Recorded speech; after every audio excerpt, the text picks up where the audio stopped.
This audiobook contains 96 censored sentences and 306 modified sentences to make it suitable for all audiences. Visit our website to listen to the original version without censorship or modifications. Link in the channel bio. Have you ever played Dodgeball, L? Dodgeball? What's that? It's a game where you avoid being hit by balls. Tyler briefly explained his battle plan to L. The astute L quickly grasped the idea and began coordinating with Tyler to lure the monsters to the right position. When the granite golems realized they couldn't catch the duo, they prepared for long-range attacks. Now was the time for Tyler's divine eye of transcendence to demonstrate its new capabilities. L, heed my command. Scatter as soon as I count to 1. All right. Tyler and L rode close together, keeping a keen eye on the granite golem's movements. The red light, signaling an impending attack, soon appeared. 3, 2, 1. Tyler and L swiftly dispersed, and instantly, 2 granite golem projectiles collided with a resounding boom, leaving the 2 of them covered in dust. Tyler didn't have time to worry about that. He immediately checked the life force of the 2 granite golems and found that each had sustained over 1,000 damage. A great success. L looked back at the shattered bodies of the granite golems and knew, without explanation, that this plan was indeed effective. However, Centurato L, let's do it again. All right. Without hesitation, Tyler and L repeated the life-threatening tactic, enabling the granite golems to destroy each other twice Barado, successfully shattering 2 Barado golems into rubble. Excellent. 2 Barado down. Amidst the elation, there were still pressing issues to address. First, Tyler hadn't received any experience points, and he didn't know if this was because the enemies had killed each other and thus the experience didn't count, or if summoned creatures simply didn't grant experience. Second, with only 2 granite golems remaining, replicating the same strategy was impossible. Tyler needed to devise another plan to extricate themselves from this precarious situation. What do we do next? Painstakingly carve these 2 stones. And incroyable alvjukingdi. Unbeknownst to her, this question had inadvertently revealed her changing perception of Tyler. However, the situation was not yet relaxed enough for romantic conversations. Facing 2 persistent granite golems, L and Tyler would face certain death if their stamina ran out. L, next we should. After several seconds of thinking, Tyler was about to inform L of their new battle plan when a sudden flash of light streaked across the sky. Something struck one of the granite golems with a resounding bang, obliterating its head. Before Tyler and L could comprehend what had occurred, a second and third flash of light appeared. In an instant, the granite golem collapsed into a motionless pile of rubble. Long time no see, Hunter. A silver-haired girl with a veiled face gracefully appeared. She seemed to have descended from the cliff above, but neither Tyler nor L had noticed her presence until she spoke. Viviana Scarlet. Centurato. He might have assumed a cannon had struck the granite golem. These bumbling rock lumps don't resemble stone shadow golems. No matter, consider them a warm-up. Viviana darted forward, and Tyler took the opportunity to glance at her status information. Viviana's Scarlet Life Energy, 3210, 3210 Endurance, 2199, 23, 15 Magic Energy, 1173,170 as expected of a level 51 Magic Swordsman. Tyler knew from her stats and recent performance that the granite golems were no match for Viviana. Tyler retreated to join L as a spectator, watching how a level 51 Magic Swordsman would annihilate the granite golems. At that moment, Tyler subconsciously observed L's thoughts, belatedly realizing he had made a grave mistake. Dash. Long time no see? Does Banning know this silver-haired girl? Dash. Why didn't Banning mention her when discussing his recent activities? Dash. Is Banning hiding something from Avril?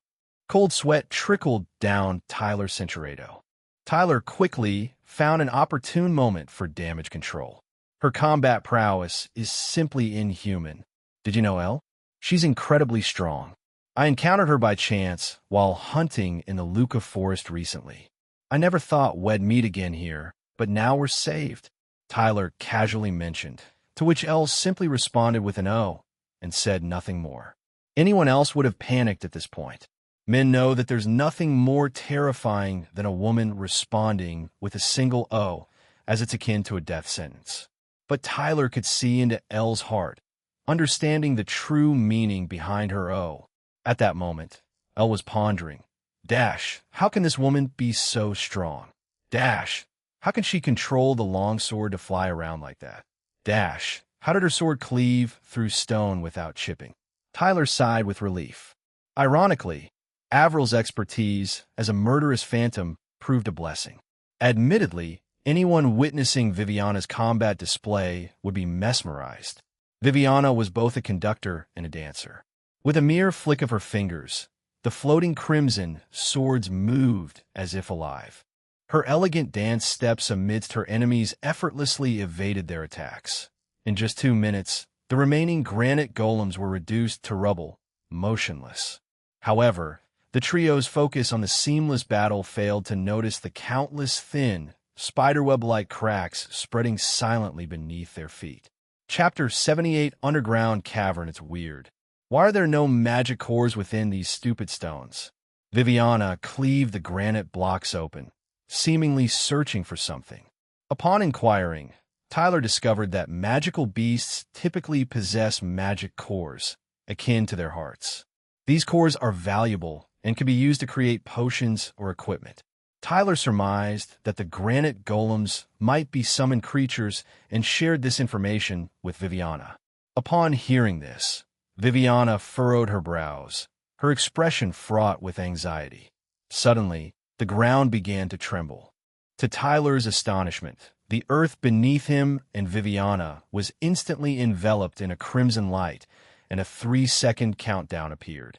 Without a moment's hesitation, Tyler dashed towards Elle, who stood at the edge of the red light, and pushed her out of the way. The ground exploded, and Tyler, unable to escape in time, helplessly plummeted downward.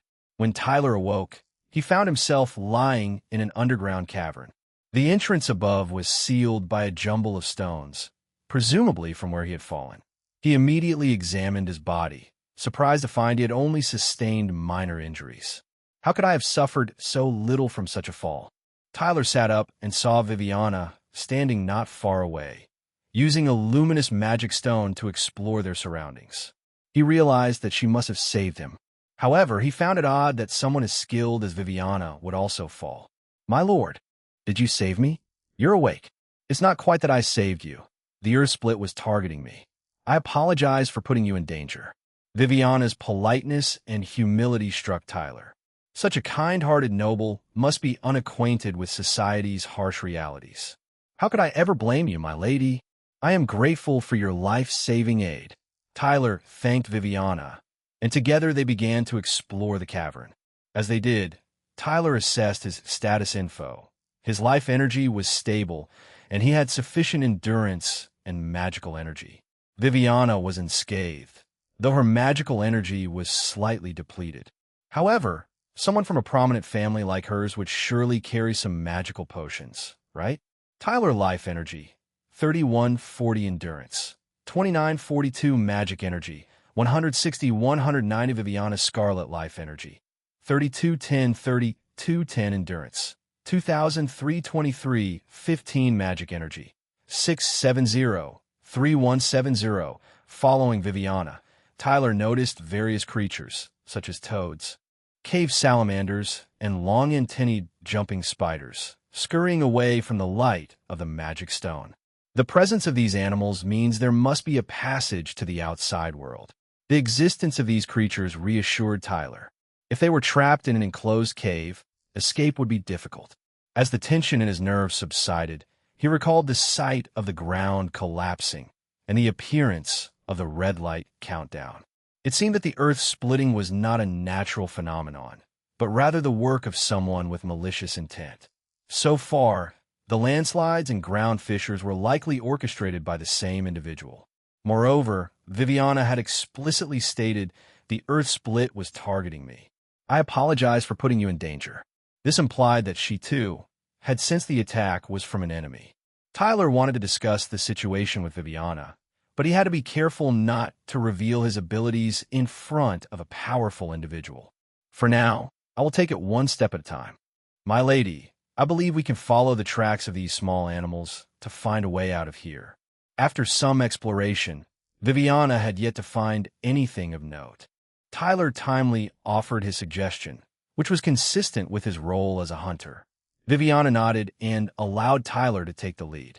She initially assumed that upon descending into the underground cavern, they would be immediately ambushed by their enemies. However, strangely enough, nearly 10 minutes had passed without incident. Strange. Why do I feel like my magic has diminished somewhat? While walking, Viviana once again sensed her magic energy depleting. Ever since entering the Sandrift Gorge, she had been experiencing this sensation from time to time. Even though she had been exceedingly prudent with her magic usage, she now felt that only about 1/5 of her reserves remained. If they encountered a formidable enemy now, then, my lady, there's a tunnel here that leads outside. I can faintly feel a breeze blowing in. The hunter, whose name Viviana didn't know, brought some good news to her at this moment. Unfortunately, the tunnel's diameter was only large enough for a mole, preventing both of them from passing through. It was then that what Viviana had been worrying about occurred. 4 granite golems emerged from an unknown location, trapping Viviana and the hunter against the stone wall. So you plan to reveal yourselves only after my magic is entirely drained. Viviana shielded the hunter behind her, drew her sword, and faced the 4 granite golems without any trace of fear. Hunter, hide behind me. I will protect you. Viviana's words instilled a sense of security in Tyler. However, given the current situation, he had to remind Viviana, my lady, I think the enemy's objective might be to deplete your magic. I know, I was thinking the same. Viviana dashed forward, determined not to let the granite golems advance any further within the narrow cavern. She skillfully executed a sweeping strike with her floating crimson sword, which was imbued with divine radiance. The blade struck down the foremost granite golem with overwhelming bravado, causing it to obstruct the path of its companions. Then, like a butterfly, Viviana gracefully flitted past the granite golems and approached the enemies behind them. With a sudden burst of speed akin to a honeybee, she unleashed a flurry of swift slashes mixed with thrusts, each strike precisely targeting their weak points or joint areas. In the blink of an eye, she effortlessly shattered the granite golems, breaking apart their heads, arms, and legs, rendering them true blockheads. Tyler observed from behind, learning much. Viviana's fighting style was highly efficient, a skill surely honed on the battlefield. The floating crimson sword is wrapped in holy luminescence. It must be a continuous weapon enhancement skill. In the end, Viviana had only expended 60 points of magic to render the 4 granite golems immobile. Tyler silently admired Viviana's battle acumen, as she had indeed not allowed these summoned creatures to consume too much of her magic. Summoner of these blockheads, hear me well. Viviana stepped on the head of a granite golem, attempting to call out the hidden enemy. Your stone puppets can't deplete me. If you have the guts, come out and fight me face to face. Alas, her words were rather naive, and it was clear she had not researched how to provoke enemies effectively. Tyler chuckled and stepped forward, indicating that Viviana should let him handle this. My lady, let me take care of this crude task. Tyler sat on a granite golem's head, cleared his throat, and began to demonstrate his basic skills as a veteran player of the Ancestral Zone. Hey, summoner of these blockheads, are you still hiding back there? You're a putrescence mass, a walking vomit. You are a spineless little worm deserving nothing but the profoundest contempt. Chapter 79 Rock Shadow Demon. Tyler's profanities were few, but each word was aimed to kill and pierce the heart. Even though he employed some terms that only people of the Earth realm could understand, it did not hinder his relentless assault of mental attacks. Viviana stood beside him, utterly stunned by what she heard. Although she could not fully comprehend, she was greatly shaken. The timid young girl in Tyler's mind quivered in fear, finally realizing that he had been merciful to her all along. If Tyler were to truly unleash his verbal onslaught, she might have been reduced to utter despair. However, after nearly 3 minutes of continuous tirades, there was still no response from the cave. Is the summoner's mind this resilient? Wait, could it be? Tyler thought of a possibility, but it was difficult to execute with Viviana present. He glanced at Viviana, considered his options, and decided to take a risk. Censuredo, a zit that society loves to point at. Evil Kind's language. Tyler cautiously attempted the language of the evil kinds, and as he had hoped, he succeeded in speaking it without any prior learning, much like when he first arrived in Prison Star. As Tyler's words fell, the underground cavern began to tremble. Success. Elated, Tyler glanced at Viviana, who was thinking, "This hunter is so peculiar. Why does his speech resemble the language of monsters? DSVEL.cm, but that's impossible. The elders have said that very few people can speak the language of evil kinds.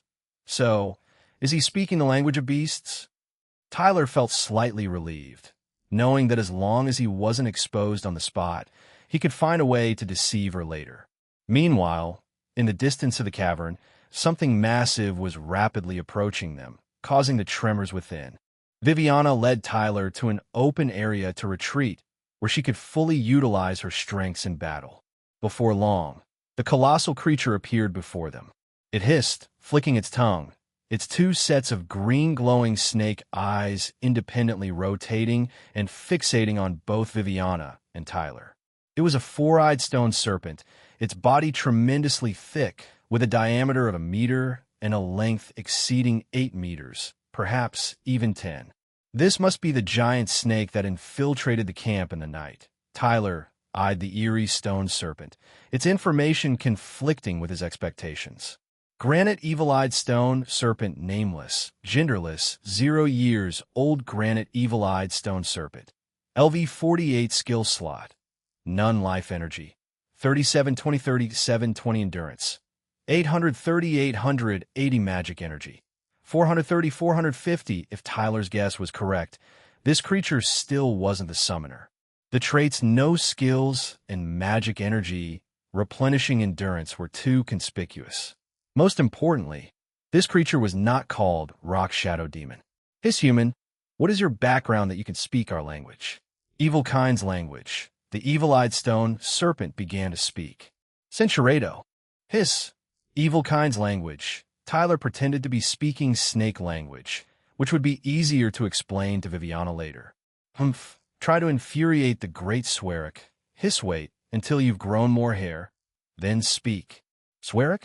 The evil-eyed stone serpent abruptly ceased communication, its entire body surging as it coiled its thick body around Tyler and Viviana.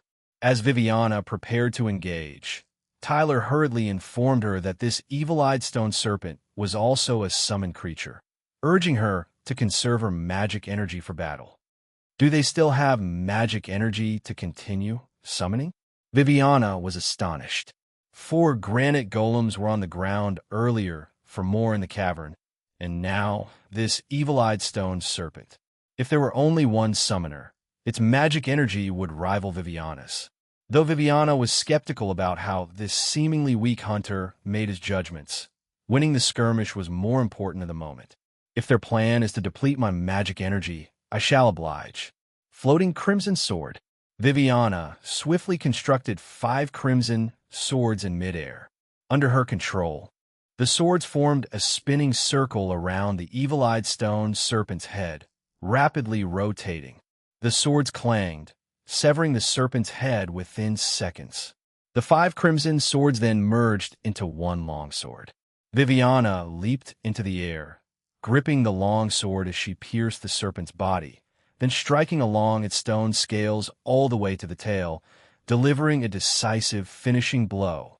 But after executing the series of attacks, the longsword in Viviana's hand suddenly fell, as she collapsed to the ground, clutching her head in immense pain. "My lord!"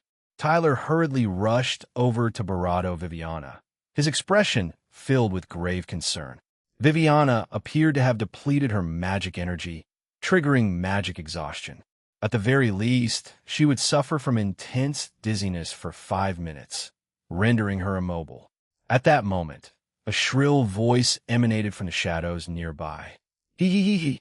I've finally drained your magic energy. Evilkind's language. Tyler followed the sound, initially unable to locate the speaker. Only when he lowered his gaze did he realize that the person speaking was simply too diminutive. Hee hee hee hee. Hunter, I don't know how you learn our language, but it doesn't matter now. This is where your journey ends. Evilkind's language. The creature speaking was astonishingly a long-eared hopping mouse. To be Barato precise, it was a long-eared hopping mouse with 2 tails, sharp and pointed claws, and sinister eyes. If one did not examine it closely, they might not even notice the differences between this Evilkind long-eared jumper and an ordinary one. However, the similarity was only skin-deep. Rogue Shadow Demon. Swerak, male, 51 years, old rogue Shadow Demon. LV, 59 skill slots. 3 life energy. 570 endurance. 260 magic energy. 50 97 80. Upon seeing the information regarding this demonic long-eared hopping mouse, all the mysteries seemed to have been solved. The Gootown cavalry had been mistaken. It was not Rock Shadow Demon, but rather Rogue Shadow Demon, the summoner hiding in the darkness all along. In retrospect, it was strange that the Gootown cavalry, who had never successfully defeated the creature, knew the demon's race name. It would be possible that they had been misled by the demon's scheme to mistake it for a Rock Shadow Demon. However, those past matters were no longer important now. With Viviana incapacitated, this level 59 Rogue Shadow Golem could easily kill Tyler and her. PL, please don't kill me. I beg you. As brazen as Tyler had been earlier, he was now equally submissive. He lay prostrate on the ground, pleading bitterly, only to beg for his life from the Rogue Shadow Golem, Swerak. Chapter 80. Swerak Kakik. Pitiful trash. Beg for mercy. I shall grant you a swift demise. Evilkind's language. The Rogue Shadow Demon Swerak, brimming with smug delight, slowly approached Tyler and Viviana. Unbeknownst to it, a floating crimson sword had silently maneuvered behind the demon. Tyler could see the sword, yet continued pleading for his life. Indeed, Tyler was merely pretending. From the moment Viviana decided to feign exhaustion of her magic energy to lure out the demon, Tyler had known her strategy through mind reading. However, Viviana had initiated the act without consulting Tyler, intending to deceive him as well. Tyler played along, pretending to be oblivious to Viviana's act while he put on an Oscar-worthy performance, begging Swerak for mercy, all in preparation for the decisive strike to come. In the blink of an eye, the floating crimson sword accelerated, aimed straight at the demon's head. But suddenly, the demon vanished into thin air. What's going on? Tyler leaped to his feet, staring at the spot where the demon had disappeared. He saw that the identification information for the demon's shadow was shadow concealing the Rogue Shadow Demon. Is it hiding within the shadow? Is this the effect of its third skill? Tyler immediately placed the luminous magic stone behind himself and Viviana, fearing the demon could move within the shadows and attack from behind. I was too slow, and it escaped. Viviana, pretending to be dazed, stood up in frustration. In her plan, the previous attack should have been fatal. My lord, are you good now? No, I am not. I am furious. Tyler saw that Viviana's magic energy had dwindled to 280-3170. If the battle continued at this rate, she would soon be really drained. Keek, such amateurish control of magic energy. Did you really think I, the summoner, wouldn't see through it? The Evilkind language echoed from within the shadow. If Tyler and Viviana didn't act soon, they would be dragged into the demon's pace. My lord, it seems the demon is hiding within the shadows. You saw it. Yes. I've had excellent vision since I was young. Tyler's claim was flimsy, but Viviana wouldn't pass up even the slightest chance at this point. Knowing her magic energy was scarce, Viviana retrieved a blue potion from her bag and chugged it without hesitation. Through his identification ability, Tyler saw that the potion was called Potent Magic Energy Elixir, 100 milliliters. Its effect was upon consumption, recover 30 magic energy per second, lose 10 life energy per second. Each 10 milliliters consumed lasts for 1 second. The effect is nullified if the life energy is insufficient. As soon as Viviana finished the potion, the cave shook once more. Two newly summoned granite evil-eyed stone serpent slithered menacingly toward them, one from the left and one from the right. Hiss Keek, your performance was quite convincing, but alas, you cannot kill me. Evil Kind's language. Hiss, let us see how long you can endure. Keek. Evil Kind's language. The rogue shadow demon, full of self-satisfaction, laughed through the summoned creatures, and Tyler could tell that this time, the demon wouldn't be fooled again before it had defeated them both. Within the gloomy cavern, Viviana, wielding her floating crimson sword, engaged in a dance of death with two granite evil-eyed stone serpents. In order to conserve her magic energy, she fought with utmost caution. From her focused gaze, it was evident that she was thinking rapidly.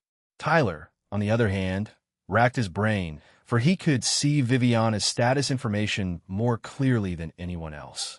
He knew that the diminishing magic energy of Viviana was the death countdown for both of them. He recalled that the rogue shadow demon's attributes were highly imbalanced. Its life energy and endurance were low, but its magic energy was astonishingly high. Based on these figures, Tyler estimated that under the worst circumstances, the rogue shadow demon could still summon 7 or 8 granite golems, or perhaps 5 or 6 granite evil-eyed stone serpents. Given Viviana's magic energy recovery to over 600, she could barely cope with this, but if the rogue shadow demon had any hidden tricks, they would be in grave danger. If they were to bypass the summoned creatures and attack the rogue shadow demon directly, its diminutive form would make hiding in the cave all too easy, especially since it could take refuge in the shadows. My lord, cover me for a moment. Suddenly, Tyler lunged forward, and as he neared the shadow concealing the rogue shadow demon, he abruptly brandished a luminous magic stone, illuminating the entire shadow. How on earth did you know? Evil Kind language. From the vanishing shadow, the rogue shadow demon leaped out at a rapid pace, but its speed was so great that it didn't give Tyler a chance to catch it. In the blink of an eye, it escaped to another shadow, and I'm done playing. Time for you both to be destroyed. Evil Kind language. As the rogue shadow demon's voice fell, the cave began to tremble violently. And this time, 6 granite golems appeared at once, joining the 2 granite evil-eyed stone serpents to encircle Tyler and Viviana in an impenetrable formation. Worse still, due to the obstructed line of sight, Tyler could no longer discern which shadow the rogue shadow demon was hiding in. Be crushed under the chaos of the rubble. Keek. Evil Kind language. The encirclement of the granite golems and granite evil-eyed stone serpents began to shrink.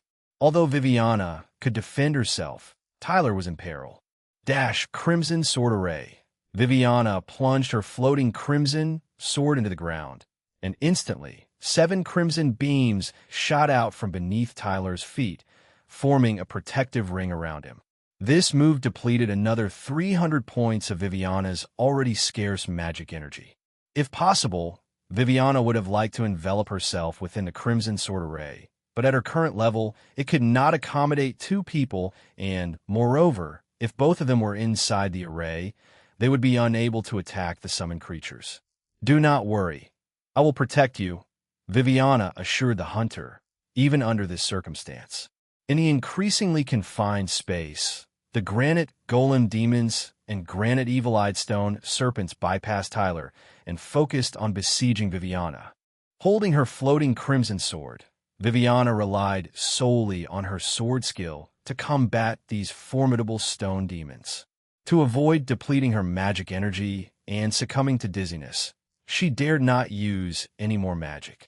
Her sole magic energy consumption now was the maintenance of the crimson sword array that protected the hunter. One by one, Viviana's marvelous sword skill dismantled the granite golem's mobility. But in the midst of this dark and chaotic environment, she failed to notice several long-eared hopping mice licking her shadow. "Master, those hopping mice are a problem too." By the time Tyler noticed, it was already too late. Viviana's magic energy suddenly dropped to 0, and an overwhelming dizziness engulfed her mind, causing her to collapse helplessly to the ground. Chapter 81 Wisdom in the face of doom. Tyler had miscalculated. Or rather, the encounter was too pressing, leaving him no time for careful contemplation. He was familiar with the knowledge about demon groups. Quotes from Chapter 71. Reunion at Gorge. Click paragraph comment for quotes. But upon seeing the rogue shadow demon, Swerik, which greatly resembled the long-eared hopping mouse, Tyler had forgotten that there were still many ordinary long-eared hopping mice living in the gorge and even in the underground caverns. For the mutated rogue shadow demons, these unmutated ordinary long-eared hopping mice were also their kin. Thus, by the time Tyler realized that some long-eared hopping mice were stirring in the shadows, it was already too late. Among the ordinary hopping mice were the rogue shadow demon hatchlings, identical in appearance, but actually demons. Nameless rogue shadow demon, male, 1-year-old rogue shadow demon, LV2 skill slot, 1-1 life energy, 13-13 endurance, 15-18 magic energy, 60-60. The hatchlings looked no different from ordinary long-eared hopping mice, if not for Tyler's identification ability. They would be indistinguishable at a glance. Tyler saw 5 or 6 hatchlings among the hopping mice licking Viviana's shadow, both male and female, with ages and levels mostly below 5. Viviana's magic energy, suddenly reaching 0, was undoubtedly the hatchlings' doing. But now, Tyler had no time to deal with them. If he didn't find a way to escape from the encirclement, he and Viviana would soon perish. Kakik, well done, my children. Evil kind language. This time we can feast on delicious high-level humans. Kakik. Evil kind language. The sound of the rogue shadow demon sent shivers down Tyler's spine, while the surrounding demons, with levels easily reaching 30 or 40, made him feel as insignificant as an ant. However, Tyler wasn't ready to give up. Even when facing his own coffin, he would still try to save himself. Swerik, you're celebrating too early. Look at the floating crimson swords behind you. As the protective floating crimson sword formation vanished, Tyler shouted towards the source of the rogue shadow demon's voice. This threatening cry made the demon instinctively command its summoned creatures to retreat slightly, exposing a gap in their encirclement.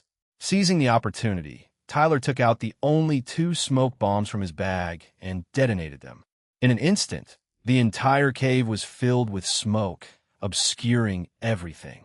Taking advantage of the situation, Tyler hoisted the immobile Viviana onto his shoulder and swiftly navigated through the gaps between the granite golems using his memory. Relying on his intuition, he fled through the cave with all his might. Exhausted and out of breath, Tyler didn't know how long they had been running when Viviana finally regained consciousness from her magic energy-induced daze. "Hunter, where are we? How did you get me out?" "It's a long story." Putting Viviana down, Tyler was so tired he could hardly breathe. The effects of smoke bombs are short-lived, and even though Tyler and Viviana managed to escape the encirclement, their predicament remains unchanged without a way out of the underground cavern. Both of them know this well, and they must devise a strategy to turn the tables before the rogue shadow demon and its summoned creatures catch up. Viviana is in a terrible state.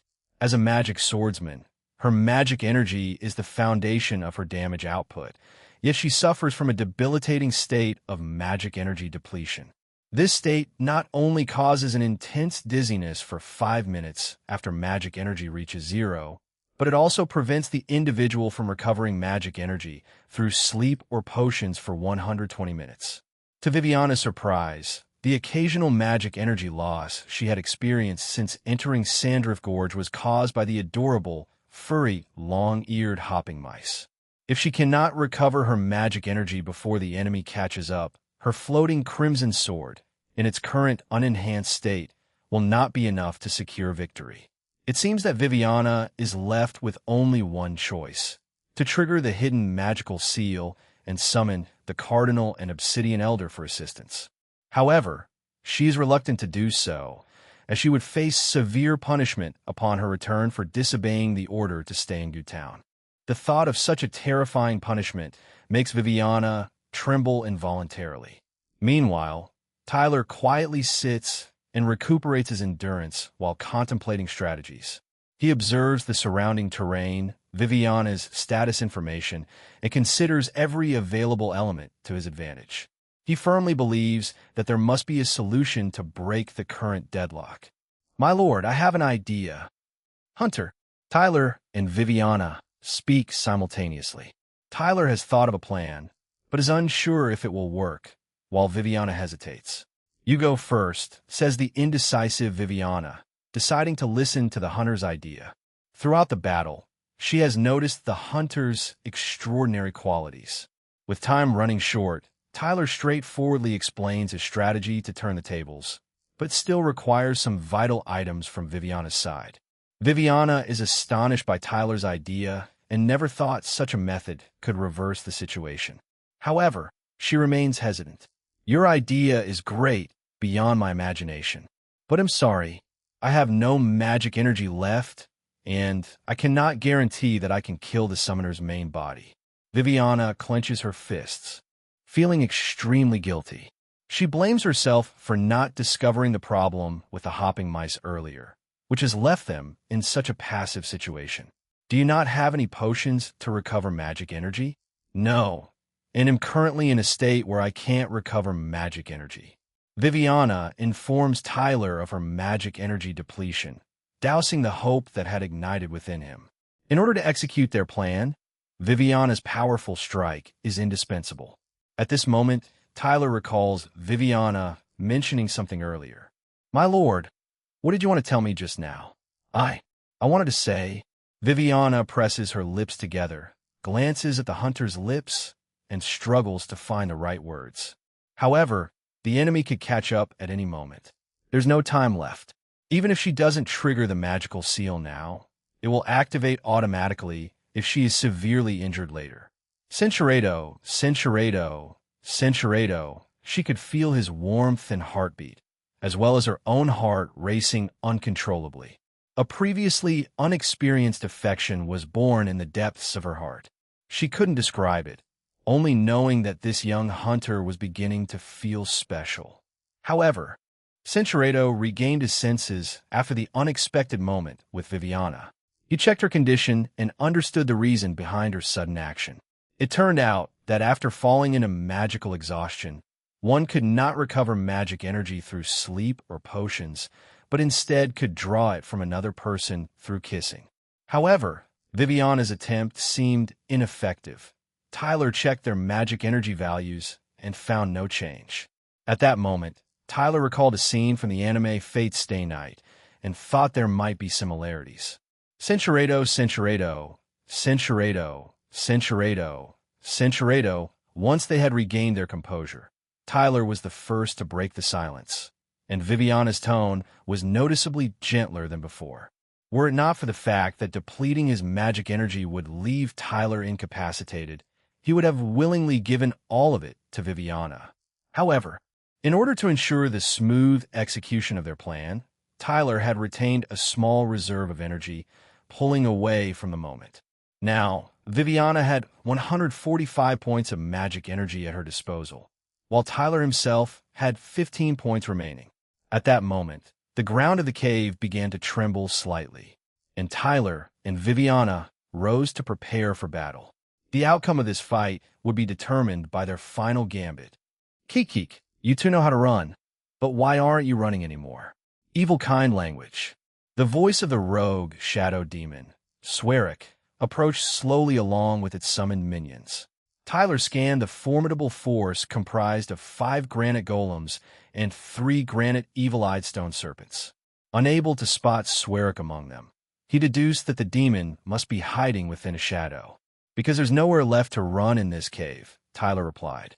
He and Viviana stood side by side, an air of determination to fight to the death emanating from them.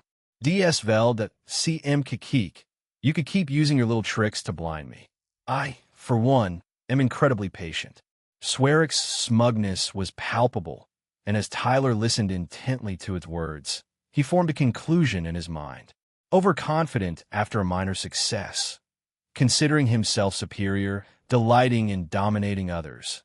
All summoned creatures are enormous compensation for its own diminutive size. Tyler surmised that Swearic likely possessed a narcissistic personality in psychological terms.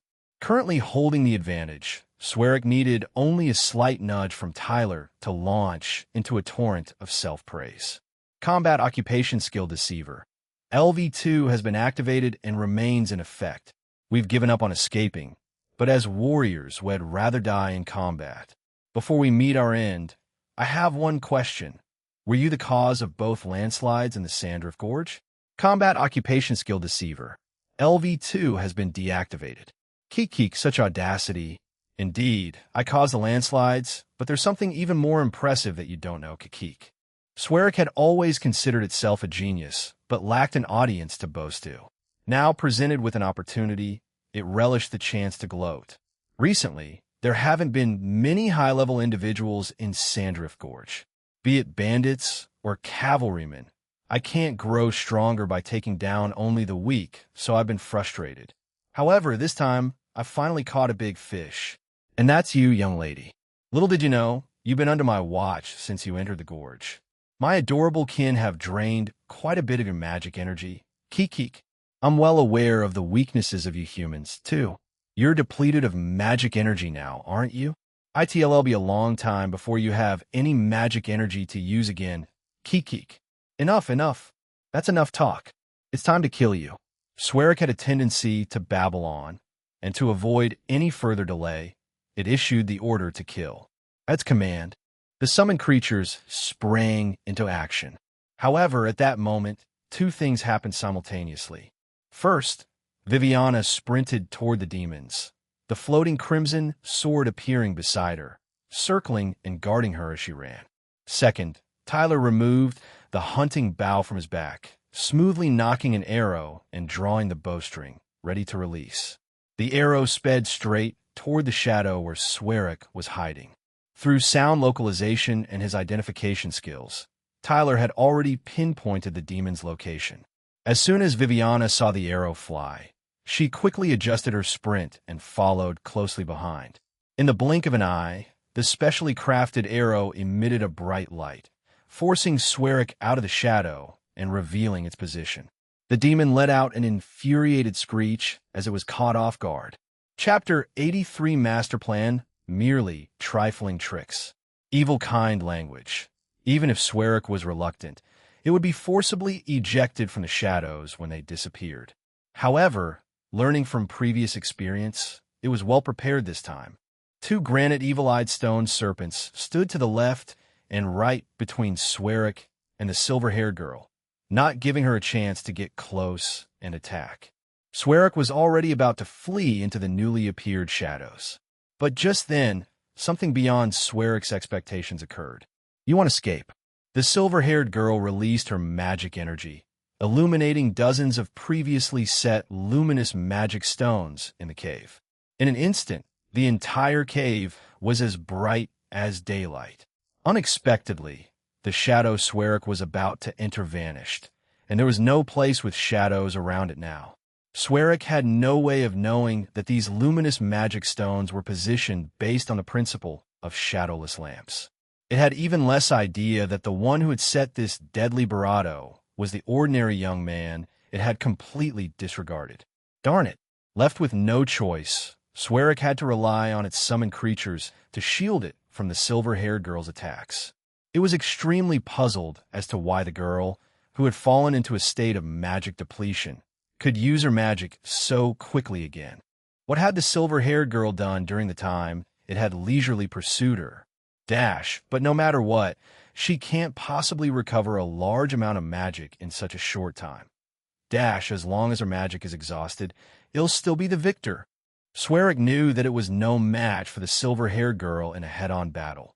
And in this space where all shadows have been eliminated, it couldn't use its shadow escape technique to hide or command the rogue shadow demon, hatchlings to steal magic from the girl shadows. However, Swearick summoned creatures were all rough and tough with massive bodies. Trap her. Trap her till death. Under Swearick's control, the granite golems and granite evil-eyed stone serpents attacked one after another. Yet, the silver-haired girl moved like a dancing fairy, lightly stepping on the summoned creatures' bodies as she continued forward. Even when a summoned creature seized the opportunity to attack, she deftly parried it with her floating crimson sword, never slowing her pace. They couldn't stop her. She was on the verge of breaking through their defenses. Swearick felt terror. Surround me. In extreme fear, Swearick changed its tactics. It had the granite evil-eyed stone serpent's coil around itself protectively, then layered more granite evil-eyed stone serpents and granite golems on top, placing itself within a sturdy fortress of rock. Dash, I'm safe now. I'm safe. Swearick knew that relying solely on defense wouldn't bring victory, but its current goal was to delay time. Swearick understood that luminous magic stones required magic energy as their power source, meaning this shadowless space couldn't last forever. If the silver-haired girl tried to forcefully break through its rock fortress, she would expend a large amount of magic and fall into a state of magic depletion sooner. Dash, that's right, as long as I hold out, victory will still be mine. Swearick refused to lose this final battle in Sandrift Gorge. It still needed to expand its hunting grounds and grow its tribe. It wanted to become the one who opened up a battlefield behind enemy lines for the evil kind. Gazing upon the tiered fortress of stone before her, Viviana momentarily found herself at a loss. With her magic reserves nearly depleted, escape seemed a tempting prospect, yet without a swift means to locate the cavern's exit, her efforts would prove futile. Taking into account the demon's devious nature, Viviana even suspected the cavern had already been sealed. Thus, with no further opportunities available, she had to wager everything on a decisive confrontation here. Dash, floating crimson sword. In a single breath, Viviana conjured 5 slender crimson swords, that a maximum amount her current skill level allowed. Dash, greatsword style. Immediately, the 5 crimson swords merged with the one in Viviana's hand, transforming into an imposing crimson greatsword extending over 6 feet in length. Dash, victory or defeat hinges on this blow. My past self, please aid me in vanquishing my foe. Viviana focused her energy, and with that, the crimson greatsword erupted into a dazzling radiance. Dash, scarlet sword technique. Flash of the crescent moon. In the blink of an eye, Viviana unleashed the greatsword with the force of a thunderbolt, and the all-encompassing strike transformed into a crescent of white light. Not only did it shatter the summoned creatures atop the stone fortress, but it also managed to defeat Swearick with a single devastating blow. How can this be? Swearick collapsed to the ground, struggling to move and incessantly muttering. Shadows, shadows. As long as it could slip back into the shadows, it still had a chance to survive. However, at that moment, Viviana's magical energy was completely depleted. With the luminescent magic stones extinguished, their magical support gone, the stone cavern was left in darkness, save for the lone glowing stone in the young hunter's hand. This cast a shadow before Swearick. Viviana had failed. She had intended to strike Swearick down with a final blow, but the overwhelming dizziness had made it impossible. Swearick cackled manically, mere inches away from disappearing into the shadows. Keek, keek, keek. Victory is mine. However, it had celebrated too soon. With a sharp whoosh, an arrow struck Swearick with unerring accuracy, only to be deflected. Tyler checked Swearick's status information. Its life energy was now 9,570. The arrow had only inflicted 1 point of damage. Though Swearick's true form was weak, it was relative to its summoned creatures and Viviana.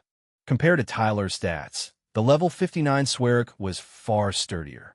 Dan Brat, you want succeed. Swearick immediately commanded its summons to attack Tyler and defend itself. Tyler dashed away, releasing arrows in rapid succession. Hit. Inflicted 1 point of damage. Missed. Hit. Inflicted 1 point of damage. Tyler couldn't extinguish the luminous magic stone. Doing so would plunge the cavern into darkness. Thanks to Viviana's sweeping attack earlier, he only had to evade a crippled granite golem and a half-dead granite evil-eyed stone serpent protecting Swerik. Despite this, hitting the diminutive Swerik under these circumstances was still an immense challenge. Tyler, with his magic energy nearly depleted, couldn't activate any skills either. Hit. Inflicted 1 point of damage. Missed. Hit. Inflicted 1 point of damage. Missed. Hit. Inflicted 1 point of damage. Swerik had a mere 3 points of life energy remaining, and it was but inches away from the nearest shadow. All or nothing. In this dire situation, Tyler disregarded the risk of being caught by the granite golem and steadied himself to ensure his following arrows would hit their mark. Just 3 more arrows and victory is ours. Holding his breath, Tyler focused all his attention on his archery. First arrow. Hit. Inflicted 1 point of damage. Second arrow. Hit. Inflicted 1 point of damage. Third arrow. Missed. At this crucial moment, the massive fist of the granite golem clutched Tyler. Centuredo experience distribution based on contribution. Occupation experience 44,800. Current experience 44,900. 1,000. Chapter 84 Carbon Biscuit. Level up conditions met. Junior Assassin. LV4 automatically upgraded to Junior Assassin. LV5. Level up conditions met. Junior Assassin. LV5 automatically upgraded to Junior Assassin. LV6. Level up conditions met. Junior Assassin. LV6 automatically upgraded to. Level up conditions met. Tons of upgrade notifications filled Tyler's vision, but he had no energy to spare for them now. Yearning only for a moment to catch his breath and ensure his own survival. The terrifying strength of the granite golem had nearly crushed his body to pieces, but fortunately, upon Swerik's demise, all summoned creatures ceased their actions, turning into lifeless stone heads, allowing Tyler to narrowly escape death. Gritting his teeth, Tyler endured the pain and extricated himself from the granite golem's grasp, returning to the ground. He glanced at his status information, which displayed a deplorable state. Life energy, 5,100 endurance, 388 magic energy, 210 hanging by a thread. It could not be more fitting. However, all his sacrifices proved worthwhile when Tyler saw the last line of the upgrade notifications. Level up conditions met. Junior Assassin. LV19 automatically upgraded to Junior Assassin. LV20. Exhausted, Tyler slumped against a stone wall. In the nearby shadows, he found Viviana, still recovering from the dizziness caused by her depleted magic energy. Aside from her magic energy being 0, her life energy and endurance were in good condition, and she even gained 1 level. "My lord, we have one." Tyler reported the outcome to Viviana, who was likely unaware of the situation in her dazed state. Afterward, he began inspecting the gains from his 16-level increase. Life energy limit increased by 60 points. Endurance limit increased by 46 points. Magic energy limit increased by 20 points. Considering his 16-level growth, the improvements in his attributes aligned with Tyler's expectations. No longer did he feel fragile and on the verge of death. However, in his current weakened state, Tyler could not yet sense the physical enhancements from leveling up. Besides the numerical increases, another change caught Tyler's attention. Upon reaching level 20 as a junior assassin, the experience points display read. For 1,200, 4,200 logically, the level should automatically increase when experience points are maxed out. Could this be a bug? Upon reflection, Tyler reasoned that even if he were to reach level 60, the strength of his attributes would still be far behind Viviana and Granny Cassi. The fact that the combat occupation did not automatically level up at level 20 might indicate that certain conditions must be met after maxing out the experience points to continue leveling up. This could be the reason behind the vast difference in attributes between higher and lower levels. We'll find a chance to ask Granny Cassi later. After a considerable respite, Tyler managed to stand and move again, while Viviana finally freed herself from her dizziness. "Thank you, Hunter. Without you, I would be dead." "Centuriato, please, my lord. It is you who saved my life." "All right, my name is Banning. You may simply call me by my name," replied Tyler. He initially intended to choose a new name, but since Viviana and Avril had already met, he decided to use his previous name. Tyler could imagine the scene when the three of them met, with Viviana and Avril addressing him by different names, a situation he presumed could cost him his life several times over. "Well, then, you should stop calling me my lord. Just call me Viviana," she said. It was only at that moment that Tyler and Viviana exchanged names. After sharing a brief, tender bravado, their conversation remained awkward, a peculiar relationship indeed. After exchanging names, Viviana could hardly look Tyler in the eye and quickly changed the subject to hide her flustered state. "By the way, you can have a magic core of this demon. It's not convenient for me to carry materials during this trip." "Thank you, Viviana," Tyler said. Hearing the young man call her by her name so quickly, Viviana grew even more flustered. She couldn't understand why she was so sensitive to his every move, as it had never been an issue before. "Could I be ill?" she wondered. Warm terms of endearment were essential for forging a close relationship, as long as the other party didn't object. Otherwise, it was considered boorish behavior. Tyler purposely told Viviana his name to encourage her to call him by it. He noticed her emotional turmoil, but refrained from making any advances. For now, he was content with their current relationship. Having defeated Swear It together, they shared both a suspension bridge experience and a sense of camaraderie. Tyler believed he had a chance to win Viviana's heart if they met again, despite their vastly different backgrounds and abilities. With the proper application of romantic psychology, these disparities could be overcome. However, now was not the time to pursue her. Tyler's theory of Love 101. Whether it's a meal or a romantic relationship, one should always leave a hint of longing and regret. Svel. CME felt that the emotional upheaval resulting from their encounter with the demon was more than enough, and it was time to subtract from it. As the saying goes, less is more. By doing so, he could transform the negative state of their eventual parting into a longing that would benefit their relationship. "Apologies, this is my first time extracting a magic core from a demon. Is it located in the heart?" Tyler asked. Yes, that's right. "The magic core is within the heart," Viviana replied. Under Viviana's guidance, Tyler dissected Swearic's body and obtained a magic core. Name: the Rogue Shadow Demon. Swearic's magic core. Description: a wisdom-specialized magic core, suitable for use in concocting potions or as the core of weapons, armor, and accessories. Viviana assisted Tyler in examining the magic core, and her assessment was similar to the information Tyler obtained through his appraisal ability. Seeing Viviana's praise for the magic core, Tyler was reminded of the hidden pigeon blood ruby, and his conscience panged. Afterward, they explored the cavern together, cleaning up the long-eared hopping mice that had mutated into demons, and eventually found a passage leading to the outside world.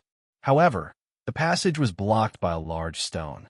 Viviana's initial conjecture had been correct. "If I don't recover some magic energy, I'm afraid I won't be able to cut through this stone."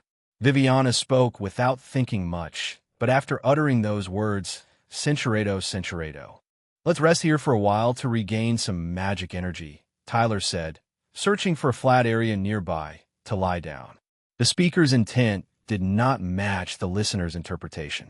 Hearing Banning's words, Viviana's eyes widened in surprise. "Rest here, together."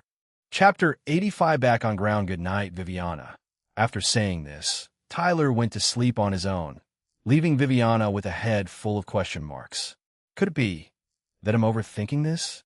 Since they're resting in separate rooms, Viviana found the phrasing oddly ambiguous and felt a little annoyed.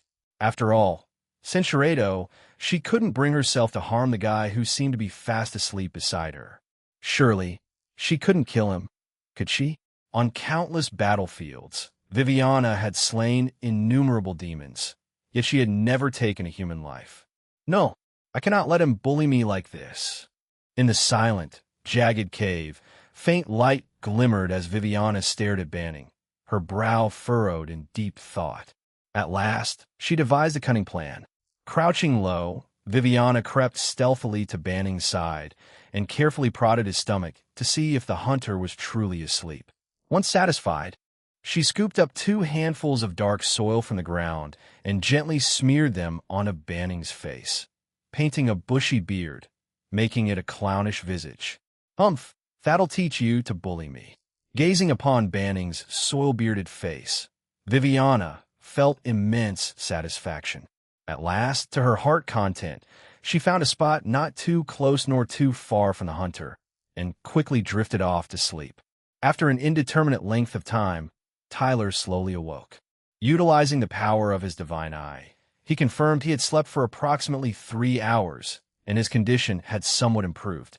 Life energy, 11,100 endurance, 5688 magic energy, 128,210, comparing his current magic energy recovery rate to that before he fell asleep. Tyler deduced the recovery formula. While asleep, one's magic energy recovers at a rate of intelligence attribute x2 per hour. In other words, Centurato. Or perhaps she had too much faith in him. Of course, he did not rule out the possibility that Viviana had some sort of automatic defense skill at work, ensuring that any attempt to touch her would result in him being sliced into ultra-thin slices, perfect for hot pot. Silly Neeson, humph, men are all the same. Tyler, in merely observing her status. Indeed, Tyler was examining Viviana's status information. He noticed that neither he nor Viviana had regained any life energy after leveling up. This meant that the usual tactic of leveling up to regain full health and turning the tide of battle wouldn't work in this world. With no health potions or convenient ways to recover magic energy, or even magic potions have the side effect of blood loss, the difficulty of the Prison Star world was genuinely high. Tyler wiped the soil from his face, having been awake when Viviana had tried to prank him. Since the girl was so angry, how could Tyler not allow her a chance to bully him? As a counterattack, Tyler gently smeared a black that onto Viviana's pert nose, being extremely cautious during the process. If the Divine Eye detected any hostile intent, he would have to flee immediately. Fortunately, nothing happened. Viviana genuinely trusted him. Having accomplished what was necessary, and even what was not, Tyler glanced at the time, somewhat concerned about Avril, Elle, and the situation on their side. Additionally, the limited air supply in the underground cavern made it unsuitable for a prolonged stay. Thus, Tyler coughed a few times to awaken Viviana from her slumber. Groggily, Viviana saw that Banning had risen before her, leaving her momentarily embarrassed. She wondered if she had assumed any strange sleeping positions after dozing off, fearful of being seen by Banning. That would be utterly mortifying. "Have you been awake for long?" Viviana asked softly. Her voice was slightly childlike due to having just woken up, making Tyler feel as if his bones had turned to jelly. "No, I just woke up as well." "Oh, apologies. My coughing must have disturbed your sleep." "Not at all. I should have been up by now." Banning was near, and Viviana's gaze drifted toward him, causing her heart to race wildly. "My magic energy has recovered somewhat. Independent Illinois take the lead." Viviana rose to her feet and adjusted her white veil. She took a deep breath and steadied her focus. Sword aura protection. Viviana concentrated on her floating crimson sword, which then radiated a holy luminescence. Upon witnessing Viviana using her skill, Tyler discovered another use for his mind-reading ability, to predict which skill another person was going to use. After all, this world was not a novel, and only a few passionate fools would truly shout their skills' names during a battle. With everything in place, Viviana assumed her stance, ready to cleave the massive stone. Abruptly, she turned to face Banning. "B. Banning, HM, during our time in the cave, can you promise me that you won't speak of that incident?" Banning glanced deliberately at the floating crimson sword in Viviana's hand, nodding earnestly and sincerely. "Rest assured, I understand it was a last resort. I won't speak of it. MM. With Banning's assurance, Viviana was free from worry. She turned around, swung her sword in a reverse grip, and with a flash of the blade, the massive stone blocking the exit split in two, collapsing to either side. The light from the outside world shone through the passage, illuminating the cave. At last, Viviana and Banning had returned to daylight. There's a saying, marriage is like a siege. People outside the city want to enter, while those inside want to leave. Upon emerging from the underground cavern and returning to the vast expanse of the world, Tyler began to understand the meaning behind this saying. Tyler and Viviana were not from the same realm. It was only the unexpected encounter that allowed them to fight side by side.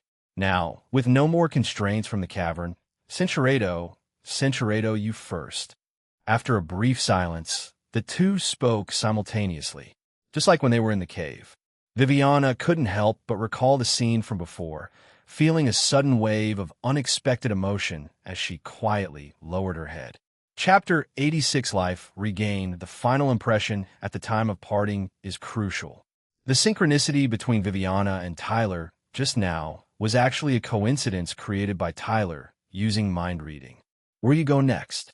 I need to go to Goodtown first. Viviana remembered her agreement with Albert and feared she wouldn't make it if she didn't hurry back. Elders, please don't return early. Banning, what about you?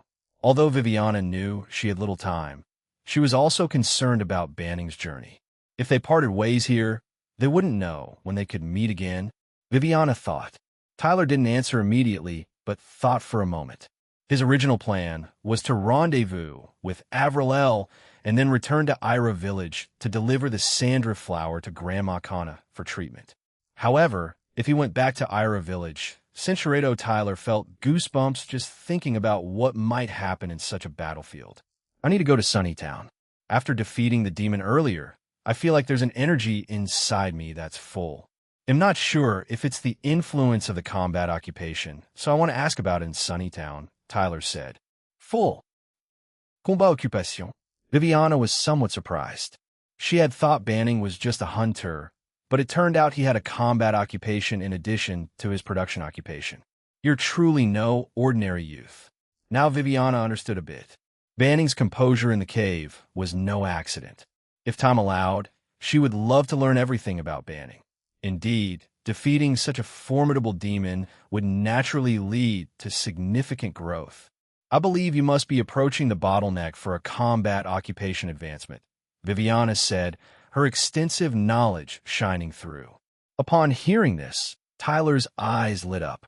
Combat occupation avancement? Yes. Combat occupations require the completion of corresponding trials to advance and continue leveling up at levels 20, 50, 90, and beyond. Depending on the trial and individual performance, most combat occupations also undergo a class change. If you're not in a hurry, I suggest you head to Emerald City for a profession and level appraisal. Viviana explained in detail. Tyler wanted to ask more about the trials and class change, but seeing Viviana's eagerness to rush to Goodtown, he decided not to press further. Thank you, Viviana. You're truly impressive. Viviana shook her head, indicating that there was no need for thanks. She had hoped to thoroughly share her knowledge with Banning, but she was running out of time. Take this with you. If there's a quest guild in Sunnytown, show them this badge, and they'll help you, Viviana said, handing Tyler a pure gold badge engraved with the emblem of her family. It was weighty and clearly valuable. Or you could come to Flamestride City to find me. If you wish, Viviana muttered quietly, unfortunately unheard by Banning. I will always remember your kindness, Viviana, and I will repay you someday. All right, there was much left to say, but time waits for no one. I must go now. Stay safe. Viviana took one last look at Banning before conjuring the floating crimson sword. She deftly leaped back and forth between the rock wall and the flying sword, soon reaching the cliff's top. Glancing back, she saw Banning still watching her, and her lips curved into an involuntary smile. Remember, never attempt the FIFTH level of difficulty in the trials, no matter what. Viviana shouted to Banning. All right, you should go now, Tyler shouted back, waving goodbye. It was a gentleman's duty to see a lady off. He continued watching until Viviana disappeared from view before setting off. Tyler searched for Avril and Elle along the bottom of the gorge, retracing their steps towards the earlier fissure, and finally, he found Avril lying unconscious near the crevice. It had been over 6 hours since Tyler and Viviana had fallen into the underground cavern. Tyler quickly rushed to Avril's side, relieved to find she had merely fainted. Avril life energy, 1630 endurance, 023 magic energy, 8080. Did she faint due to exhaustion? Tyler glanced at Avril's status information and then at the pile of rocks beside her, resembling a small mountain. He felt a pang of discomfort in his heart. It was clear to Tyler that every stone in the pile bore traces of a painful struggle. Avril had painstakingly removed each rock blocking the crevice until she was utterly exhausted and had collapsed at the edge. Imagining this scene, Tyler's face turned pale. He carefully examined Avril's hands. Both were scraped and badly scratched from her efforts. In some places, her skin looked sore and worn from the rough work, exposing the bone beneath. Tyler knew that Avril had endured such agony in her attempt to rescue him from the underground cavern. Unable to fathom the excruciating pain Avril must have withstood while removing the rocks, and the desperation she felt in trying to save him, Tyler felt guilty, knowing her effort was ultimately futile. Too foolish. Avril, am not worth it. Tyler sat beside Avril, wanting to comfort her, but not daring to touch her. He sat in silence for a long time. Eventually, he got up and found the remains of the Goodtown cavalry squad. He collected a few usable healing potions from their belongings and brought them back to Avril. The sting of the medicine roused Avril from her unconscious state. As she saw Banning's face, she couldn't tell if she was dreaming or awake. But it didn't matter if it was a dream or reality. As long as she could see Banning again, she was content. Oh, benevolent gods, if this is reality, I'm willing to trade my life for Banning's survival. If this is a dream, please let me never wake up. It's my only request in this lifetime. Please grant my wish. Unrestrained tears slid down Avril's cheeks. At the same moment, atop the Sandrift Gorge's cliff, the level 67 mercenary sage Granny Cassi gazed solemnly at the bottom of the gorge. I can no longer sense Swerek's presence. Could he be dead? She muttered to herself. Just in case, he'll make a record. Goodtown cavalry annihilated, she noted. Survivors include the young hunter from Ira Village, the orchard girl, HM, and the young lady of the Scarlet family. Granny Cassi's eyes widened in surprise. Swallowlock, you couldn't have been killed by Scarlet family's young lady, could you? The unexpected discovery intensified Granny Cassi's suspicion that Swerek was indeed dead. To account for her findings when reporting to the earthly ghost, she quickly noted the names of the few survivors from the Gorge incident. Sandrift Gorge survivors, Viviana of the Scarlet family, Banning from Ira Village, and Avril, also from Ira Village. Into the volume Shadow of the Sandrift Gorge, Chapter 87, The Unseen Enemy. Atop the cliff of Sandrift Gorge, an elderly woman with white hair gracefully traversed the rugged terrain. Hearing the sound of the landslide, I thought I'd come take a look indeed. I made the right choice, said the woman, Granny Cassi, who had just witnessed a silver-haired girl hurriedly departing moments before. Judging by the girl's attire and appearance, Granny Cassi deduced that she must be the youngest daughter of the Scarlet family, Viviana Scarlet. This is quite unusual. Why would the young lady of the Scarlet family venture into the territory of the Azure Lizard Lord? Granny Cassi couldn't help but feel a premonition that the cunning Swerek might have finally met his demise. A few days prior, when the traveling merchant group was separated from young Banning due to the landslide, Granny Cassi had thought the lad would perish in the valley. However, the appearance of Viviana introduced a new variable. Swerek was a sly and treacherous creature. As long as his true race rogue, shadow, demon remained concealed, he was virtually unkillable. For years, Cassi had wondered what kind of ploy Swerek employed to make the people of Goodtown believe in the existence of the Rock Shadow Demon. Rock Shadow Demon and Rogue Shadow Demon, stark contrast between the titles. Even in her prime, Granny Kasi had no means of dealing with a Swerik that could hide within shadows. But now, Swerik's presence had indeed vanished. Uncertain, Granny Kasi began exploring the gorge. Before long, she discovered remnants resembling granite golems, ultimately leading her to what could be Swerik's corpse. The demon core has been removed. It seems he was truly killed. Could it be the work of the Scarlet family's young lady? Swerik must have let his guard down. Granny Kasi knew Swerik looked similar to an ordinary long-eared jumping mouse, so she couldn't be entirely sure. Nevertheless, the evidence of battle within the underground cavern undeniably pointed to the fact that Swerik had been slain. Granny Kasi proceeded to examine the cavern further, discovering that not only Swerik had perished, but his entire clan of long-eared jumping mice had been wiped out as well. Such professionalism, this level of execution, even top-tier bounty hunters could hardly compare. Granny Kasi praised in admiration, with no sorrow for Swerik's death, as she had no real connection to him. Very well, I shall report this to the earthly ghost as is. Moments latte. Granny Kasi arrived at the wooded area outside Sandrift Gorge. She carved the snake eye symbol onto the tree, and after a short while, a green snake emerged from the nearby grass, flicking its tongue. Hiss! Kasi, it's rare for you to seek me out. Has the rogue shadow demon perished? Evil kind language. Yes, as per the mission, I contacted you immediately. I'd be truly grateful if you could accommodate me, this old woman's poor hearing, and speak in the common human tongue. Human language. Granny Kasi deliberately raised her voice to express her dissatisfaction. Is. Very well, then report quickly. Human language. The green snake climbed up the tree, switching to the language Granny Kasi requested. Though it's glowing, sinister, I continued to emit a malevolent aura. Granny Kasi recounted truthfully what she had observed.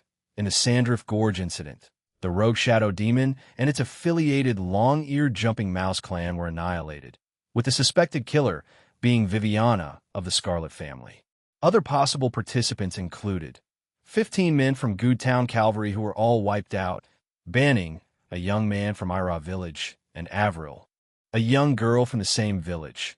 Both were alive but severely injured. That's everything. Hiss. All right, I will report this upward. When new orders come, I will contact you. You've worked hard. The green snake didn't say anything more as it slid down the tree trunk and disappeared into the grass. Prison Star Calendar Year 187, May 26th, for 27 p.m. countdown to confession death. 25 days today, the Abyssal Empire was overcast. The evil kind here struggled with perpetually damp clothing. Within the gloomy temple of myriad demons, the eternal Winter Lord, wearing a stone mask, paced back and forth, a necessary action when deep in thought. Not long ago, the earthly ghost reported the latest news, which gave him some ideas. Viviana of the Scarlet family, quite young. Is the Scarlet family secretly nurturing a divine heir? This time's Deathbound arrived on the Prison Star on May 5th. Viviana of Scarlet family has no relation to the Deathbound. Banning, a survivor from Luca Village. But the past population of Luca Village is untraceable. Avril, a victim of the Great Migration, has been living in Ira Village for 5 years. After some consideration, the Eternal Winter Lord believed that Banning was the most likely Deathbound, due to his untraceable background and the fact that he joined Ira Village on the very same day, May 5th. If it was a coincidence, it was too perfect to be true. After pacing a dozen more times, the Eternal Winter Lord made a decision. Earthly Ghost, he my command. The Eternal Winter Lord stopped pacing. Behind him, the snake demon Earthly Ghost with glowing sinister eyes had been kneeling for quite some time. Assigned 2 spies to keep watch on Banning from Ira Village. Report his appearance, attire, and location daily, as well as any other suspicious activities. This is my only order. Go. Yes, my lord. Once the Earthly Ghost had left, the Eternal Winter Lord resumed pacing. Ever since his last command, the Heavenly Ghost and Earthly Ghost had each brought back numerous suspects who met the criteria for Deathbound. But the Lord couldn't possibly bother the busy singular demon god to personally deal with such trivial matters. Moreover, the recent battlefront has been tense, and the singular demon god couldn't spare any time. The eternal winter Lord himself hadn't slept for 3 days and nights. The most feasible approach now was to observe for a while longer, narrowing down the target and confirming the Deathbound's identity before seeking the help of the singular demon god to eliminate them root and branch.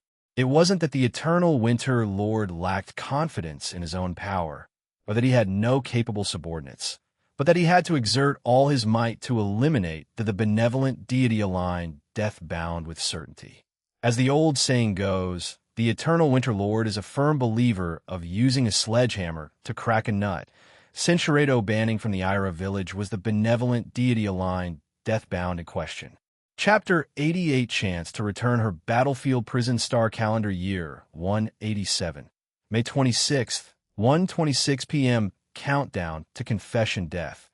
25 days Viviana hurried back to Goo Town under the veil of night and day, arriving within the time frame agreed upon with Albert. However, the attentive Albert noticed an uncharacteristic scent of poverty emanating from Viviana, and beneath her veil, a faint black spot on the tip of her nose, causing him to frown. "My lady, forgive my boldness. Have you, by any chance, encountered someone of lowly birth in Sandrift Gorge? Someone of lowly birth?" Viviana did not immediately grasp his meaning, as she was not as concerned with one's status as Albert was. After some effort to recall, she remembered that Banning did appear to be rather impoverished. Upon thinking of Banning, Viviana instinctively recalled the events in the cave, causing her to instinctively wish to keep his existence hidden from Albert. No, not at all.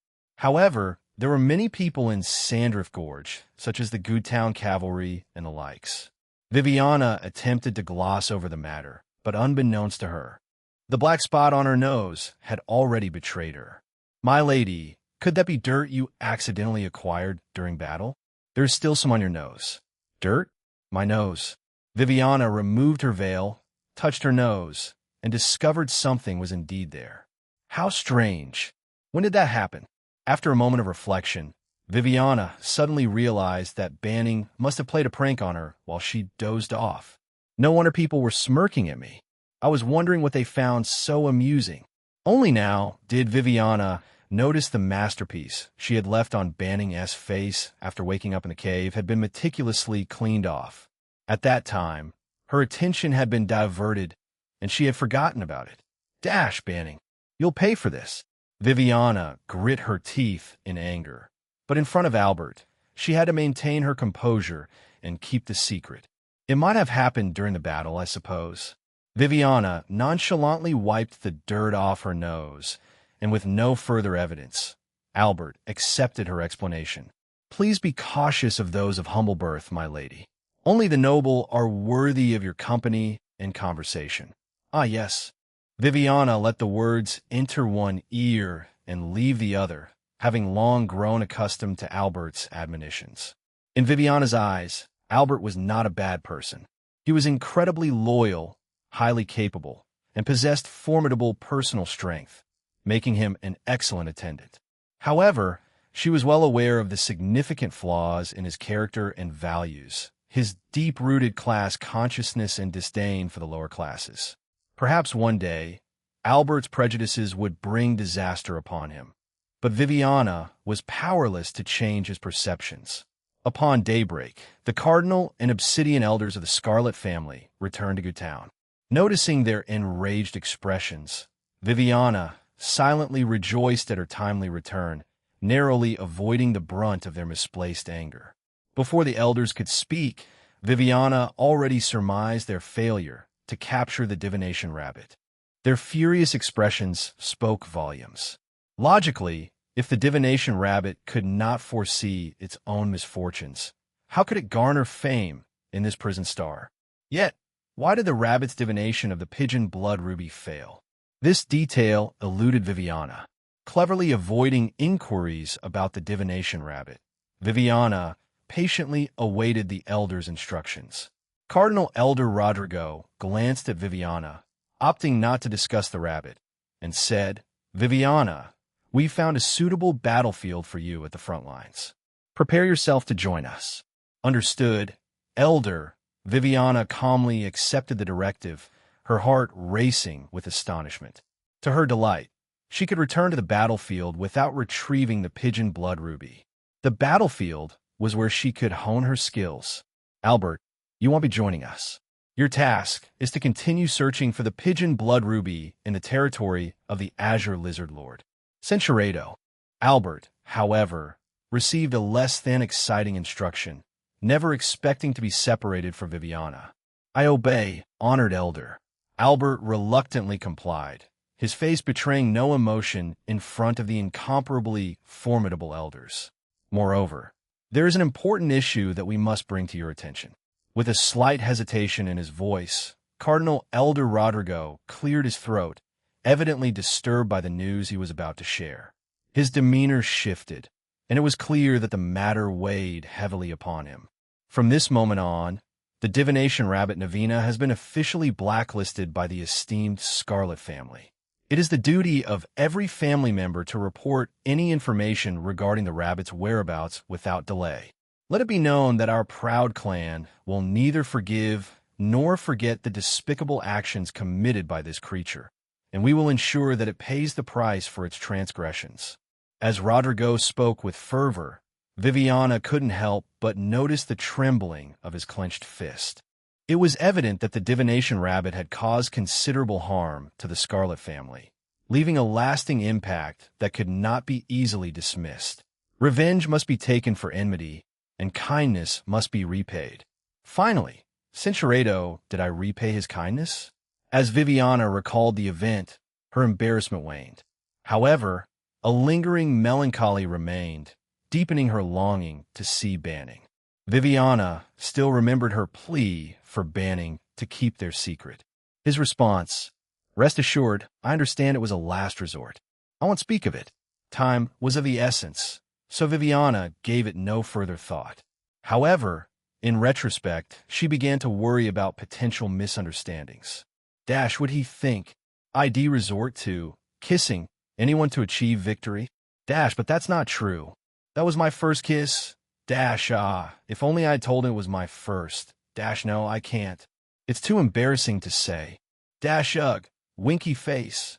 The more Viviana pondered, the more troubled she became. Eventually, she cleared her mind. If there's a misunderstanding, it'll simply explain it to him.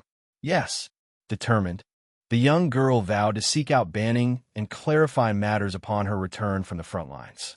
Little did she know, their next meeting would not only deny her the chance to explain, but also add to the growing list of misunderstandings. Chapter 89, The Coming Deadline Prison Star Calendar Year 187, May 31st, 9:24 a.m. Countdown to Confession Death. 20 days after a 5-day journey through mountains and valleys, Avril and Banning finally returned to Ira Village. They shared many hardships together, including a reunion that spanned life and death, a meal of unpalatable hyena meat under the starry sky, and a drink of sweet underground water. Each day was difficult, but upon arriving in Ira Village, their past struggles seemed like a fleeting moment. Reminiscing about this time of shared hardship and caring for each other day and night, Avril felt a mixture of embarrassment, joy, and reluctance. Although 5 days is not a long time, Avril and Banning's emotional bond had surpassed that of 5 months of cohabitation. Often, they didn't need language to communicate, just a glance was enough to understand each other. Furthermore, Elle had temporarily set aside her intention to harm Banning. The condition of this temporary truce was that it would last until Banning completed his mission. Quote form Chapter 2 letters. Please click paragraph comment for quotes. Of course, if Elle were to discover that Banning had cheated on Avril or committed any other offense against her, he would face the same fate as before. During this time, Avril did not mention her confession to Banning, nor did she allow Elle to bring it up. Just as Elle temporarily refrained from harming Banning, Avril wanted to wait until Banning had completed his mission before confirming her feelings for him. She hoped that before that day arrived, she would have grown into someone who could stand by Banning's side in battle. Upon their return to Ira Village, the first thing Avril and Banning did was to heal Granny Kana. The sandrift flowers that Banning had collected were very effective, and after drinking 2 doses of the medicine, Granny Kana felt much better. The next morning, she was even able to get out of bed and walk. Everyone in the village was happy about Granny Kana's recovery, but they were also saddened by Rhodes' unfortunate death. Every life on this prison planet was precious and fragile. While the villagers were relieved by the return of the 2 young people, Tyler became increasingly anxious these days because the remaining time for confession death countdown was running out. This morning, Tyler saw that Granny Kana could walk, so he said goodbye to Avril and everyone else without even eating lunch and hurried to Sunnytown. As of today, Tyler's confession death countdown had only 19 days left. 19 days may sound like a lot, but after deducting the 11 days it took to travel from Ira Village to Sunnytown, he only had 8 days left to meet the next girl. In the Earth world, 8 days would only be enough for him to go out to eat and watch a movie with someone Barado. Therefore, Tyler must move quickly this time. For Tyler, the distant Sunnytown is not a good destination if he wants to maximize his time. Goo Town was originally a good option, but Tyler knows that Viviana and other members of the Scarlet family have recently gathered there. Even if you put aside the matter of pigeon blood, Cinchuredo, there are members of the Scarlet family in Goo Town, and in the worst case, Vivianel's father may also be there. In front of the old man's eyes, if he were to act recklessly and get himself killed, Tyler would regret it. Therefore, even if time is unusually tight, he can only go to Sunnytown. When Tyler left the Sandrift Gorge, he accidentally acquired a warhorse. This warhorse may not be the fastest among the Goo Town cavalry, but it is definitely the smartest. After its owner died, the horse had been wandering in the gorge, but when it met Tyler and Elle, it voluntarily followed them. Tyler felt that the horse was destined for him, so he deliberately chose a gentle slope route and left Sandrift Gorge with it. Unexpectedly, the horse still refused to leave after gaining its freedom, so Tyler and Elle rode it back to Ira Village. Now, Tyler is riding this horse on the dirt road, and with its help, the journey to Sunnytown can be shortened by more than half. Without it, Tyler would have to risk going to Goo Town to test his luck. To thank this horse for its contribution, Tyler gave it a name. Let's go, Moto-chan. The road is long, and the horse's hooves clatter. The journey of one person is sometimes lonely. Cinchuredo am here to argue for Avril. The naive young girl knows Tyler quite well and can tell that he is avoiding Avril. Even if Tyler is not going to pursue other girls this time in Sunnytown, he will still find a way to temporarily separate from Elle. Tyler believes that he has been with Elle for too long this time. Cinchuredo, I can't find a reason to reject her. Silly Nisa, no? So you like Avril? Tyler, it's ironic. Just because I don't reject her, does that mean I like her? Tyler's rhetorical question stumped the foolish girl. She, a naive little airhead in love, couldn't answer this philosophical question. Silly Neeson. So, do you like Avril or not? Tyler, as a dead man walking, I can't like anyone. Tyler's words made the foolish girl silent. Dead man walking refers to the fact that Tyler's life is not his own. Considering Tyler now as a deathbound, to continue to live and to continue upgrading the Divine Eye of Transcendence, he inevitably has to build stronger connections with Barado allies and the Barado people who Barado him. The harder it is for him to manage his growing circle of Barado. In fact, the young girl knows that Tyler could have simply rejected Avril and acted like a smooth-talking scoundrel. If he rejected her, he would not have any burdens on his conscience, and he would not have to consider Avril's feelings anymore. However, Tyler chose the most difficult path in matters of the heart. The foolish young girl has seen Tyler's decisive and resolute side, as well as his calmness in dangerous situations. Therefore, she cannot understand why he would choose to be a stupid, good person in this matter of the heart. After much deliberation, the silly stupid finally made a decision. She submitted a request to the Omniscient Wisdom Repository to investigate Tyler's background. Chapter 90 Tyler S. Past, Part 1. In his youth, Tyler was the epitome of a good child. His sense of justice was overwhelming, and he could not tolerate any unfairness or injustice. However, Injustice and unfairness are the norms of the world. Consequently, young Tyler was often embroiled in fights with other children. Ordinarily, children who fought outside would be scolded or even beaten upon their return home. However, young Tyler was fortunate. His family was poor, and his parents worked tirelessly, leaving them with little time to tend to him. Experiencing his parents scold was a form of happiness for young Tyler.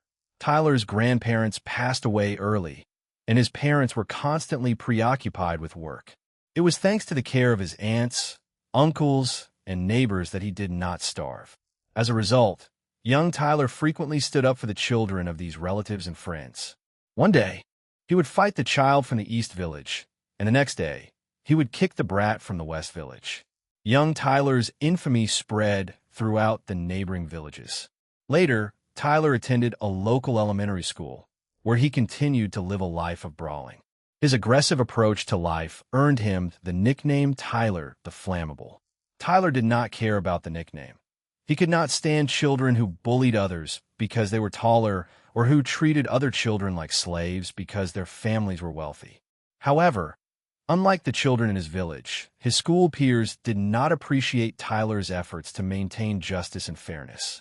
Even those he had helped were unwilling to associate with him. Tyler became isolated. Nonetheless, he remained steadfast in his values. As he grew older, he began to notice new problems. Tyler was puzzled as to why the teacher's son could receive extra stationery and uniforms. He was puzzled about why everyone had to pay for spring and autumn outings, even if some were too ill to attend. He was puzzled about why the grade director's daughter could open her textbook during exams, while others would be scolded for merely turning their heads. Unable to find answers to his questions, Tyler inquired of the adults, only to receive the following replies. Because he is the teacher's son, he can. Because she is the grade director's daughter, she can. Because that's how the school rules are, you're too young to understand. Tyler was indeed too young to quote Edmund Burke. The only thing necessary for the triumph of evil is for good men to do nothing. However, the teachers became irritated with Tyler, and during the new year, they summoned his parents to the school. They berated Tyler's parents relentlessly, warning them that if Tyler continued to cause trouble, he would be expelled. Tyler's parents were reasonable people. They did not criticize their son for the teacher's scolding. On the contrary, they told Tyler that he was in the right and that the school and the teachers were in the wrong. But I'm sorry, Tyler, they said, we can't afford to send you to a city school just yet. You must stay here and complete your education. By the time you graduate from elementary school, we will have the means to move you to the city. So, Tyler, we must ask you to endure and not cause any more trouble. Can you do that? With tears in their eyes, Tyler's parents looked at their son, who nodded silently in agreement. He wanted to ask, Mom and Dad, can I still be a righteous person if I turn a blind eye to evil? But remembering the way his parents had been humiliated at the school, he swallowed the question. From that point on, Tyler became a shrinking violet at school.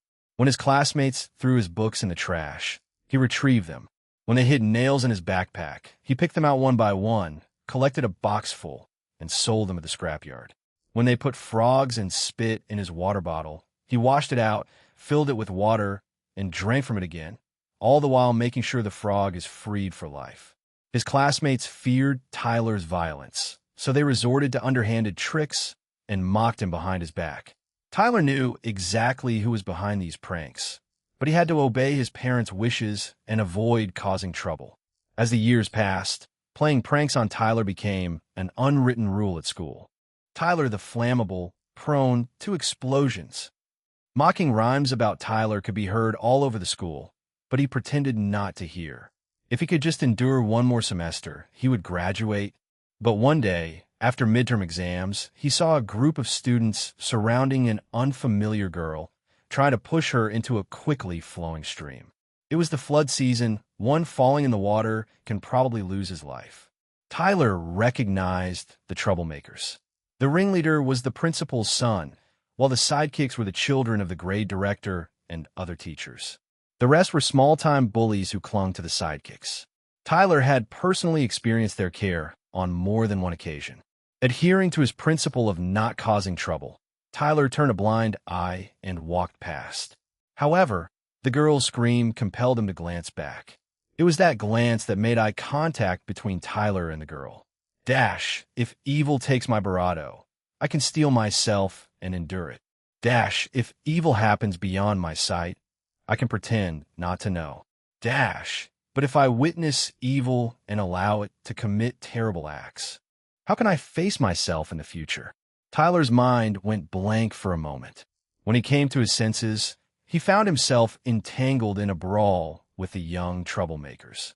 That evening, the local police station issued a notice. A vicious brawl had occurred at the village primary school, where sixth grader Tyler maliciously attacked 13 students.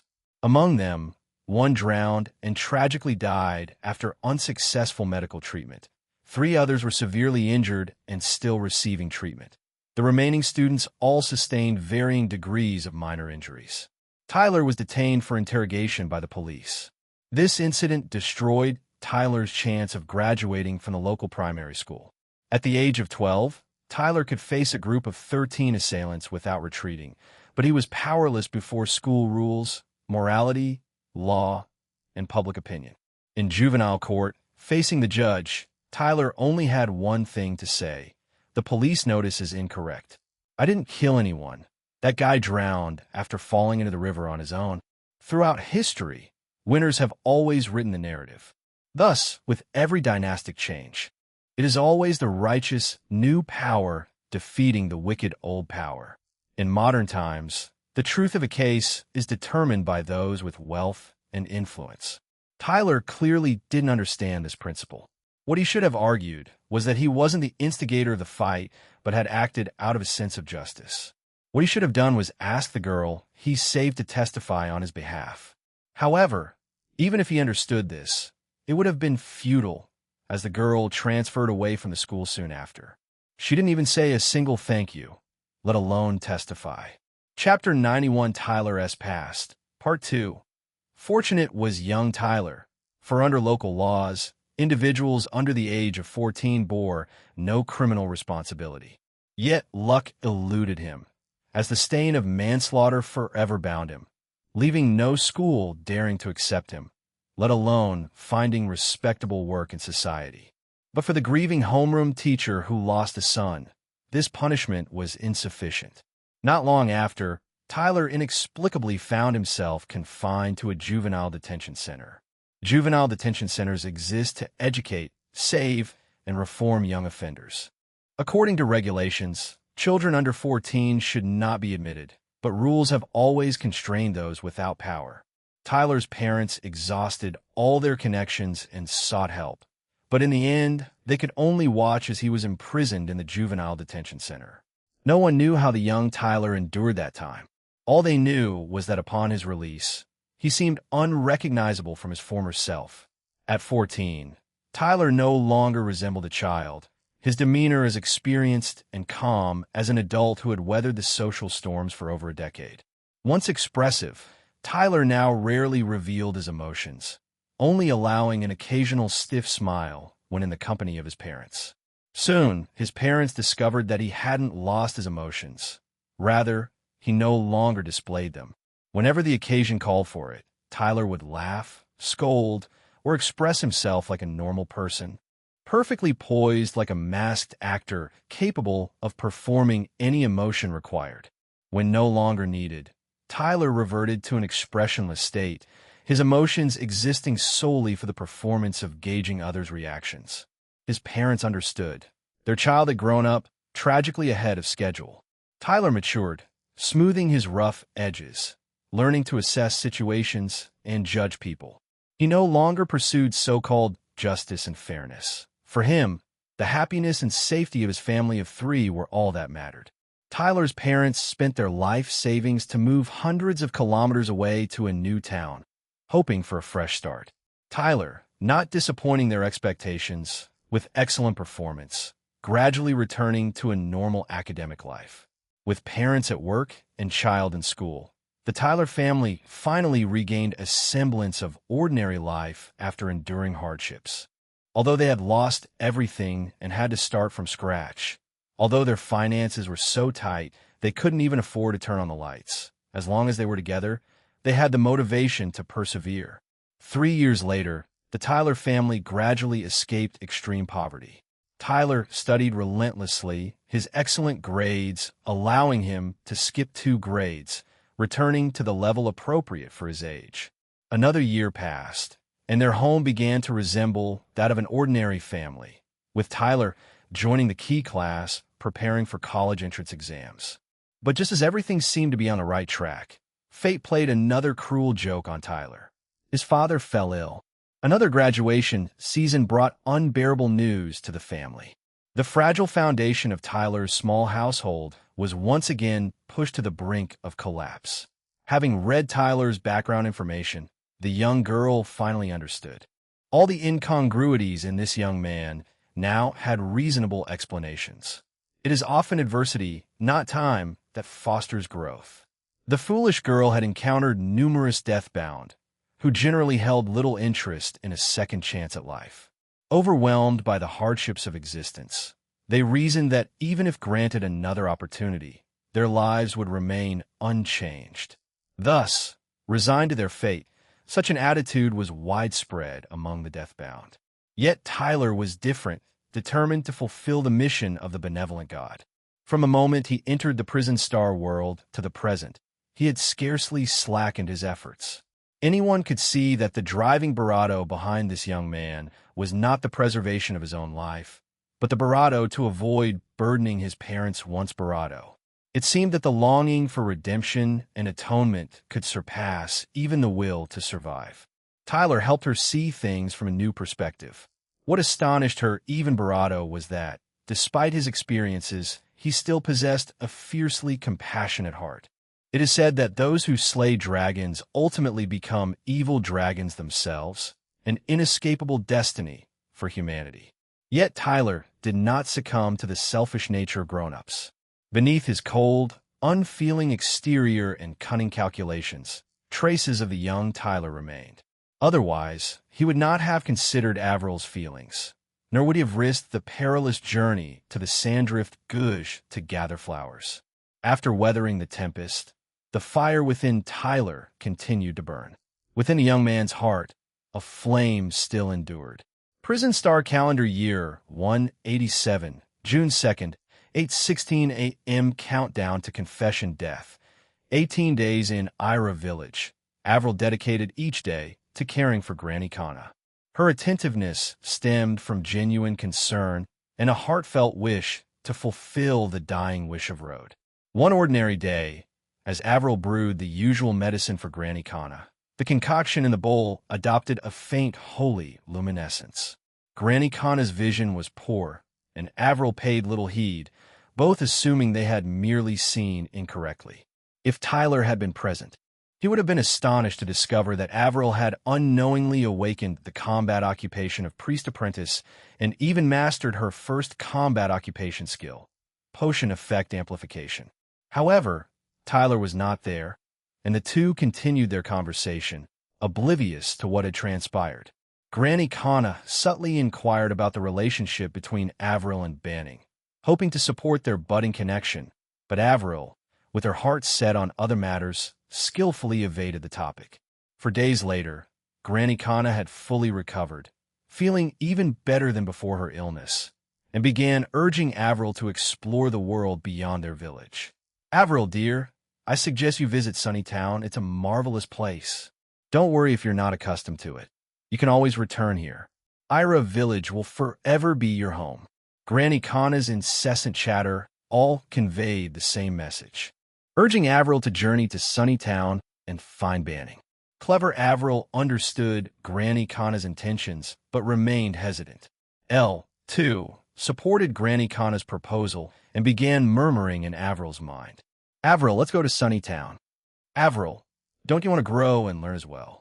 Avril, if you stay in the village, you'll only drift further from Banning." Ultimately, under the combined persuasion of Elle and Granny Kana, Avril decided to venture to Sunnytown. This delighted Elle, who couldn't help but hum a tune in Avril's mind. Humming, "Off to catch a cheater, off to catch a cheater." Chapter 92, Avril S. Journey Prison Star Calendar Year 187, June 7th, 9:15 a.m. Countdown to Confession Death. 13 days on the eastern flank of Sandrift Mountain Range. Tyler spurred his steed forward, and at this pace, he would require approximately 4 to 5 days to reach Sunnytown. Along the journey, his rapport with his cherished mount, Moro-chan, grew increasingly harmonious, the horse and the rider actually being one. Throughout these travels, not a moment spent horseback was squandered, as Tyler devoted his time to honing his skills. Based on previous experiences, he knew that leveling up Heart of Focus would enhance his dexterity, while upgrading the Deceiver skill would augment his intelligence. Given that intelligence was tied to magic energy and its restoration rate, prioritizing the advancement of the Deceiver skill level would undoubtedly be the optimal choice for maximizing skill improvement efficiency. Upon embarking on his journey, Tyler's Deceiver LV2 consumed 5 magic energy points per second, with each second of use increasing proficiency by 1 point.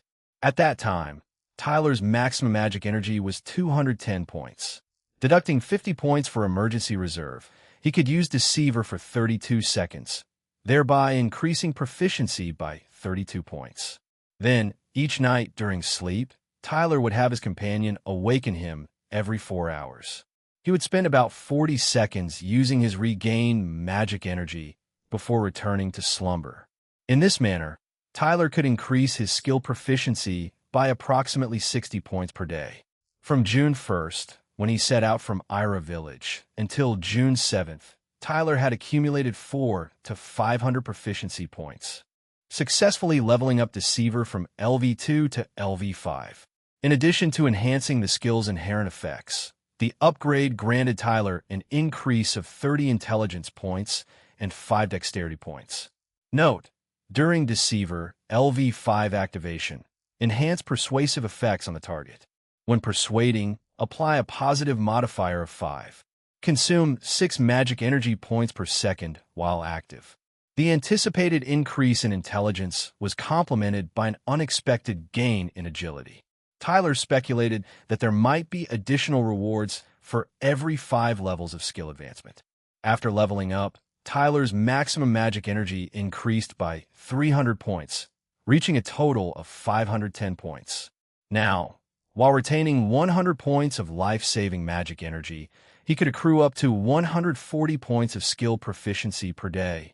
The efficiency of gaining proficiency was, as he had predicted, visibly initiating a virtuous cycle.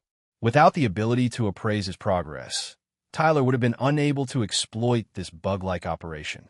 After all, without being able to see experience points and proficiency, who in this world would waste their precious magic energy on the Deceiver skill while seemingly casting it into thin air? On the same day in Ira Village, Avril packed her belongings and prepared to set out. She felt a mixture of excitement and nervousness, while Elle was purely thrilled. At last, we're setting out, Avril. We can't let Banning stay in Sunnytown alone. He's up to no good, and you wouldn't even know. Oh well, it's not like that with Banning and me.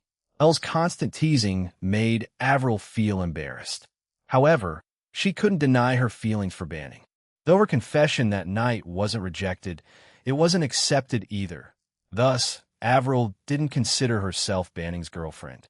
This time, she wanted to leave the village to grow and mature. As Shed said before, Avril hoped to become a person befitting Banning before receiving his response. Under the warm sun, she bid farewell to the villagers and set off alone towards Sunnytown. The following day, Avril walked across the open fields, her solitary figure casting a lone shadow. Avril, let me take over for a while. You've been walking for so long. It's fine, Elle. We share the same body, so it doesn't matter who walks, haha. Sigh, if it weren't for the landslide, we wouldn't have to take this long detour. Many days had passed since the incident in the canyon, but the dangers remained fresh in Avril's mind. If she hadn't encountered Banning, she might have perished at the hands of the stone monsters. During those few days, the 15 members of the Gootown Cavalry were wiped out and Rode perished in the landslide. These losses made Avril feel the frailty of human life and subconsciously, cherish her relationship with Banning even more. As they walked, Elle suddenly warned Avril to be on alert. Avril, there seems to be something up ahead. Let me take over.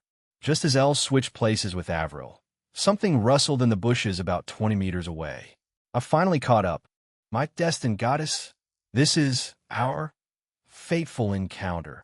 As the voice spoke, a round, fluffy object slowly rolled out of the bushes. Elle readied her giant scissors for battle, but the white, round, and somewhat adorable creature left her puzzled. Ah, let me see. Where is the goddess? The fluffy ball slowly unfurled, revealing not a ball, but rabbitkin? Elle stared in astonishment at the long ears that stood upright. Before her was a rabbitkin granny dressed in yellow-green traditional garb. The elderly rabbitkin was only about a meter tall and quite petite. Though advanced in years, her spirit seemed quite lively. Ah, goddess, are you my goddess? The mysterious rabbitkin granny gazed at Elle, overjoyed. Wait, what goddess? Who are you, and what do you want? Elle didn't let her guard down despite the seemingly weak appearance, keeping her giant scissors at the ready. Signe distance. The rabbitkin granny retreated a couple of steps, then reluctantly bowed with her aged body. My apologies. I forgot to introduce myself. I am the fortune-telling divination rabbit, Navina. I came here specifically to meet you. Divination rabbit Navina. Elle had no idea about this title or name, but Avril had some recollection of it. Elle, don't attack her yet. This rabbitkin granny doesn't seem like a bad person. Let me talk to her first. If there's any danger, you could take control again. Elle agreed with Avril's suggestion, and her instincts told her that the delicate rabbitkin granny was harmless. Hello. Do we know each other? Why do you call me goddess? Avril asked the rabbitkin granny. Oh, what's going on? Goddess, it's as if you suddenly changed. The rabbitkin granny's keen senses immediately detected the change in Avril, but didn't discover the secret of her dual personality. You haven't answered my question yet. Pardon-moi. Actually, I don't know you, but my divination revealed that the goddess who can save me would appear here at 2:16 p.m. on June 8th, 187 years ago. The rabbitkin granny opened the magical stone pocket watch hanging around her neck, and the hands did indeed point to 2:16 p.m. However, Avril didn't trust her just yet. To verify if the rabbitkin granny was truly a divination rabbit, Avril devised a plan. Shed asked the granny to predict who Banning really likes. Chapter 93 Divination Rabbit Navina, forgive me. I have spent most of my life within the confines of our village, and I am not clear about matters beyond. Might I request that you provide some proof of your identity? Inquired Avril, addressing the elderly rabbitkin. Ah, I see. And how would you like me to prove myself, dear goddess? Well, there was once a young man named Banning in Ira village. Can you divine who his beloved might be? Gathering her courage, Avril took a bold step. Despite her usual introverted and shy demeanor, she could be quite brave when the situation called for it. Oh my, such youth. Not a problem. Leave it to me. The rabbitkin granny was quite amiable. She sat down, legs crossed, and began humming a tune with no discernible lyrics. A melody both familiar and eerie. As the melody played, several small clay figures emerged from the ground around her. Little clay tigers, deer, and various other two-legged animal creatures. They stumbled and wobbled about, utterly endearing. Suddenly, without warning, the clay figures shattered into dust and vanished. Is at the end of the divination. Avril, unversed in such mysteries, watched in silence. The rabbitkin granny, however, wore a look of utter astonishment and disbelief as she rose to her feet. Impossible. How could this happen again? Could there be more problems than just that thing? She muttered to herself for a moment before remembering the goddess at her side and hastily providing an explanation. I apologize for disappointing you, goddess. The divination was unsuccessful. Unsuccessful. Avril struggled to understand the implications. In the story she had heard, Navina, the fortune-telling divination rabbit, was the strongest diviner in the world, an infallible oracle. Could it be that the rabbitkin granny before her was an imposter? Yes, I don't know why it failed. Let's try this. Ask me to divine something else, anything at all, and I will prove to you that I am indeed Navina, the divination rabbit. Moved by the rabbitkin granny's earnest gaze, Avril decided to grant her another chance. This time, Avril asked her to divine her own identity, her name, age, and her current purpose and destination. The rabbitkin granny repeated her previous ritual, and this time, the clay animals successfully performed their clumsy dance, tracing ethereal constellations upon the ground before burrowing back into the earth and vanishing. With a mere glance at the patterns, the rabbitkin granny provided her answer. Goddess, your name is Avril. You are 16 years old, and you are journeying to Sunnytown for personal growth and seek out a young man named Banning. Her confidence was unwavering, and this time, she was indeed correct. Nevertheless, Avril remained apprehensive, so she requested the divination rabbit to foresee the number of trees in Ira Village's orchard, what Granny Kana had eaten the night before, and so on. Rabbitkin Granny accurately predicted everything without any mistakes, and only then did Avril believe that this rabbitkin Granny was indeed the divination rabbit, Navina. Little did I expect that you truly are the renowned divination rabbit. I heard that the divination rabbit is elusive and difficult to encounter. That's correct. If I hadn't come to seek you out, you would never have met me. Having established trust, the divination rabbit formally explained her purpose to Avril. It turned out that not long ago, the divination rabbit made a prediction error for a particular client and is now being pursued by them, forcing her to flee in all directions. The divination rabbit had never made a mistake in her predictions for clients before. To verify whether the client was causing trouble, the divination rabbit deliberately divined again, only to be astonished that she could no longer predict events she had previously foreseen with ease. Just like before, the little clay figurines want draw for me. It's been a long time since this has happened. Since this client was fierce and aggressive, the divination rabbit, in order to protect herself, cast a life-saving hexagram for herself. She learned that her only chance of survival was to arrive at a specific location in the northern wilderness of Ira Village on June 8th, 187, at 2:16 p.m. and join a passing girl as her companion. That's why I address you as goddess, my lady. As for why being with you can save my life, I do not know. The explanation from the divination rabbit left Avril perplexed, let alone ill. However, the divination rabbit's contemplation had just begun. Proficient in the art of divination, the rabbit knew that her encounter with Avril undoubtedly held some meaning, such as the recent divination failure, which might conceal an important message. Prior to this, the prediction of that thing's whereabouts failed. Now, the prediction of this young man Banning's beloved failed. The divination rabbit realized something. She asked Avril to wait for a moment while she cast 6 hexagrams in a row, predicting the thing's current location, successful. Predicting that thing's location 1 year from now, unsuccessful. Predicting Banning's current location, successful. Predicting Banning's location 1 year from now, unsuccessful. Predicting who Banning's future wife will be, unsuccessful. Predicting when Banning will die, unsuccessful.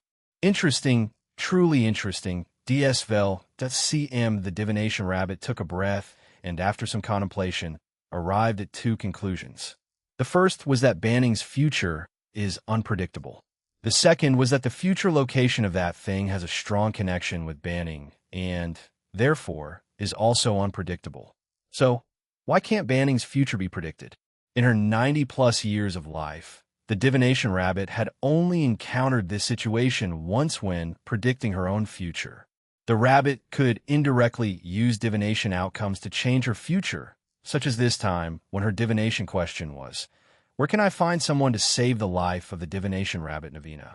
The result she received was, on June 8th, 187, at 2:16 p.m., in the northern wilderness of Ira Village, on the road east of a bush with 13 white flowers, join a passing girl as a companion. And the life of the divination rabbit Navina can be saved. Through this method, the rabbit could change her own fate. Since her fate would change with each divination, the rabbit could not predict her own death or future. From this, The divination rabbit made a bold guess. Perhaps Banning, like her, could foresee and change the future, which is why predicting his future fails. The divination rabbit never expected to gain such crucial information upon meeting the girl from her divination. She now firmly believed that this girl named Avril was the goddess who could help her. Prison Star Calendar Year 187, June 10th, 5:33 p.m. Countdown to Confession Death. 10 days bathed in the lingering glow of the setting sun, Tyler finally arrived at Sunnytown, 2 days ahead of schedule. During these days, he had accumulated over 400 points of skill proficiency on the road, raising his Deceiver skill from level 5 to level 8, and reaping new rewards. Chapter 94, The Unseen Trap. Upon leveling up the Deceiver skill by 3 tiers, Tyler's intellect attribute increased by 30 points, correspondingly boosting his maximum magic energy by 300 points. Moreover, the efficacy of the Deceiver skill itself improved, with a positive modifier for persuasion checks, rising from 5 to 8. Although Tyler currently lacked the means to comprehend how these calculations were determined, he believed that as the level of his divine eye of transcendence advanced, he would eventually discern the underlying principles governing this world. Now, while retaining 210 points of life-saving magic energy, Tyler could consistently enhance his skills by 1 level every 2 days through grinding proficiency. It's worth noting that when he set out from Ira Village, his maximum magic energy was a mere 210 points. Now, it has reached an impressive 810 points. Ironically, the advancements Tyler gained from his life-and-death battles paled in comparison to the progress he made leisurely grinding proficiency along the way. As in any world, choosing the right approach proved significantly more crucial than sheer diligence and effort. On his 35th day in the Prison Star world, Tyler finally grasped the first secret pathway to growing stronger: honing skill proficiency. You've worked so hard, Moto-chan. You've truly accomplished great feats. Tyler led Moto-chan into Sunnytown, and in recognition of her outstanding contributions, he sought out the finest stable in town. After using his mind-reading ability to confirm the stable-keeper was a good person, he entrusted Moto-chan to their care, even offering a small tip for their attentive supervision. Later, Tyler dined at the familiar Catgirl restaurant for his evening meal. While there, he learned that the traveling merchant caravan had yet to return to Sunnytown, indicating he would have to proceed alone for the time being. The proprietor of the Catgirl restaurant was a remarkably young Catgirl with silky silver-pink hair and unforgettable crimson eyes. According to Granny Kasi, the Catgirl's name was Tribe Ruri, an accomplished young girl who had founded the restaurant through her own entrepreneurial prowess. Despite the discrimination against demi-humans, she had managed to firmly establish herself in Sunnytown. Including tonight, Tyler had only seen Tribe Ruri twice at the Catgirl restaurant. They hadn't even exchanged words, let alone shared a glance. Silly Neeson, you're really keeping a close eye on her, Tyler. Are you planning to win her over? Tyler? No. Strong, independent women like her might not be so easy to conquer given my current status and abilities. Tyler averted his gaze from Tribe Ruri, knowing he must choose his next romantic target with the utmost care. His greatest obstacle at present was time, and urban girls were inherently more challenging to win over compared to their rural counterparts. In the world of Earth, an individual's emotional selectiveness increases with their level of education and exposure to information, resulting in the postponement of marriage among young people. This phenomenon applied equally in the Prison Star world, and Tyler believed that strong, independent young women would be even harder to conquer. Nonetheless, Tyler wasn't in a rush to make a decision, and Tribe Ruri remained a potential option. He planned to spend the evening exploring Sunnytown after dinner. Following his meal, Tyler ambled about Sunnytown for a visit. Sunnytown was relatively affluent, with magical stone lamps illuminating the main streets. Pubs and restaurants remained open until around 11 or 12 at night, providing the townspeople with a semblance of nightlife. From a distance, Tyler spotted a freshly decorated 2-story building adorned with a brand new sign: The Adventurers Guild, Sunnytown Branch. The Adventurers Guild was a staple in other worlds, and Tyler found himself instinctively drawn to the building.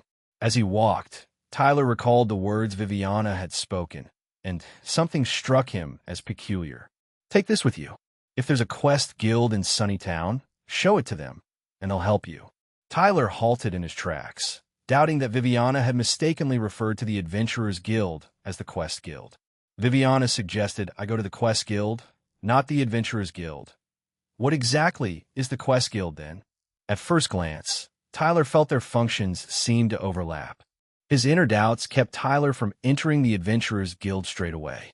Instead, he opted to observe from a distance. This Adventurers Guild seems to have been established quite recently. Tyler stopped a passerby and inquired, only to find that no one knew what the Adventurers Guild was for. Cinchureto, huh? Enemy? Where's the enemy? Lately, Tyler had been pondering whether the purpose of this naive young girl was to serve as a counterexample. Her reactions allowed him to understand how simple-minded people thought. Tyler continued to watch the Adventurers Guild from afar, noting that the staff were recruiting potential adventurers at the entrance. They informed everyone that the rewards for adventurers were similar to those of the Quest Guild's bounty hunters.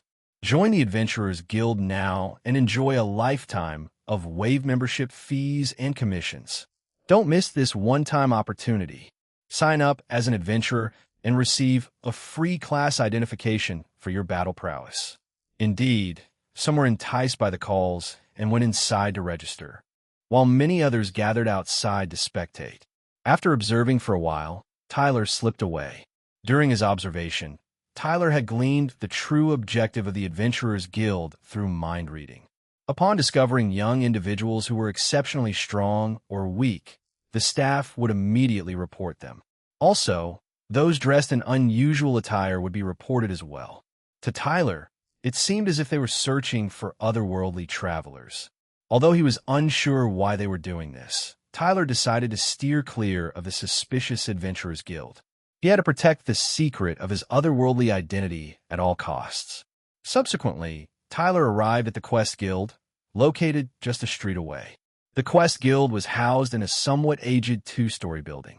The worn-out sign read Quest Guild, Sunnytown Branch. Despite its appearance, the establishment was precisely to Tyler's liking. Upon entering, he found himself in the reception hall, where 8 or 9 individuals were engaged in conversation. The only other person present was the receptionist at the front desk.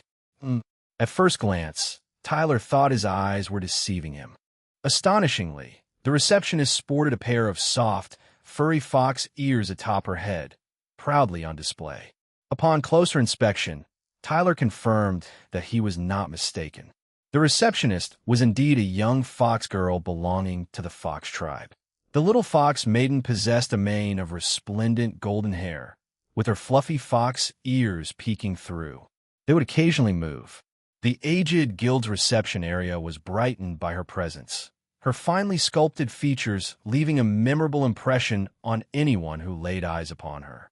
Regrettably, the delicate face of the golden-haired fox maiden lacked the amiable smile typically expected from a receptionist.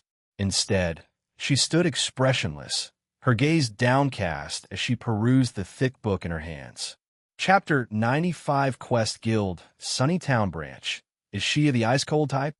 Or perhaps the cute mute type? Tyler glanced at the golden-haired little fox maiden's basic information, gaining a preliminary understanding of her. Emilia, female, 18 years old, receptionist at the Quest Guild, Sunnytown Branch production occupation, none manufacturing occupation. Cook, LV2 combat occupation. Junior mage, LV20HM, the same age as me? Tyler was somewhat surprised, wondering about her age. Upon closer examination, he realized that she was actually seated.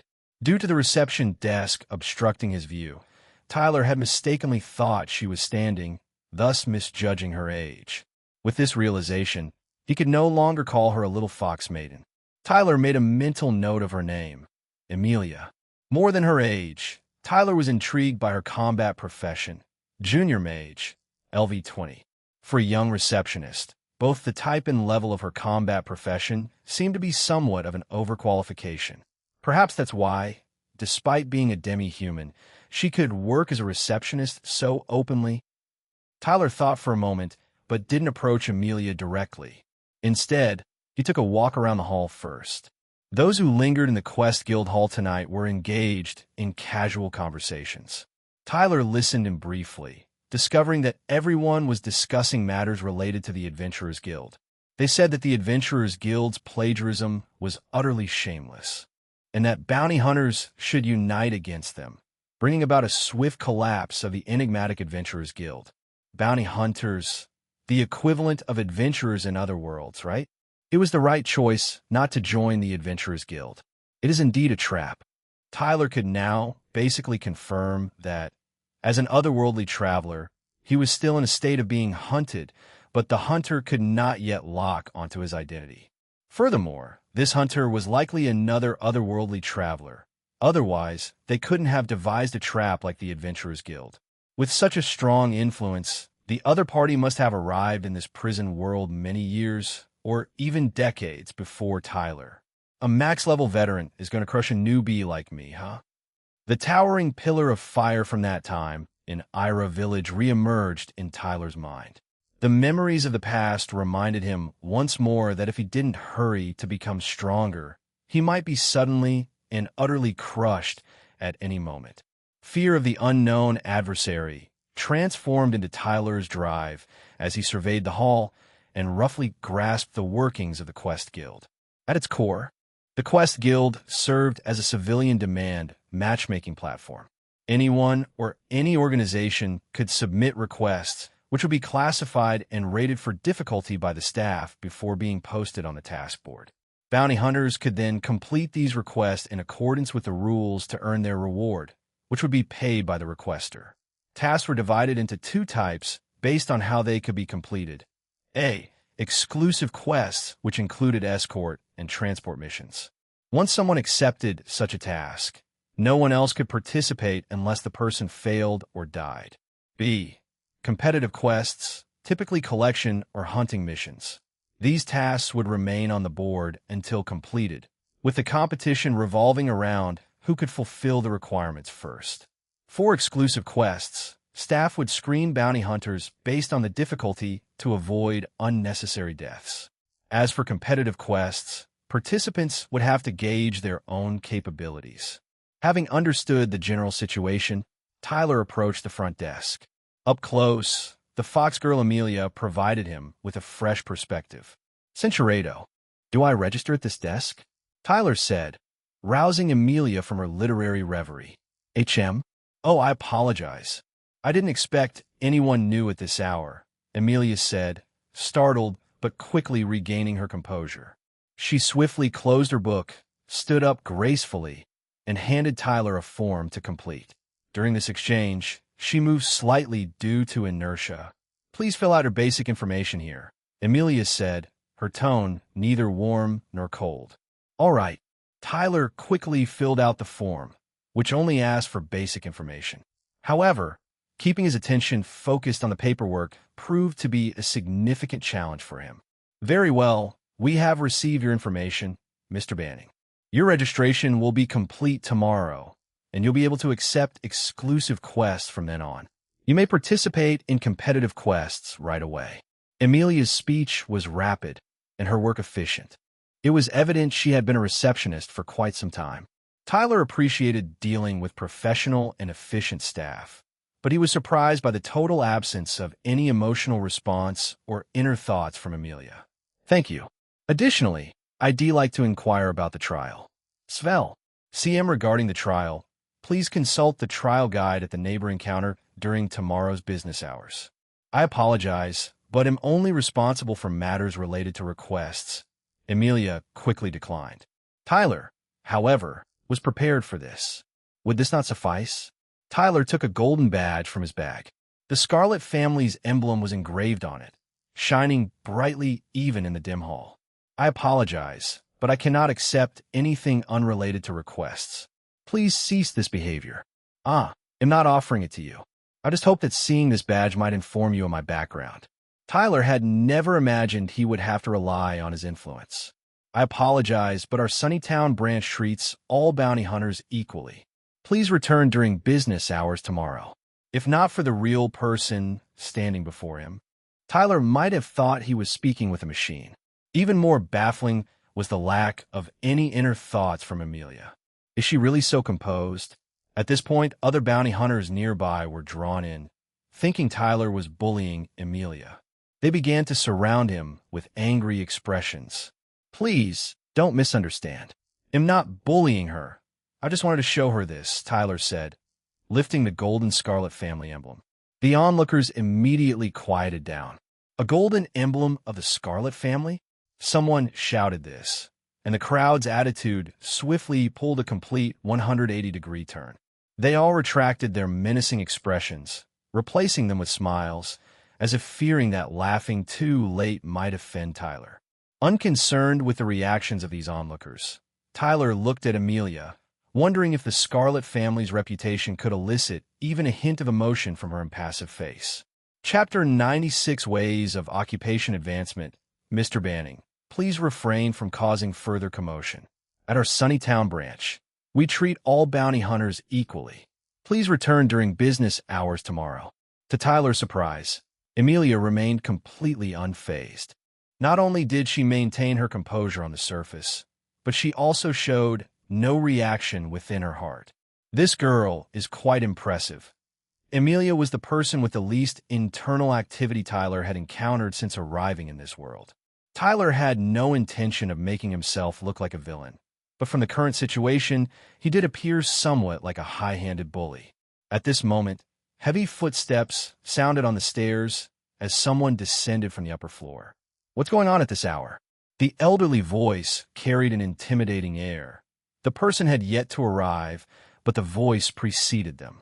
The surrounding people became well-behaved due to the voice, no longer causing a ruckus, and all turned their attention towards the staircase. An old man with skin as dark and wrinkled as parched earth, sporting a short crew cut of white hair, appeared in the hall.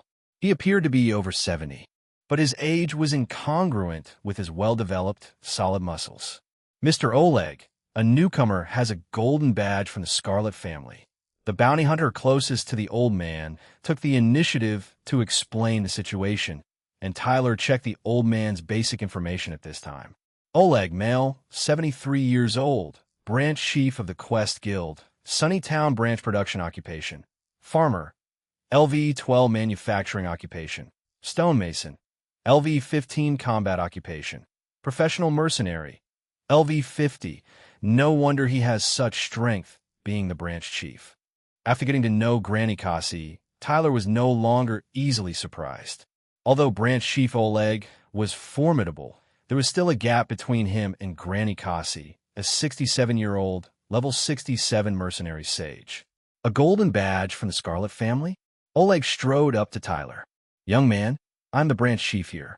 May I be allowed to verify the golden badge in your possession? Oleg spoke neither humbly nor arrogantly, but it was evident he regarded Tyler's identity with more importance than Amelia had. Tyler didn't mind and handed over the golden badge. Oleg examined it carefully, quickly returning it to Tyler before asking another question. Pardon my intrusion, but may I ask what your relation to the Scarlet family is? This question was somewhat sensitive, especially in front of so many people. The situation had now escalated beyond Tyler's intentions. Never mind. Cinchuredo Tyler ambled through the nearby streets, seeking a suitable woman to charm. Before long, Branch Chief Oleg approached him, a look of contrition upon his face. My sincerest apologies, sir. I was inconsiderate earlier. Might we converse in a more private setting? Tyler assented, precisely the private conversation with the Branch Chief he desired. Together, they retreated to a secluded tavern, its dimly lit interior perfect for clandestine discussions. Branch Chief Oleg, allow me to reintroduce myself. I am Banning, a friend of Viviana. Tyler broached the subject without preamble. Viviana Scarlet? Yes. I could hardly believe that the Silver Wasp Queen would have friends. Observing Oleg's thoughts, Tyler unexpectedly gleaned a new epithet for Viviana. I never imagined she would become so renowned. But it's not surprising since, at only 16, Viviana is already a level 52 magic swordsman. It would be strange if such a prodigy remained obscure. As a friend of the young Miss Scarlet, your presence truly graces our humble establishment. Oleg spoke, pausing to sit up straight and bow his head slightly in apology. Please forgive our earlier indiscretion. Our receptionist can be rather inflexible.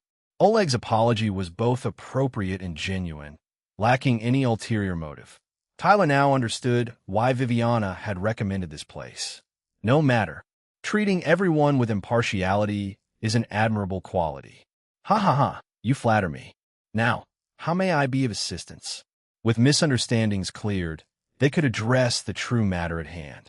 Tyler inquired directly about the trial, causing Oleg to hesitate, surprised that such a distinguished guest would inquire about such trivial matters.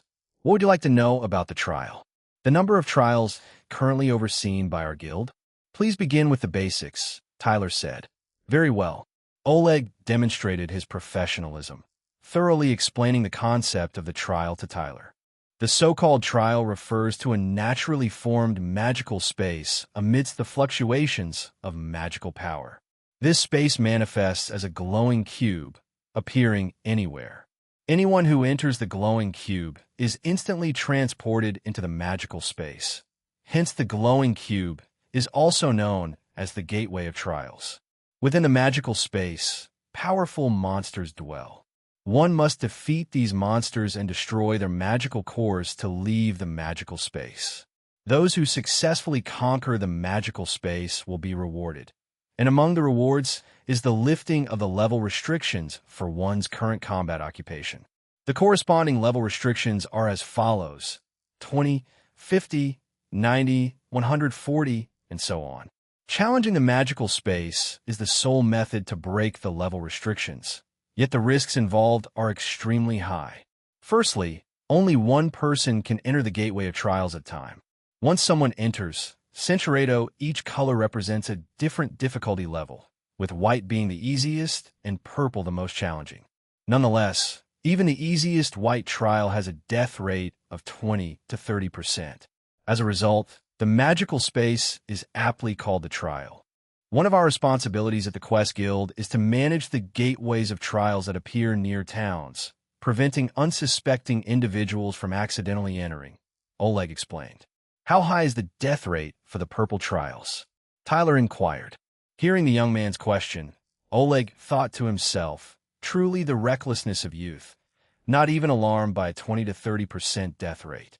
For the 5th level difficulty purple trial, the death rate within the Western Kingdom is 100%. Chapter 97 requests tasks. A death rate of 100% implies that no one has ever succeeded. Tyler furrowed his brow. Centuredo, when a girl cares for someone, shall worry about even the smallest things, like choking on water. The stupid girl, for once, seemed more intelligent than Tyler and sang triumphantly. With the cacophony of the background music, Tyler continued to inquire about the Gateway of Trials from Oleg. Branch Chief, if that's the case, doesn't everyone opt for the white trials? Indeed, there's a tendency for that, but some choose higher difficulties for better rewards. Oleg elaborated further on the details of the trials. Challengers could unlock level restrictions by completing any level of difficulty, but higher difficulties promised greater rewards. Moreover, the strength of demons within the trials would adapt according to the challenger's level. In the most laid-back scenario, one could choose to face the white trials at level 20, 50, and 90, which was the choice of the vast majority. After all, life is the most important thing. If you die, you lose everything. Hearing Oleg's words, Tyler could somewhat guess why the old man's level had stagnated at 50 without further advancement. Additionally, Emilia's combat occupation level was precisely at 20. What do you mean by level tiers? Oh, it's simple. Levels 1 to 20 make up the first tier, 21 to 50 make up the second tier, and so on. I see. So, it's better to reach the highest level within the corresponding tier before challenging the trials, right? Exactly. Oleg found it strange that this friend of Viviana's was entirely unfamiliar with such basic knowledge. However, he was a discerning man who knew what to ask and what not to ask. Sir, your level should still be in the first tier, right? There has been a shortage of Level 1 white trials recently, but if necessary, I can help reserve a spot for you. As expected of a branch chief, Oleg was considerate, but Tyler wasn't ready to make a decision just yet. No need for that. He'll think it over and contact you later. Rather than choosing the trial's difficulty, Tyler was more curious about how Oleg had deduced his first-tier level. It must be based on experience. I must appear weak, lacking the presence Viviana and the others possess. Tyler believed that, aside from his slightly higher magic power, his strength and dexterity attributes were far from satisfactory. Furthermore, his abilities in direct combat were a significant weakness. The road to becoming stronger was long and arduous. Is there anything else I can assist you with, sir? Not at the moment. They'll come find you at the guild if I need anything. After their conversation that evening, Tyler believed that Oleg, the branch chief, was a valuable acquaintance. Oleg's attentiveness wasn't solely due to the Scarlet family's golden emblem, but rather his friendship with Viviana. Viviana was truly impressive, a 16-year-old girl with such a robust network. Before parting ways, Tyler suddenly remembered something. Branch Chief, I have an impertinent request. Early the next day, Tyler arrived at the entrance of the Quest Guild. At that time, there were only staff members who had just started work and not a single bounty hunter in sight. Upon entering the hall, Tyler's gaze met Amelia's. To his surprise, she took the initiative to wave and indicate the location of the Gateway of Trials guide, though her face remained expressionless. Tyler wasn't a narcissist. He understood this wasn't Amelia being friendly, but rather a display of professional courtesy. Such people are rare in society. Tyler appreciated Amelia's integrity, but Silly Neeson saw it differently. Silly Neeson? Really? I suspect she might have facial paralysis. Hearing the term facial paralysis, Tyler felt a pang of nostalgia. He, too, had been called that in the past. Having heard a detailed introduction from Oleg the night before, Tyler thanked Amelia for her kindness and headed straight for the quest board in the hall. On the wooden board, a multitude of classified tasks were neatly posted. Tyler was well aware of his own capabilities. Although he had reached level 20, it was due to sheer luck.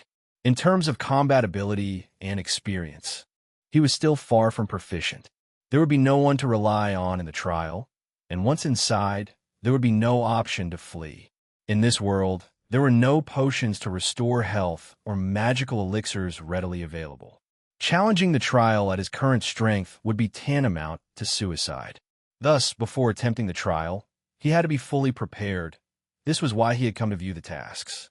Undertaking tasks would allow him to improve his skills and gain experience, as well as earn money to upgrade his equipment and items, perfectly aligning with Tyler's current needs. As time passed, more people gradually gathered around the quest board. Since there were few people in the guild the night before, and Tyler had left midway, his appearance at the quest guild today did not draw attention. Blending into the crowd, Tyler heard everyone discussing the same task: hunt the Trant lurking in the wasteland. Click the paragraph comment for quest details. The bounty hunters were discussing two main points of interest. The task had been posted for half a month, but no one had managed to complete it. The meditation ring was a favored piece of equipment for Branch Chief Oleg, who had previously refused to sell it despite numerous offers. It was surprising that he was willing to offer it as a reward this time. The internal quests released by the guild are great. I'm a level 31 warrior. Is anyone interested in teaming up with me? Level 34 sword wielder here. Level 29 sniper archer here. Level 36 advanced grappler here. We need one more frontline tank to withstand the Trance attacks. Anyone interested? These recruitment messages reminded Tyler of his days playing League of Legends. However, he had no intention of forming a team. He planned to go solo. The silly girl was puzzled by Tyler's inner thoughts. Silly Neeson. Huh? Weren't you going to find a girl to woo? Why are you looking at quests here? Tyler, I've already chosen the girl. Completing this quest is the first step in wooing her. Silly Neeson. Centuredo, the silly girl seemed to understand a bit, but she didn't dare let Tyler know she had investigated his past, so she feigned confusion. Silly Neeson, what past self? Don't speak in riddles. Tyler, be clear. The silly girl knew that Tyler would ignore her at such times. Indeed, he paid no heed and focused on analyzing the task at hand. The naive girl breathed a sigh of relief. But after a while, she began to feel sad about her pitiable method. Having carefully reviewed the task details, Tyler had some ideas. The North Sunny Wasteland was close to Sunnytown. It would take only half a day's ride to reach it from the North Gate. The estimated level of the Trant, 35, wasn't high, but the task had been published for half a month without being completed, suggesting that it excelled at hiding. Moreover, the task was commissioned by the Sunnytown branch, which offered generous rewards. It seemed they were genuinely concerned about the risk of the Trant spawning a swarm of demons. As for why branch chief Oleg didn't handle it himself, Tyler thought that aside from not having enough time, the branch chief's physical condition wouldn't allow for intense battles. When Tyler saw Oleg last night, he had checked his status information, and the values didn't correspond to those of a level 50 individual. It seems that status values can be affected by aging. 10 minutes later, Tyler left the Quest Guild, fetched Motorchan from the stable, and set off for the North Sunny Wasteland. This time, Tyler's objective was merely to scout and gather information. After obtaining more detailed intelligence, he would return to Sunnytown to make targeted preparations. As the surrounding scenery gradually turned yellowish-brown, Tyler entered the North Sunny Wasteland. True to its name, the North Sunny Wasteland was a vast expanse of parched, cracked earth. Withered trees struggled to survive in small clusters, while moss and weeds in the ground's crevices were the last vestiges of greenery. Upon arriving at the wasteland, Tyler noticed 3 or 4 teams already searching for the Trant and decided to approach them to assess their situations. Ugh, this is so boring. We can't find anything. Yeah, why don't we just chop down all the trees? The Trant must have something to do with trees, right? Are you kidding? Do you know how many trees there are in the North Sunny Wasteland? At least a few hundred. You wouldn't finish chopping them down even by next year's Rain Praise Festival. Bounty hunters chatted and searched simultaneously, making it easy for Tyler to overhear their conversations. It's only one person who died, isn't it? Why make such a fuss? Are you dumb? Haven't you heard of prevention being better than cure? Yeah, if it weren't for Chief Oleg's proactive approach, we wouldn't have the peaceful life we enjoy in Sunnytown. Exactly. In my opinion, if it weren't for Goodtown Cavalry constantly trying to control the Sandrift Gorge, we would have hunted down those rock shadow golem demons long ago. The bounty hunters were enthusiastic in their discussions, but lackluster in their searches. However, Tyler could understand their frustration. Searching for an unidentified Trant amid the withered trees of the wasteland was like looking for a needle in a haystack. After a period of observation, Tyler approached the bounty hunters with food in hand, engaging them in conversation with ease. Black-haired young man, you're not from around here, are you? A refugee from the Great Migration? Yes, that's right. You shouldn't be here alone. At the very least, you should join a team. How about joining ours? These bounty hunters were friendly, but Tyler had already decided to proceed on his own. Thank you for the invitation, but I already have a team. The others are still in town. I'm here to gather information. Upon Tyler's refusal, the bounty hunters' enthusiasm faded. After all, why would they share information with a competitor?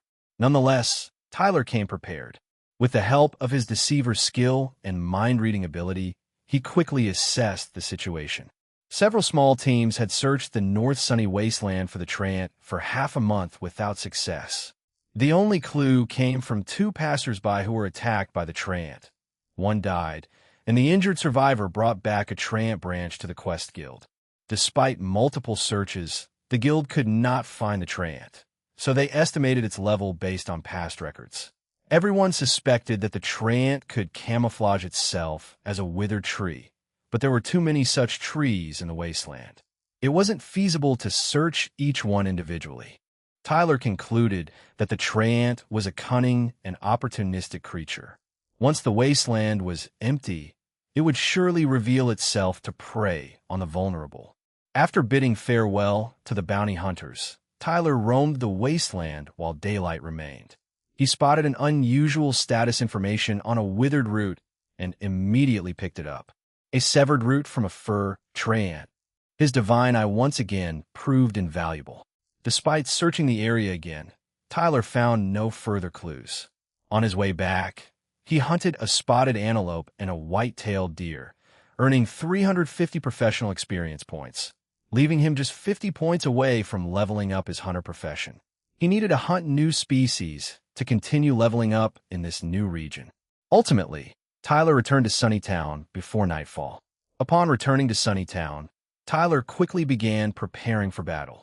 He first conducted experiments with the fur treant's harvested root and then made significant upgrades to his equipment and supplies.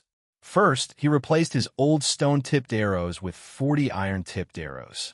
Next, considering his increased strength, he swapped his light wooden shield for an iron one and upgraded his cloth armor to leather.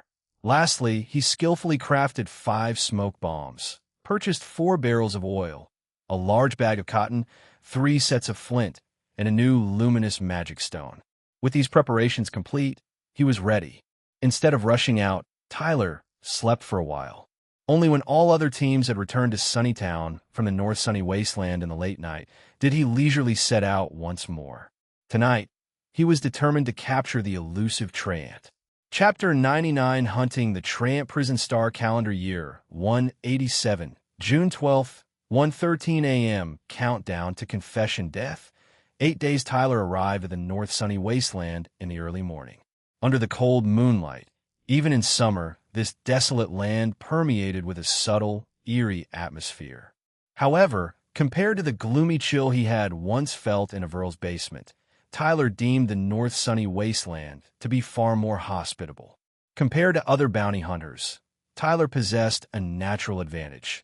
He did not need to fell trees to discern the true identity of the treants. With the identification ability of the divine eye of transcendence, he could instantly discern which withered tree was a treant in disguise. Moto-chan, right on. Moto-chan galloped swiftly across the wasteland. With its speed, covering the entire North Sunny Wasteland in one night would be no challenge. However, subsequent events proved that Tyler had been overly cautious. It wasn't long before the fur treant took the initiative to greet Tyler as Moto-chan raced through the wasteland. At that moment, Tyler was intently examining the surrounding area for any treant identification information, when suddenly a red light flashed in front of him, followed by the familiar 3-second countdown. Tyler immediately urged Moto-chan to leap aside and evade. In an instant, a thick root erupted from the soil, lashing out to strike Moto-chan's legs. Fortunately, Moto-chan leapt away just in time, avoiding a disastrous tumble for both rider and steed. After regaining their balance, Tyler looked behind him and traced the root back to a withered tree in the distance. The tree suddenly sprung to life, twisting and writhing, as Tyler finally discerned its information. Fur treant, nameless, genderless, 126 years old fur treant, LV 43 skill slots, 2-2 life energy, 23, 22, 23, 60 endurance, 389, 460 magic energy, 750, 870 at level 43. This treant was considerably stronger than the description given in the task. Fortunately, the treant stats were not exceptionally high, and Tyler believed the situation remained manageable. The real concern lies with those 2 skills. Through numerous battles, Tyler had developed a certain understanding of the combat system in this world. Life energy, endurance, and magic energy were objective and stable metrics, and without any skills involved, one could calculate the probability of victory by factoring in both parties' attack and defense power, as well as their accuracy. However, the presence of skills introduced a significant element of uncertainty, as a single, crucial skill could enable a weaker combatant to escape or even miraculously turn the tide. Up until now, Tyler had deduced that one of the treant skills was likely mimicry or camouflage, which explained its disguise as a withered tree and its initial underground assault. The real question was the treant's other skill. As Tyler pondered, the red flash reappeared, this time with the attack originating from the ground beneath him and Moto-chan. Moto-chan ride, Tyler spurred his steed to escape, But the horse's acceleration was insufficient to outrun the ground splitting apart beneath them. This time, 3 tree roots burst from the earth, slithering like pythons towards the duo. Moto-chan couldn't evade in time, and one of the roots ensnared its hind leg. Seeing this, Tyler immediately unsheathed his sword and leapt into action, severing the root with several slashes to free Moto-chan. However, their situation had not improved. The 3 thick roots encircled Tyler and Moto-chan like serpents, and behind these roots, 3 newly emerged fur treants were slowly closing in, including the initial fur treant. A total of 4 now surrounded Tyler and Moto-chan. To think they've already propagated in just half a month. I miscalculated. Tyler examined the status information of each fur treant, noting the differences among them. Even those with the same level had subtle variations in their stats, ruling out the possibility of them being mere puppets. Presently, Tyler and Moto-chan found themselves besieged on all sides. Persisting in battle while encircled by enemies would undoubtedly be unwise. Even without the treants using their abilities, the simple lashings of their vines could easily beat Tyler and Moto-chan to death. Tyler surveyed the treants' positions, noting a gap in their formation. He swiftly hurled 2 smoke bombs and vaulted onto his steed, charging out of the encirclement atop Moto-chan amidst the chaos. Once beyond the smoke, Tyler discovered that the treants had not pursued them. The advantage of speed lies with us. The assurance of superior speed was crucial to Tyler's decision to challenge the treants alone. Had the treants been swifter, he would have abandoned his plan and fled instead. Yet, even though the treants could not move quickly, their subterranean vine and root attacks remained a formidable threat. Tyler marveled at their circumstances. If not for the warnings of impending attacks, he and Moto-chan might have already been reduced to fertilizer. 4 treants. According to the plan, there's still a chance for victory. As the smoke dissipated, Tyler cautiously returned to the site of their recent skirmish. He found the treants had resumed their camouflage as withered trees. Without his ability to identify them, it would be impossible to distinguish which lifeless tree was actually a treant. So that's their strategy lying in wait like this. Tyler now understood that the treants assessed their surroundings and attacked vulnerable, isolated targets. If their prey were in greater numbers, they would remain still, masquerading as lifeless trees until an opportunity presented itself. This seemingly intelligent hunting strategy played right into Tyler's hands. The range of Tyler's arrows exceeded that of the treants' vine attacks, which was the basis for his continued engagement in battle that night. As he closed the distance between himself and the treants, Tyler prepared to strike. However, he noticed peculiar objects scattered on the ground. For treant seed bombs, the spherical seeds were dispersed across the ground, and upon inspecting their description, Tyler read, "Fur treant seeds with magic power that explode upon impact or pressure, with each seed's power equivalent to a hand grenade." Tyler reflected on how thoughtful his identification ability was, providing comparisons with familiar concepts from Earthworld. "Moto-chan, halt!" Tyler pulled back on the reins, stopping his warhorse. The area ahead was a minefield, off-limits for passage. Nevertheless, the issue was not significant, as the treants had already entered Tyler's range. Taking a deep breath to relax his nerves, Tyler acknowledged that if not for his caution and empowered abilities, he and Moto-chan would have already perished thrice that night.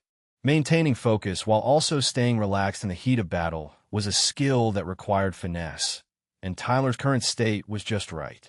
Since I know both of its abilities, it's now my turn. Tyler opened a barrel of oil and soaked the tips of 40 arrows.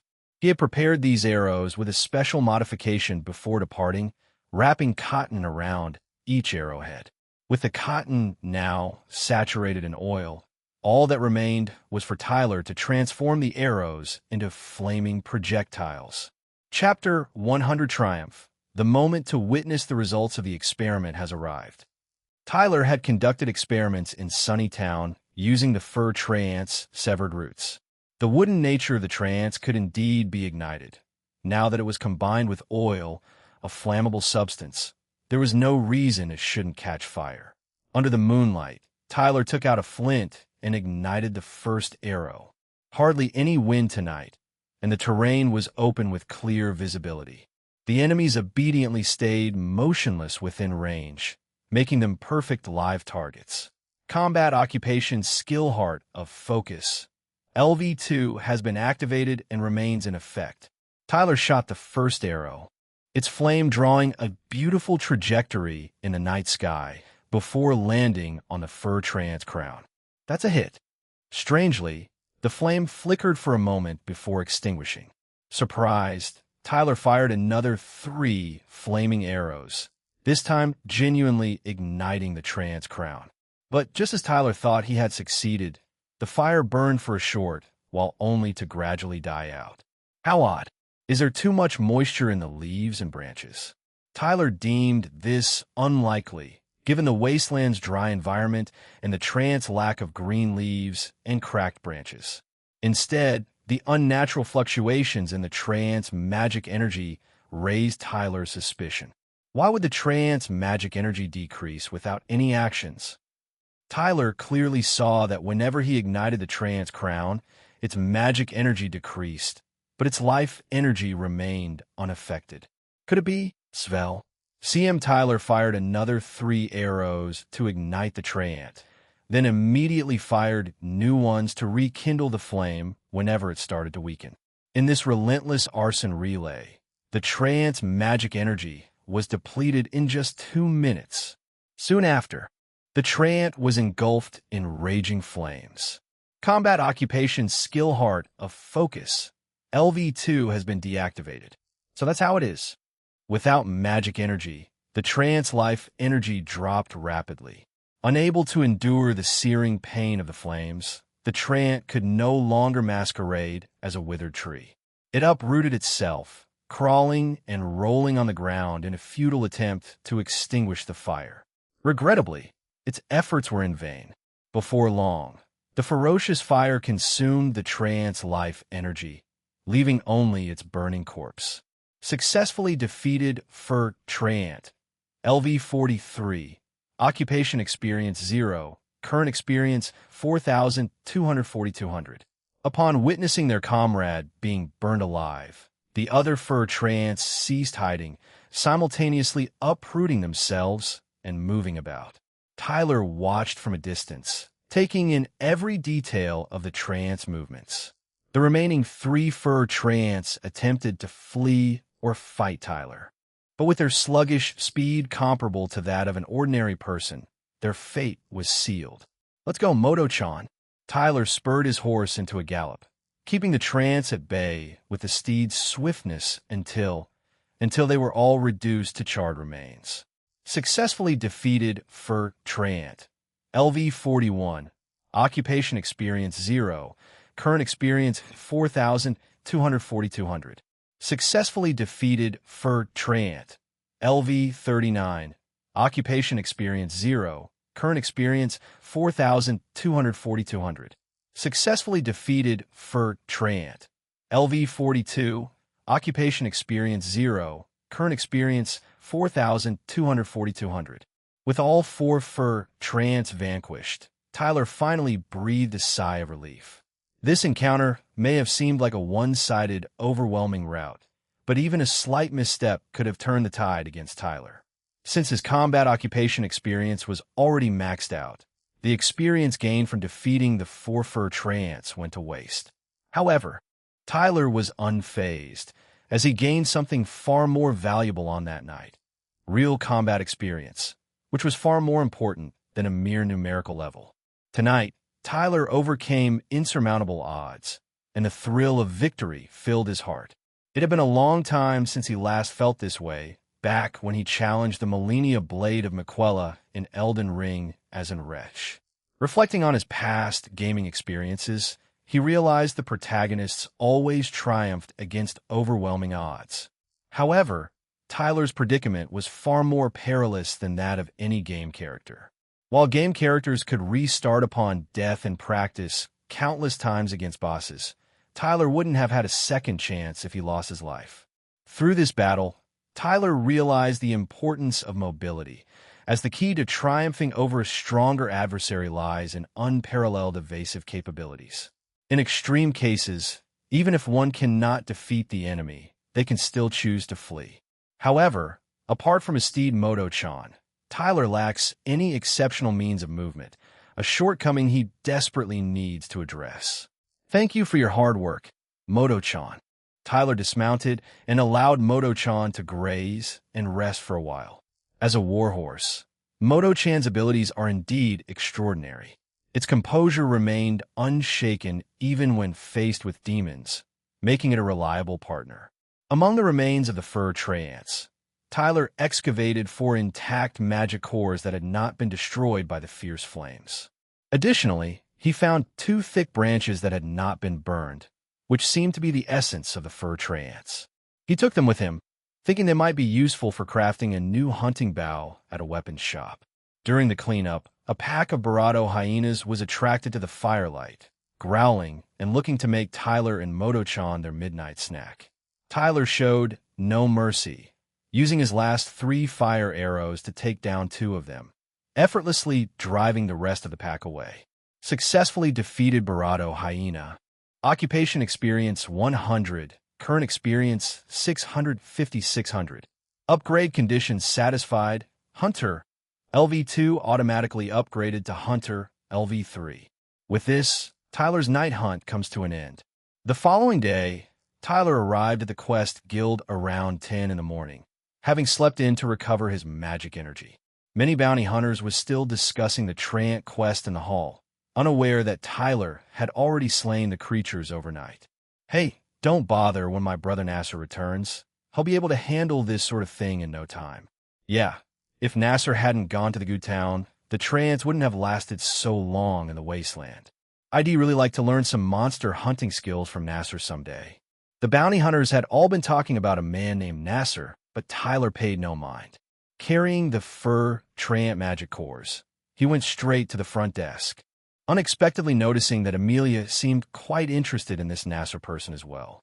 "Amelia." Tyler placed a cloth bag on the reception desk and made a shush gesture to Amelia. "Don't let anyone know it was me. Also, pass a message to the branch chief for me. Meet in the usual place in an hour." Amelia's face revealed a rare expression of confusion. She wanted to ask Banning what was going on, but he had already left without looking back. After Amelia checked the contents of the cloth bag, her surprise prompted her to immediately run and fetch the branch chief. Chapter 101 Surprise for Oleg in the branch chief's office on the 2nd floor of the Quest Guild. Oleg sat at his desk with a furrowed brow. Regarding the Treant sightings in the North Sunny Wasteland, Oleg had initially planned to seek the mayor's assistance.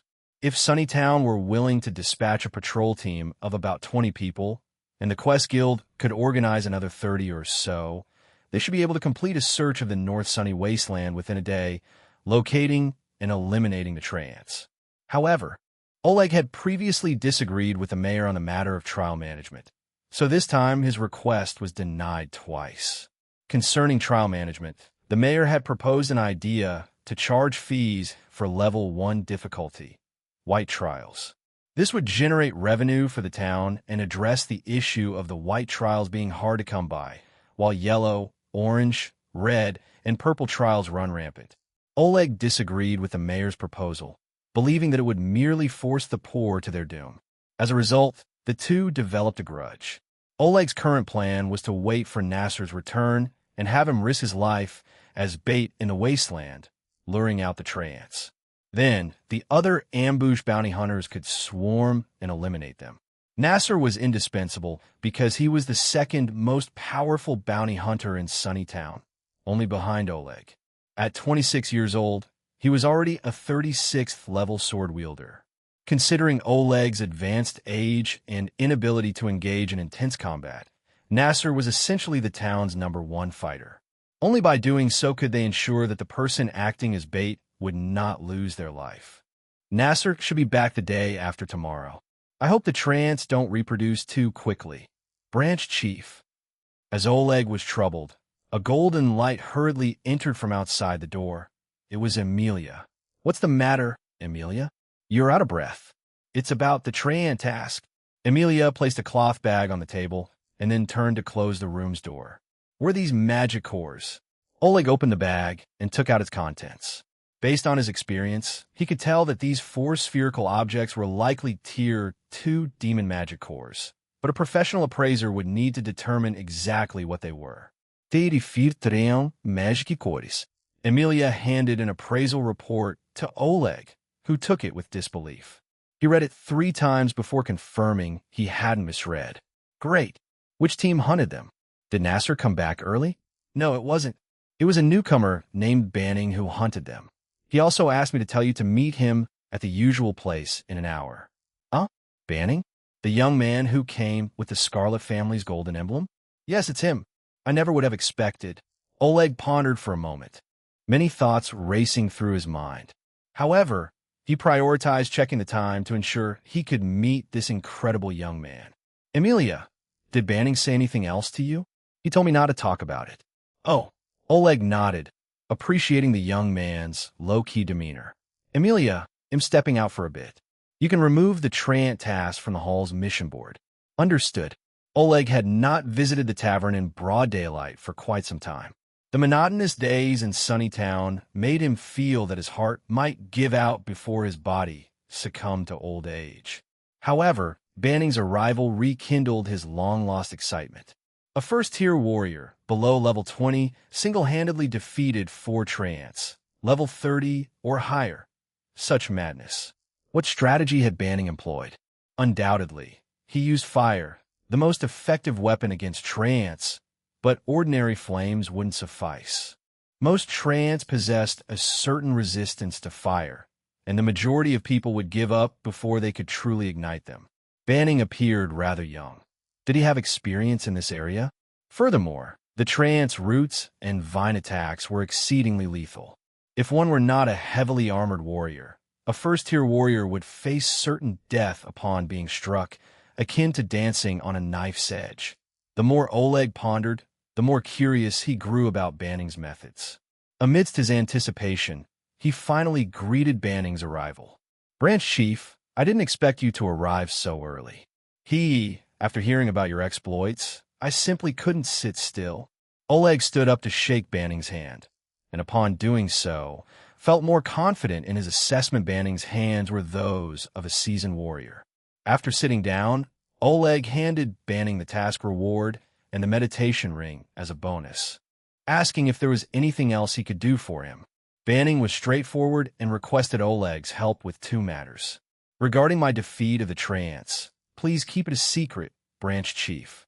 You may do as you wish with the credit, but I still want the reward. Additionally, I'd like to forge a sword and hope you can recommend the finest craftsman in Sunnytown. Oleg agreed without hesitation, but he had one small request. He wanted Banning to recount the previous night's battle. Though Oleg's body had aged, his warrior's heart remained. Even just hearing the story would satisfy him. Banning generously shared the tale, and upon hearing it, Oleg's satisfaction and confidence in Banning's abilities grew. Oleg knew that if word of Banning's method spread, many would boast, I could do it too, but in reality, any who attempted it would surely perish. I truly must thank you, Viviana, for recommending such exceptional talent. For the sake of Sunnytown's long-term peace, I must do everything to keep him here. Later, at Oleg's invitation, they visited a familiar weapon shop. The attentiveness of the craftsman was heightened when the Quest Guild's branch chief personally escorted a client for weapon forging. He assured Banning that he would complete the work within 5 days and produce a sword that would not disappoint. Sir, I'll take my leave and return to the guild. Very well. Thank you for today, branch chief. Banning watched Oleg depart, then slowly headed towards the Quest Guild. Silly Neeson, eh? Since you're both go to the Quest Guild, though, why not go with the branch chief?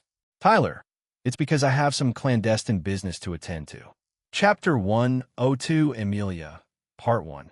Tyler settled into and near the entrance of the Quest Guild, affording him a clear view of the guild's main gate from his room's window. Completing the formidable Treant task was merely the first step in his strategy to win over Emilia, with each subsequent step Barato challenging than the last. As Tyler stood by the window, Contemplating his next move, the naive girl couldn't help but ask a question.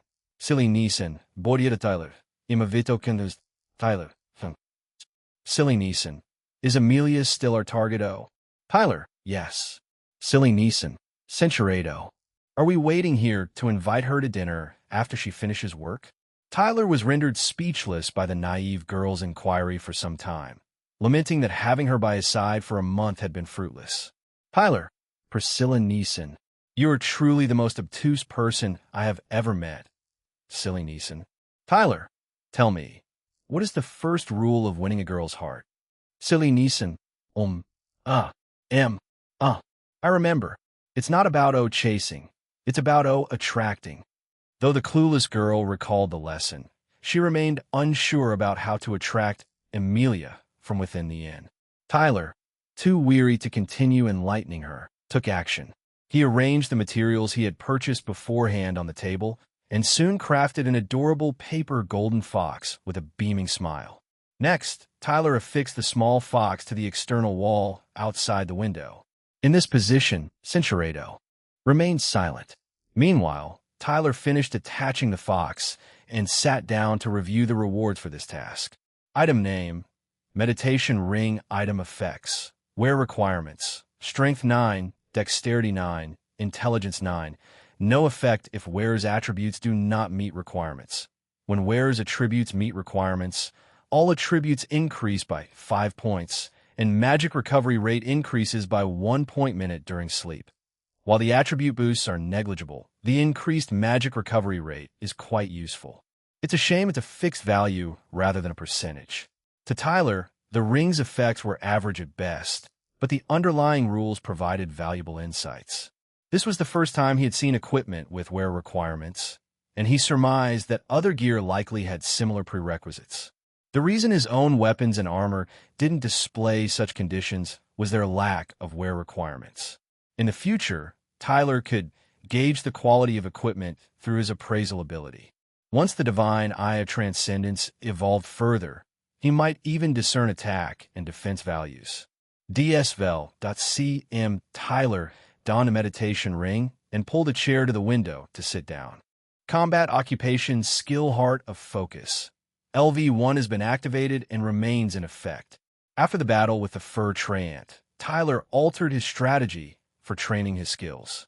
Now, he would first spend a day training Heart of Focus, then another day training Deceiver, since dexterity would be an essential attribute for his upcoming solo trial. As Tyler trained his skills while keeping an eye on the situation outside the window, he soon confirmed the upgrade of Heart of Focus from LV2 to LV3. Correspondingly, Tyler's dexterity increased by 10 points, and his endurance's maximum value also increased by 10 points. Tyler Life Energy 89 150 Endurance 90 134 Magic Energy 460 860 Tyler aimed to enhance his dexterity by training the Heart of Focus skill, allowing his running speed and endurance to be at least as swift as a warhorse. Furthermore, Centurado Tyler's primary focus will be on pursuing Amelia, with skill training as a secondary objective.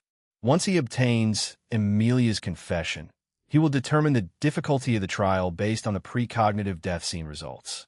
Indeed, upon hearing the mortality rate of the trial, Tyler had already formulated an idea.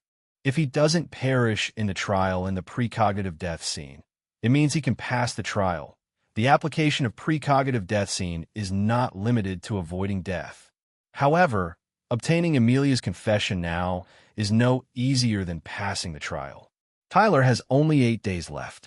Amelia's situation differs from Avril's. Avril lived in Ira village for many years, isolated from the world and surrounded by simple villagers. Amelia resides in a town and works at the Quest Guild, well-informed and meeting many people. To attract Amelia, Tyler must first make an impression on her, then secretly learn about her, and finally adopt a targeted strategy. On the evening of his first meeting with branch manager Oleg, Tyler presented Oleg with an impertinent request at the end. Click paragraph comment for quote from Chapter 97. Requests. The impertinent request entailed the following specifics. 1. Inquire whether Amelia is currently single. 2. inquire about Emilia's background. Although Oleg found it peculiar, he answered Tyler's questions as requested. First, Emilia was indeed single and had no prior romantic experiences. Second, concerning Emilia's background, Oleg shared a connection to it. Oleg told Tyler that Emilia's parents were both Foxkin mages, and they were not only his close friends, but also his trusted comrades in battle. Later, the Foxkin tribe was affected by war, and Emilia's parents couldn't abandon their race. However, they couldn't bear to take young Emilia with them, so they entrusted her to Oleg. After that, there was no news from Emilia's parents. As the days without her parents grew longer, Emilia gradually lost her emotions. By the time Oleg realized the problem, Emilia had stopped smiling.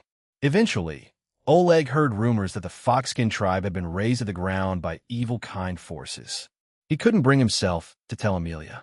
Nevertheless, there are no secrets that can be kept forever. Upon learning the truth, Emilia didn't cry or make a fuss. She just silently became an even more emotionless person. Chapter 103, Emilia, Part 2. At the age of 13, Emilia embarked on quest tasks alongside Oleg. Inheriting her parents' talents, she soon awakened to her combat occupation as a mage. However, when faced with the life-threatening trials of the Level 20 advancement bottleneck, Emilia chose to abandon her pursuit. DSVL.cm Oleg could surmise the reasons. Her parents' departure had cast a long shadow over Emilia.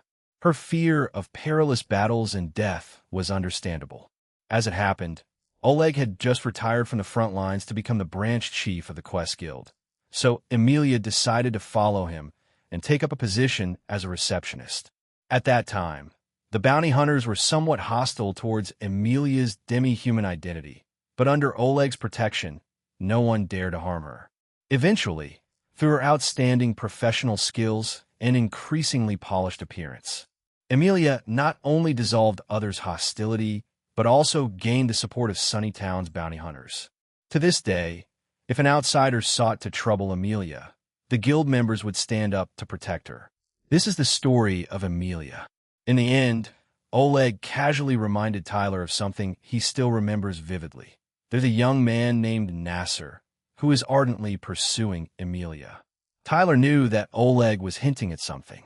Both Granny Kana and Oleg were so sensitive about matters of the heart. As work hours came to an end under the moonlight, Tyler spotted Emilia's figure emerging from the entrance of the Quest Guild.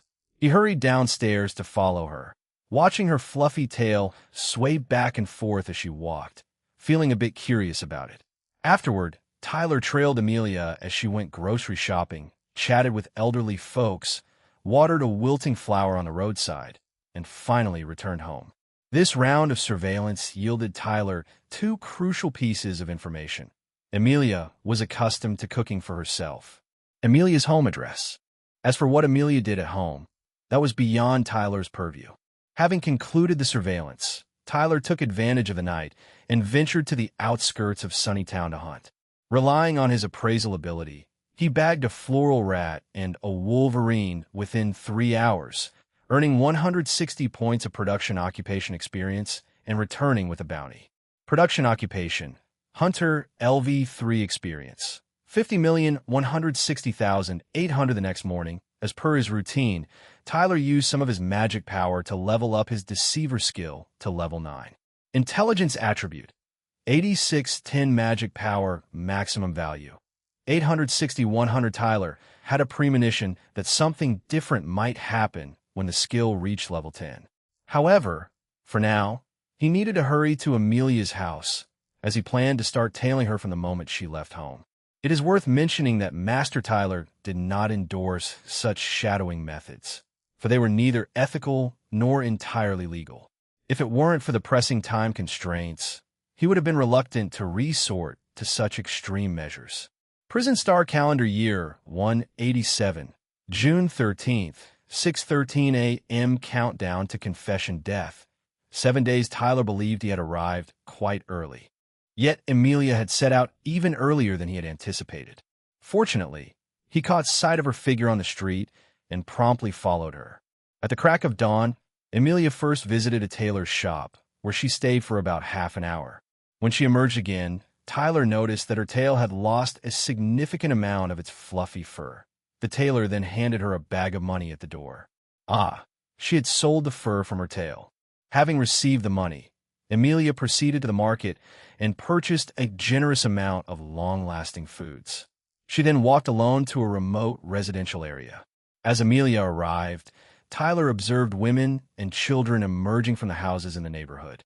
From their tattered clothing and gaunt appearances, it was easy to deduce that these people were living hand to mouth. Tyler even overheard a child telling an adult that they had seen plump rats at night, suggesting they could catch and eat them. Amelia's intention, however, was to distribute the food she had just bought among these people. "Thank you, Sister Amelia.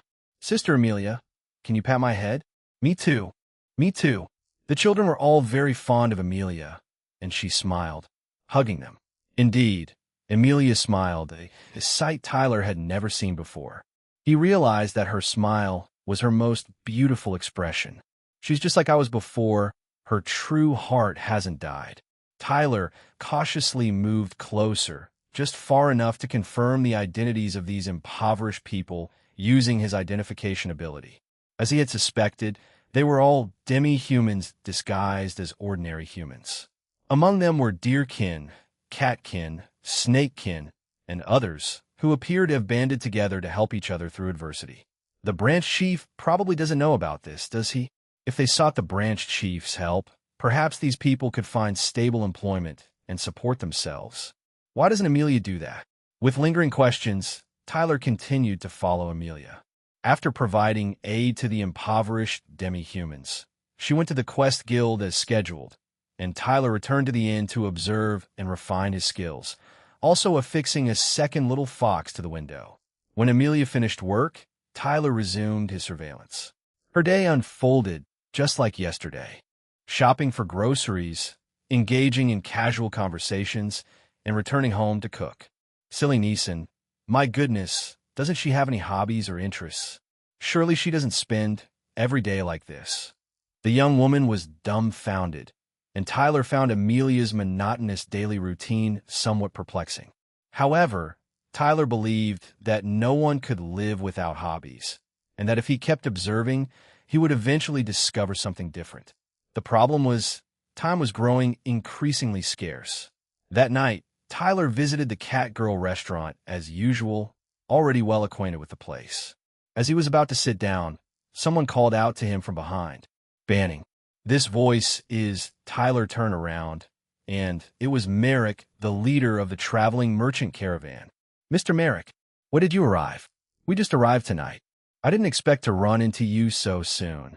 As the two conversed, a dark shadow suddenly descended from above, exclaiming "Woo-wah," and latching onto Tyler's head. "Big brother, big brother, big brother, big brother." Recognizing the familiar presence and the child's sweet fragrance, Tyler instantly knew it was Takini. Only Takini's flying head hug would not trigger an attack judgment from his divine eye of transcendence. Takini, you're such a child. Banning, it seems we're fated to meet again." Then, Granny Cassie approached with a smile. Seeing everyone, Tyler felt a warm sense of familiarity. However, upon discerning Granny Cassie's inner thoughts, his heart instantly chilled. "I finally found you, Banning. Earth Ghost is waiting for me to report your coordinates." Chapter 104 Magic. Magic. Earthly Ghost. Coordinates? Although it was just a single thought, Tyler deduced a great deal of information from it. Combining this with the intelligence he had previously gleaned from Granny Cassie's thoughts, he was now certain that not only was she not an ally, but she was also an enemy. She would soon betray Banning's information to a being called Earthly Ghost. Judging by the appellation, Earthly Ghost was most likely a demon.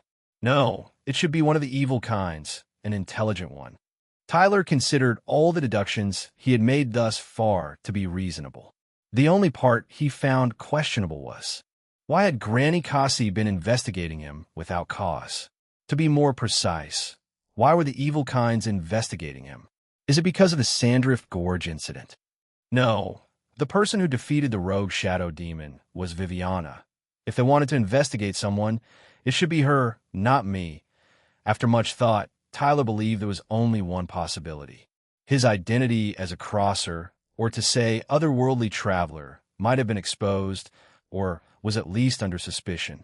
My situation has become so perilous without my realizing it. Tyler's worst fears were confirmed. The enemy who had unleashed a massive pillar of fire in Ira Village a month ago was still hunting him. Such persistence, such meticulous thought, such determination. However, if I can use this situation to my advantage, it might be the perfect opportunity to counterattack this unknown enemy. It's so great to see everyone again.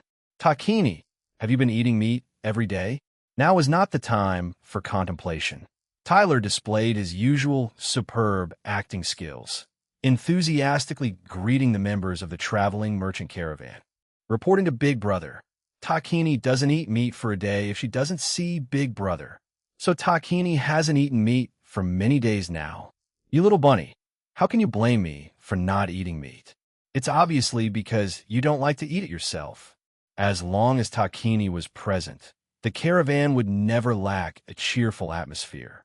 Amidst the lively reunion, Tyler prepared to investigate Granny Kasi further. If he didn't handle this well, it could become a foolish act of willingly walking into danger. So good night, Banning. Good night, Mr. Merrick. After bidding farewell to Tyler, Merrick left, leaving only Tyler and Takini in the room of the inn.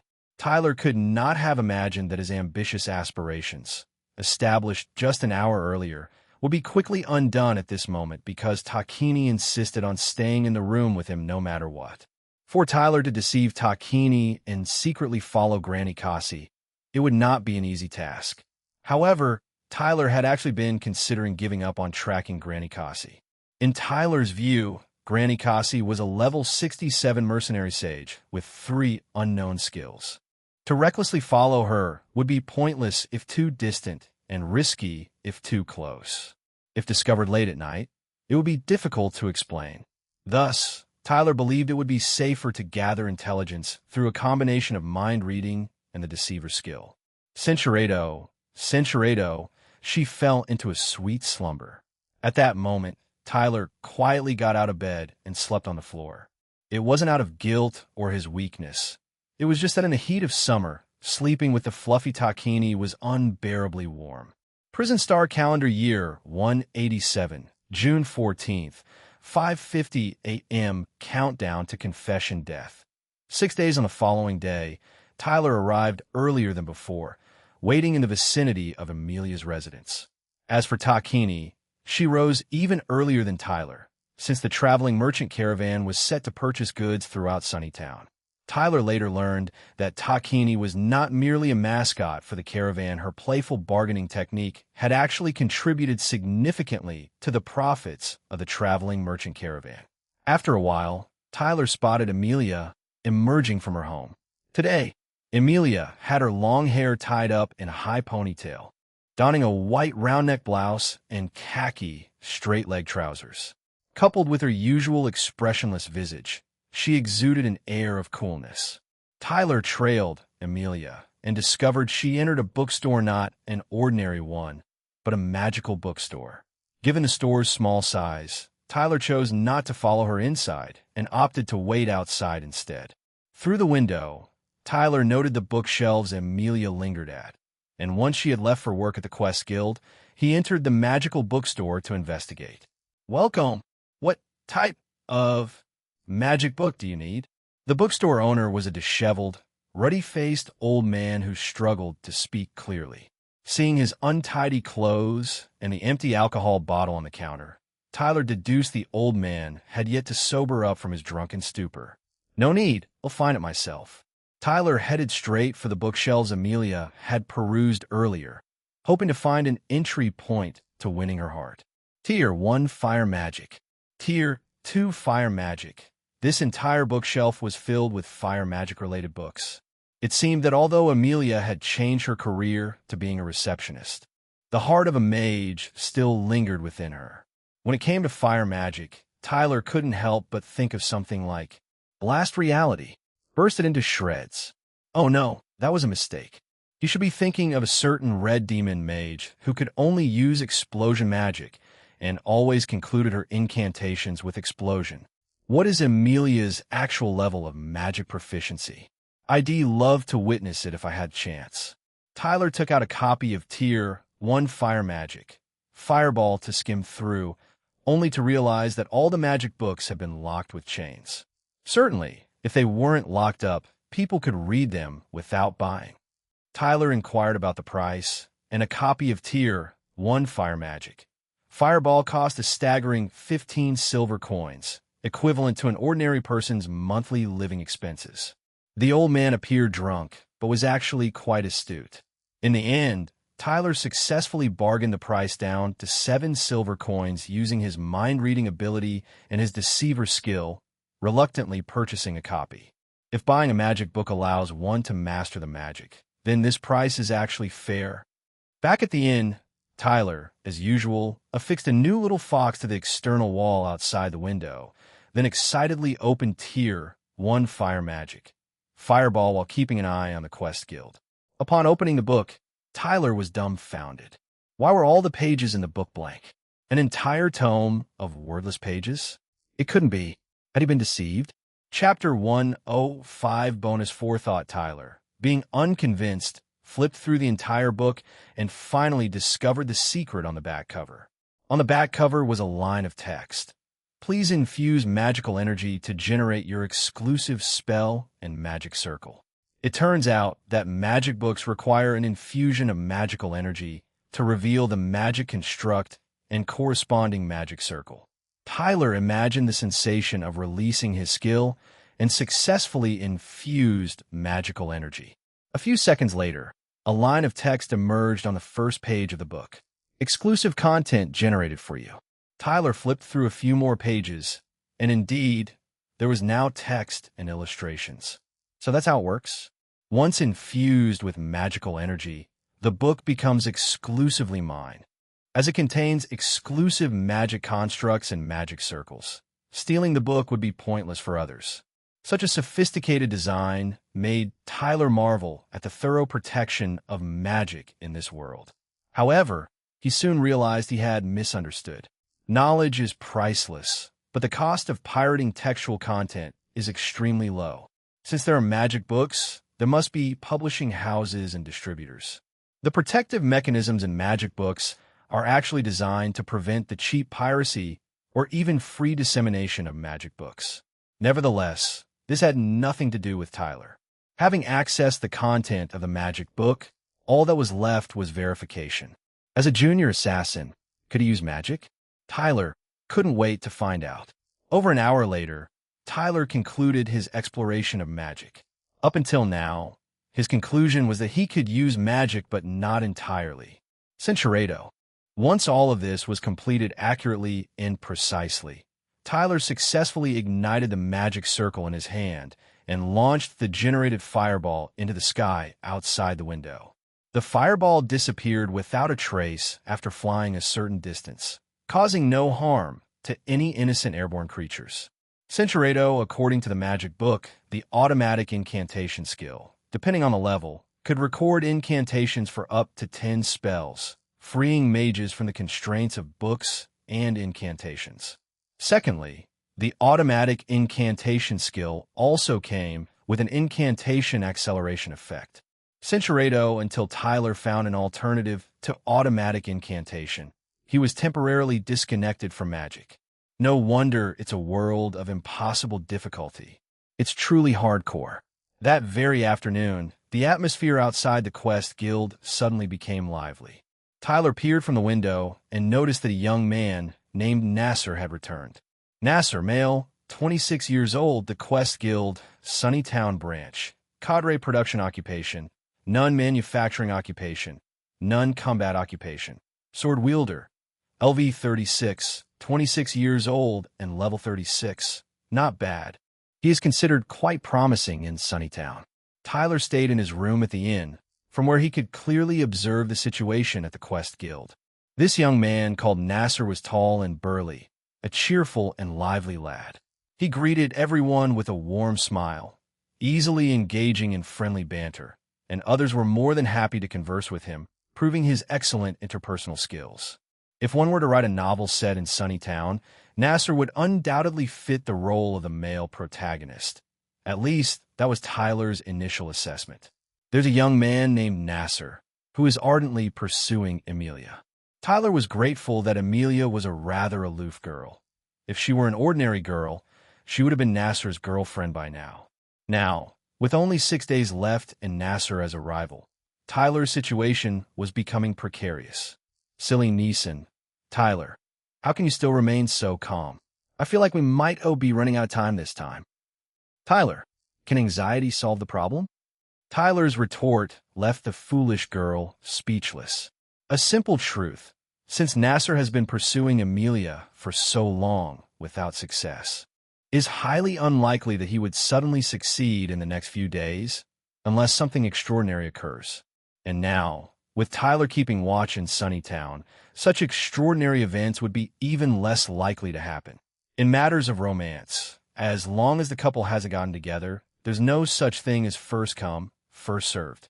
At the end of the day, Tyler went downstairs ahead of time and loitered outside the entrance of the Quest Guild. He saw Nasser invite Emilia to dine together, though she tactfully declined. Silly Neeson, well done. Beautiful rejection. Nasser was quite a decent fellow, not becoming angry or upset about being rejected, and continued to smile, saying he would wait until next time Emilia was available to dine together. However, Tyler kept an eye on Nasser for a while, seemingly discovering something interesting. Afterward, Emilia left the Quest Guild alone.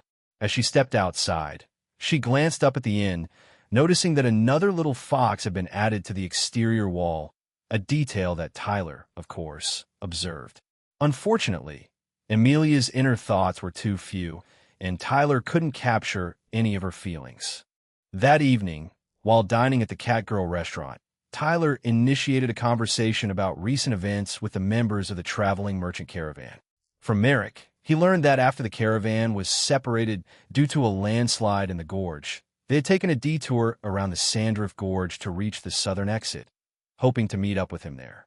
Merrick and his companions hadn't expected another landslide to block the southern exit, preventing them from waiting for Banning to emerge. Later, the caravan went to Ira Village, where they unexpectedly heard from the village chief that Banning had visited Ira Village, cured Granny Kana's illness, and left for Sunnytown a few days ago. Overjoyed, they hurried back to Sunnytown to find Banning, which caused a delay in their arrival compared to Banning's. Tyler wasn't interested in any of this information, but he deliberately brought it up to elicit information from Granny Kasi using his mind-reading and deceiver abilities. And, indeed, he succeeded in his deception. I need to find a way to have Banning continue traveling with the caravan, otherwise, I won't be able to report his location every day. Honestly, why won't the earthly ghost reveal the information about the other observer? Collaborating would make things so much easier. But the earthly ghost is quite strange. The one who took Swearic's life must have been the young lady of the Scarlet family. So what does it want with Banning? Chapter 106 Demons Lurking in Darkness. Having discerned Granny Kasi's inner thoughts, Tyler gained further insight into his predicament. He surmised that, in the worst-case scenario, the unknown enemy was already aware of his identity as an otherworldly traveler. Granny Kasi was the enemy's informant, assigned to keep a watchful eye on him. The enemy refrained from having Granny Kasi take direct action, likely because their objective necessitated personally dealing with him. At present, the unknown enemy was unable to execute their plan for some reason, but sooner or later, the one that unleashed a sky-high pillar of fire in Ira Village would reappear. Tyler was not afraid of being targeted by the enemy. His fear stemmed from not knowing their identity. Since he was now aware that Granny Kasi was the enemy's informant, and his mind-reading ability remained concealed, he could actually exploit Granny Kasi to inadvertently feed false information to the enemy. However, a new issue had arisen: the presence of another observer whose identity even Granny Kasi did not know. If Tyler wished to obtain information on this other observer, the most effective approach would be to read the earthly ghost's mind, but this was clearly unrealistic. Granny Kasi was a formidable level 67 mercenary sage, a third-tier profession, who had undergone 2 trials. Tyler could not fathom the terrifying extent of the power possessed by the earthly ghost who commanded such a strong individual. Thus, attempting to track and monitor the earthly ghost would undoubtedly be akin to courting death. Taking everything into account, Tyler was left with one option: to reveal the identity of the other observer within Sunnytown. After dinner, Tyler took Takini to the market to purchase some food, then proceeded to the demi-human residential area to provide aid to the impoverished. This was the same location Emilia had visited earlier. With Takini's presence, the cautious demi-humans felt noticeably calmer around Tyler. Following Tyler's warm and engaging behavior, the demi-humans and even their children grew to trust him. Upon reviewing the basic information of these demi-humans, Tyler noted they had neither production nor manufacturing occupations, and no combat occupations either. It was no wonder they had fallen to such depths. Conversely, it was due to humanity's discrimination that they were left without job opportunities, leading to a vicious cycle. To truly help them, it seems that someone at the level of Branch Chief Oleg is needed. I should find time to speak with him. Having achieved his goal of familiarizing himself with the locals, Tyler left with Takini. As they walked, a sudden stench assailed their senses. Following the source of the odor, Tyler discovered a mountain of garbage piled up near the impoverished area, where all of Sunnytown's waste was dumped. During the day, the smell might have been bearable, but at night, when a large amount of daily waste was deposited, the pungent odor wafted far and wide. Ugh, it stinks, it stinks. Let's hurry. Big brother. Takini, you go ahead. We'll take a quick look and catch up with you. Tyler endured the foul stench to investigate the garbage heap because he thought he saw something alive moving in the shadows. As he approached, however, the creature fled, leaving Tyler with only a glimpse of its blurry silhouette. Instead of giving chase, Tyler examined the footprints on the ground and furrowed his brow. Late at night, after Takini had fallen into a deep slumber, Tyler ventured alone to the outskirts of Sunnytown on horseback. Based on his findings near the impoverished area earlier that evening, he believed something else might be lurking beyond the town's protective barriers. If left unchecked, the consequences could be far more severe than the trance encountered in North Sunny Wasteland. However, Tyler was not entirely altruistic. His primary objective in this matter was to win over Emilia. As time passed, dark clouds obscured the moon, leaving only darkness and occasional cricket chirps across the wilderness. Tyler guided his horse at a slow pace, and between the clattering of hooves, he could faintly hear rustling noises. The squeaking sounds reminded him of a particular animal. Silly Neeson, Mommy, I'll have to excuse myself for a bit. The young girl was most ill-suited for such a dark and eerie atmosphere. Frightened, she abandoned her VIP viewing seat, closing her eyes to avoid seeing Tyler's surroundings. Tyler himself was somewhat tense, having made preparations to retreat at any moment. His goal for this impromptu expedition was reconnaissance only.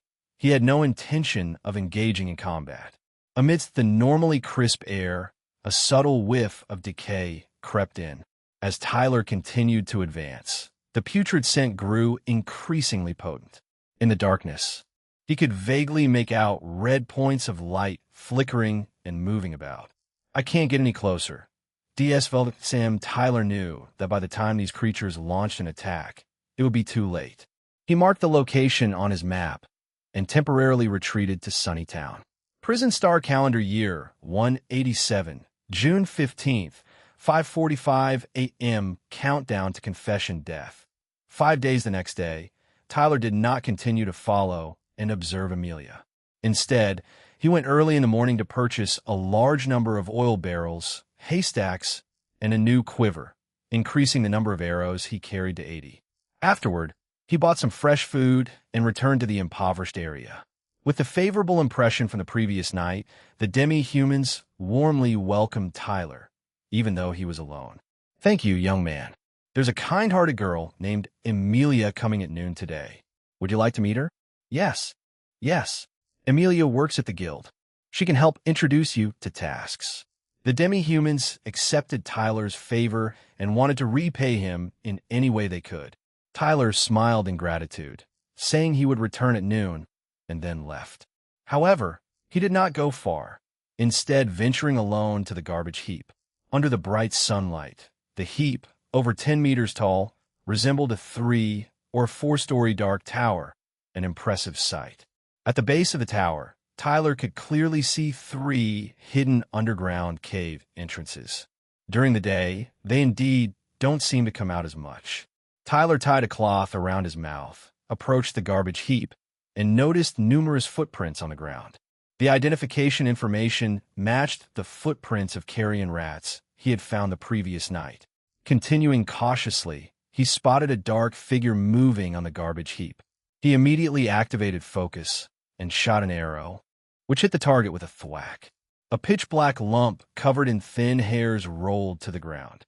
Successfully defeated carrion rat. LV-11. Occupation experience 0. Current experience 4,242. Chapter 107 Battle of the Garbage Heap. Tyler carefully examined the rat, and it was clear that this creature, the size of a common rabbit, could not be an ordinary beast. Its status information revealed that it was a magical creature, to say, a demon. Carrion rat nameless, male, 1-year-old carrion rat. LV-11 skill slot. 1-1 life energy. 0-163 endurance. 0-128 magic energy. 0-57. It seems the rat has mutated into a demon. This is troublesome. Last night, as Tyler and Takini were about to leave the impoverished area, it was the footprints of this carrion rat that made him stop. Afterwards, Tyler checked the map of Sunnytown and found that the area was on the eastern edge of the town, only a stone's throw away from Sunny Forest. Rats are known for their burrowing habits and preference for darkness. Tyler immediately suspected that the carrion rats had formed a population and dug tunnels near the garbage heap, leading to the outskirts of Sunny Forest. For this reason, Tyler rode to the outskirts of Sunnytown at midnight to verify whether his conjecture was correct. Unfortunately, his guess was correct. The garbage heap became the pantry for the carrion rats, and Sunny Forest served as their lair. Tyler's purpose in revisiting the garbage heap was to kill as many carrion rats as possible and block the tunnels leading out of town, preventing the rats in Sunny Forest from reaching the town. A single carrion rat might not pose much of a threat, but with the terrifying reproductive abilities of rats, an entire population of fully grown carrion rats might destroy Sunnytown. Tyler spent over 10 minutes thoroughly inspecting the periphery of the garbage heap, shooting down 7 carrion rats of varying sizes. He then found the 3 entrances to underground caverns on the ground, stuffed them with straw to block them, poured oil on them, and set them ablaze, immediately igniting a raging fire. This way, the rats in the caves will be driven to the other side by the thick smoke. Tyler had 2 purposes for setting the fire. One was to drive the carrion rat population into Sunny Forest, and the other was to cause the collapse of the underground caverns beneath the garbage heap, eliminating the problem for good. The fire spread along the straw Tyler had laid out, eventually reaching the garbage heap. Not all the garbage in the heap was flammable, but with high enough heat, anything can burn. Gradually, the garbage heap caught fire, and a plume of gray-black smoke drifted slowly above Sunnytown. There's smoke to the east. Yeah, it seems to be coming from our town. It should be from the slums. Are the poor people burning straw? It's only just summer, not the wheat harvest season yet, right? In the Quest Guild, bounty hunters waiting to form teams looked out the window and discussed the matter. Hearing their conversation, Amelia's heart clenched. The eastern slums. Isn't that where the demi-humans live? Amelia ran out of the Quest Guild and looked eastward. Under the scorching sun, there was indeed a plume of smoke drifting in the wind. An ominous premonition welled up in Amelia's heart.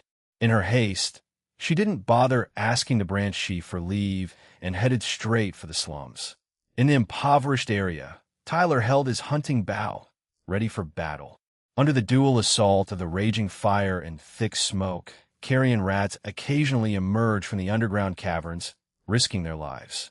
Tyler's task was to deliver the final blow with a single arrow. As the fire grew more intense, the structure of the garbage heap became unstable. Every once in a while, there would be a crashing sound as part of it collapsed.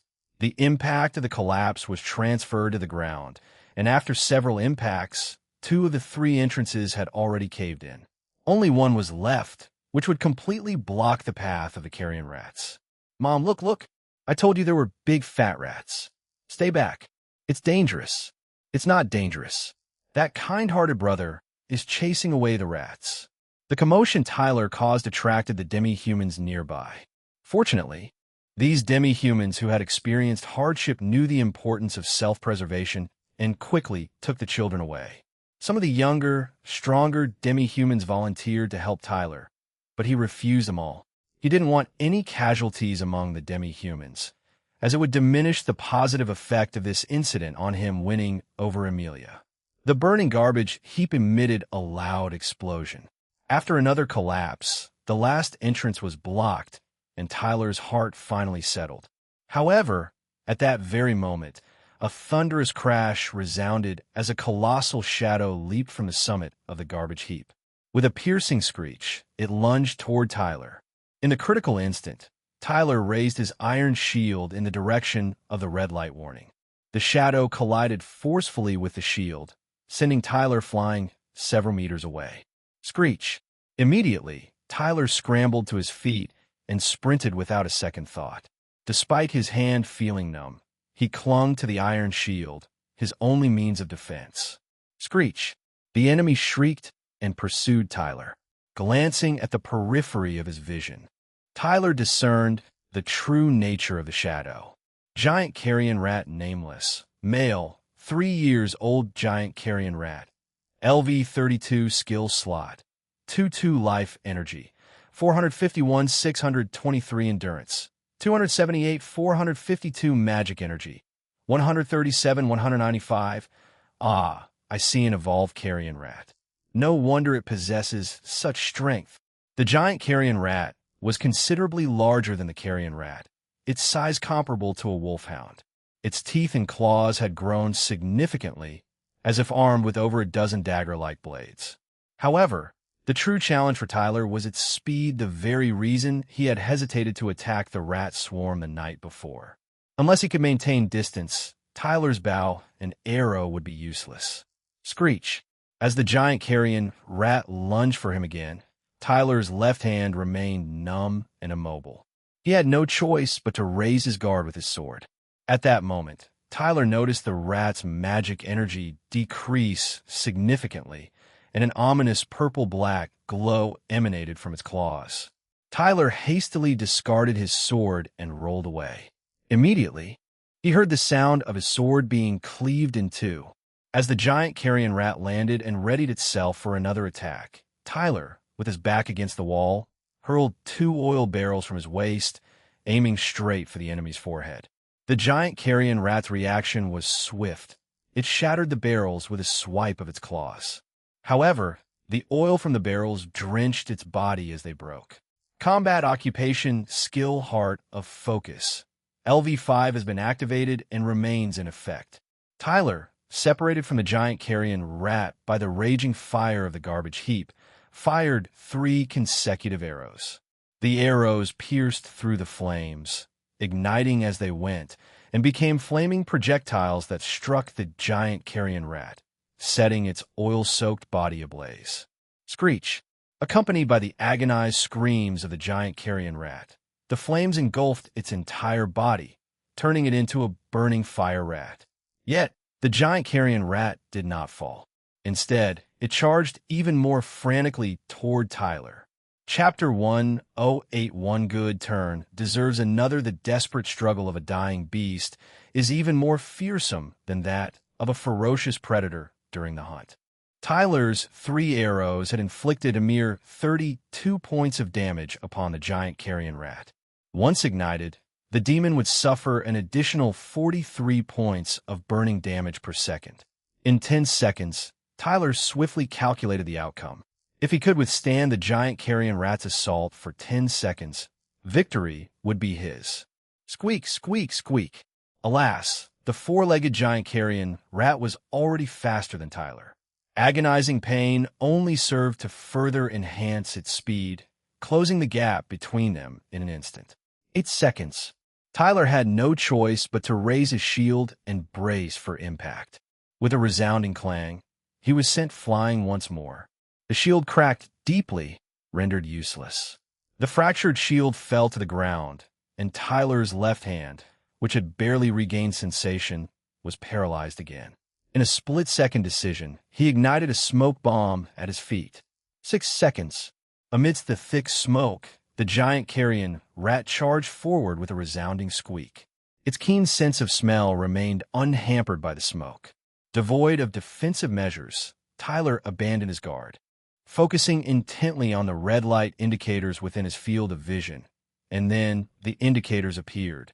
Relying on the red light indicators to navigate the obscured landscape, Tyler seized the opportune moment to dodge the giant carrion rat's pounce with a swift roll. 3 seconds. The flames on the giant carrion rat dissipated the surrounding smoke, leaving only a 3-meter gap between it and Tyler. As the creature turned to face Tyler, preparing for another charge, it stumbled and collapsed. When life energy reaches its nadir, any creature, irrespective of willpower, succumbs to weakness, unable to compensate for physical deficiencies. In these final 3 seconds, the life energy of the giant carrion rat flickered like a candle in the wind. 0 seconds.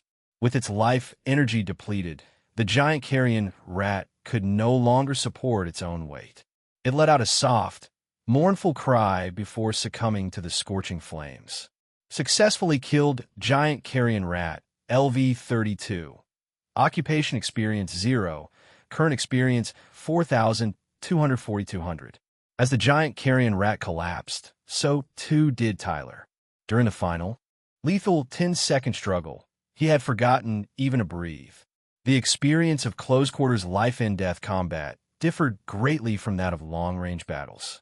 The putrid breath and spraying saliva of the giant carrion rat were etched deeply into Tyler's memory. Today, a valuable lesson had been learned from the giant carrion rat. Regaining his composure, Tyler gazed at the rubbish heap nearby, which was now ablaze at its most intense stage. With a thunderous boom, the heap collapsed, sealing every gap and leaving no escape for the mouse demons within. Next time I battle such ill-suited foe, I must be better prepared. Tyler slowly rose to his feet, and at that moment, a blonde-haired fox girl burst into the area surrounding the rubbish heap. Tier 1 Fire Magic. Fireball. A crimson magic circle unfurled before the girl as she pointed forward. Moments later, a fireball hurtled forth, striking the rotting giant carrion rat in its body, blasting it far away. The girl was clearly surprised that her single fireball spell had killed the demon. As she stood dumbfounded, a young man approached. Amelia, what brings you here? The girl was indeed Amelia, the fox girl from the Quest Guild. Hearing the young man's voice, she finally noticed the presence of others. You are Banning, Sir Banning, right? Amelia recalled her initial encounter at the guild's reception desk, then remembered the branch chief's endorsement of the young man. She hastily added the honorific Sir. Yes, I didn't expect you to be a mage. Amelia noticed the blood on Banning's clothes, apparently from battling the demon rather than being injured. She also spotted a broken sword and a cracked shield on the ground. After a brief contemplation, she realized Banning had already vanquished the demon, and her fireball had likely struck its corpse. Apologies, I didn't understand the situation. Did I interfere? No, you arrived just in time. Banning informed Amelia about the cave beneath the rubbish heap and the rat demons, then made a request. Do me a favor, say you did all this, take all the credit. I want nothing. How could I? That's a significant accomplishment. It's fine, there's no issue. Thank you, Amelia. Wait. Banning departed without waiting for Amelia's agreement. She pursued him for a few steps, but abandoned the chase when she realized she couldn't keep up. Before long, the bounty hunters of Sunnytown arrived, having heard the news. The impoverished area was ablaze, and everyone knew. Have you heard? Emilia, the fox girl from the Quest Guild, is amazing. She single-handedly defeated the Tier 2 demon, the giant carrion rat. I heard. It wasn't just one either. They found more corpses at the scene. The difficulty of battling a horde of rats is on par with a pack of wolves. I can't imagine a girl fighting those monsters. Didn't you know? Emilia used to be a mage, working on quests with the branch chief, Sir Oleg. Ah, that explains it. While dining alone at the local tavern, Tyler quietly nodded in agreement with the surrounding chatter. Yes, he wanted all the credit for the mission attributed to Emilia Centurato due to their prior encounter involving the concealed Treant task. Second, his mysterious background and good relationship with the branch chief. Third, the influence of his level 9 deceiver skill. Combining these factors, his success rate was absolute. Now, Emilia had fallen into Tyler's trap, and he had prepared other subsequent mechanisms. To make Emilia fall in love with him and confess her feelings, Tyler couldn't afford any missteps. When Emilia returned to the Quest Guild, guild employees and bounty hunters alike surrounded her. They praised her spectacular performance that day, as if they had witnessed it themselves. Emilia maintained her usual poker face, politely thanked everyone, and resumed her work at the reception desk. Only Emilia herself knew the depths of her regret. Chapter 109. To find the truth, Emilia was now beset with countless regrets. She regretted not directly refusing Banning's request and regretted not explaining the situation before others arrived. Consequently, misunderstandings proliferated, leaving no opportunity for clarification. Regardless of what Emilia said now, everyone would attribute her words to modesty. Moreover, she lacked evidence to prove that the credit for today's achievements truly belonged to Sir Banning. For anyone else, receiving such undeserved accolades would be a cause for celebration. However, Emilia's obstinacy prevented her from accepting credit that wasn't rightfully hers, finding it more discomforting than anything else. What exactly is the deal with Banning? Emilia was increasingly perplexed by Banning, and whenever she had a spare moment, she would recall the details of their encounters, endeavoring to discern his true nature. During their first meeting, Emilia perceived Banning as a pampered, ignorant young aristocrat who believed the Scarlet family's golden emblem granted him carte blanche. But to her astonishment, within 2 days, he had single-handedly resolved the Treant quest that had remained unclaimed for half a month. To be frank, Emilia had suspected Banning of cheating. For nobility, it wouldn't be far-fetched to hire someone to eliminate the Treant and then claim the credit for themselves. However, after their third meeting today, Emilia dismissed her suspicions. Having accompanied Oleg on numerous missions, she could tell that the scene at the garbage heap was solely Banning's handiwork. Furthermore, a young noble would typically seek to flaunt their accomplishments, yet Banning had twice relinquished credit, preferring to remain an unsung hero. Why was that? Come to think of it, his records only list the name Banning, with no mention of family surname. Could it be a pseudonym? Is he concealing his noble identity? But if so, why did he initially flaunt the Scarlet family's golden emblem? Emilia was weary, having not pondered such complex matters in quite some time. Ever since her parents disappeared, she had grown reluctant to contemplate. Well, it's pointless to dwell on it. Let it be. The bounty hunter's discussions about Emilia persisted until the end of the day. Emilia only made a tactical retreat to assist Sir Oleg. You haven't witnessed the prowess of her fire magic. Nasser, Emilia's greatest admirer, described the giant carrion rat being burnt to a crisp by fire magic at least 10 times, as if he had seen it with his own eyes. In reality, he had only seen the scorched corpse of the giant carrion rat. The more Nasser praised her, the more embarrassed Emilia became. Today had been truly unbearable for her. At last, when work was over, Emilia avoided Nasser's attempts to strike up a conversation and went straight to the neighborhood where the demi-humans lived.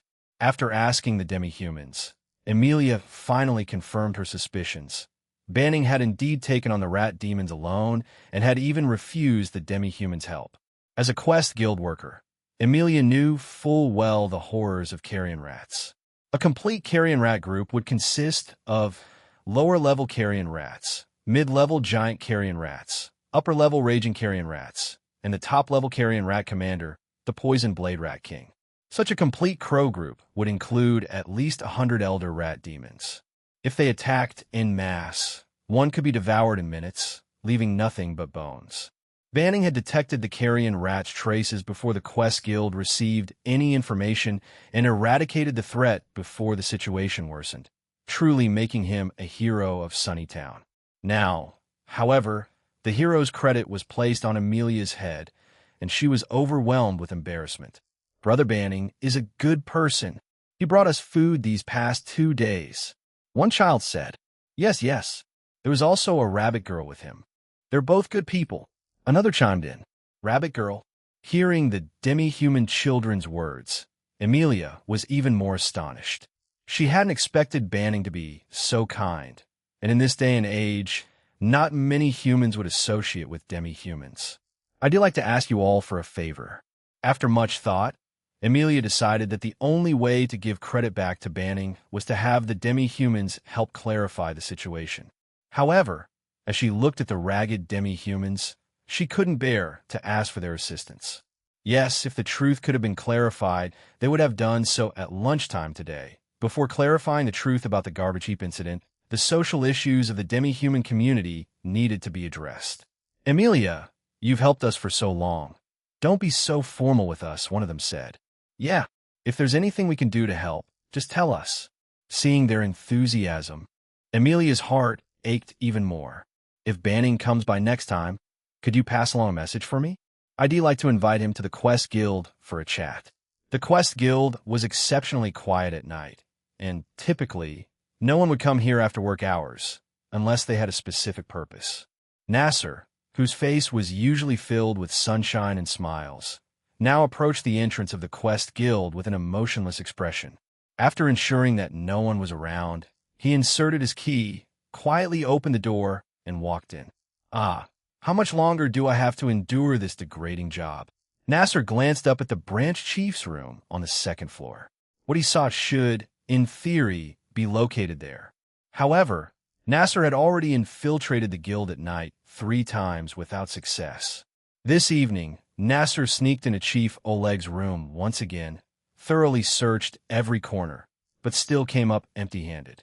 3rd time's the charm, and this is the 4th time. It seems the old croc genuinely doesn't keep it himself. If that's the case, my deduction should be correct. It was entrusted to Emilia. Nasser returned to the 1st floor lobby and approached the reception desk, where Emilia usually worked. Nasser tapped on the reception desk, his eyes gradually narrowing with displeasure. Cinchureto, after throwing that punch, Nasser's spirits lifted. He reverted to his usual sunny smile, turned, and exited the Quest Guild. He locked the door and nonchalantly walked away.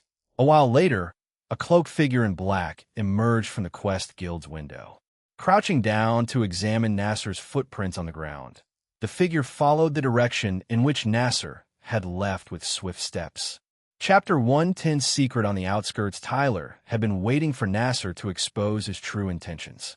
This wait had already lasted for 2 days. As soon as Nasser returned to Sunnytown, Tyler had detected his insincerity through mind reading. At the time, Nasser was extremely displeased after being tactfully rejected by Emilia. Yet, he maintained a gentlemanly facade with a smile, which immediately caught Tyler's attention. Click paragraph comment to see quote from Chapter 105, Forethought considering Nasser's good reputation among the people of Sunnytown. Tyler immediately deduced that he was the sly, two-faced type. Usually, people don't hide their true nature without a reason. Since Nasser had been so dedicated to his disguise for so many years, he must be plotting something sinister. Tonight, Tyler didn't tail Emilia. Instead, he donned a black cloak to cover his face and followed Nasser throughout the night. If it's a level 67 mercenary sage, Tyler may give up to tail, but he wasn't afraid of a level 36 sword wielder. Unfortunately, Nasser still hadn't revealed in his heart what that thing was. This only piqued Tyler's curiosity even more. The more reckless Nasser was, the more assistance he could provide Tyler. To be more extreme, if Nasser wasn't reckless enough, Tyler would even frame him as a villain using the Force, as long as he was indeed a person with ill intentions. Following Nasser's footsteps, Tyler arrived on the outskirts of Sunnytown. The eastern outskirts were lively due to their proximity to the sunny forest, teeming with various creatures. In contrast, the western outskirts, close to the North Wasteland, were colder, desolate, and silent. Under the moonlight, Tyler faintly saw Nasser meeting with a tall, skinny, elderly man who looked like a Pole. The old man had white hair, held a walking stick, and wore a fine dark green robe. He appeared to be either a noble or a wealthy individual. In front of the old man, the prideful Nasser bowed his head respectfully, nearly kneeling as he listened to the elderly man's words. Tyler wanted to move closer to identify the old man's information, but an ominous foreboding in his heart made him decide to observe from a distance. In this exposed outskirts, if the old man was a powerful figure on par with or stronger than Granny Cassie, Tyler would undoubtedly be in grave danger if exposed. Too slow? Many years why haven't obtained. 10 sorry month definitely get. Fine. Hope. This is last time since this. Despite the surrounding silence, Tyler could only hear a few intermittent words. Nasser and the old man exchanged only these 2 sentences before the old man left. The old man headed towards the North Wasteland, which puzzled Tyler.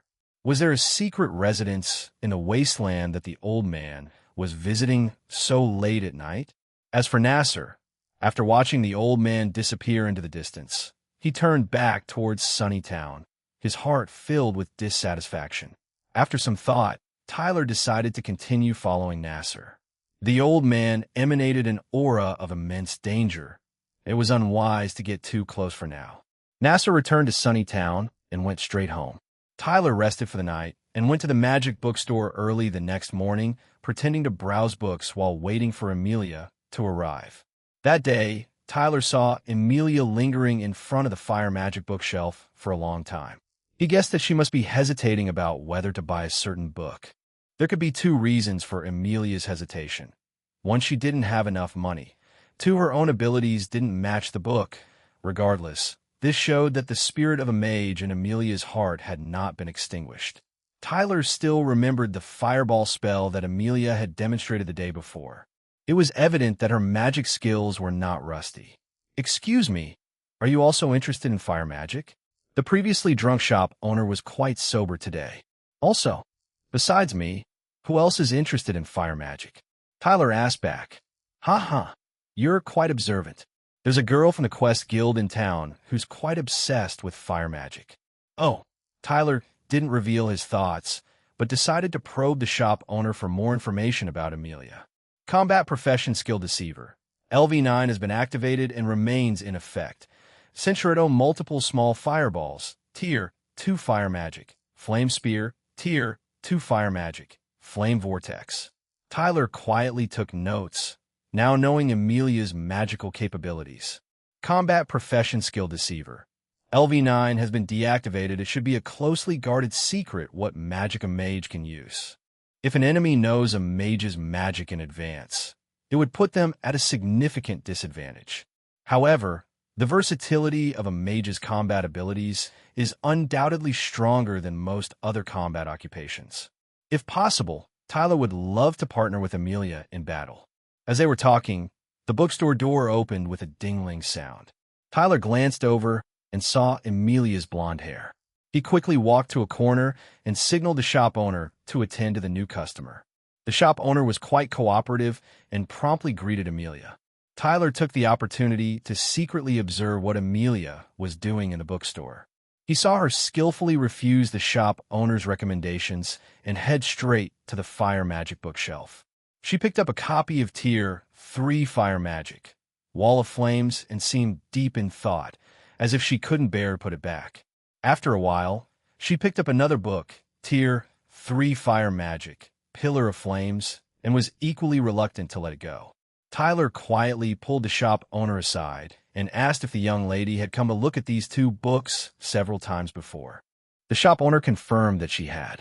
Tyler then inquired about the price of the Tier 3 Fire Magic books, and the shop owner said they were 150 silver coins each. Such a high price left Tyler speechless for a moment. According to Tyler's understanding, an average person in the Western Kingdom needed about 15 silver coins for a month's living expenses, or 1,500 copper coins. Daily expenses amounted to 50 copper coins.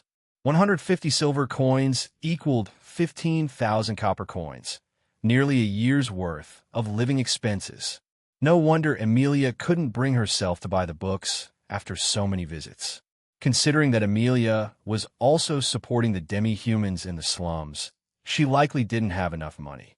After a while, Amelia reluctantly put the books back and left the bookstore. Only then did Tyler come out from hiding. He took both Tier 3 Fire Magic, Wall of Flames, and Tier 3 Fire Magic, Pillar of Flames, and walked to the cashier's desk. "Can I help you with anything?" the shop owner asked, his eyes shining. "He'll take both of these books." Combat Profession Skill Deceiver. LV9 has been activated and remains in effect. Chapter 111 Wandering Around Prison Star Calendar Year 187. June 16th, 8:16 a.m. Countdown to Confession Death. For days, although Tyler sounded rich when he first spoke, he haggled more fiercely than average customers during the actual transaction. He had no choice. He couldn't afford it without haggling. After some bargaining, Tyler finally got both Tier 3 Fire Magic books for 150 silver coins, insisting on a buy one, get one free deal. However, he didn't feel guilty, because he knew through mind reading that the bookstore owner still made a profit of 50 silver coins, even at a 50 discount. Selling magic books was a typical feast or famine business. If it weren't for the fact that Tyler had hunted many demons recently, and that the magic cores had acquired were sold at a good price through his association with Chief Oleg, he wouldn't have been able to spend so much money. Money could be so nice. Tyler couldn't help but think of his father, still lying in a hospital bed in the Earth world. A wave of sadness welled up from deep within his heart, but he didn't indulge in it, quickly pulling himself back into the prison star world. Sadness was useless. Only taking action could solve problems. As for these two exorbitantly priced magic books, it was evident that Tyler didn't buy them for himself. Centuredo, if a customer doesn't like a product, no amount of persuasion from a salesperson would make them buy it. The key was to improve the quality of the product. Sometimes the most simple truths are the hardest to comprehend. After purchasing the magic books, Tyler went to the weapon shop, as today was the day to pick up his new hunting bow. "Ah, you're here so early. You must be eager," remarked the muscular craftsman introduced by Oleg, whose solid arms were impressively massive. "Good morning, Barato. Seeing your cheerful mood, I assume it's finished," Tyler said. "Humph, it's over there. Take it down and try it." The craftsman pointed at a long hunting bow hanging on the wall. At first glance, its dark tip made Tyler think it was made of metal, but upon closer inspection, he realized it was wooden. Not bad. It has a nice heft. The branch from the fir tree is quite heavy. Tyler was glad his strength attribute had increased.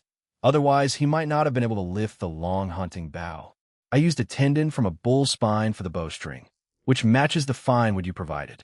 However, if you can't draw the bow, don't blame me, ha." The craftsman laughed heartily, seemingly doubting Tyler's ability to wield the bow. However, Tyler remained composed because he had already identified the bow's attributes. Equipment name: Fir Trant Long Hunting Bow Equipment Effects. 1 Equipment Requirements: Strength 16, Dexterity 12. 2 If equipment user's attributes do not meet the requirements, it cannot be used. 3 If the equipment user's attributes meet the requirements, Arrow Pierce Effect 15. Pierce Effect? Tyler didn't expect to find a new term here. If the Pierce Effect was as he understood it, it would be of great assistance to him. "Barato, is there a range where I can try this?" Tyler asked. "Just go out the back door," the craftsman replied. Tyler arrived at the range behind the weapon shop, with the eager craftsman tagging along to watch. Standing 50 meters away, Tyler didn't activate any skills but drew the bow to its limit and fired an arrow. Surprisingly, The arrow pierced through the target and embedded itself forcefully into the wall behind, startling the observing craftsman. "You rascal! Who would have guessed?" The craftsman walked over and pinched Tyler's arm, only to find it was rock hard and unyielding. "I didn't expect you to be so strong with a body like that. How do you usually train?" "Huh, I mainly eat a lot of meat, I suppose." Tyler was very satisfied with the new bow, as its power could compensate for his lack of attack strength. Afterward, Tyler ventured out for a hunt with his new bow, bagging a large python with a wrist-thick body and a vulture attracted by the python's carcass. He returned with a bounty. Production occupation: Hunter, LV3. Current experience: 210,280,800. This hunting allowed Tyler to become accustomed to his new bow and earn some money by selling the animals, rescuing his near-empty coin purse from the brink of demise.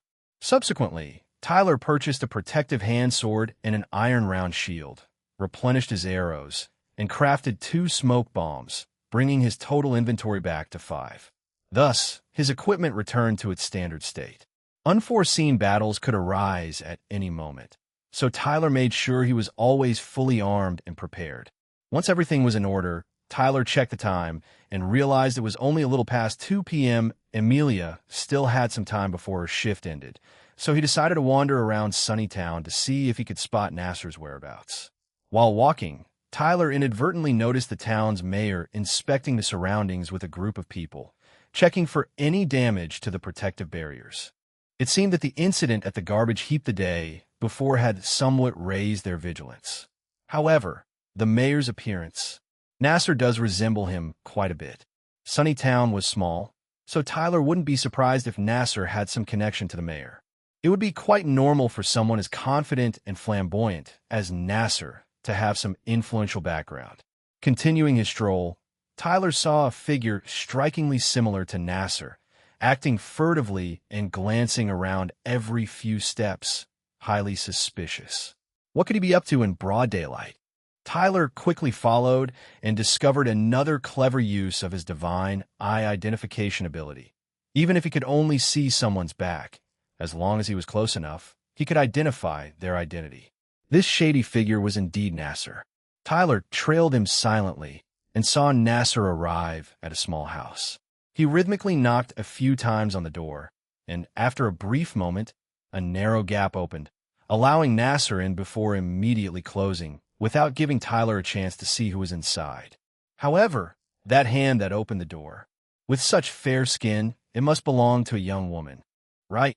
If Nasser hadn't been so secretive, Tyler might not have been so intrigued. Now, he was determined to uncover the truth. Tyler first circled the house, noticing that all the windows had curtains drawn.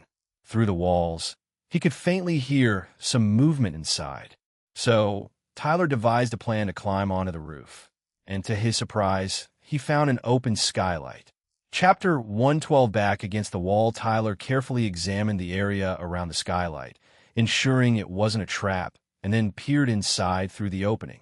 Regrettably, beneath the skylight was the house's dining room.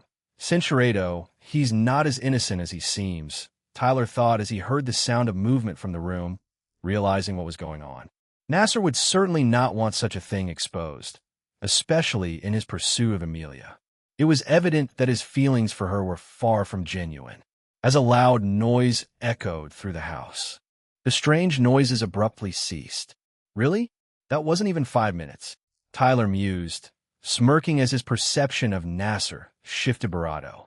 In any case, today's discovery was a boon for Tyler.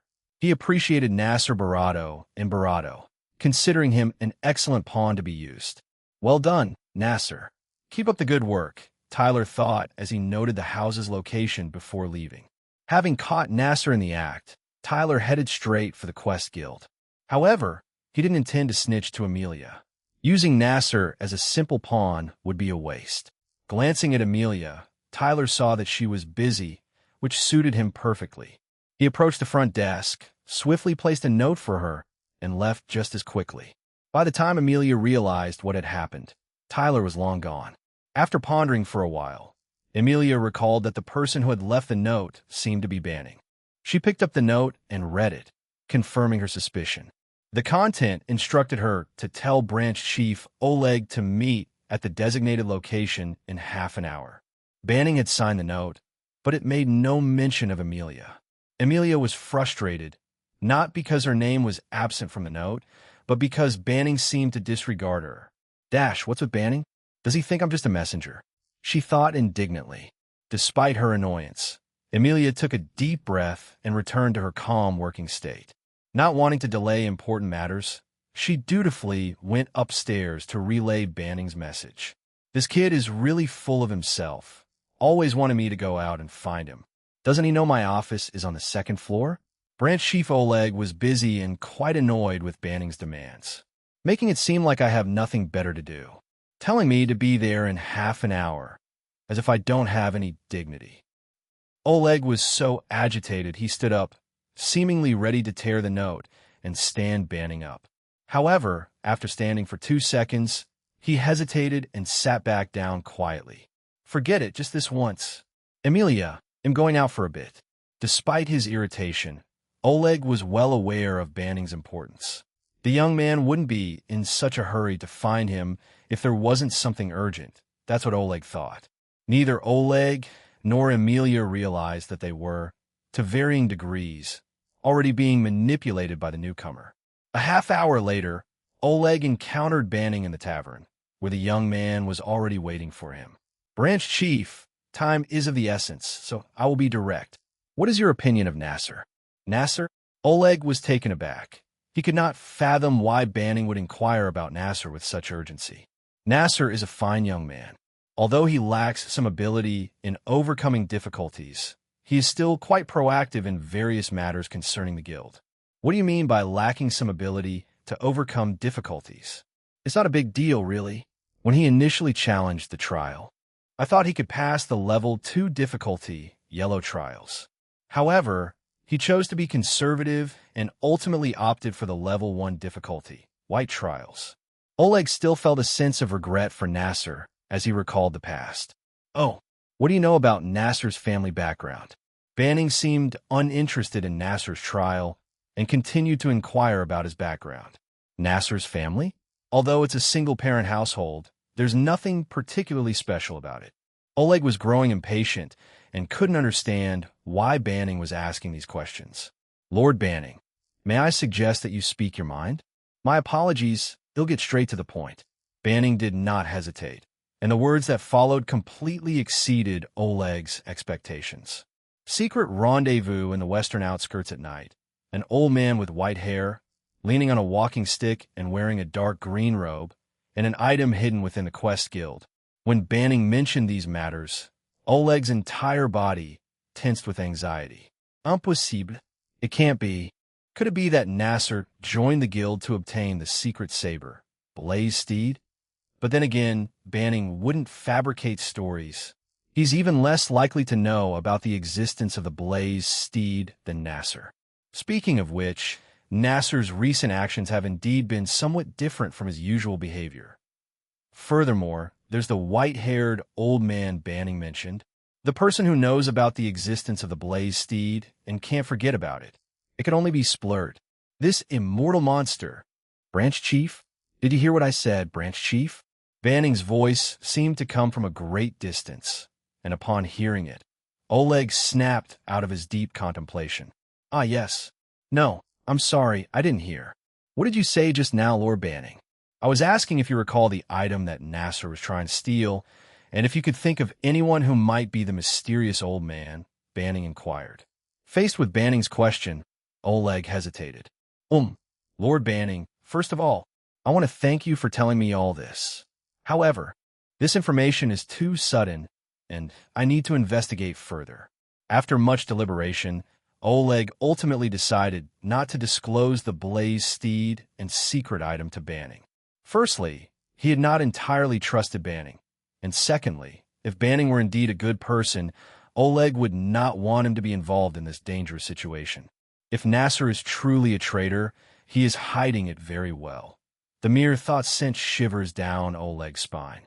All right, if you need anything, you can find me at the inn across from the Quest Guild. With a look of regret, Banning stood up and left without pressing Oleg for the truth. Oleg stayed in the tavern for a while, deep in thought, before returning to the quest guild. Secret skill, Blazing Steed activated. As Tyler walked towards the Catgirl Culinary Pavilion, countless thoughts raced through his mind. Thanks to the mind-reading ability, he knew everything, even though Oleg hadn't uttered a single word. Chapter 113 Hunter and Prey. The Quest Guild finds itself amidst intrigue and peril, and Tyler's own situation hangs in the balance. Upon entering the Catgirl restaurant, he spots Granny Cassie and the others. Granny Cassie diligently reports Tyler's circumstances daily to that evil kind known as the Earthly Ghost, a fact Tyler discerns clearly through his mind-reading abilities. However, the identity of the other observer concerns him even more. Days pass, yet he remains clueless. On one hand, he faces a confession countdown to death. On the other, an unknown enemy that could strike any moment. Despite the dual mental strain, Tyler relishes his dinner as usual. Having experienced tumultuous times during his youth, he finds the present turbulence bearable. As long as his family remains unharmed, Tyler remains unflappable. By the way, Banning, we're planning to set off for Good Town in a few days. Would you like to join us? Mr. Merrick, the leader of the traveling merchant caravan, extends an invitation to Banning at the dinner table.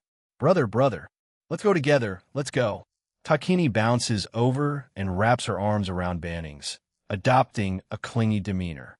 Thank you for the invitation, but I plan to challenge the trial in Sunnytown in a few days, so I won't be joining you. Banning gently declines the caravan's offer while patting Takini's head. Young man, trials are dangerous.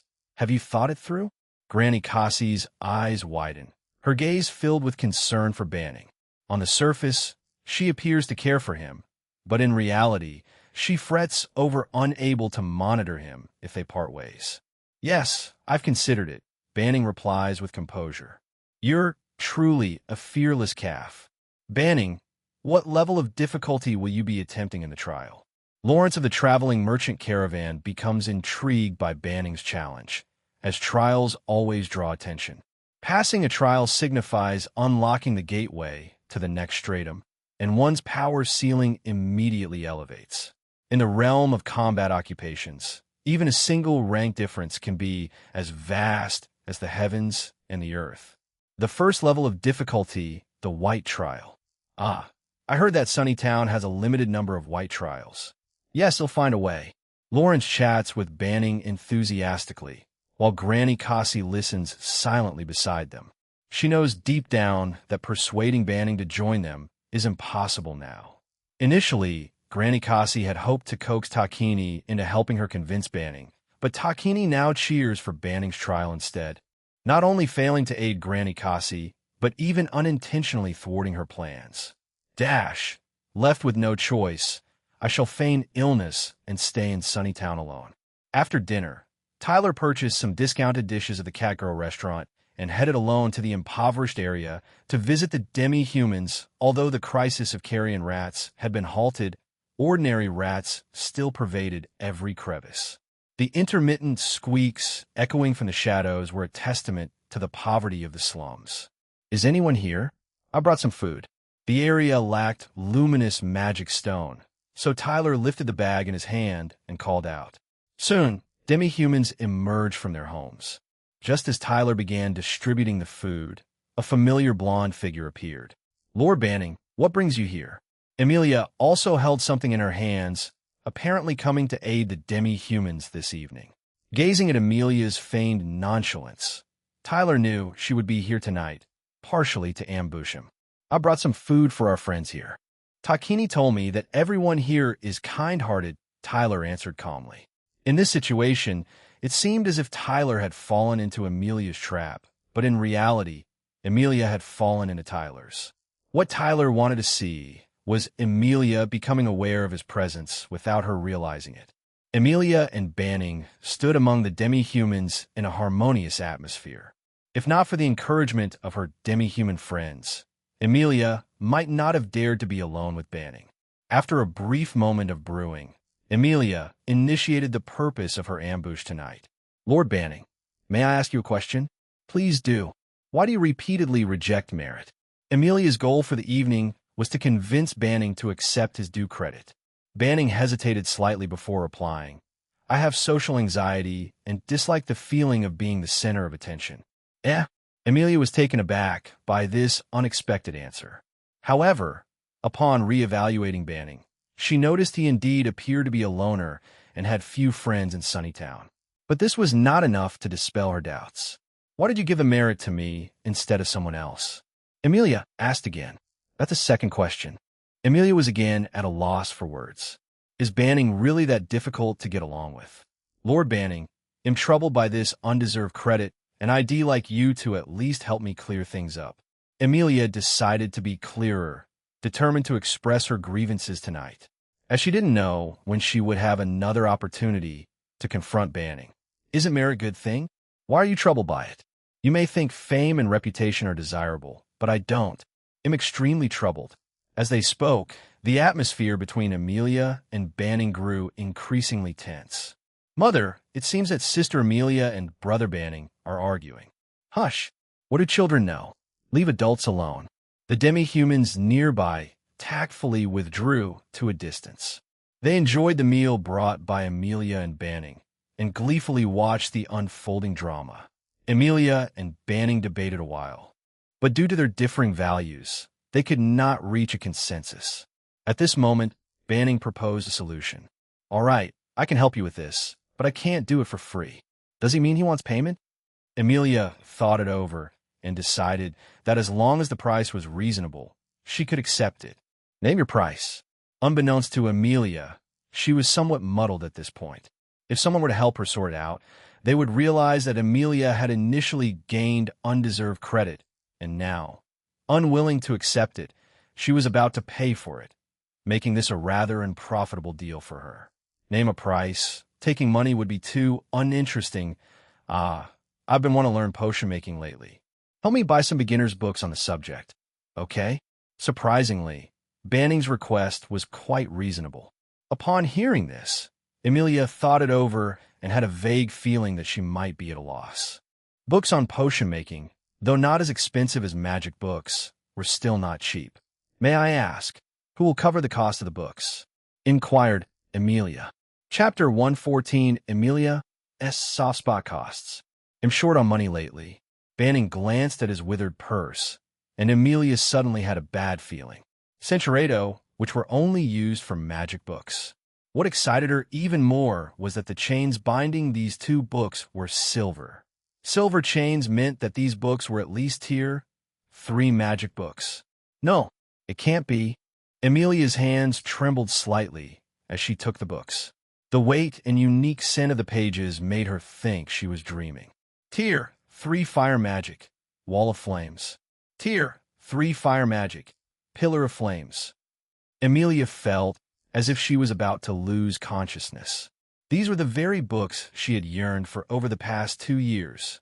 Moreover, these 2 books were worth 300 silver coins. That was enough to buy dozens of potion books.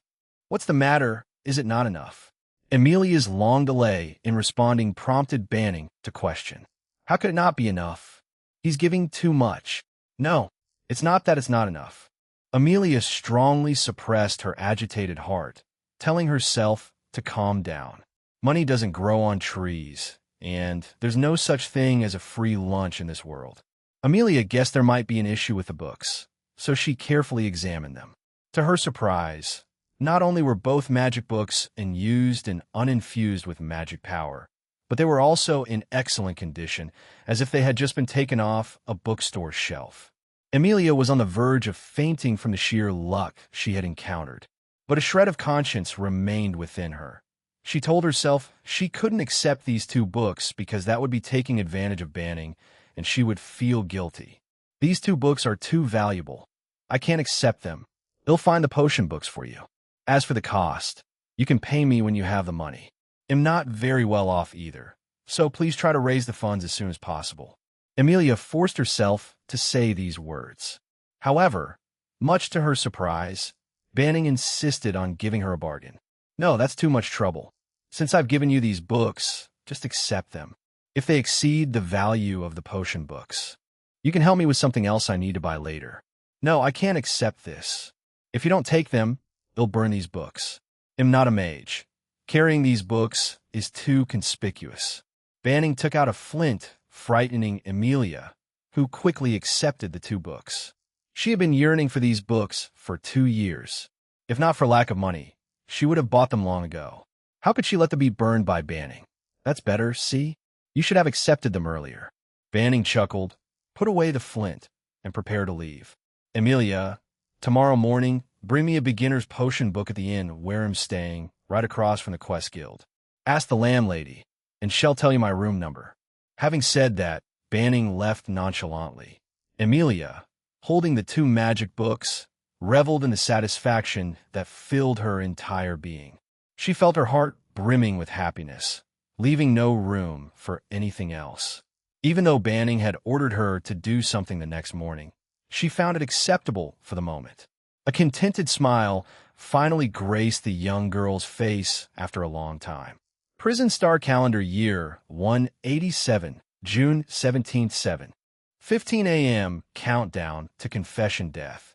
3 days Emilia awoke early today with the sole purpose of purchasing a potion book before her shift at the Quest Guild and delivering it to that detestable Banning. Fortunately, potion books were not difficult to find, and entry-level ones were inexpensive, costing only a coin or 2. Emilia quickly chose a suitable book and briskly arrived at the inn opposite the Quest Guild.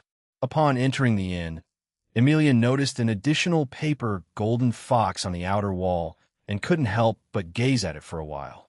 Emilia didn't know when these golden foxes first appeared, but in these recent gloomy days, it was thanks to their smiling faces that she was able to regain her composure and continue her daily life and work.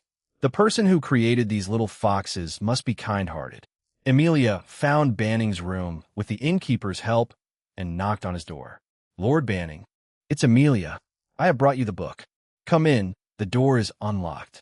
Before entering the room, Emilia hadn't anticipated any surprises. She wondered what she might find inside a boy's room. Yet, upon stepping inside, Emilia quickly turned her back, feeling suddenly shy and flustered by the unexpected mess. Why aren't you wearing a shirt? It's simply a matter of light clothing, isn't it? No need to make such a fuss. Banning's calm response stood in contrast to Emilia's surprise. After hearing Banning's words, Emilia considered it and agreed that it was just a matter of attire. There were plenty of bounty hunters at the guild in casual attire. So, what was she flustered about? Thus, Emilia turned back around, and then she saw Banning standing confidently in the morning sunlight. Although Banning seemed rather slender when clothed, his build was surprisingly strong and well-trained. Banning stood confidently before Emilia, clearly in good shape from years of training. Hey, where are you looking?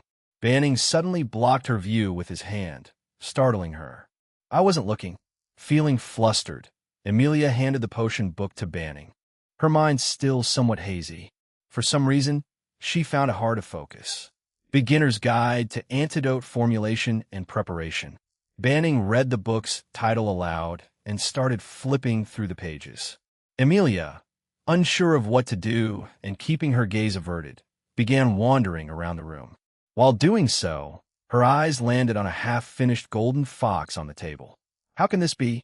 Emilia, in disbelief, quickly walked to the window and looked at the outer wall, only to see all those adorable golden foxes attached to this room's exterior.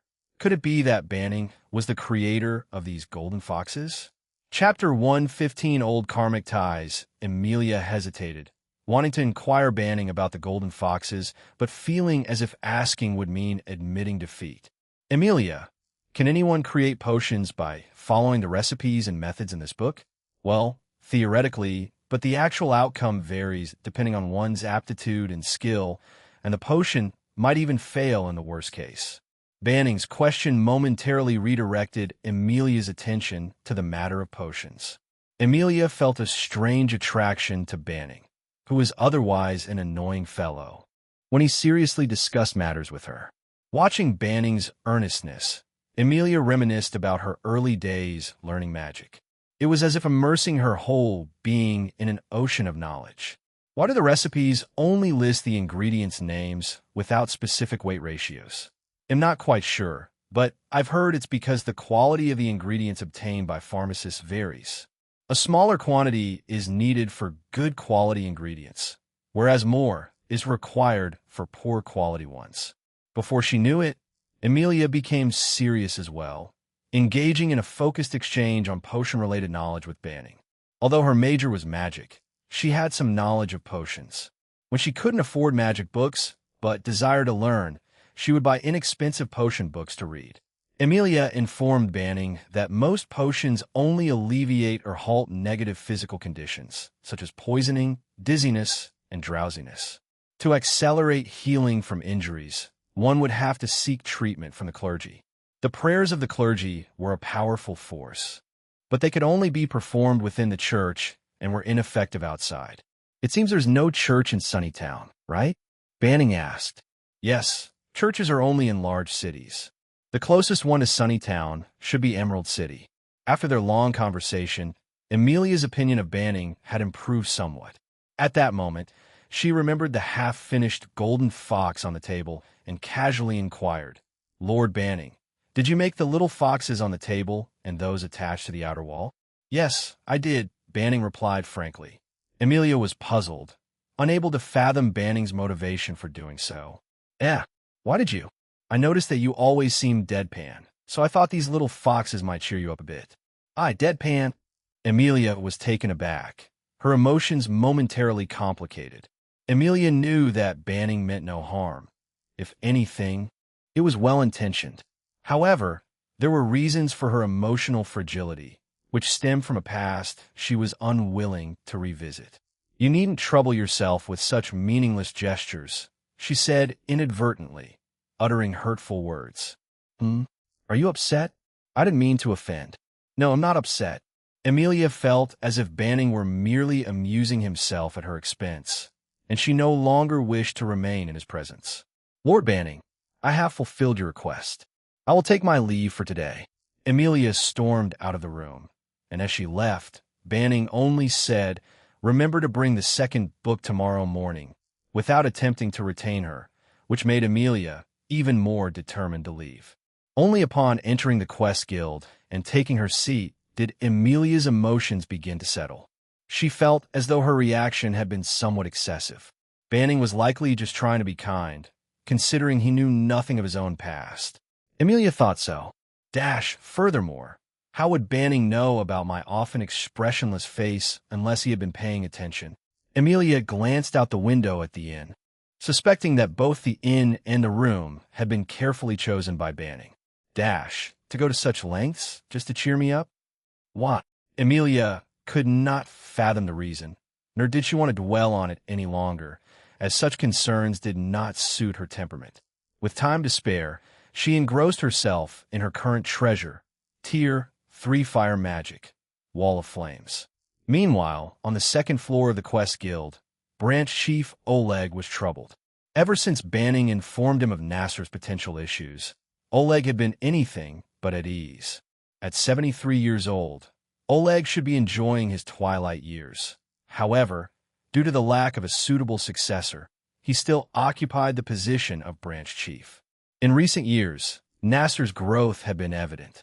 Not only was he a popular candidate for the next Branch Chief, but Oleg had also internally decided on him as the successor. Now, Oleg needed to verify Nasser's innocence first. If Nasser is indeed, as Banning claims, affiliated with that shady group, then it's not something that can be resolved by simply admitting a mistake. Oleg heaved a heavy sigh. The sins of the past now seemed like a noose tightening around his neck with each passing year. If he did not find a way to bravado these karmic ties, he would eventually be strangled. Shunlong, that old immortal, after all these years, is he still fixated on the Blaze Steed? The Secret Saber, Blaze Steed, was a powerful weapon that Oleg had acquired by chance during his youth when he partnered with Splurt and others as a bounty hunter. Forged by demons, the magical saber could cleave through iron with ease, but its greatest feature was the unique magic skill Blaze Steed that resided within equivalent to Tier 3 magic, enabling even non-magicians to wield magic.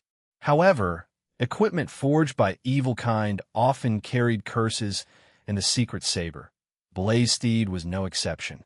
Every person who had used the secret saber, Blaze Steed, had been, without exception, engulfed in the flames of the sword and burned to death after a certain period of use. Among Oleg and Marsh's team, a total of 3 people ultimately perished due to this cursed blade. To prevent further harm, Oleg hid the sword away. Over the decades, Oleg had attempted several times to destroy the cursed blade, but the memories of their youth attached to it stayed in his hand. Throughout those years, Varun had approached Oleg multiple times, always seeking the sword, but Oleg had refused every request. Now, decades later, Oleg was astonished that Varun had resorted to planting a mold to steal the Blaze Steed, a clear sign of madness. Oleg paced back and forth in his room, vexed by his dilemma. Ultimately, he realized that the only way to resolve his worries was to confront them head-on. However, his aging mind now required the counsel of another to devise a strategy. Oleg approached the window, gazing at the inn across the street. "All right, if you need anything, you can find me at the inn across from the Quest Guild." Oleg recalled Banning's words and decided to visit him for a discussion. Chapter 116, Deceiver's New Entry, Prison Star Calendar Year 187, June 17th, 10:26 a.m. Countdown to Confession Death. 3 days on the outskirts of Sunnytown, amidst the woods, Granny Kasi, from the traveling merchant caravan, conversed with a snake. Granny Kasi knew that this snake was but one of countless serpents controlled by the earthly ghost. The earthly ghost manipulated its abilities to place innumerable spies within the alliance of light nations, including Granny Kasi herself. What is so special about this young man named Banning? Why is he under such close surveillance?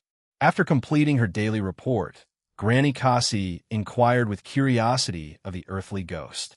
"Hiss, do not ask superfluous questions. Simply fulfill your duties," the earthly ghost sternly replied, leaving Granny Kasi with no answers. Consequently, Granny Kasi opted for an alternative query. "Very well, so who was the other observer stationed in Sunnytown?" Knowing this would enable seamless cooperation.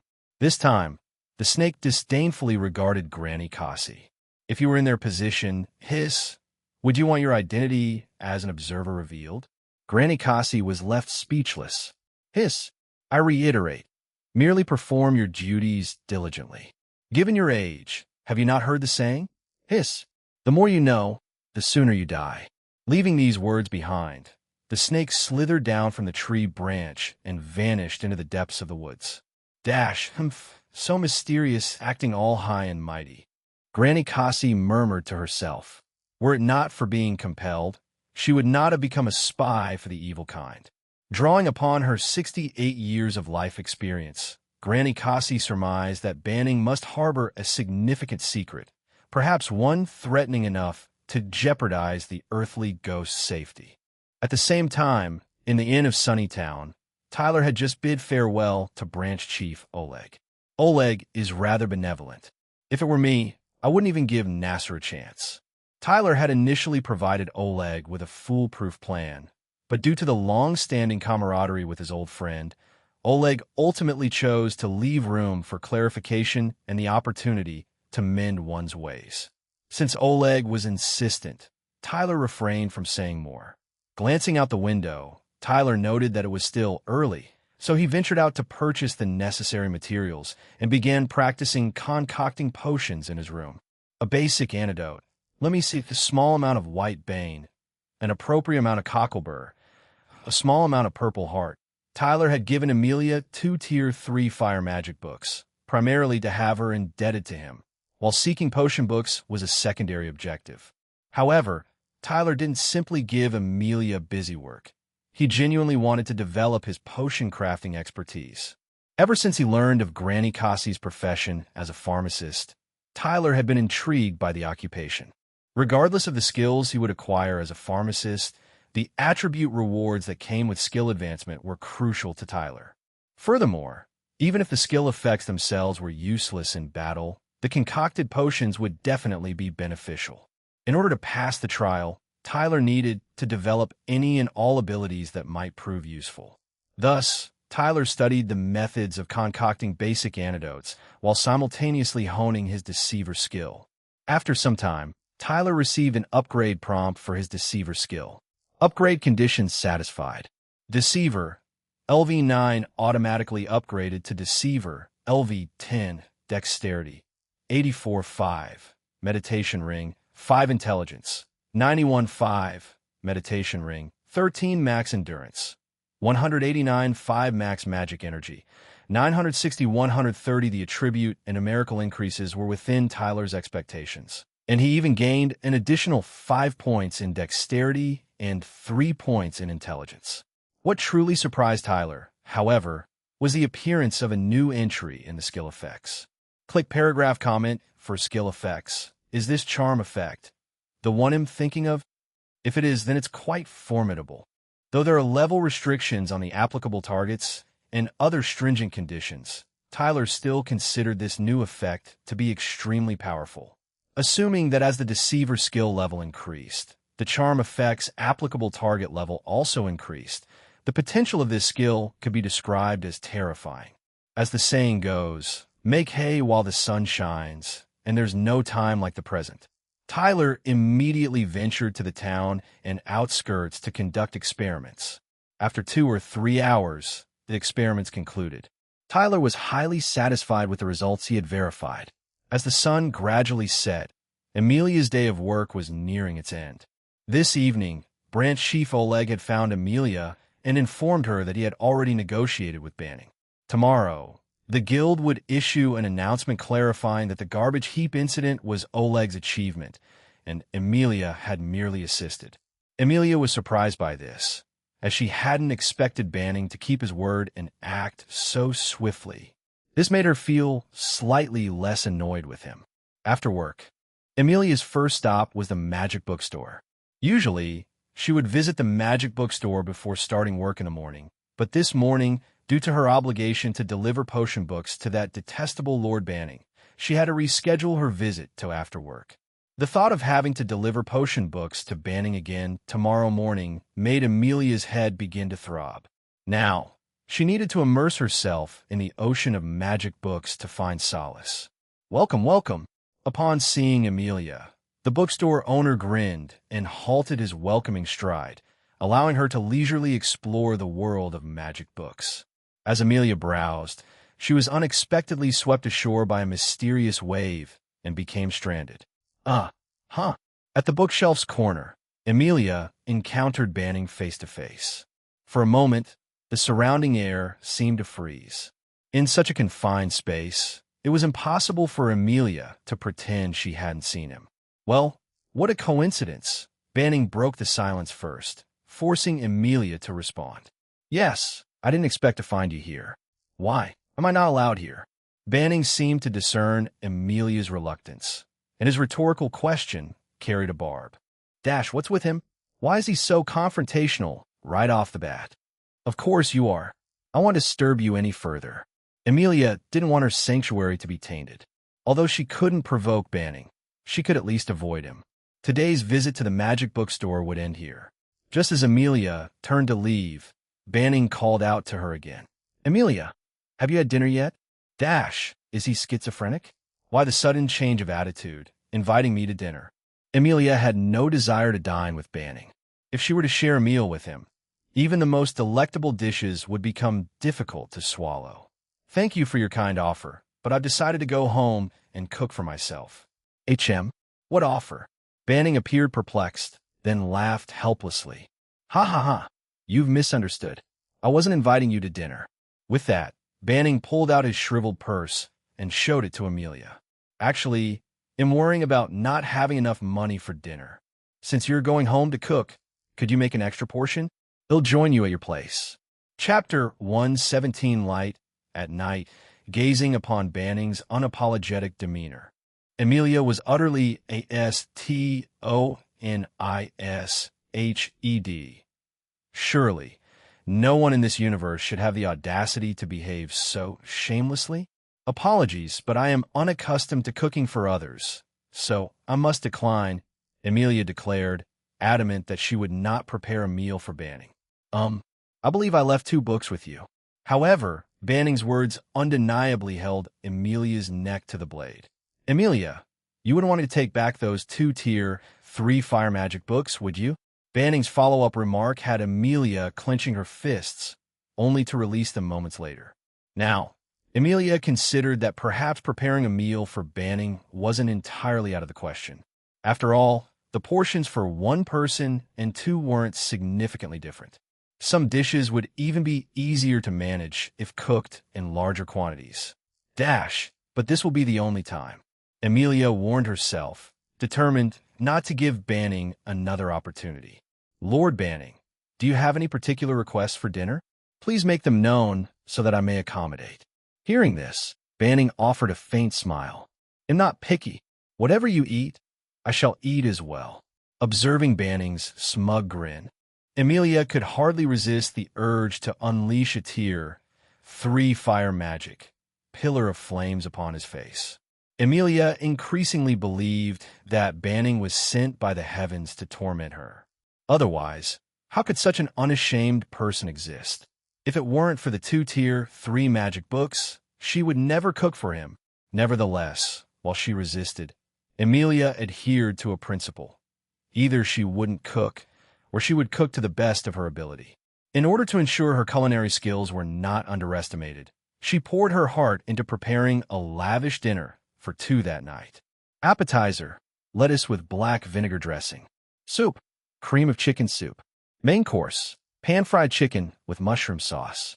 Side dish, pickled cucumber. Dessert, saltwater-soaked raspberries.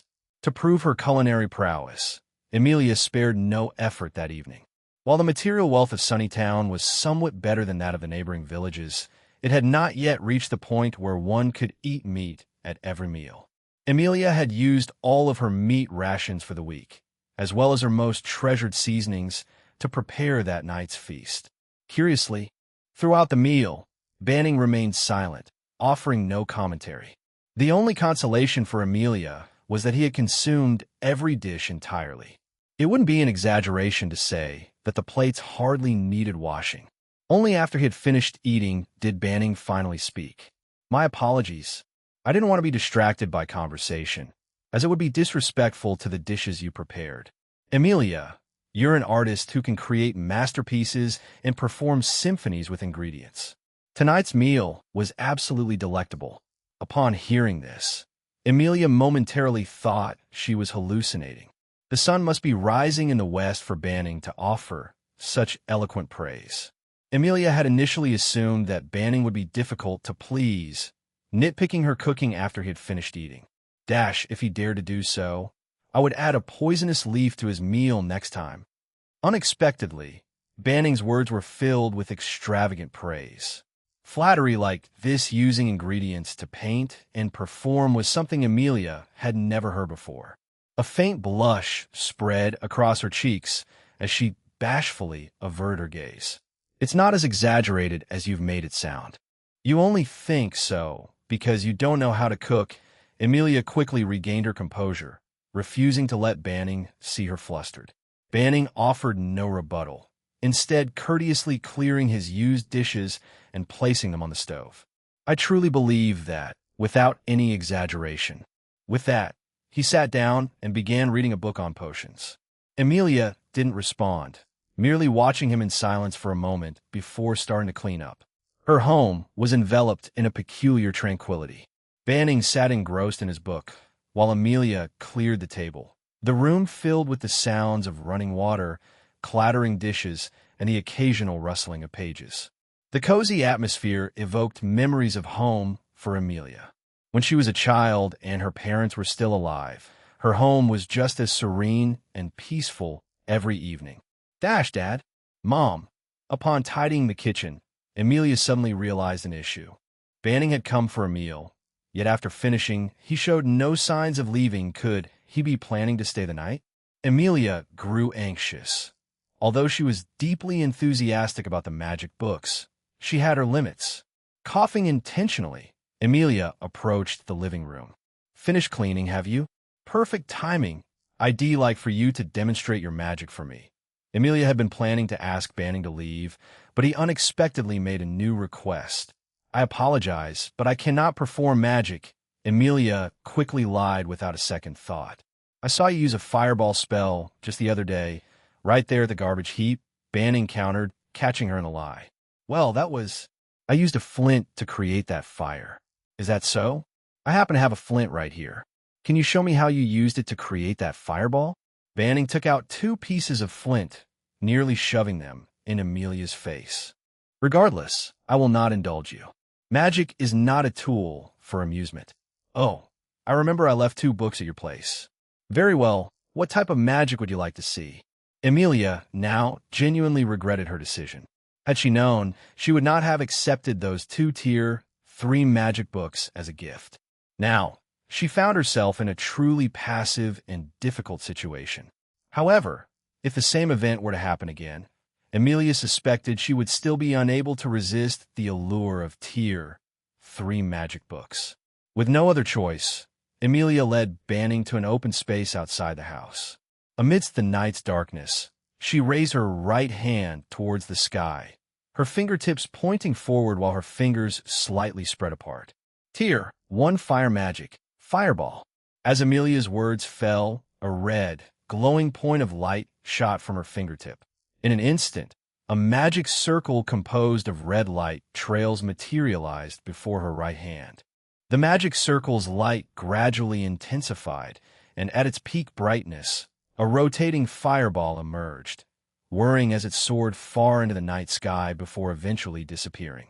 Despite her enjoyment in casting magic after such a long time, Emilia did not let it show on her face.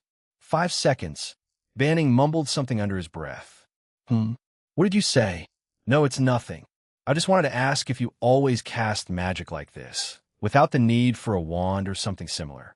Banning's sudden politeness caught Emilia off guard.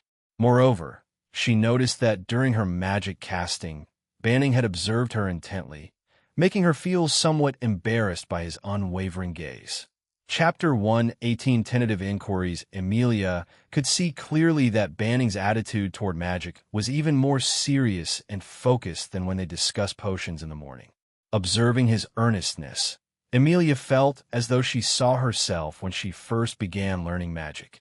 What surprised Emilia was that the questions Banning raised next were quite professional, not something someone completely unfamiliar with magic would ask. It was only after his inquiries that Emilia discovered Banning had already purchased a tier 1 magic book for self-study, and astonishingly, his battle profession was not that of a mage. Emilia could hardly believe it. Magic is an arcane field of study, and those without the profession of mage would find it impossible to grasp. As for non-mage professionals, without the assistance of the automatic incantation skill, even if they learned magic, it would be difficult to put it into use. To put it bluntly, their efforts would be in vain. Should Banning be called silly, or he is simply a pure lover of magic? Perhaps from this moment on, Emilia began to feel that Banning might be someone unique. If you truly wish to learn, I can teach you. Without realizing it, Emilia uttered a sentence she might regret in the future. Really? I'm truly grateful, Master Emilia. Master, let's not just continue calling me Emilia. Setting aside some of his more detestable traits, Emilia acknowledged Banning's commendable dedication. If Banning were willing, Emilia even wanted to recommend him to the branch chief for a position within the Quest Guild. Simultaneously, Branch Chief Oleg was carrying out the first phase of the plan in the tavern. Nasser, over here. Oleg spotted Nasser entering the tavern and gestured toward his location. Branch Chief, you've arrived quite early. Nasser respectfully greeted Oleg before taking a seat. I just got here 2 minutes before you. Hardly enough time to warm a seat. Oleg chuckled and then, with a somber tone, proceeded to the matter at hand. DSVEL.CM Nasser, you're aware that I'm safeguarding the secret saber, Blaze Steed. As Oleg spoke, he observed Nasser's expression. Upon hearing the words secret saber, Blaze Steed, Nasser's face twitched involuntarily. Recently, I sense some strange happenings within the guild, and am uneasy. I want to move the Blaze Steed to a different location for safekeeping. Who do you think would be the most suitable person to entrust it to? Oleg inquired. Nasser's eyes blinked stiffly and quickly provided an answer. Your prowess is unmatched, Branch Chief. Having you guard is undoubtedly the best option. I can't think of a better candidate. Oleg laughed upon hearing this. Huh, thank you, Nasser, but regrettably I'm getting old, and it's most predictable to keep it with me. So we need someone unexpected. Nasser closed his eyes and furrowed his brow, deep in thought, while Oleg continued to scrutinize him, not missing any subtle expressions. How about entrusting it to Emilia? She's quite trustworthy. Nasser offered a reasonable suggestion. Emilia is indeed trustworthy, and she has a foundation in magic. However, I don't want her to take any risks. Oleg shook his head, rejecting Nasser's proposal. I can't think of anyone else. Nasser appeared somewhat disheartened, revealing a bitter smile. At this point, Oleg began to waver. He had already laid out the bait for so long, yet Nasser remained unmoved. Could it be that Banning was mistaken? Consequently, Oleg cast his final bait, hoping Nasser could withstand it. Nasser, what about you? Would you be willing to protect the secret saber? Blaze Steed for me? Me? Nasser looked genuinely astonished, but a hint of joy flickered in the corner of his eyes. I am afraid I lack the ability. Don't worry, I believe in you. Oleg stood up and firmly patted Nasser's shoulders twice. Finally, Nasser stopped refusing and bowed deeply to Oleg. Thank you for trusting me, Branch Chief. I will do my utmost. No need to be so tense, relax.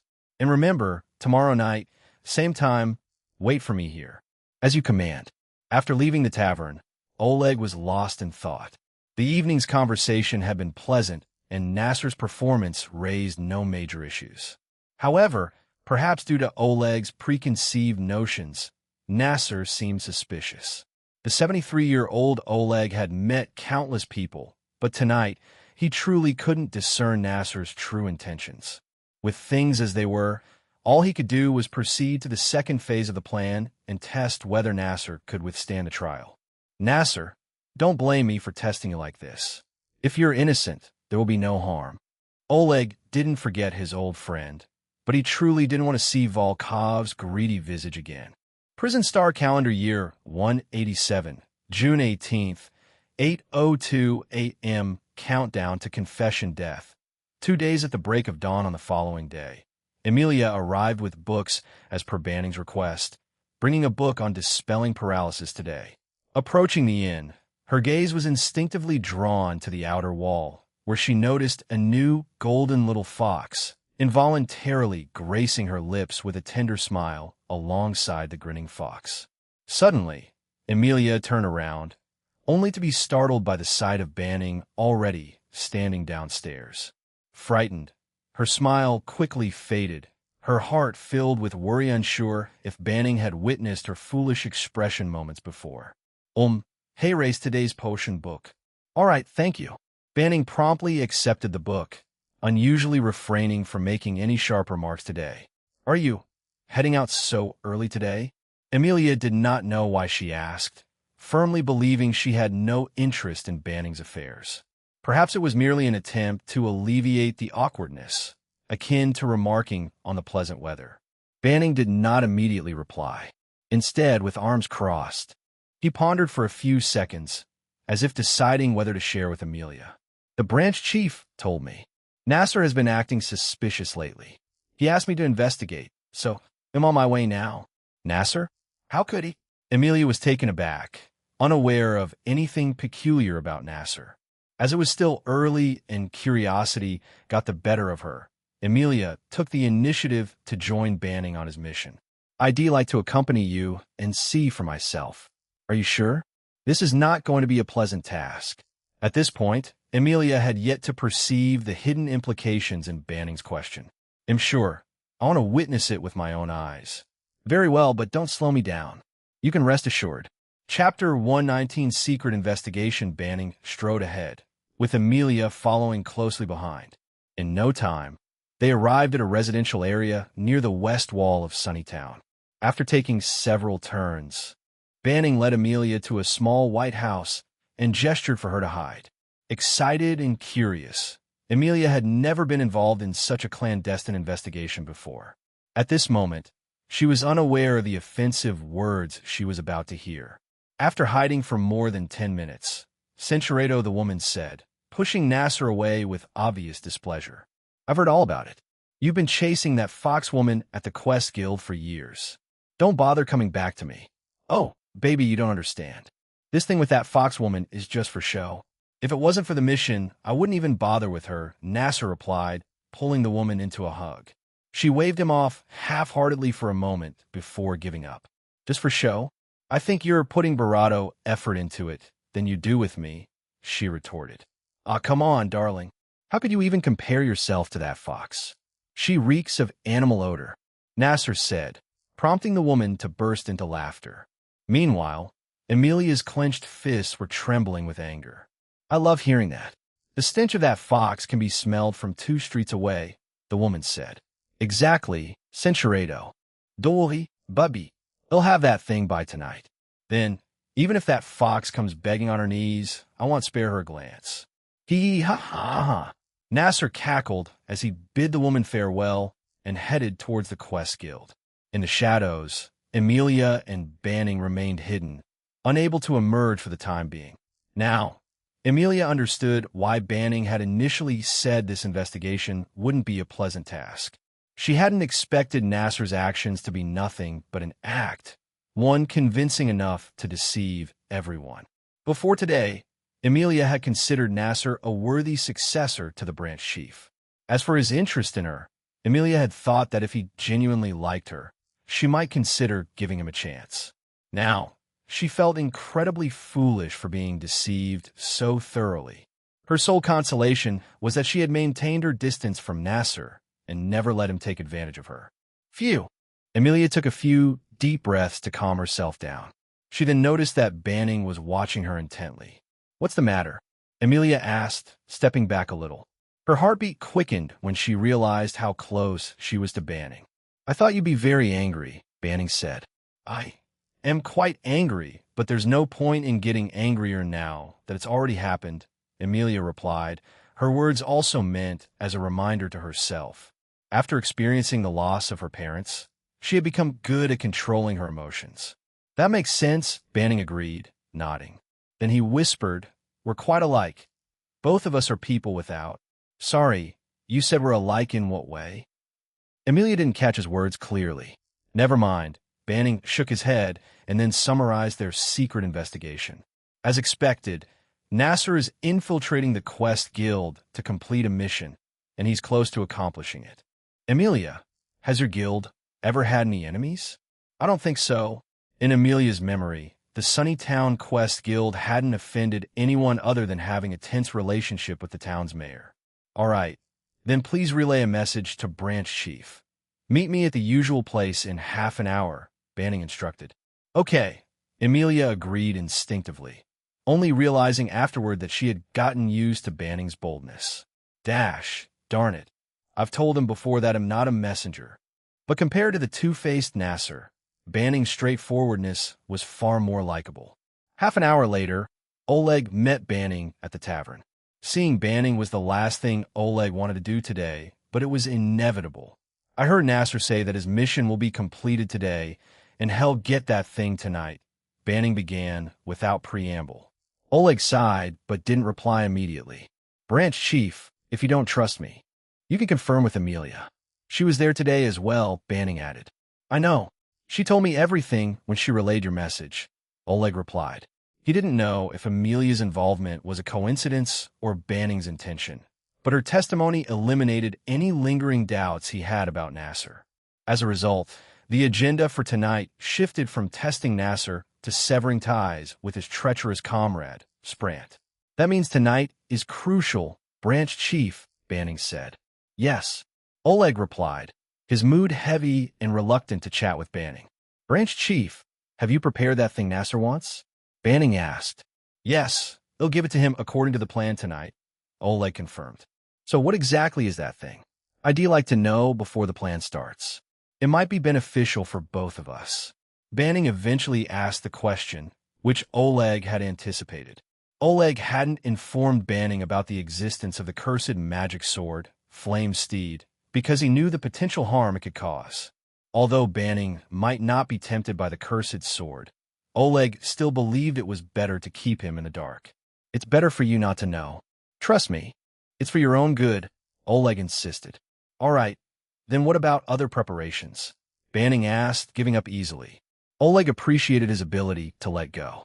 Leave it to me. Although I'm old, my decades of experience as a bounty hunter haven't gone to waste, Oleg assured, patting his chest. With a serious expression, he extended his hand to Banning. Lord Banning, tonight, I entrust Emilia's safety to you. Leave it to me, Banning replied, grasping Oleg's hand firmly. Tonight was the time to sever the old karma, the ill-fated tie. Chapter 120 Storm Brewing. Having concluded his meeting with Oleg, Tyler seemed rather disheartened.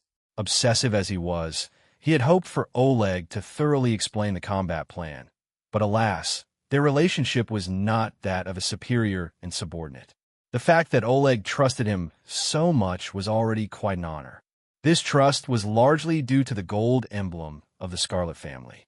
Next time I meet Viviana, I would have to express my gratitude. At this point, all Tyler could do was hope that Oleg proved reliable.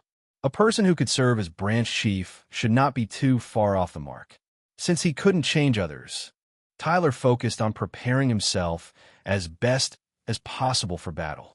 Initially, he thought his next life-threatening encounter would occur during the trial. But now, in order to conquer Emilia, he had to put himself in danger tonight. With only 2 days left on his death countdown, he had no choice but to take a gamble. After receiving basic antidote production methods and formulas from Emilia the day before, Tyler had made a total of 100 antidotes. Generally, to verify the effectiveness of a potion, one would need to find a poison test subject or have someone willingly ingest poison before using the antidote. However, with the Divine Eye of Transcendence's identification ability, Tyler could tell at a glance whether an antidote was successful or not. The Divine Eye's power always proved incredibly convenient in unexpected ways. Out of the 100 antidotes, the appraisal results were as follows. Not only poisonous, but also toxic. 68 bottles. Ineffectual, but safe to drink as water. 14 bottles. Possessing weak detoxification effects. 7 bottles. Meeting the detoxification standard for a basic antidote. 11 bottles. DSVEL.cm. Tyler wasn't sure about others' first attempts, but he was satisfied with his 11 success rate. Today, based on yesterday's experience, he fine-tuned the formula and made another 100 antidotes. This time, 37 bottles met the detoxification standard for a basic antidote, more than triple the previous day's results. Indeed, the key to success lies in the formula and the quality of the ingredients. Tyler had now essentially determined the precise formula for the basic antidote. All that remained was standardizing the processing of the ingredients. As he took out pen and paper to calculate and record, he suddenly received a notification. Experience requirements met. Production occupation pharmacist assigned according to product type. This unexpected surprise made sense considering Tyler's recent activities. He immediately checked the skills provided by the pharmacist occupation, expecting abilities such as potion effect amplification or potion crafting success rate increase. Instead, Tyler saw the following skill. Skill name. Calculation boost skill effect. During activation, increase calculation ability by 5. Consumes 5 magic power per second during activation, with less than 1 second counted as 1 second. Calculation boost? Am now a CPU or a GPU? At first, Tyler was puzzled, but after some thought, he realized the skill had its uses. First, as a pharmacist, he needed to calculate various ratios, weights, and other data for formulas. Second, in battle, his ability to see various data meant that stronger calculation power would allow him to devise combat strategies more quickly. The value of a skill ultimately depends on its application. After completing his duties as a pharmacist for the day, Tyler commenced his subsequent preparations. Owing to the harsh nature of this prison star world, there were no bug-like items such as interdimensional storage bags of Doryman, thus limiting the things Tyler could carry. In his battle-ready state, Tyler's equipment consisted of one set of leather armor, a hunting bow, 2 quivers of short arrows, a total of 80, a single iron round shield, 1 handguard sword, a willow leaf dagger, a luminous magic stone, 5 smoke bombs, 3 flints. This assemblage represented the upper limit. Carrying more would hinder Tyler's agility in combat. Consequently, he shifted his focus to enhancing his steed, Moto-chan. After scoping out the area, Tyler took an interest in a set of horse armor. Following some haggling, he still had to pay the hefty sum of 40 silver coins. Tyler, feeling the pinch, contemplated selling the magic core of Rogue Shadow Demon, but ultimately couldn't bear to part with it. Later, he visited a weapon shop to have his meteorite iron-forged willow leaf dagger appraised. The master there, a kind man, candidly stated that the meteorite iron was of excellent quality, but the forging was mediocre. He purchased the dagger for 45 silver coins. With cash in hand, Tyler finally acquired the horse armor, allowing Moto-chan to bid farewell to Running Bear and providing some resistance against enemy attacks. At this point, Tyler had made all the necessary preparations. All that remained was to rest, replenish his magic energy, and ensure his body was in peak condition. I wonder what the situation is in the Quest Guild right now. There shouldn't be any unexpected complications, right? Tyler gazed in the direction of the Quest Guild, apprehensive in his heart. In the Quest Guild, Centuredo, they wouldn't have lost so many people. It's hilarious how they try to show off despite their incompetence. Haha. Nasser reveled in the tragic end of the Goodtown cavalry, and the other bounty hunters showed no sympathy, joining Nasser in raucous laughter. In the Sunnytown Quest Guild, looking down on Goodtown was a collective tendency, and this inclination was largely initiated by Nasser. Listen up, bros. It seems like the cowards of Goodtown don't care about the Rock Shadow Demon anymore.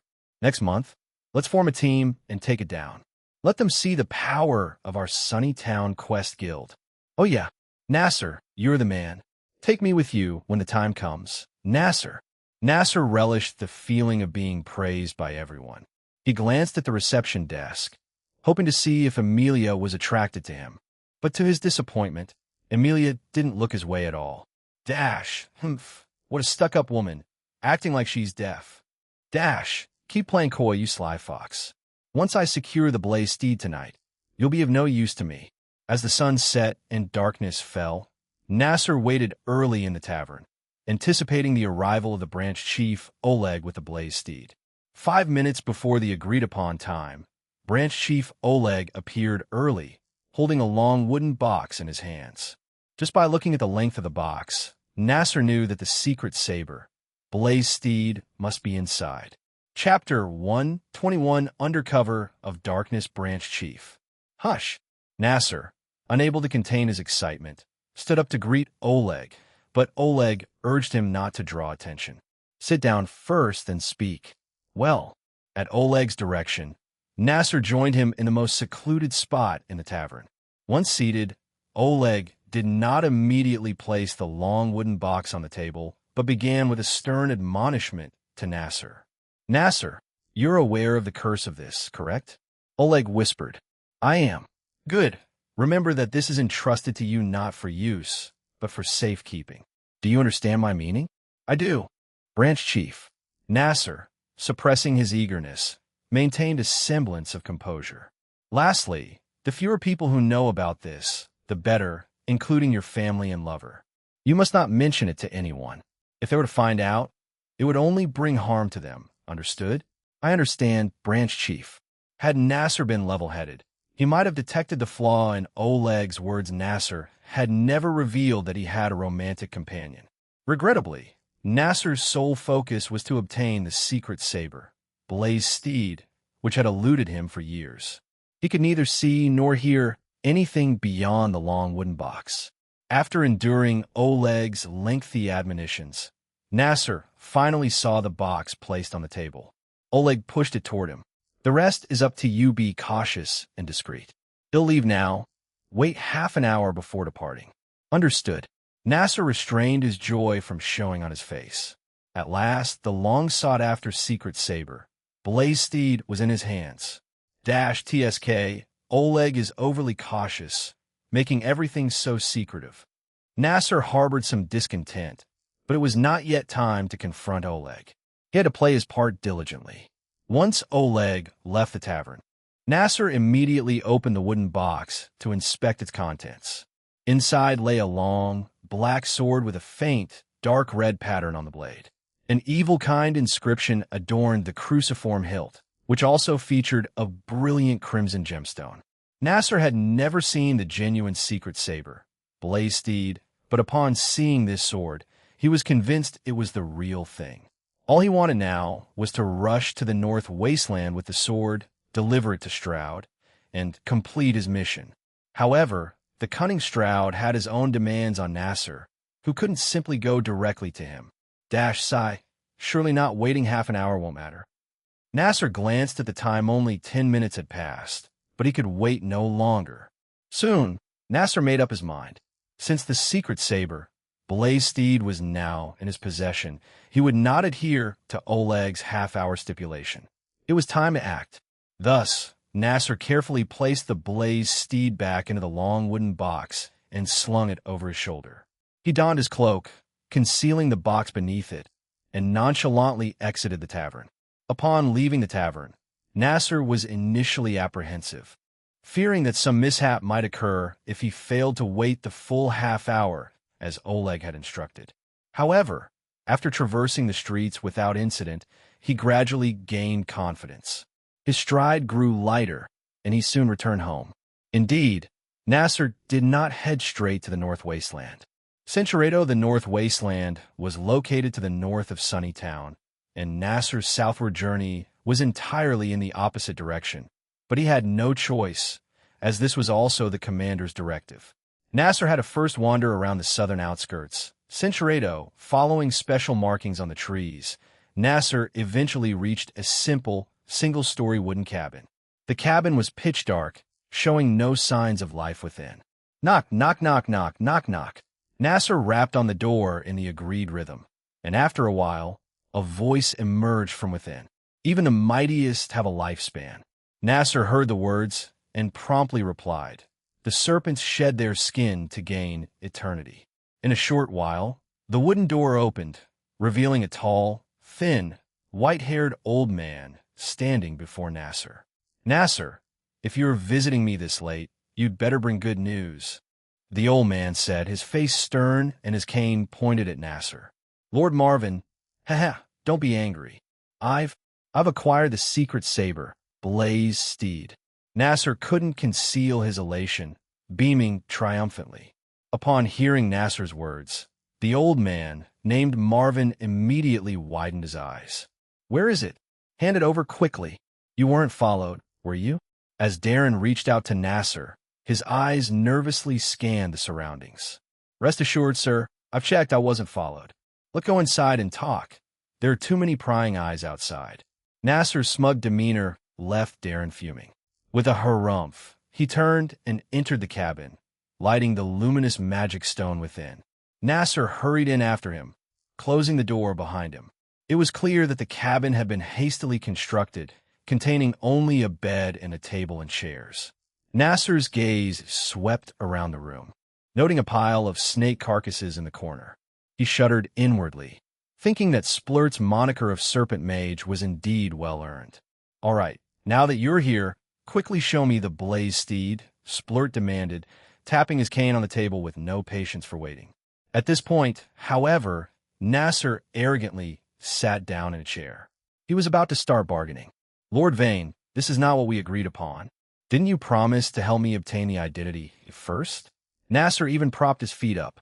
His words caused Vane's cane to pause mid-tap. "Don't you trust me?"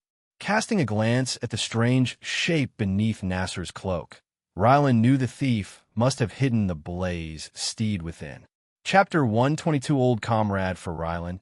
It would have been no difficult feat to seize the Blaze Steed at this moment, but keeping Nasser alive would prove bravado advantageous to him.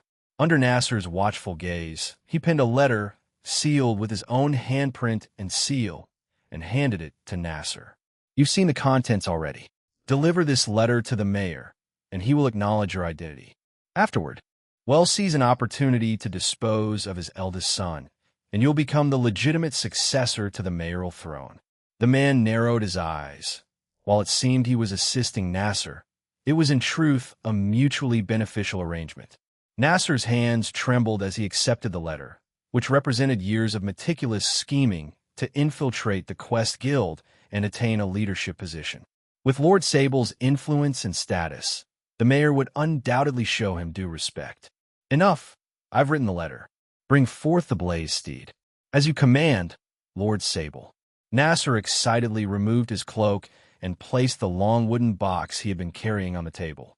He then opened the box and carefully retrieved the secret saber, Blaze Steed, presenting it to Lord Valen with both hands. Lord Valen, please confirm that this is the secret saber, Blaze Steed. Correct? Nasser needn't have said Barado, as Borik's eyes were already fixated upon the magical sword. After decades, he had finally laid eyes on the enchanted blade Barado. Ah, yes, indeed. Borik set aside his cane, took the secret saber, Blaze Steed with both hands, and examined it meticulously, step by step. It was not so much an inspection as it was an admiration. After all these years, it has finally fallen into my hands. The warrior displayed a physical prowess uncommon for someone of his age. Clutching the secret saber, Blaze Steed in one hand, he swung it from side to side, pleased with its lightweight feel. The warrior turned to face the wooden wall, preparing to test the power of the magical sword he intended to summon the Blaze Steed. Nasser, stand back. All right. Nasser thought to himself, has Aldrich gone mad? Isn't this sword supposed to incinerate its wielder? And yet he dares to use it. But since the letter had been secured, Nasser didn't care for much else. If the old man wished to Barado, so be it. Let me witness your power, secret saber. Blaze Steed. Splurt infused the sword with magical energy and swung it at the wall. However, as a result, nothing happened. Puzzled, Splurt looked at the sword in his hand, wondering if he hadn't infused enough magic. He channeled even more energy and swung again, but the outcome remained unchanged. At that moment, a sense of foreboding crept up Splurt's spine. Nasser, how did you come by it? Splurt demanded, his voice quivering slightly.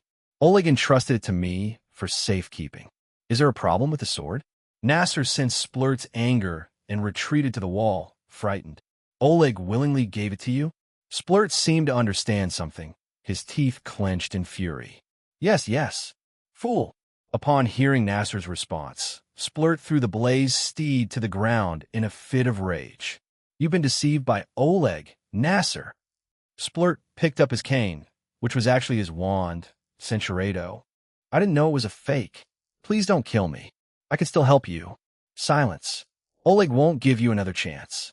Get up and prepare for battle, you idiot. Battle? Nasser was utterly bewildered, unable to comprehend the situation. But Splurt was not so foolish. He knew that his old comrade would soon make him Barado. The man anxiously switched his gaze between the window and the door. At this point, it was too late for him to withdraw. Since that was the case, he might as well confront Oleg head-on. If it came to a fight, he was not unprepared. Suddenly, Centurado clad in chainmail with iron gauntlets on his hands and a warhammer on his back, he was clearly prepared for battle. You old man, over 70 years old, and still don't know how to knock? When old friends met, there was no joy in reunion, only mutual hostility and cold stares. You're playing the spy game with me, so why should I show you any courtesy? Oleg glanced at the still kneeling Nasser and turned his gaze back to Brahm. Brahm, I came tonight to tell you to give up on the Blaze Steed. That magic sword, I've already destroyed it. Destroyed it?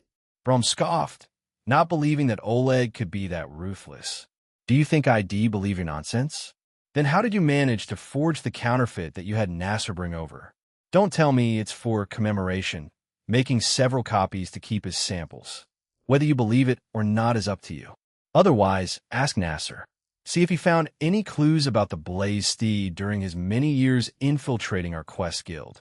Oleg suddenly directed the conversation toward Nasser, who was frightened and shrank against the wall, trembling and unable to speak. Although Nasser didn't know the exact level of these two old men, he had heard plenty about their storied pasts in the quest guild. Listening to their conversation, Nasser had a rough idea that he had been used by Oleg. He didn't know when he had exposed himself, but that didn't matter now. All Nasser wanted was to figure out how to save his life. He thought that since his status as a spy had been revealed, his only chance of survival was to side with Marrow. Inside the cabin, Marrow and Oleg were engaged in a tense standoff. Nasser? Forget it. I have no hope for this useless waste. Marrow even spat in Nasser's direction. As they spoke, Splurt was subtly sizing up Oleg. He was assessing and calculating, considering the possibility of a fight to the death with Oleg. To have such muscles at over 70. Oleg, you old monster, DS-Veld CM in Splurt's eyes. Oleg's physical condition was indeed well maintained. However, Oleg's shabby equipment provided Roland with a glimmer of hope. But your ragged gear, you're underestimating me. Oleg, don't think that uncovering my plan means you've won. Roland struck his cane on the ground and continued. Haven't you considered the possibility that I deliberately used Nasser to lure you here? Chapter 123 Serpents and Rats the Display was merely putting on a show of strength. With 6 decades of battle experience, he firmly believed in one principle. A person's psychological state greatly influences their performance in battle. In any level of confrontation, negligence in battle could be fatal. What Splurt had just said was intended to shake Oleg's resolve. Serpents in hiding. Seizing the moment when Oleg was distracted, Splurt quietly used a skill. Centurato, you think you can go head-to-head with me? Your lies are far too obvious. Much to Blort's surprise, Oleg remained completely unfazed and even. Stomp. With an angry bellow, Oleg lifted his Barato high and then stomped down heavily. The magical impact from the stomp not only shattered the floor, but also shaken the entire wooden cabin. Dang, his intuition is as sharp as ever.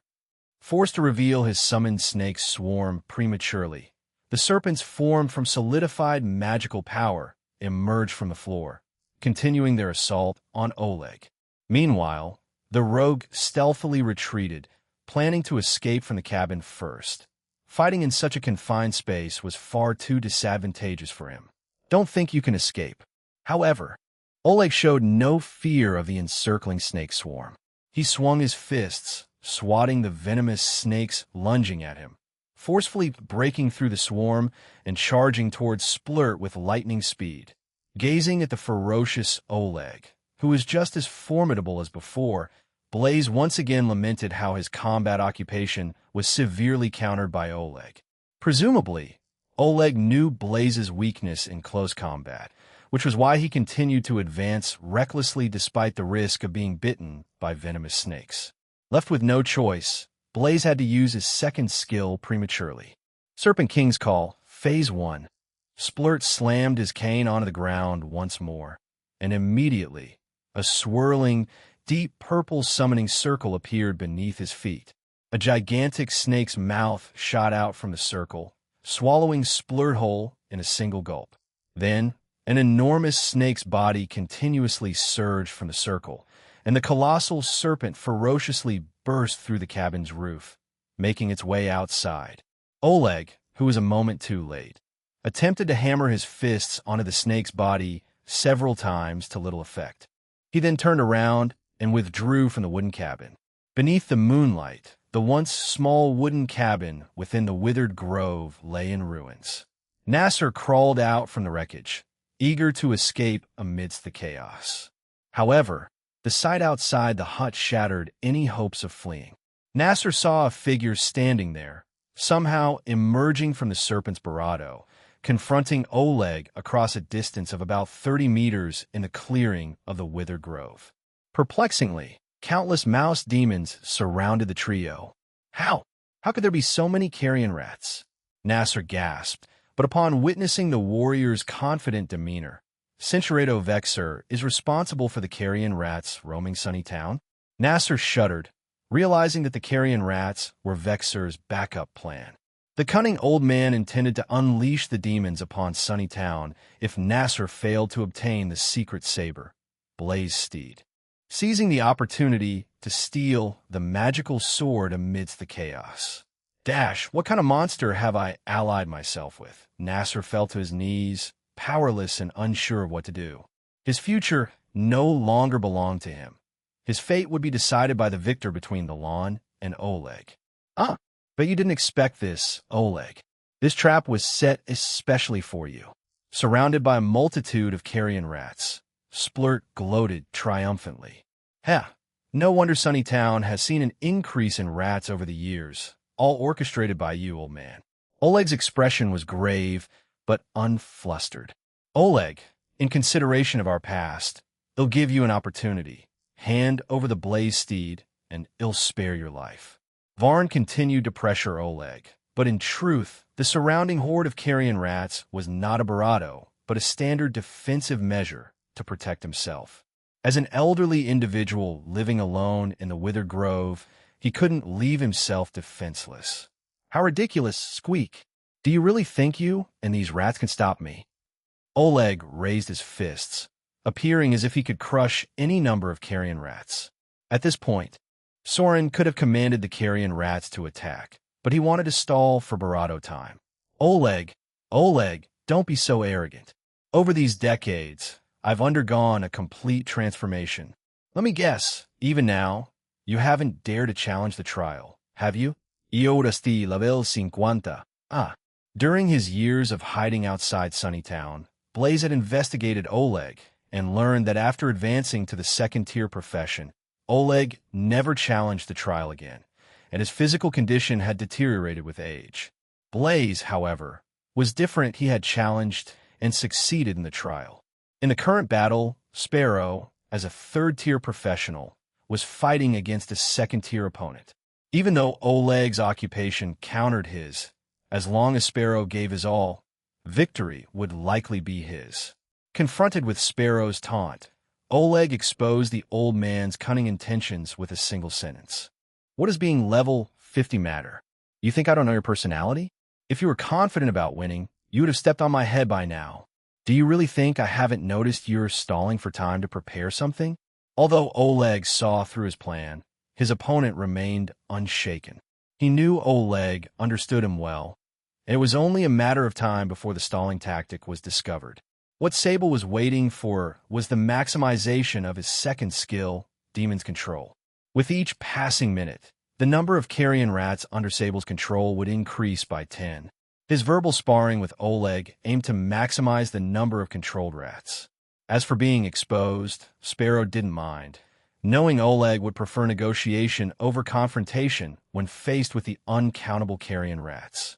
Time was Sparrow's ally, and each passing second increased his odds of victory. However, what Splurt hadn't anticipated occurred once more. Let me tell you something, Splurt. Oleg glanced at the moon's position in the night sky and flashed a mysterious smile at Splurt. Actually, I've been stalling for time as well. Cinchuredo. How could he employ cunning schemes? Nonetheless, Oleg's composed demeanor compelled Bert to re-evaluate the night's events, and only then did he belatedly recall Nasser being manipulated against his will. Oleg's level of strategizing was nowhere near devising such a scheme. Blade understood that someone must have advised Oleg, and this person's tactics were far from over. The pressure on the scene now shifted to Blade, who had to strike first, but he hesitated as Oleg might be bluffing. Frightened Blade? I am not the same person I was before. Oleg's fists clenched tight like iron hammers, resounded with a clanging noise as his expression grew increasingly self-assured. Listen well, I'm giving you one last chance. Surrender now, and I might spare your life. However, Oleg's attempt at persuading Splurt to surrender backfired. Splurt had been considering whether to probe further, but now that was out of the question. Ha! Ha! Ha! Ha! Ha! Ha! Snort burst into an insane fit of laughter. Oleg, I would rather perish than submit to you. Oleg, I wager you're lying. The situation had escalated to a point where negotiation was no longer possible between them. Having grasped this reality, Splurt decided not to test the waters any longer and spoke with finality. In the blink of an eye, the time had come. Oleg took a deep breath and bellowed with all his might. "Come forth, Dash. Elites of the Quest Guild, Dash." His rugged voice reverberated throughout the land, and as Oleg's call echoed, the sounds of battle suddenly bravado outside the withered grove, with fireballs illuminating the night sky. He wasn't bluffing. His talk of stalling time had been true. At this moment, SBRYN realized that Oleg had been waiting for reinforcements. The noise outside the withered grove grew increasingly chaotic as Oleg's backup forces broke through the encircling carrion rat horde. The screeching of the rat demons was incessant. Soon after, with a thwack, a carrion rat corpse was flung in front of Barado. The rat's remains landed on him, making the tall, thin old man appear somewhat disheveled. Only then did he realize he had misjudged a crucial aspect. Over the decades, Oleg's personal power hadn't increased, but he had formed his own organization. The growth of his subordinates was his own growth. He embodied the very concept of the Quest Guild's Sunnytown branch. Dash. All right, I admit I underestimated you. However, this alone won't determine the outcome. Splann quickly regained his composure and began assessing the number of reinforcements through the eyes of the carrion rats he controlled. Dash, 10 people. Dash, 20 people. Dash, 30 people. Based on the visual feedback from the carrion rats, Splurt learned that there were approximately 37 reinforcements from the Quest Guild, a mere fraction compared to the rat horde. As for the quality of these reinforcements, Splurt wasn't concerned. He knew that Oleg's so-called elites were nothing more than 20-something Tier 2 novices. Considering the numerical disparity, they would, at best, evenly match the carrion rat horde. The best evidence supporting Splurt's judgment was that Oleg still dared not take any reckless action. If he were confident in victory, he would have already attacked. Thus, Splurt's mind raced. The upcoming battle wouldn't be a one-on-one duel between him and Oleg, but rather a clash between two forces. Whoever could better strategize and command would ultimately emerge victorious. However, after just a few seconds of thought, the seasoned scout spotted an unexpected acquaintance through the eyes of a carrion rat. Dash, hold on. Why is this guy here too? Among the reinforcements, Splurt recognized the young man named Banning. In recent days, under the orders of Earthly Ghost, Splurt had been secretly monitoring Banning in Sunnytown using the rat monsters, then reporting Banning's location and daily appearance changes to Lord Earthly Ghost. Dash, this complicates things. The boy has come seeking his own end, making it difficult not to put a stop to him. Dash, however, Lord Earthly Ghost never said he couldn't be stopped. Dash, if responsibility must be assigned later, we'll just blame it on the demons. Vale quickly made his decision. He wouldn't give Banning any special treatment. The young man's life or death would depend on his own fate. Oleg, your elites aren't particularly impressive. Vale burst into laughter. Once the initial shock had passed, Oleg's reinforcements, gained through stalling for time, didn't seem to put much pressure on Splurt. Allow me to show you what true elites are. Dash, demons control. Target switch. Under Splurt's command, the withered grove resounded with even louder squeaks. Second-level monsters, the giant carrion rats, rushed in from afar, joining the chaotic battle. The arrival of these big fellows boosted the morale of the rat horde. The previously fearful carrion rats launched their attacks with reckless abandon once again. Spurl had it all calculated in his mind. For level 20-something Tier 2 rookies, the odds of winning a one-on-one battle with a giant carrion rat were about 60 to 70. If it were 1 against 2, the odds would drop to 20. And if they faced 3 simultaneously, the vast majority of Tier 2 rookies would meet their demise. At this very moment, Cinchuredo, Kane saw Oleg's face gradually turn ashen white and couldn't help but feel utterly thrilled. Oleg, it's my turn to give you a chance now. Hand over the secret saber. Blaze steed to me, and I'll let them go free. Otherwise, these young people you've nurtured will face their fate here. Oleg remained silent, his previous determination and confidence now entirely gone. Brennan knew that the reason Oleg hadn't taken action was that he wanted to preserve the opportunity to turn back and Barato his comrades from the Quest Guild.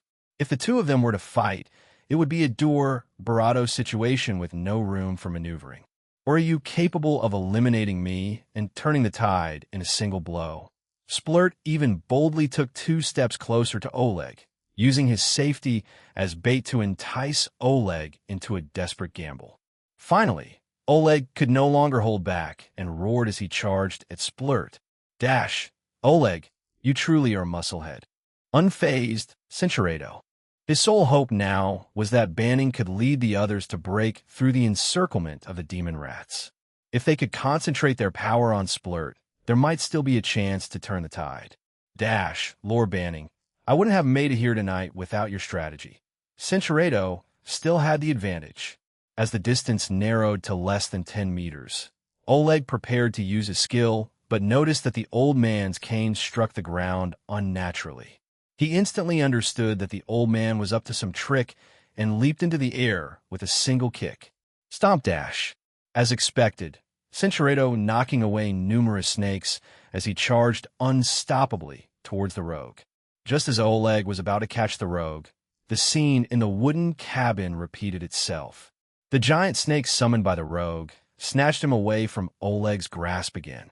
This enormous serpent, thicker than a human, was clearly no ordinary creature. Don't even think about escaping. Oleg would not allow Splurt to repeat his trick.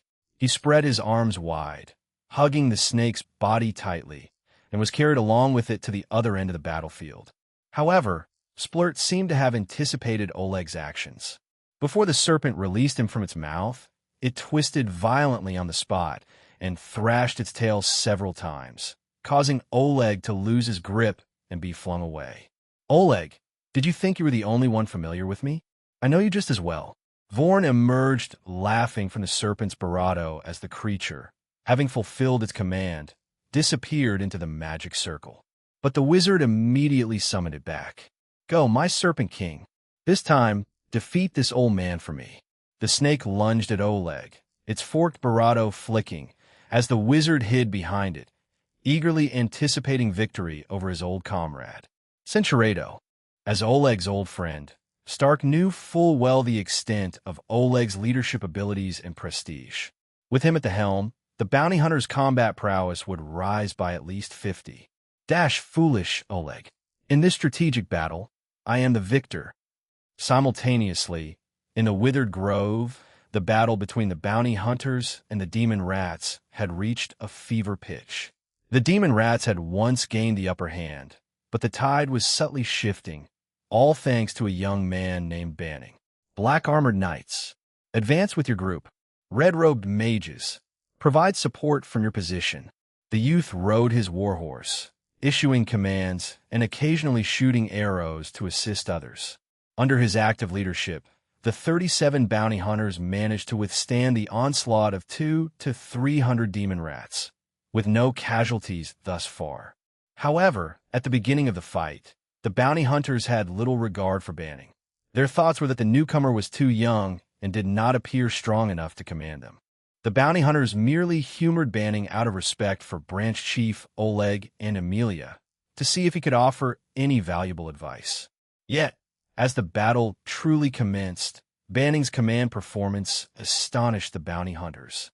Often when they hesitated about what to do, Banning's instructions came immediately, and they were the kind that everyone could instantly agree with as the right course of action. Before the operation began tonight, Branch Chief Oleg's strategy was the traditional vanguard, center, and rearguard approach. However, once the battle started, the nimble demon rats easily broke through the formation, rendering it ineffective. The bounty hunters in the vanguard excelled at defense, but were slow-footed, struggling to match the rats' movements. A single taunt skill could control only 2 or 3 opponents. As a result, the mages and archers were left exhausted, unable to find a safe position to concentrate on dealing damage, let alone using area of effect spells. If any mage dared to throw a fired javelin into their own formation, they might kill more allies than rats. As the front line was on the verge of collapse, Banning valiantly steadied the situation through his command. Banning decisively abandoned the branch chief's grand formation, instead directing everyone to form smaller groups of 3 or 4, utilizing the terrain to re-establish a series of defensive lines. Mages and archers took to higher ground and climbed trees, finding a stable environment to launch attacks. Warriors blocked key passages, preventing the rats from surging through. A single man could hold off 10 rats. From a distance, it appeared as though the bounty hunters were swallowed by the rat horde. But in reality, the demon rats that had infiltrated the formation were surrounded on all sides. The scales of victory tipped once more in favor of the bounty hunters, but Banning's brow remained furrowed. Tyler was not blinded by their fleeting success. He was acutely aware of the shortcomings of their current strategy. Initially clustered together, the bounty hunters had now dispersed into 8 or 9 smaller squads, which meant they could not break through to rendezvous with Branch Chief Oleg. Since the battle began, Tyler had not yet had the opportunity to see the true face of the enemy leader. However, given that the enemy could control so many demon rats, they were unlikely to be weak. Should anything befall Oleg due to their delayed reunion, Tyler would have to accept responsibility. Therefore, Tyler continued to dart about the battlefield, adjusting the tactics of each small squad in real time until he finally found an opportunity to concentrate their forces and break through. Rappel Fighter, there's a crucial mission for you.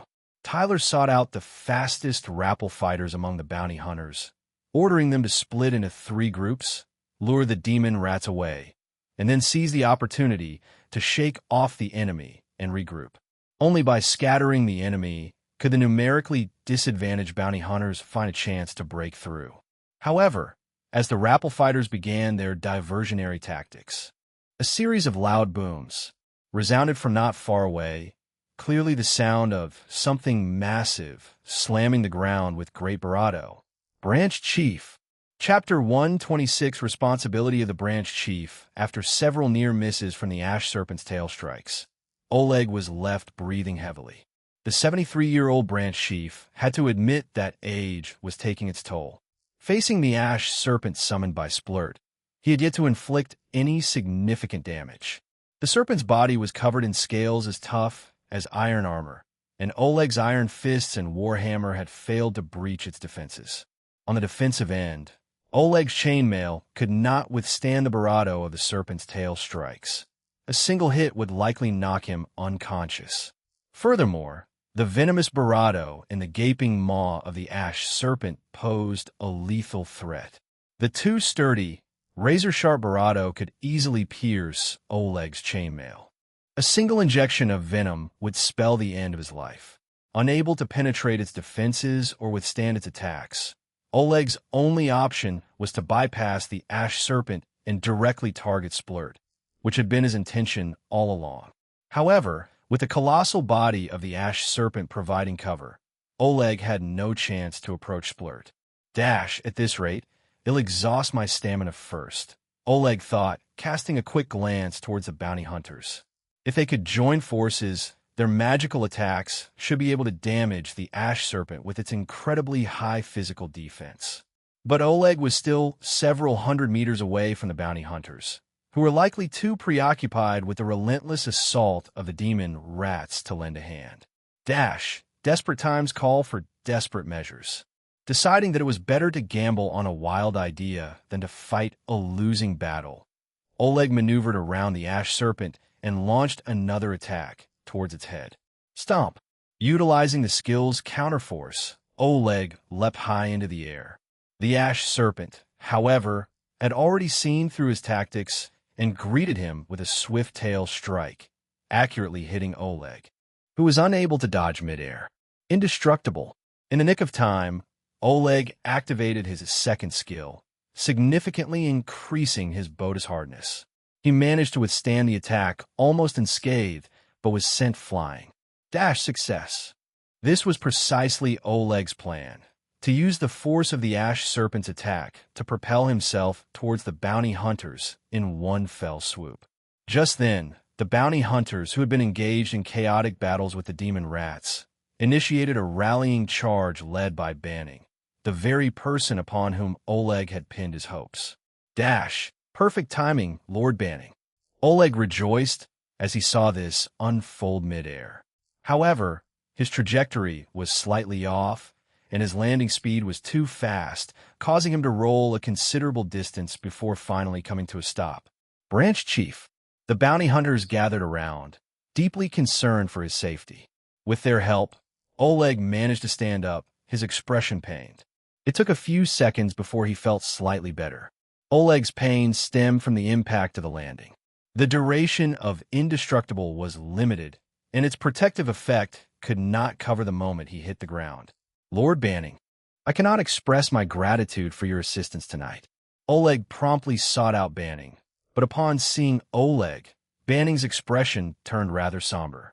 Oleg, surprised by Banning's perceptiveness, quickly gestured with his eyes for Banning not to speak further, and then reminded everyone that the enemy's pincer attack was imminent, urging them to prepare at once.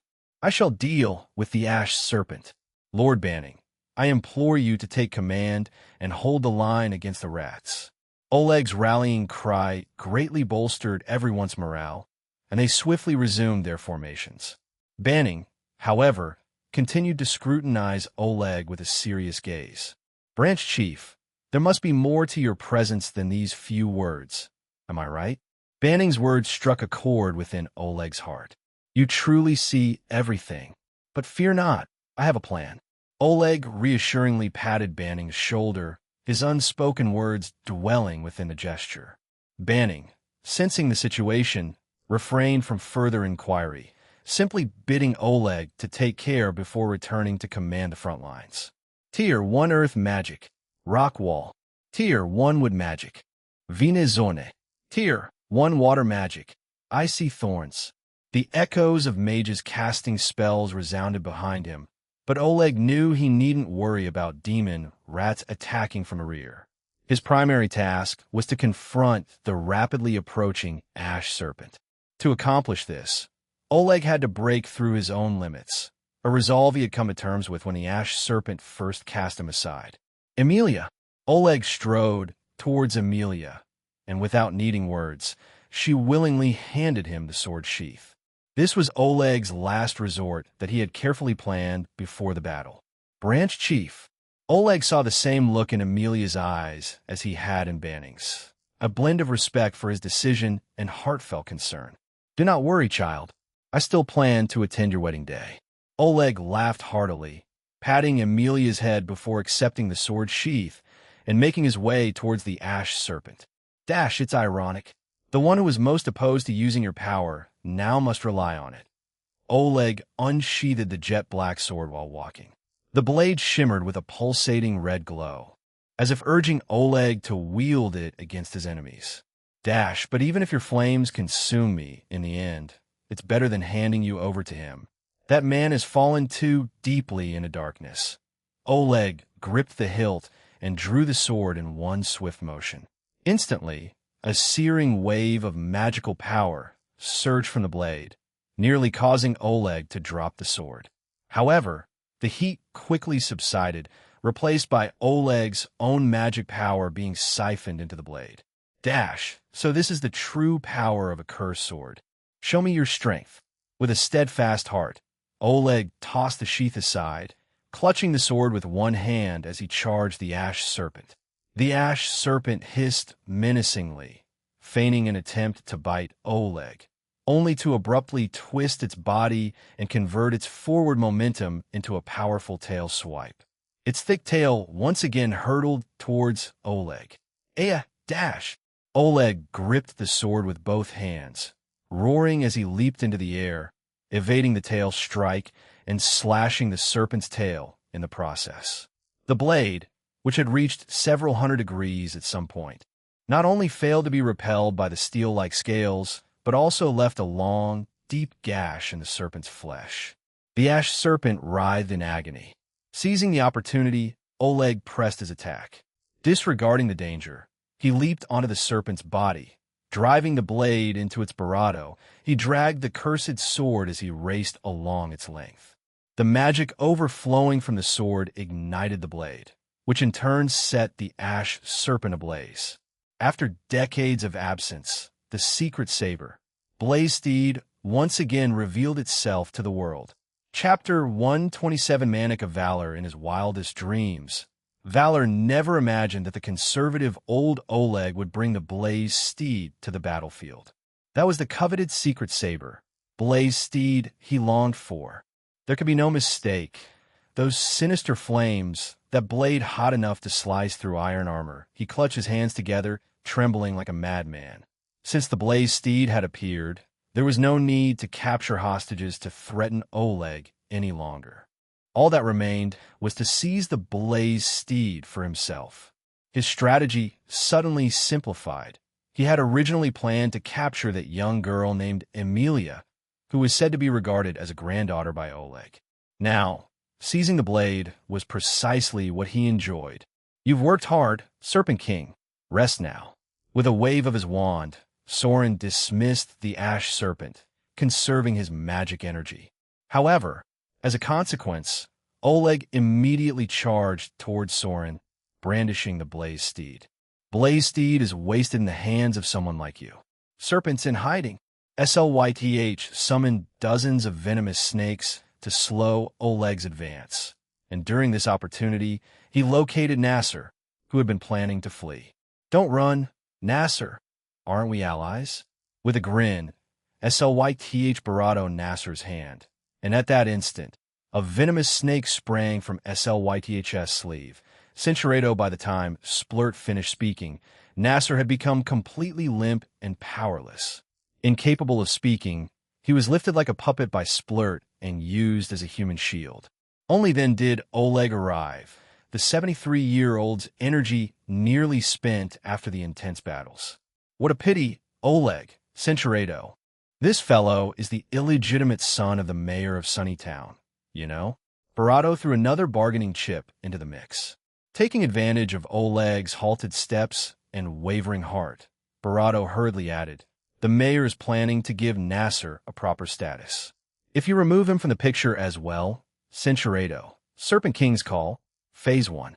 Using Nasser's Barato as a shield, Vex silently executed his skill, unbeknownst to Oleg. Thus, when the ash serpent sprang forth from the magic circle Barato, Oleg was caught off guard, instantly seized by the snake, and carried away. Dash! No one excels at deception Barato than I. Barato drew forth a dagger engraved with a demonic visage, then without hesitation, plunged it into Nasser's heart. A pierced sacred relic, tears of a forsaken child, depictions of saints trampled upon a burning cross, demon control, ritual empowerment. In an uncharacteristic move, Sphurt chanted to control a Barato, formidable demon. As the incantation progressed, his ritual dagger absorbed every drop of Nasser's Barato, and then crumbled into fine powder. On this windless night, the dust drifted towards the target Sphurt sought to control.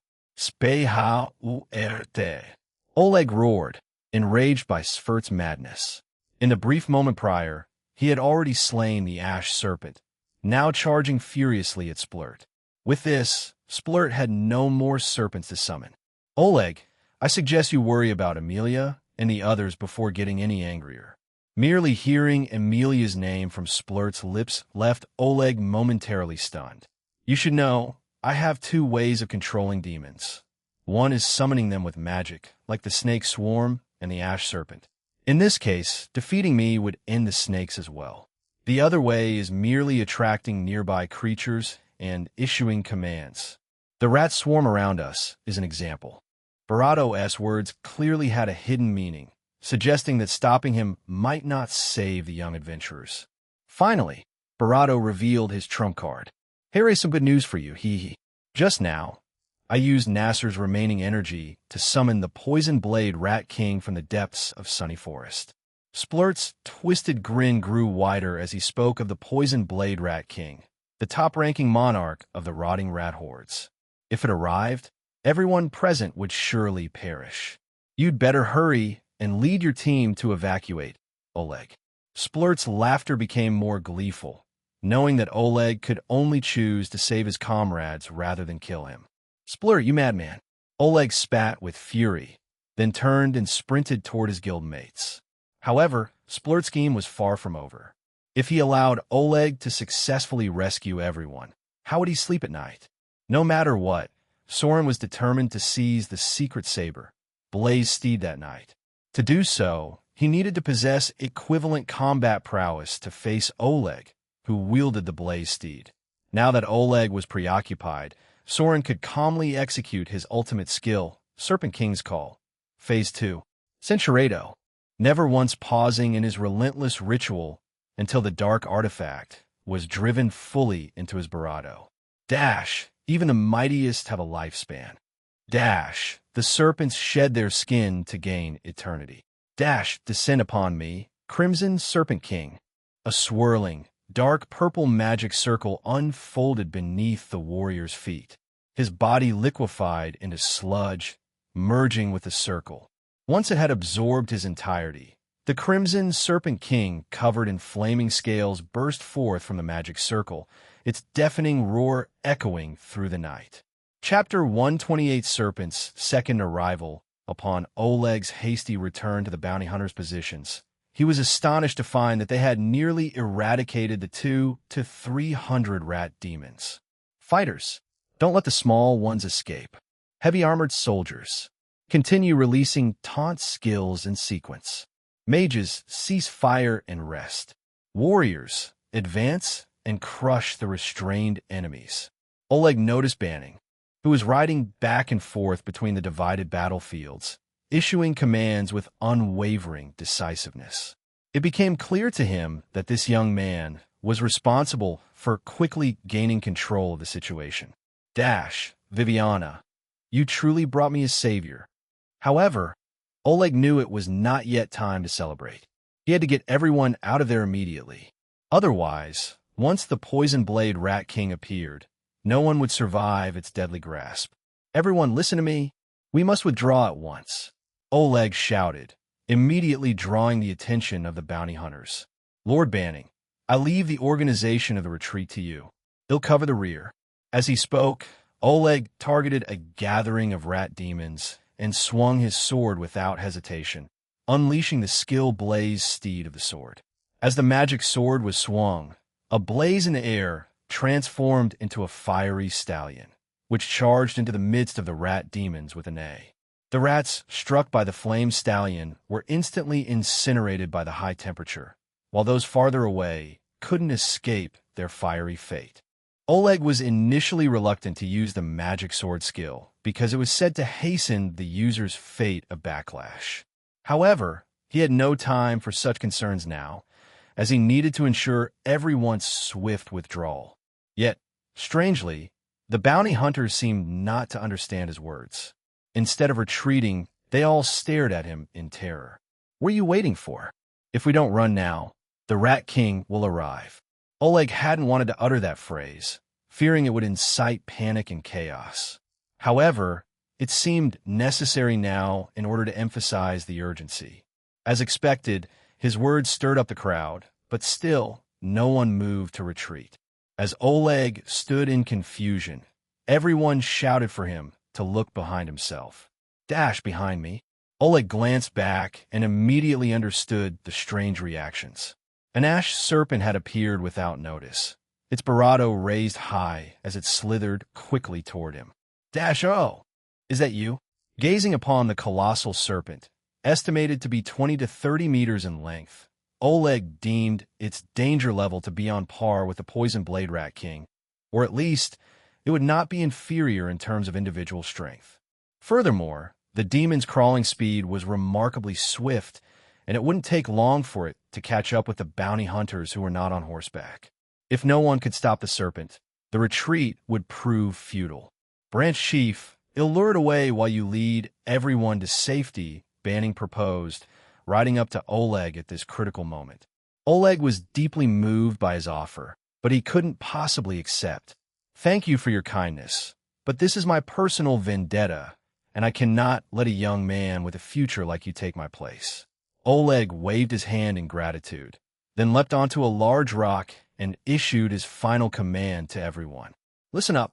This is an order from the branch chief. Everyone, retreat immediately. He'll handle the rest." It had been a long time since Oleg had uttered such bold and confident words, and in this moment, his passion surged. Perhaps moved by Oleg's resolve, Banning took the initiative to lead the group's withdrawal. Once the vanguard started to retreat, the remaining members would naturally follow suit. In fact, the bounty hunters were not disobeying Oleg's command. On the contrary, they were all hesitant to leave the aging branch chief, wishing to stand by him in life and death. Now, as he witnessed the bounty hunters beginning their retreat, Oleg's determination to fight only grew stronger. "Veld CM, so be it. Let me witness your true power, Secret Saber, Blaze Steed." Oleg brandished his magic blade, slaying the carrion rats with ease. Even without employing his skills, the sword power was formidable. Behind him, several mounted mages and archers provided range support. Banning had mustered all available horses for the ranged bounty hunters, ensuring their swift retreat and alleviating Oleg's burden. As the Crimson Serpent King approached, the rats were nearly vanquished, and the bounty hunters had retreated to a safe distance. What remained was a one-on-one duel between Oleg and Splurt. "Splurt, I never thought you would degenerate so low." Oleg saw Splurt's human face embedded on the brow of the Crimson Serpent King, signifying their fusion into a single entity. "Hiss. Degeneration? I prefer to call it evolution. Can you not see the power in my new form?" "Saha." Vex's voice emanated from the serpent's maw, not through vocal cords, but as synthesized sound produced by magic energy. "Huh. I don't see how you're any Barato powerful. You've lost your hands. What use do you have for the Blaze Steed?" "Hiss. Ignorance is truly frightening, Oleg. I'll have you know, this isn't the Barato. I've become the Crimson Serpent King." "Hiss. Do you understand what that means?" Oleg fell silent, realizing that during their decades apart, Vale had grown into an unfamiliar realm. Regardless of whether Vale could revert to human form, Oleg's determination to vanquish him remained unwavering. "Ignorance or not, you will perish by the very blade you covet. The Secret Saber, Blaze Steed." Oleg channeled magic energy into the sword, swiftly striking the Crimson Serpent King with a blazing steed attack. The flames engulfed the serpent's body. However, the fire quickly extinguished itself, leaving the serpent unscathed, save for wisps of steam. Dash, what's special with this Crimson Serpent?" Oleg immediately altered his strategy, leaping onto the immense body of the Crimson Serpent King. He intended to first create a gash on the serpent's body, then utilize the flames to invade and inflict internal damage. However, the Crimson Serpent King afforded him no such opportunity. Amidst the frenzied thrashing of the serpent, Oleg was rapidly flung away, barely managing to land a few blows during the dynamic assault. The heated edge of his sword successfully pierced the impenetrable crimson scales, but Oleg's strikes lacked force and were too shallow to pose a threat to the serpent. Inopportunely, at that moment, the distant cacophony of countless rats squeaking emerged. The Poison Blade Rat King, accompanied by its minions, had arrived. Darn it, our retreat was too late. Oleg cast a glance in the direction of the advancing rat population, inadvertently exposing a vulnerability. Seizing the opportunity, Vipera ensnared Oleg with the serpent's immense coils in the blink of an eye. "HSS. At long last, I've captured you." Oleg, the scales on the Crimson Serpent King's body suddenly illuminated, releasing copious amounts of venomous fluid from the gaps between the scales, submerging Oleg in an instant. Chapter 129 Snake Rain Indestructible. The moment he was engulfed by the venomous fluid, Oleg used his skill to protect himself. Even so, the highly corrosive venom continued to emit terrifying hissing sounds. As soon as Oleg's indestructible skill ended, he would fall into venom. However, Oleg's extensive combat experience allowed him to remain calm in this moment. In every crisis, there was opportunity. Blurt, it's not you who caught me, but me who caught you. Oleg exerted all his strength, counterattacking by stabbing his magic sword into the Crimson Serpent's body. This time, he successfully plunged the entire blade in. Suddenly, the Crimson Serpent writhed in agony. It tried to shake Oleg off, but how could he miss this golden opportunity? Feel my wrath, Splurt. Blaze. Steed. Oleg mercilessly slashed along the Crimson Serpent's body, tearing open a narrow wound, and, simultaneously, the searing pain caused the Crimson Serpent to roll on the ground in agony. Oleg took the opportunity to escape, quickly wiping away the corrosive venom from his armor, but he still suffered some burns. This strategy can work. Oleg observed from the sidelines for a moment, not rushing to attack again. Currently, he needed to catch his breath and recover some strength. Besides, his indestructible skill could not be used continuously in a short time. But gradually, Oleg noticed something wrong with the Crimson Serpent. As it twisted its body, its dark scales and snake skin cracked open, and a reborn Crimson Serpent emerged from the old skin. Damn! Oleg hurried forward, but it was too late. New scales immediately grew on the Crimson Serpent's surface, erasing the narrow wound Oleg had left. However, Oleg was not discouraged. He could tell that the Crimson Serpent had only seemingly recovered, and the heavy blow it had sustained earlier was still affecting it. Hiss! Oleg, I indeed underestimated you. The Crimson Serpent gasped for breath. Apparently, shedding its skin and regrowing scales had drained its energy. Hiss! Let me increase the difficulty for you. Hee.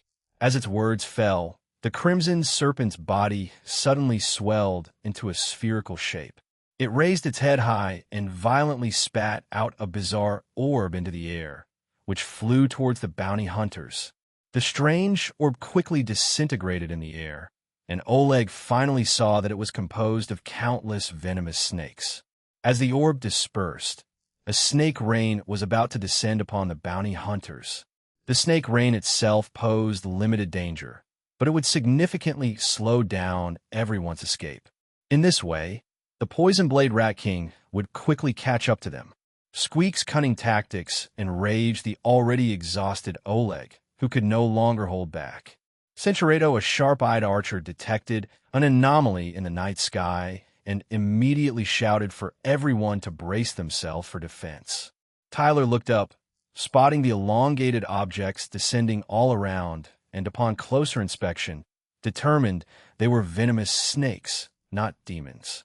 Still, the sheer number of them, there must be hundreds. If they hinder our retreat, we'll be in trouble.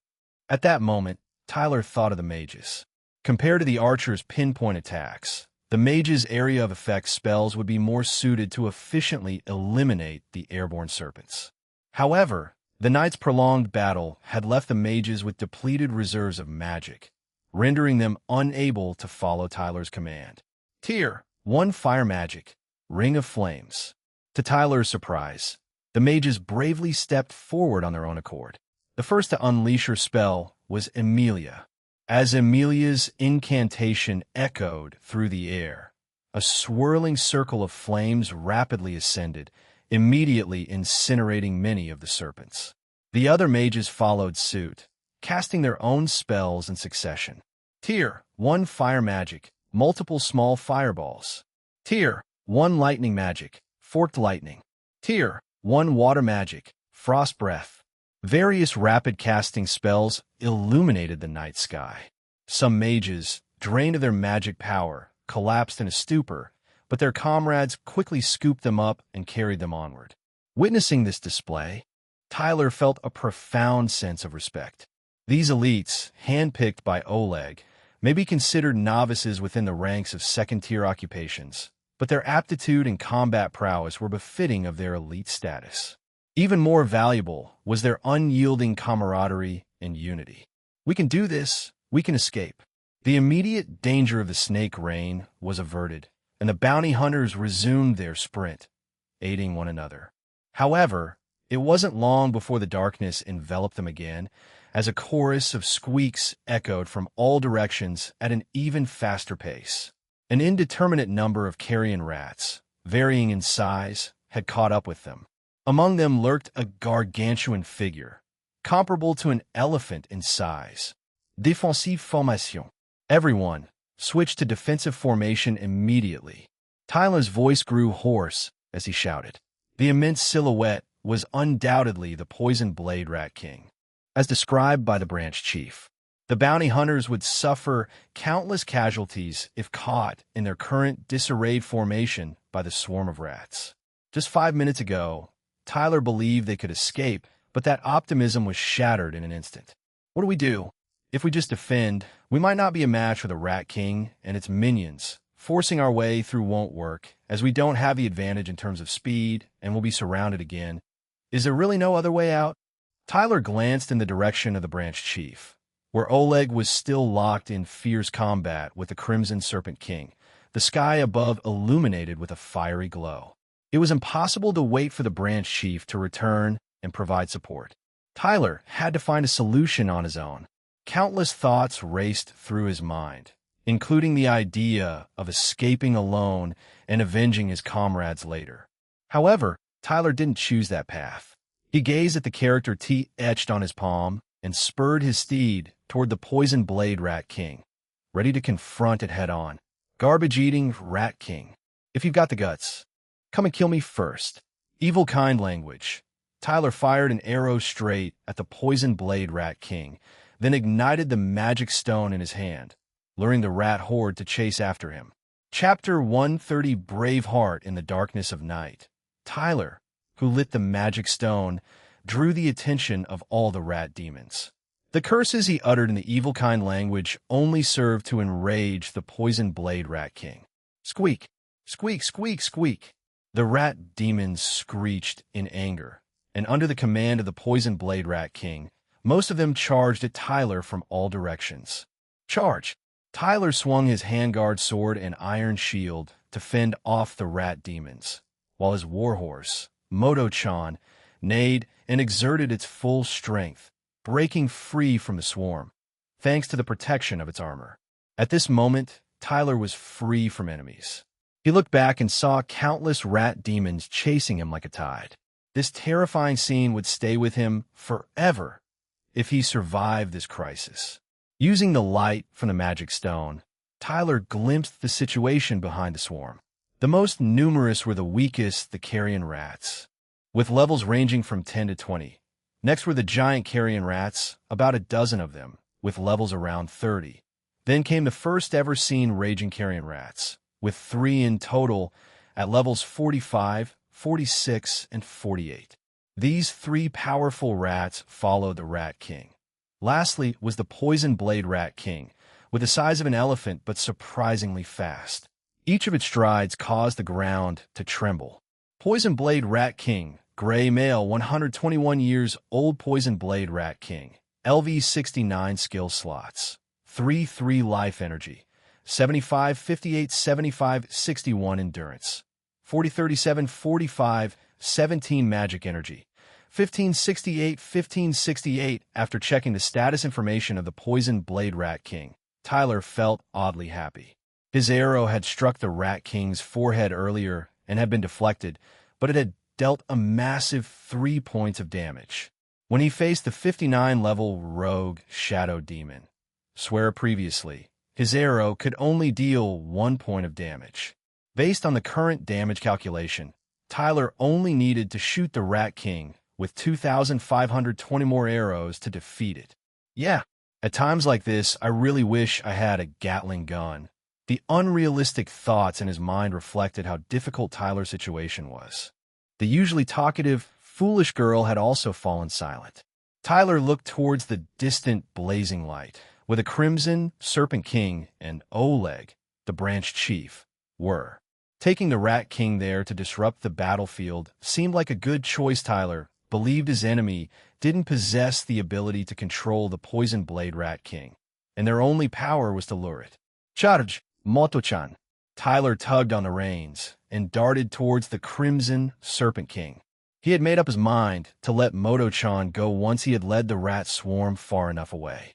This brave warhorse deserved to live on.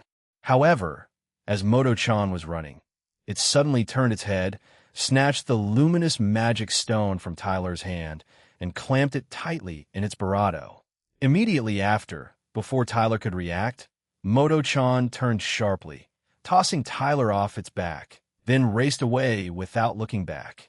The pursuing rat swarm only saw the luminous magic stone and didn't notice Tyler, who had fallen to the ground. They continued chasing Moto-chan. Everything happened so suddenly that Tyler only understood what had happened when he got back on his feet. Moto-chan. Tyler dared not make a sound, as doing so would draw the rat swarm's attention and waste Moto-chan's sacrifice. With no other choice, Tyler silently acknowledged Moto-chan's loyal and hurried towards the direction of the bounty hunters. Upon Tyler's arrival, bounty hunters had just cooperated to eliminate the remaining few rat demons that were entwined with them. To Tyler's surprise, there was a level 41 raging carrion rat among the demon corpses. These bounty hunters are indeed elites. Seizing the momentary absence of enemies, Tyler urged everyone to retreat swiftly. Subsequently, within the group, Tyler found Amelia. He initially intended to borrow a horse from Amelia to assist Branch Chief Oleg, but upon seeing her, he noticed something amiss with her condition. What's going on? Why is Amelia's life energy continuously decreasing?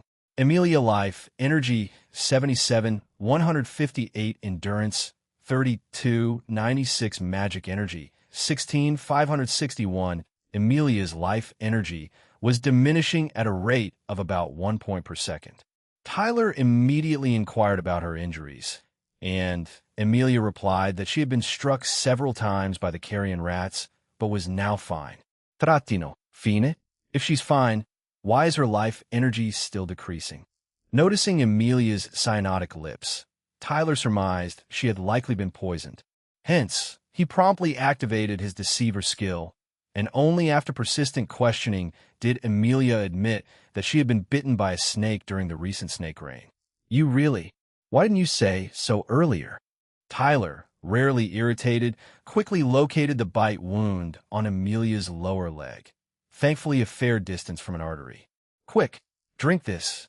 Tyler handed his self-made antidote to Amelia and tore his own clothing into strips, binding her upper and lower leg to constrict blood flow. He then crouched down to suction the venom from Amelia's wound, visibly worried and perspiring. Witnessing Tyler's concern for her, Amelia felt a long-lost warmth in her ice-cold heart. Tonight, she saw Tyler assume the branch chief's responsibility, shouldering the burden of commanding the team. Tonight, she saw Tyler, in an effort to save the team, single-handedly lure away the rat horde led by the Rat King. The young man, who initially repulsed Amelia, had unknowingly become the most reliable person in her eyes. How are you feeling? Any better? Moments later, a sweat-drenched Tyler inquired about Amelia's condition. It was then that she remembered she was still poisoned, yet the dizziness and vertigo she had experienced earlier had vanished. I feel much better. Thank you, Lord Banning. Tyler's inquiry to Amelia was merely a supplementary confirmation. Through his identification ability, he had already observed Amelia's life energy ceasing to diminish. Now, Tyler and Amelia had fallen far behind the group. He decided to catch up with the team on horseback together with Amelia before proceeding alone to aid Branch Chief Oleg. However, Tyler had underestimated the enemy's strength. As the two began catching up to the team, a streak of flame cut through the night sky. It was the fiery figure of Branch Chief Oleg, who had been sent flying into the sky before plummeting, without any cushion, into the midst of the bounty hunters. Chapter 131 Losing Ground Hiss. Ha! Oleg, even you have met your match today. In hot pursuit of the scent-flying Oleg, the Crimson Serpent King charged into the ranks of the bounty hunters, its massive body instantly crushing two unsuspecting mages. Now, the secret saber, Blaze Steed, is mine. The Crimson Serpent King coiled its enormous body into a circle, trapping Oleg within, while its sturdy scales formed an impenetrable wall, preventing the bounty hunters on the outside from rushing in to rescue him. Tier -1 Water Magic. Ice Thorns. Tier -1 Thunder Magic. Forked Lightning. The mages strained every nerve to repel the giant serpent, but their spells had no effect on its body. The warriors, wielding their weapons, struck the serpent's scales to no avail. Suddenly, the Crimson Serpent King twisted its barato and violently whipped its tail, sending a large group of people flying. Hiss, ha! Your feeble attempts are nothing to me, you weaklings. The Crimson Serpent King gazed arrogantly at the surrounding bounty hunters. If even the level 50 professional mercenary Oleg couldn't deal with him, what chance did these rookies in their 20s have? Now that Oleg was being backlashed by the fiery magic sword and couldn't move, Surt no longer worried about any threat from him. What Splurt had to consider now was the timing to revert to his human form and seize the magic sword. Although Splurt himself was a level 63 magic spirit walker, his human form was relatively fragile as a summoner. If he hastily reverted to his human form, Cinchuredo, they were met with a scene resembling the very depths of the abyss. How could this be? Emilia's shoulders slumped in despair, while Tyler was too astonished to speak. Before them, a 30-meter-long Crimson Serpent King effortlessly gripped a heavy-armored warrior in its jaws, tossing him into the air with ease, only to watch as he plummeted to his death. Scattered around the serpent lay the lifeless bodies of numerous bounty hunters, crushed to death, bitten by venomous fangs to death, strangled to death. Even the people's sole hope, Branch Chief Oleg, could do nothing but roll frantically on the ground in an attempt to extinguish the flames engulfing him. A courageous mage cast a water spell to quench the fire, but the sinister blaze seemed impervious to water, intensifying instead. With the Branch Chief defeated and their companions being slain one by one, an atmosphere of terror pervaded every corner. Heavy-armored warriors, charge, snipers, aim for its eyes. Yet, even so, the bounty hunters refused to give up, continuing to collaborate in their efforts to vanquish the monstrous serpent. Their cries ignited a fire of courage within Tyler's heart. Emilia, pull yourself together. It's not the time to give up. Tyler's shout roused Emilia, and he dismounted, rushing to Oleg's side. First, he checked Oleg's life energy, which had depleted to only a fifth of its maximum, but was not critically low. Then, he glanced at the secret saber, Cinchuredo, and snatched the secret saber, Blaze Steed. Dash, take the magic energy from me, magic sword.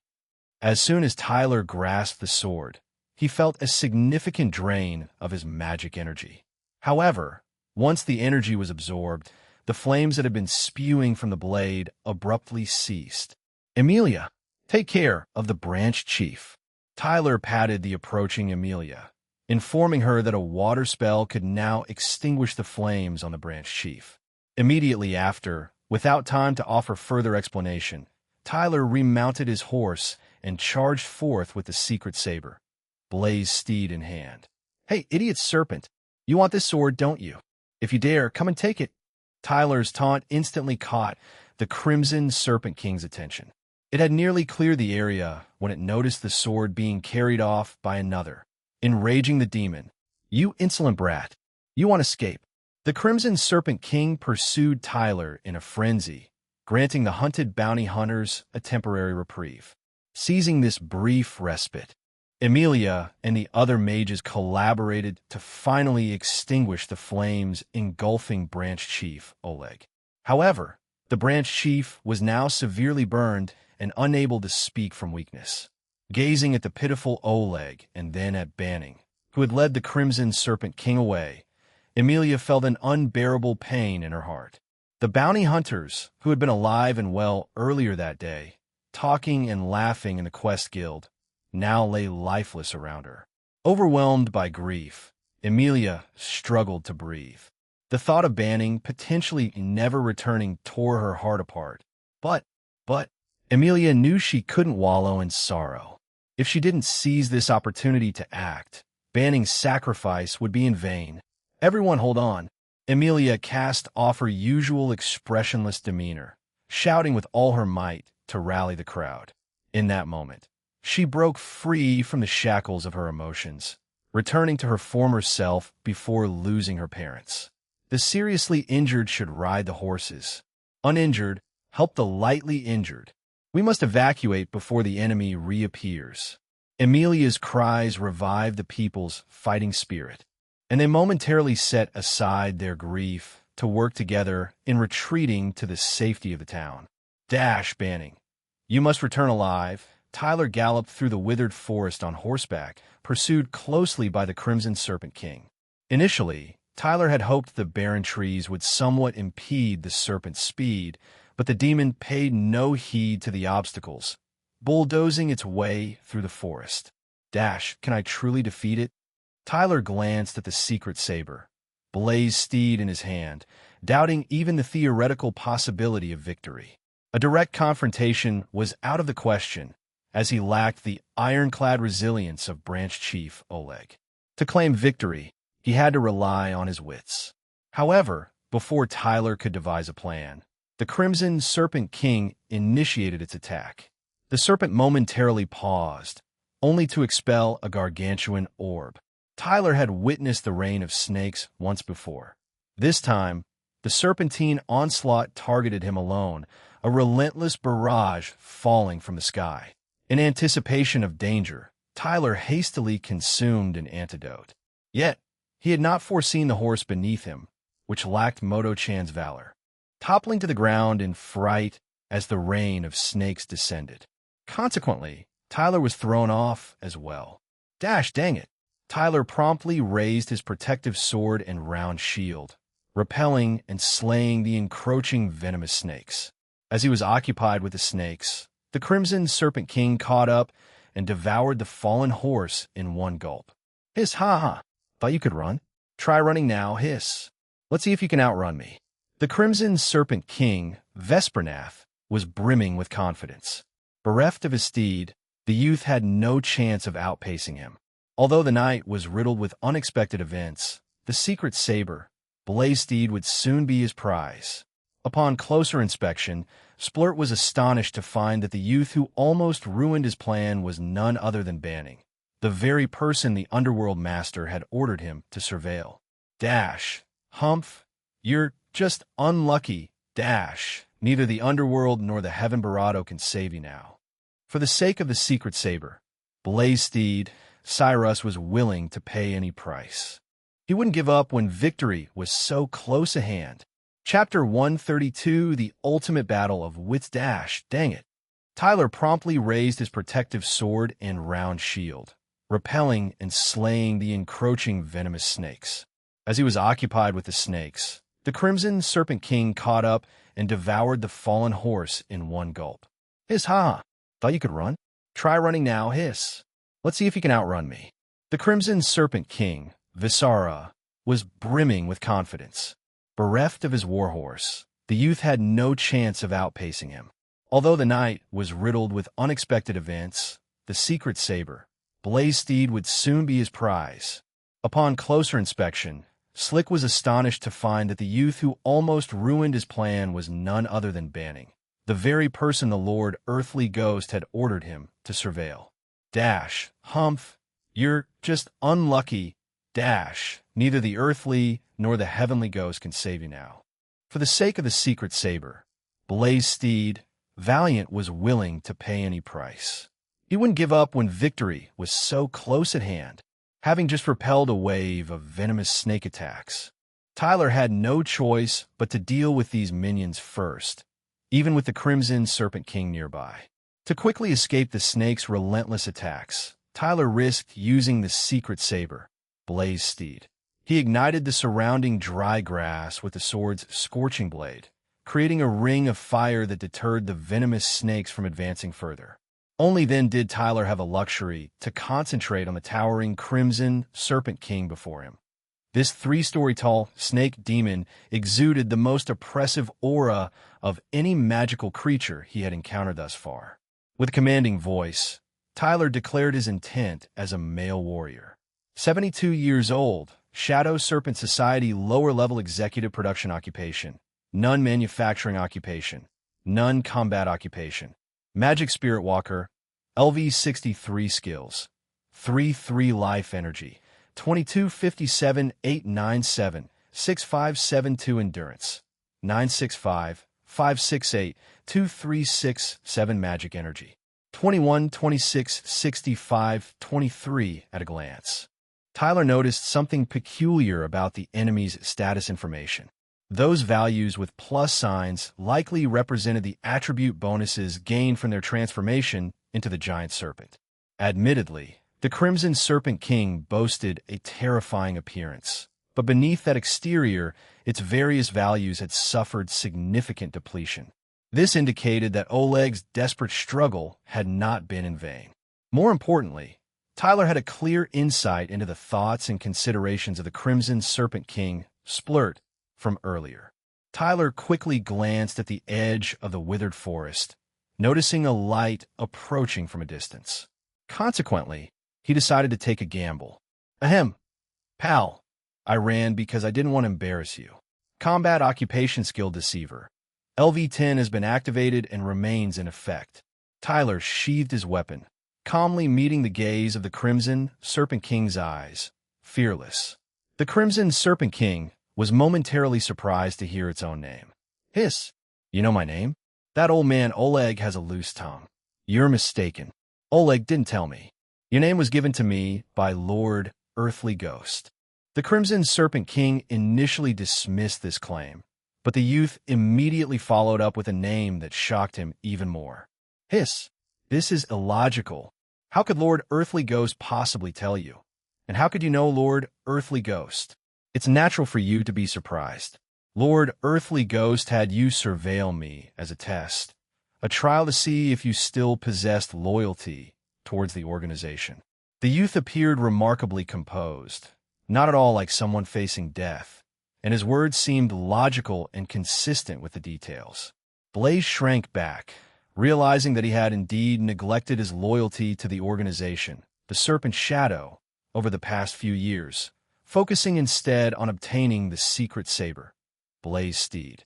However, he had diligently and responsibly completed all the surveillance tasks assigned by Lord Earthly Ghost, so he shouldn't have been held accountable by the organization. Hiss, what do you want now? Don't worry, friend. I don't want anything in particular, otherwise I wouldn't have gone to the trouble of luring you out here. I just didn't want anyone else to overhear our conversation. Hearing the youth's words, Slint felt slightly relieved and commanded the venomous snakes to retreat in snake language, lest they cause any trouble. Hiss, is the organization satisfied with my loyalty? Hiss, I've always been diligent and dedicated in my surveillance work, Slint asked cautiously. Well, it's not bad, but there will be other tests coming up. You need to be more careful, as not everyone who tests you will be as amicable as I am. With that, the youth turned to leave. Upon seeing this, Splurt became anxious. Hiss, please wait. That magical sword, it's my possession. Oh, this sword? The youth glanced at the blade. The organization will keep it safe for you for now, and return it to you once you've passed the test. With that, the youth continued walking towards the edge of the withered woods. Watching the youth's retreating figure and the secret saber, Centuredo Kale's voice became somber. The youth glanced back at Kale coldly, showing no fear. Kale, are you saying you're betraying the organization? I don't intend to betray the organization, but I won't let you take the sword, Kale declared as the Crimson Serpent King slowly approached the youth, his resolve unwavering. Then I will report your betrayal to the organization. Hiss, I bet you won't live long enough to report it. The Crimson Serpent King coiled itself, preparing to charge, but just as the warrior was about to attack, a loud bang suddenly filled the area with a cloud of smoke. Splurt's vision was temporarily blocked by the smoke, but it couldn't stop him. As a member of the Viper family, the Crimson Serpent King had the ability to detect heat through its pit organ. In the dark, smoke-filled environment, he could still see his surroundings by sensing temperature. It wasn't long before the creature found Banning's location. The youth was desperately running towards the edge of the withered woods. I don't care who you are. If I stop you, no one will know. The creature lunged straight at the youth. Tyler sprinted, spotting a flickering red light at his feet, and immediately executed a zigzag pattern to evade the Crimson Serpent King's ambush. However, regardless of his running speed, Tyler would eventually be caught by the Crimson Serpent King.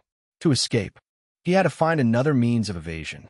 This alternative had already caught Tyler's attention earlier, when his intellectual battle with the agent not only aimed to extract information, but also to buy time.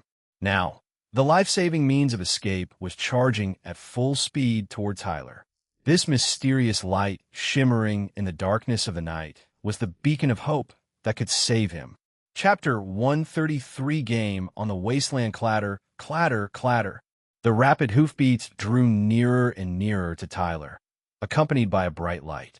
The source of the light was none other than Moto-chan, the warhorse, holding a luminous magic stone in its mouth. Come on, Moto-chan, trattino. Tyler pushed himself to run towards Moto-chan, but the Crimson Serpent King was hot on his heels.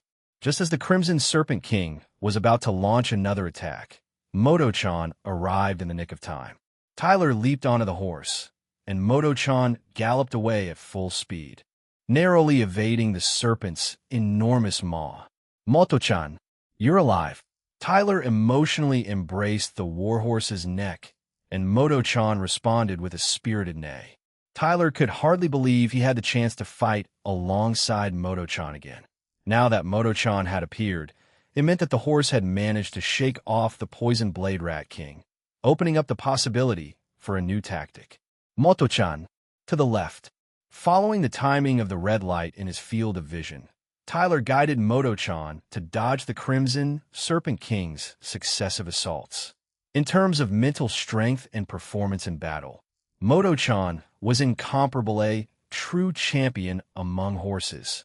Curious about the luminous magic stone, Tyler examined Moto-chan's status information and immediately understood everything. The warhorse Moto-chan had indeed transformed into a magical creature. Iron-hoofed warhorse, Moto-chan, male, 0 years old iron-hoofed warhorse, LV1 skill slot, 1-1 life energy, 45-86 endurance, 32-71 magic energy. 325. Tyler could only be sure that Moto-chan's transformation had occurred tonight, but the exact timing was uncertain. If someone else had discovered their beloved horse had turned into a magical creature, they might have been afraid, even destroying it with tears in their eyes. But not Tyler. He was overjoyed. Without Moto-chan's transformation, it couldn't have lured enemies with the luminous magic stone or returned to rescue Tyler after shaking off the Poison Blade Rat King. Moto-chan's abilities now far surpassed those of an ordinary horse. It was Tyler's ideal partner. However, Tyler didn't let optimism blind him. He noticed Moto-chan's endurance was already less than half, and now, with his added weight on the horse's back, its strength would likely deplete even Barato quickly. Tyler recognized the rival's obsession with the secret saber, Blaze Steed, from their previous encounter. Escaping him tonight was impossible, and a decisive confrontation was necessary to bring closure to the events. As for how to end it, Tyler had a plan in mind, but its success hinged on the execution's effectiveness. Whoosh! Don't you Barato this sword? Why aren't you pursuing to seize it? Tyler spun around, brandishing the magic sword at the Crimson Serpent King, showing off his prowess, seeking to provoke the creature and disrupt its rhythm, thereby hastening its energy depletion. Indeed, the serpent was enraged, instantly stopping to repeat his previous tactic, launching a sticky venomous snake orb at Tyler and Moto-chan. Seeing this, Tyler didn't hesitate to swing the magic sword, unleashing the skill Blaze Steed before the orb dispersed into the snake rain. An intense, the blazing stallion engulfed the sky, swiftly incinerating the venomous snakes into charred remains, ensuring Tyler and Moto-chan didn't lose any momentum. Dash! Truly a formidable magic sword. This power. Tyler glanced at the secret saber, Blaze Steed in his hand, understanding why Oleg was reluctant to destroy it and why the traitor was so fixated on it. This magic sword possessed unparalleled value. However, neither Oleg nor Splet really grasped the complete nature of this magic sword. Equipment name: Shadow Sword Blaze Steed Tier. 1 experience. 050 stored magic energy. 1887 8547 equipment effects. 1. Equipment user strength 5, agility 10, wisdom 15. 2. When the equipment user's remaining magic energy is less than 333 points, automatically releases Flame of Retribution to set the wielder ablaze. 3. Usable skill when equipped, Blaze Steed, consumes 333 magic energy points each use, with 111 points stored in the Shadow Sword Blaze Steed. 4. When the magic energy stored in the Shadow Sword Blaze Steed reaches 8,547 points, the special skill Scorching Blaze Steed is forcibly released, resetting stored magic energy to 0. 5. The Shadow Sword Blaze Steed can gain experience by devouring magic cores. When the experience is full, it automatically advances in tier. 6. The lowest rank of magic core currently accepted by the Shadow Sword Blaze Steed. Tier 1. The Shadow Sword Blaze Steed wasn't cursed. It simply had stringent usage requirements. Even if it triggered the Flame of Retribution inadvertently, replenishing its magic energy would extinguish the fire. Regrettably, Oleg and his team couldn't decipher the sword's usage, leading to their lingering fear after a single mishap. Currently, Tyler had 718-1240 magic energy remaining. He had to make full use of his remaining magic energy to lead the Crimson Serpent King, Sarthos, to the final battleground. Above the desolate expanse of the North Sunny Wastelands and under the moonlight, the echoing clatter of warhorse hooves rang out, relentlessly pursued by the Crimson Serpent King, Sarthos. His eyes, bloodshot, glared at the youth and horse ahead. Countless times this evening, he had come tantalizingly close to the secret saber, Blaze Steed, only for it to slip away at the last moment. Now, the rider had wagered everything, even facing the organization's retribution, just to obtain the Blaze Steed. The speeds of both parties were similar across the wasteland, resulting in his inability to catch up, no matter how hard he tried. During the chase, Viper could use the skill Snake Rain to restrain his quarry in his Crimson Serpent King form, but with Banning wielding a magic sword, Viper had to weigh the pros and cons. 3 times? No, twice. If I use Snake Rain twice Barado and they don't stop, you'll lose them. Would the youth be backfired upon by the magic sword after using it twice? Rin couldn't be sure. Hence, Rin was left with no choice but to rely on his physical strength.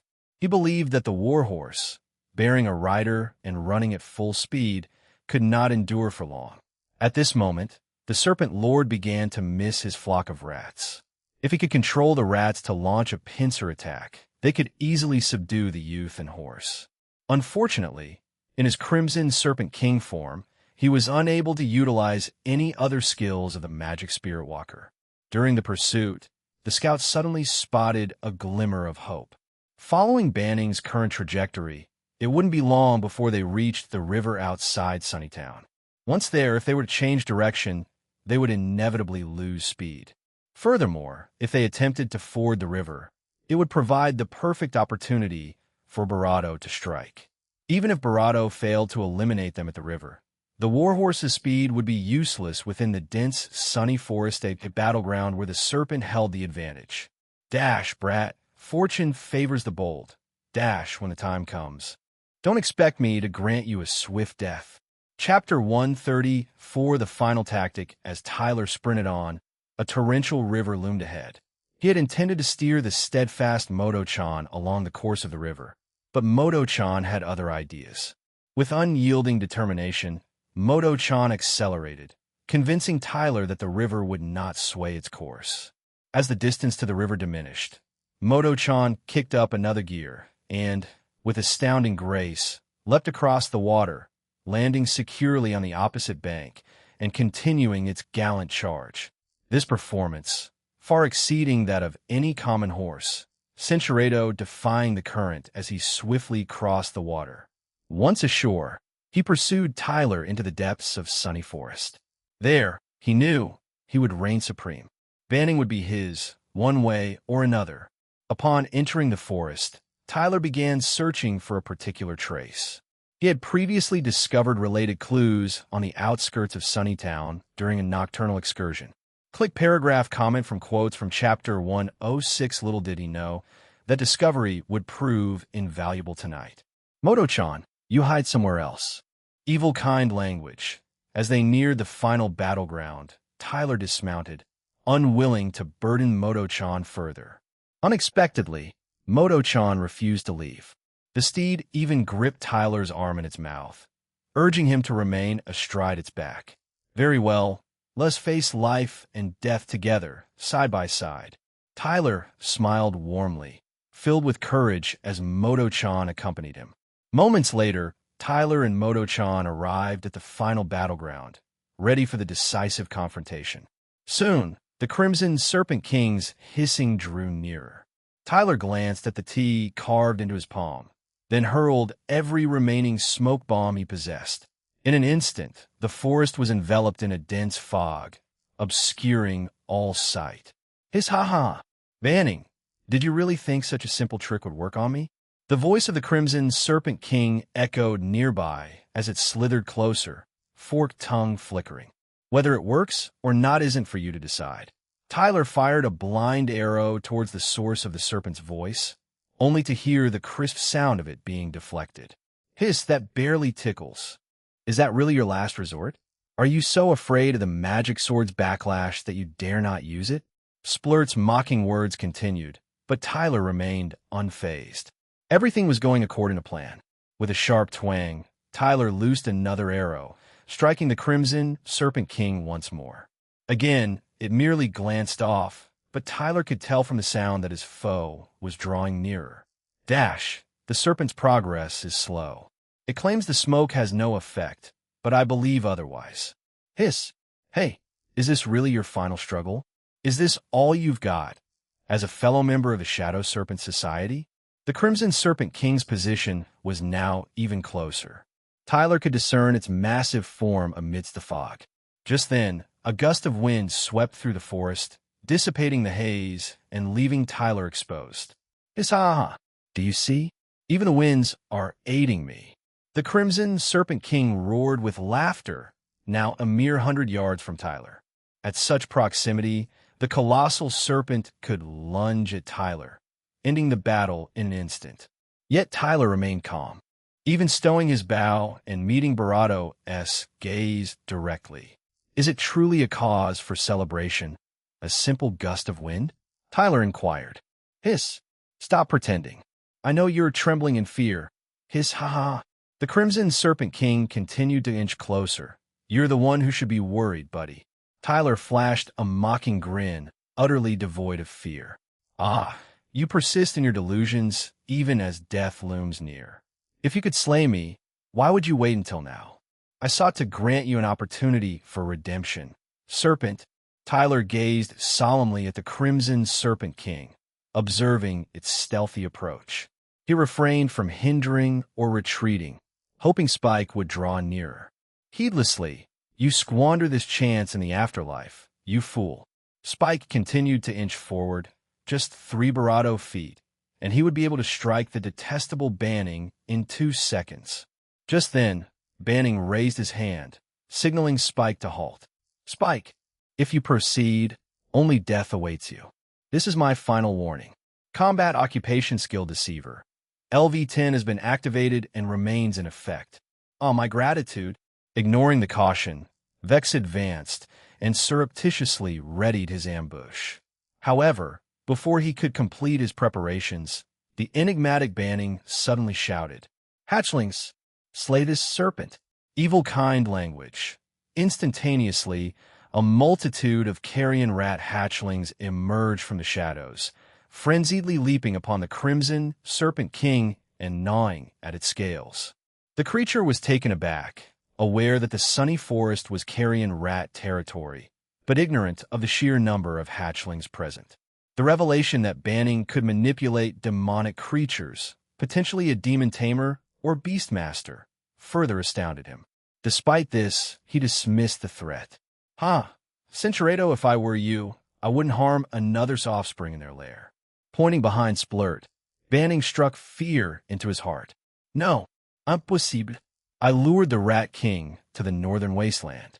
Trembling, Barato glanced back to behold the poison blade Rat King leading a swarm of giant carrion rats and raging carrion rats, charging toward him. His Barato, now covered in the remains of slain carrion rat hatchlings. Barato appeared as the ultimate provocation. Banning Dash. Realizing the Barato had been set, Barato, desperate to drag Banning down with him.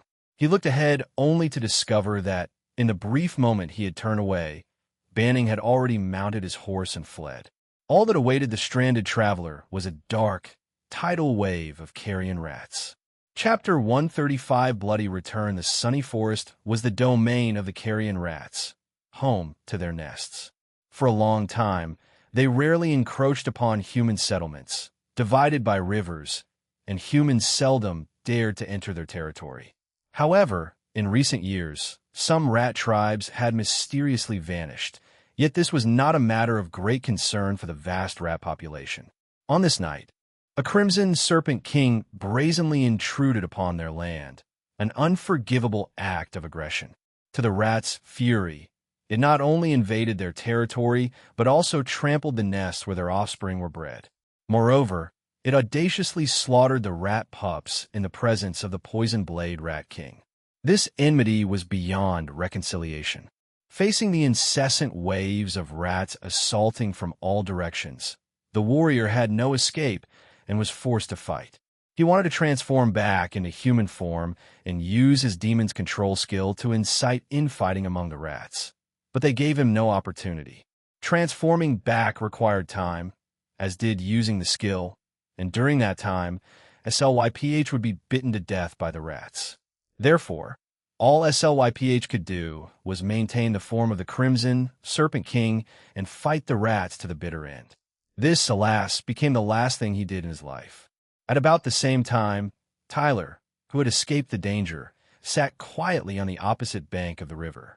Moto-chan, his companion, grazed leisurely nearby, showing no signs of having been through several life-and-death battles. It truly had a strong heart. Tyler patiently waited. Centuredo, as the foul Barato along the way, was so strong. Surveying the countless Barato of carrion rats, he sighed, knowing that he would have had no chance of victory if he had confronted the Crimson Serpent King head-on. Seeing so many demon Barato strewn throughout the woods, Tyler considered it a waste to leave them untouched. He dismounted and collected the magical cores he could find quickly, feeding them to the secret saber, Blaze Steed. The sword's ingestion method was quite straightforward. The embedded crimson gemstone on its hilt served as a mouth, and when a magic core was pressed against it, the stone absorbed the energy. By the time Tyler finally found the body of the Crimson Serpent King, the secret saber, Blaze Steed had absorbed 37 experience points. Each first-tier magic core was worth 1 point, second-tier cores 2 points, and so on. Secret saber, Blaze Steed experience points. 0, 3750 in the forest, beneath the green trees, the Crimson Serpent King's Barato was immersed in highly corrosive acidic venom. The potent venom caused the rat demons to temporarily abandon the corpse, refraining from consuming it. Gazing at the Crimson Serpent King's damaged Barato, Tyler could hardly imagine the intensity of the battle that had taken place. However, it no longer mattered to him. He had only come to confirm Splurt's death. With Splurt dead, Tyler had no more worries and could retreat victoriously. Before leaving, he chanced upon a segment of the Poison Blade Rat King's venomous claw, likely broken off during the battle with the Crimson Serpent King. He wrapped it up, stowed it away, and hastily withdrew. Many corpses remained in the area, and it would not be long before a swarm of rats arrived to devour them completely. The cycle of life in the forest had its natural order. Gradually, the eastern sky brightened with the first light of dawn, heralding the end of a seemingly interminable night. Tyler, astride his trusty steed, Moto-chan, encountered a band of weary bounty hunters still making their way back to town. Approximately 10 kilometers away, hindered by numerous injuries and a lack of horses, their progress was slow and labored. Before rejoining the group, Tyler heard Amelia's hoarse voice as she tirelessly shouted words of encouragement to maintain morale. The looming threat of another enemy attack kept everyone in the group on high alert. While such intense focus would be advantageous in battle, prolonged tension only served to accelerate the onset of fatigue. To the weary bounty hunters, the final 10 kilometers to Sunnytown stretched out before them like an endless 1,000-kilometer journey. Emilia, everyone, I've returned. The enemy has been slain.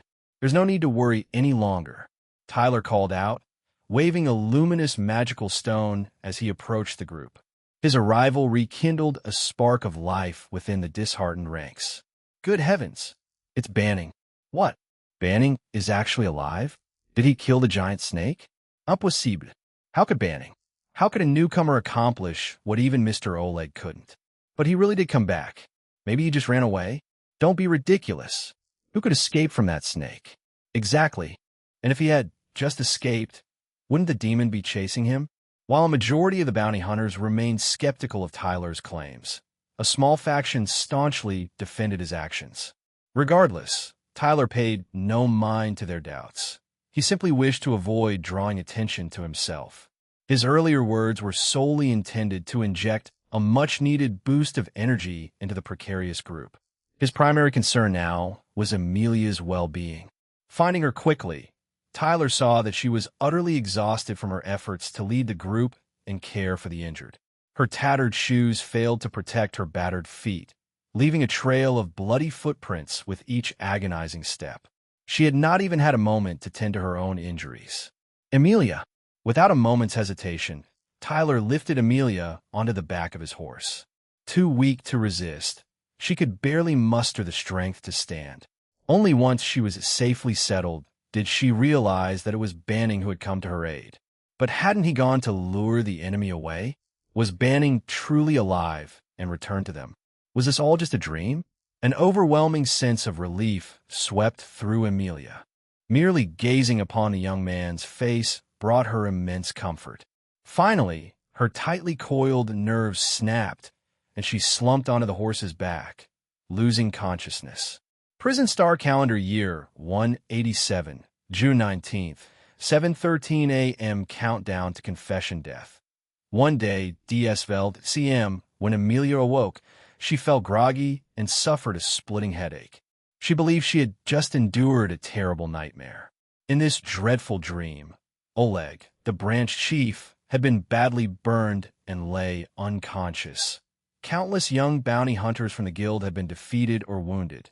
The young man named Banning had single-handedly lured the enemy away to save the others, his own fate uncertain. And in the end, Emilia was left to guide the others through the endless darkness, dancing on the edge of despair as Sunnytown remained an unreachable destination, its welcoming lights forever out of sight. Chapter 136 is Warmth. Emilia, wincing with pain, attempted to sit up, only to find her entire body aching and immobilized. What happened to me? Emilia's recollection gradually returned with the pain. She remembered that the night before, Branch Chief Oleg had organized a group of outstanding bounty hunters to venture into the northern westland of Sunnytown at midnight. She and Banning were among them. And then came the agonizing memories that tormented Emilia, causing her head to throb. Those harrowing scenes were not dreams. The events that had occurred in her dream were real. Staring blankly at her ceiling, Emilia struggled to understand why she was here. If everything that happened last night was real, why am I lying in bed? Were we discovered and saved by the Sunnytown Patrol? Vaguely, Emilia felt she had forgotten something important. She decided to sit up, hoping to gain some insight by observing her surroundings. With great difficulty, Emilia propped herself up on her elbows. The more she exerted herself, the more her body ached, but she gritted her teeth and forced herself to sit up. Upon doing so, she was astonished to see a young man seated on the edge of her bed, asleep and half lying on her covers. It was Banning. Emilia's mind ceased functioning for 5 minutes and 20 seconds.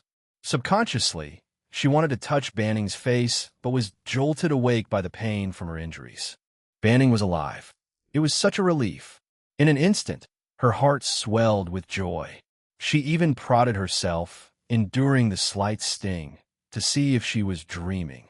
Once she confirmed it was real, Emilia's eyes welled up with tears, but she held them back. Emilia clearly remembered that in the heat of battle the night before, Banning had single-handedly lured the monstrous scaled serpent away. That was an enemy even Branch Chief Oleg couldn't defeat after using his enchanted sword. Yet Banning had survived and returned. How had he managed it?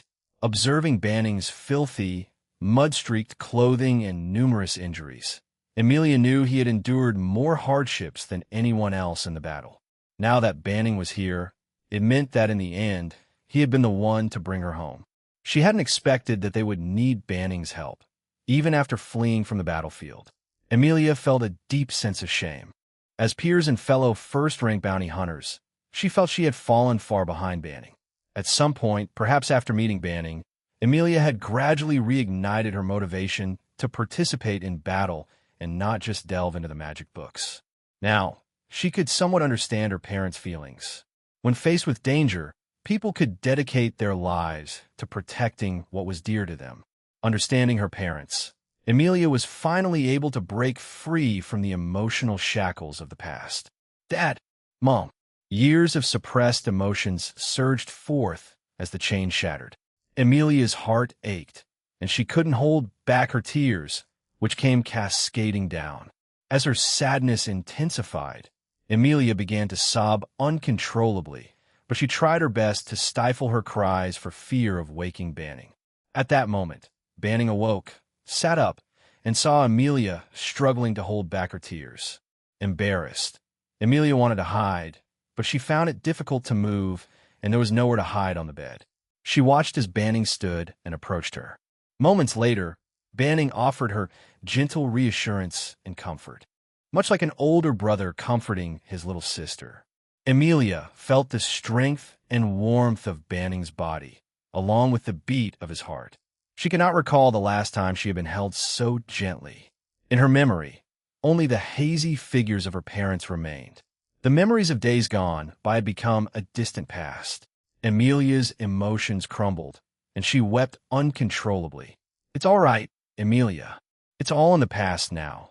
The young man's voice resounded near Emilia's ear. His strong, comforting hand stroked her head gently.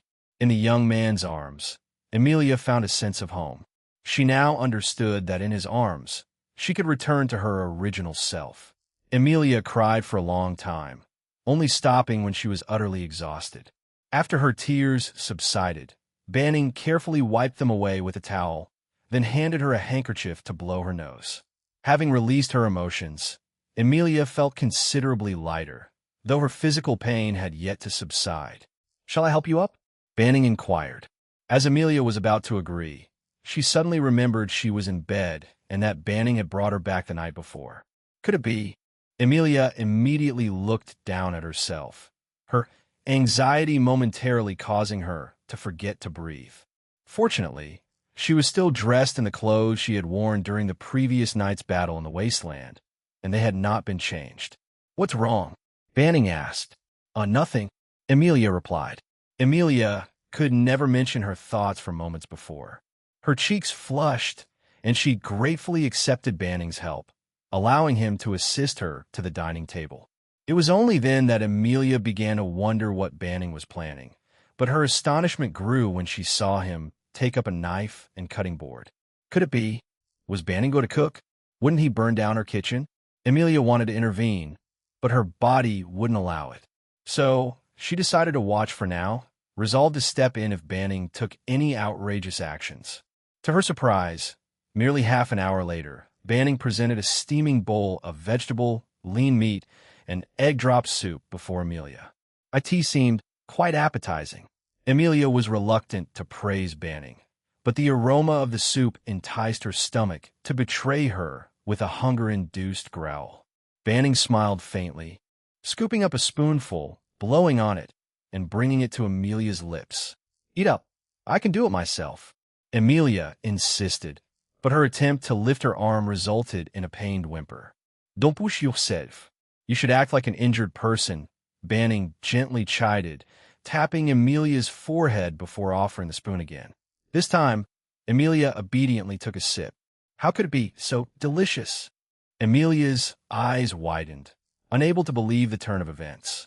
Banning's soup was even more delicious than her own. She had no choice but to admit defeat. Later, under Banning's attentive care, Amelia quickly finished her meal. It was then that her suspicion emerged belatedly. Why had Banning, who always teased and bullied her, suddenly become so gentle towards her today? Chapter 137 ATK. Amelia. Thank you, Lord Banning, expressed Amelia with gratitude before voicing her inquiries. She had countless questions for him. Lord Banning, my memories of last night's events are hazy. Could you enlighten me on what transpired? Banning nodded, tidying up while addressing her queries. Banning informed Amelia. The Crimson Serpent King, Vorthrax, ensnared itself and was slain by the Poison Blade Rat King. Oleg's cherished secret saber, Blaze Steed, remained unscathed. Although the branch chief suffered severe burns, his life was not in danger, and he was receiving treatment. Among the 35 bounty hunters who participated in the battle, excluding Amelia and Banning, 9 perished, 11 were gravely wounded, and 15 sustained minor injuries. Everyone, including the deceased, had returned to Sunnytown, with the burial ceremony scheduled for that afternoon. These tragic events were recounted dispassionately by Banning, as if they bore no relation to him, though he was deeply involved. Does it not sadden you, Lord Banning? Grieving won't solve the issue. The only way to honor the sacrifices of the fallen is to pull ourselves together and live on, Banning replied coldly, tearing apart a piece of black bread and dipping it in hot water.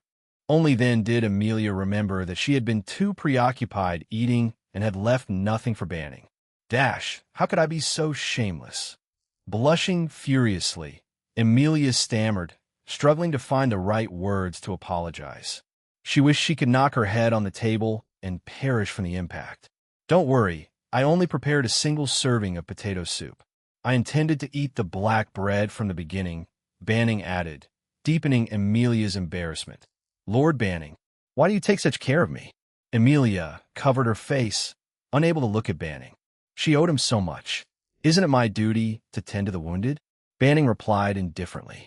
At first, it seemed reasonable, but upon further reflection, Amelia found it unconvincing. But weren't there other injured people last night? She asked. Indeed, Banning nodded, then pondered with closed eyes before providing an answer that made Amelia's heart race. However, you are the only wounded person I wish to care for. Amelia was left dumbstruck. What does this mean? Is this a confession? Wait, isn't this too direct? Amelia's breathing hastened. She covertly studied Banning's expression, noticing his composure uncharacteristic of a confession. Could it be a misunderstanding? Why do you wish to care for me alone? Amelia cautiously probed. At this point, she needed clarity. Banning glanced at Amelia with an expression reserved for fools, as if she had asked an absurd question. Because you still owe me money. You need to recover quickly so you could buy me potion books and teach me magic. Each word from Banning felt like a dagger piercing Amelia's heart. Her accelerated breathing and flushed cheeks plummeted to icy depths. Amelia felt like a fool for even entertaining the notion that the devious Banning could harbor affection for her. But did I think that way because I've fallen for him? The thought lingered in Amelia's mind, refusing to dissipate. Do I like Banning? Would you return to bed for some rest? I can assist you. No need for now, thank you. I seem to be gradually adjusting. Amelia, feeling unsettled and wary of physical contact with Banning, attempted to stand and walk on her own. She discovered her body was no longer as sore as when she had first awakened. Her swift recovery was due entirely to Banning's attentive care throughout the morning. That's good. They'll bring you food at noon, Banning said as he began tidying up, leaving Amelia with a sense of loss. It dawned on Amelia that she had unwittingly grown accustomed to Banning's presence. However, he was not obliged to remain with her indefinitely. Would he continue to visit her daily once her injuries healed? Amelia knew the answer was likely negative, After their debt involving 2 third-tier magic books was settled, there might be no continuation to their relationship. The thought of permanently losing Banning pained her heart and left her breathless. "He'll be going now, Emilia," Banning said, gripping his parcel and heading for the door. Emilia wished to say something to make him stay, but couldn't find a suitable excuse. So she just nodded dumbly. Banning turned and walked towards the door, distancing himself from Emilia step by step. As she watched his retreating figure, Emilia recalled the delicious soup from the morning, his meticulous care, his insistence on looking after her despite the previous night's grueling battle, and how he had urgently lifted her onto the horse at the end of the encounter. She remembered Banning's concern as he applied the antidote after she had been bitten by the snake. She thought of how he had single-handedly diverted the powerful enemy for the team's safety, how he had discovered Nasser's abnormality, how he had timely dealt with the monster rat infestation in the slums, how Banning had accrued numerous merits, yet sought no recognition, how he acted benevolent and treated non-human races equally. Reflecting on these memories, Emilia realized Banning was not a bad guy. When he had decisively given her 2 third-tier magic books, he wasn't seeking compensation but was, in his own way, working to change her refusal to engage in battle. This young man who daily pasted cute little foxes on the inn's walls was not a wicked person. As memories continued to flash before her eyes, Emilia found herself unwittingly following Banning to the door. Watching Banning prepare to leave, Emilia remembered her mom's words from childhood. "Emilia, when you grow up and find someone you love, pursue them bravely." We Fox people are a bold and fearless tribe. Instinctively, Emilia reached for Banning's hand. Then, as he turned to face her, she tiptoed and gave Banning a quick peck on the cheek. Before Banning could react, Emilia pushed him out the door and quickly closed it behind him. "Dash, heavens! What have I done? Dash, Emilia sat on the floor, leaning against the door. Her cheeks burned as her heart threatened to burst from her bravado. Chapter 138, girt his loins, Tyler stood at the door of Emilia's home, still somewhat stunned. The gentle gesture from the young girl stayed fresh in his mind. The subsequent prompt that appeared in his field of vision only added to Tyler's surprise. Confirmation of confession received from Foxkin Emilia. Energy points 1. Current energy points 1. Could it work like this? Emilia hadn't spoken a word of confession, but her actions had been accepted as a declaration of her feelings. Tyler had never imagined that he would receive Emilia's confession in this way. Silly Neeson, oh my, Silly Neeson, it's really extreme this time. Silly Neeson. The countdown is only 1 day left. The excitable girl in Tyler's mind screamed with excitement. These days, she had been on the verge of madness as the countdown decreased day by day. On the contrary, Tyler remained calm throughout. If there was anything unexpected, it was Emilia's final kiss. Tyler had initially thought she would express her confession more subtly in words. It seems I still don't know enough about young Foxkin girls. This time, after obtaining the confession point, Tyler didn't rush to use it. He had a plan in mind for how to use the point. After leaving Emilia's home, Tyler went to visit Branch Chief Oleg. Oleg had awakened from his coma, Censuredo, but he couldn't help feeling some regret for Splurt's death, no matter how despicable he was. If only he hadn't taken the wrong path, he would have been a decent person, Oleg murmured. Then, Tyler took out the secret saber, Blaze Steed, and held it before Oleg's eyes. Oleg stared blankly at the magic sword, his hand trembling as he reached for it, but hesitated before touching it. So many people died for this sword. If it weren't for this sword, Oleg clenched his fists in resentment. He hesitated several times, but ultimately didn't touch the sword, instead withdrawing his hand. Lord Banning, last night, did you use this enchanted sword? I did.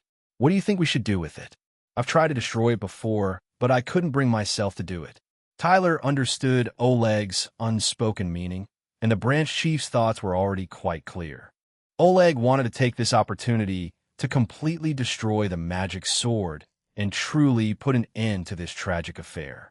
However, should the secret saber, Blaze Steed, really be destroyed? Tyler didn't think so. The issue has never been the weapon. it is the human heart. The terrifying thing isn't the backlash mechanism of Secret Saber, Blaze Steed, but human greed. Combat Occupation Skill Deceiver. LV-10 has been activated and remains in effect. I understand your concerns. They'll take responsibility for destroying this sword. Tyler took back the sword, and Oleg nodded with complete trust, expressing his gratitude. Lord Banning, I owe you so many thanks. It's just a small effort, Branch Chief. No need to worry. Tyler deactivated the Deceiver skill. He was the one who should be grateful to the Branch Chief for allowing him access to such powerful equipment. As the two conversed, Oleg extended an olive branch to Tyler. Tyler, I have a somewhat presumptuous request. As you can see, my current condition is what it is, and the Branch Chief position needs someone to take over. I wonder if you'd be willing? Oleg spoke sincerely, with heartfelt intent. Branch Chief, you overestimate me. Am not yet capable of handling such a significant responsibility. However, I do have a candidate in mind, someone more suitable than myself, Tyler replied, activating the Deceiver skill again. Oh, who could be more suitable than you? Oleg's eyes widened, and Tyler merely smiled before presenting a name. Emilia. Upon leaving Branch Chief Oleg's residence, the young girl continued to marvel at Tyler's response, truly impressed by his wisdom. Silini sang, brilliant, truly brilliant. As long as Emilia becomes the Branch Chief, you can continue to acto alone and single. Tyler, it's just basic tactics, not worthy of being called brilliant. Tyler had already thought of this development when he learned that Nazel was a traitor. Emilia was a good girl, and Tyler didn't want her to waste time and emotions on himself. Ideally, Tyler should formally say goodbye to everyone and leave Sunnytown as soon as possible. Using the same excuse as before in Ira Village, he had a secret mission to fulfill. However, Tyler couldn't leave yet, as there was still one thing he needed to do in Sunnytown. He had to pass the Occupation Advancement Trial. If possible, Tyler hoped to max out all his skills, if there's a max level. Master both manufacturing and production occupations, craft a set of divine equipment, and feed items like the Secret Saber, Blaze Steed to their full potential. When there was truly nothing left to improve, he would challenge the Occupation Advancement Trial. In this way, even if he failed and died in the trial, he would have no regrets. However, Tyler didn't have the luxury of time. The ever-present threat of unknown powerful enemies hung over Tyler's head like the sword of Damocles. He had to increase his strength as quickly as possible within the limited time available. Therefore, he had no choice but to take on the risks of the trial. While there was still time, Tyler hired some people to transport the carcasses of the rat demons from the northern wasteland back to Sunnytown. After selling all the demon materials, the total income was 2 gold coins, 73 silver coins. Tyler kept 1 gold coin for himself and handed the rest to the Quest Guild, as the main reward for the hunters who helped kill the monsters the night before. As for the magic cores, Tyler picked them out and fed them all to the Secret Saber, Blaze Steed, advancing it to the 2nd tier. Click paragraph comment for detailed info of Blaze Steed. After the Blaze Steed advanced, all its provided attributes increased by 5 points, and its original skill Blaze Steed was upgraded to Blue Blaze Steed, increasing its magic power consumption to 444 points, a significant drain on magic power. Additionally, the minimum requirement for feeding magic cores was raised to Tier 2, meaning it no longer accepted magic cores from demons below level 20. The advancement of the Secret Saber, Blaze Steed, was a good thing, but the terrifying 444-point magic consumption made Tyler realize that it shouldn't advance too quickly. Otherwise, his own abilities would soon lag behind, rendering it useless. Afterward, Tyler visited a weapon shop, asking the craftsman to study the Poison Blade Rat King's venomous claw and the magic core of the Rogue Shadow Demon, Swearick to see what equipment they could be used to craft. The craftsman was so astonished that his eyes nearly popped out, exclaiming that he had rarely seen such high-quality materials in his life and that he needed to gather all the craftsmen in town to hold a meeting and discuss before giving an answer. Tyler agreed to give him 3 days to research, then checked the time, realizing it was already noon, and set off to cook at Amelia's house. At this point, Tyler was still unaware of just how much he had underestimated the formidable Foxkin girl. End of volume Snake of the Sunny Town. Next volume, Advancement Trial. Chapter 139, Amelia as Competitiveness Prison Star. Calendar year 187, June 19th, 12. Cinchuredo, she even thought it was merely a figment of her imagination, but the lingering feeling she couldn't quite shake was undeniably real. If it were only an illusion, Amelia wouldn't feel such distress in her heart now. The agony of uncertainty was driving her mad. Why is my heart beating so fast? However, despite her unease, Amelia didn't feel pain but a subtle excitement and happiness stirring within her. Long before today, Amelia had been intermittently troubled by the nature of her relationship with Banning. Are they friends? Or are they close bravado? To call them mere friends. Amelia had cooked for Banning and regularly brought him potion books and taught him magic early in the mornings. To call them lovers, their feelings for each other hadn't quite reached that level yet.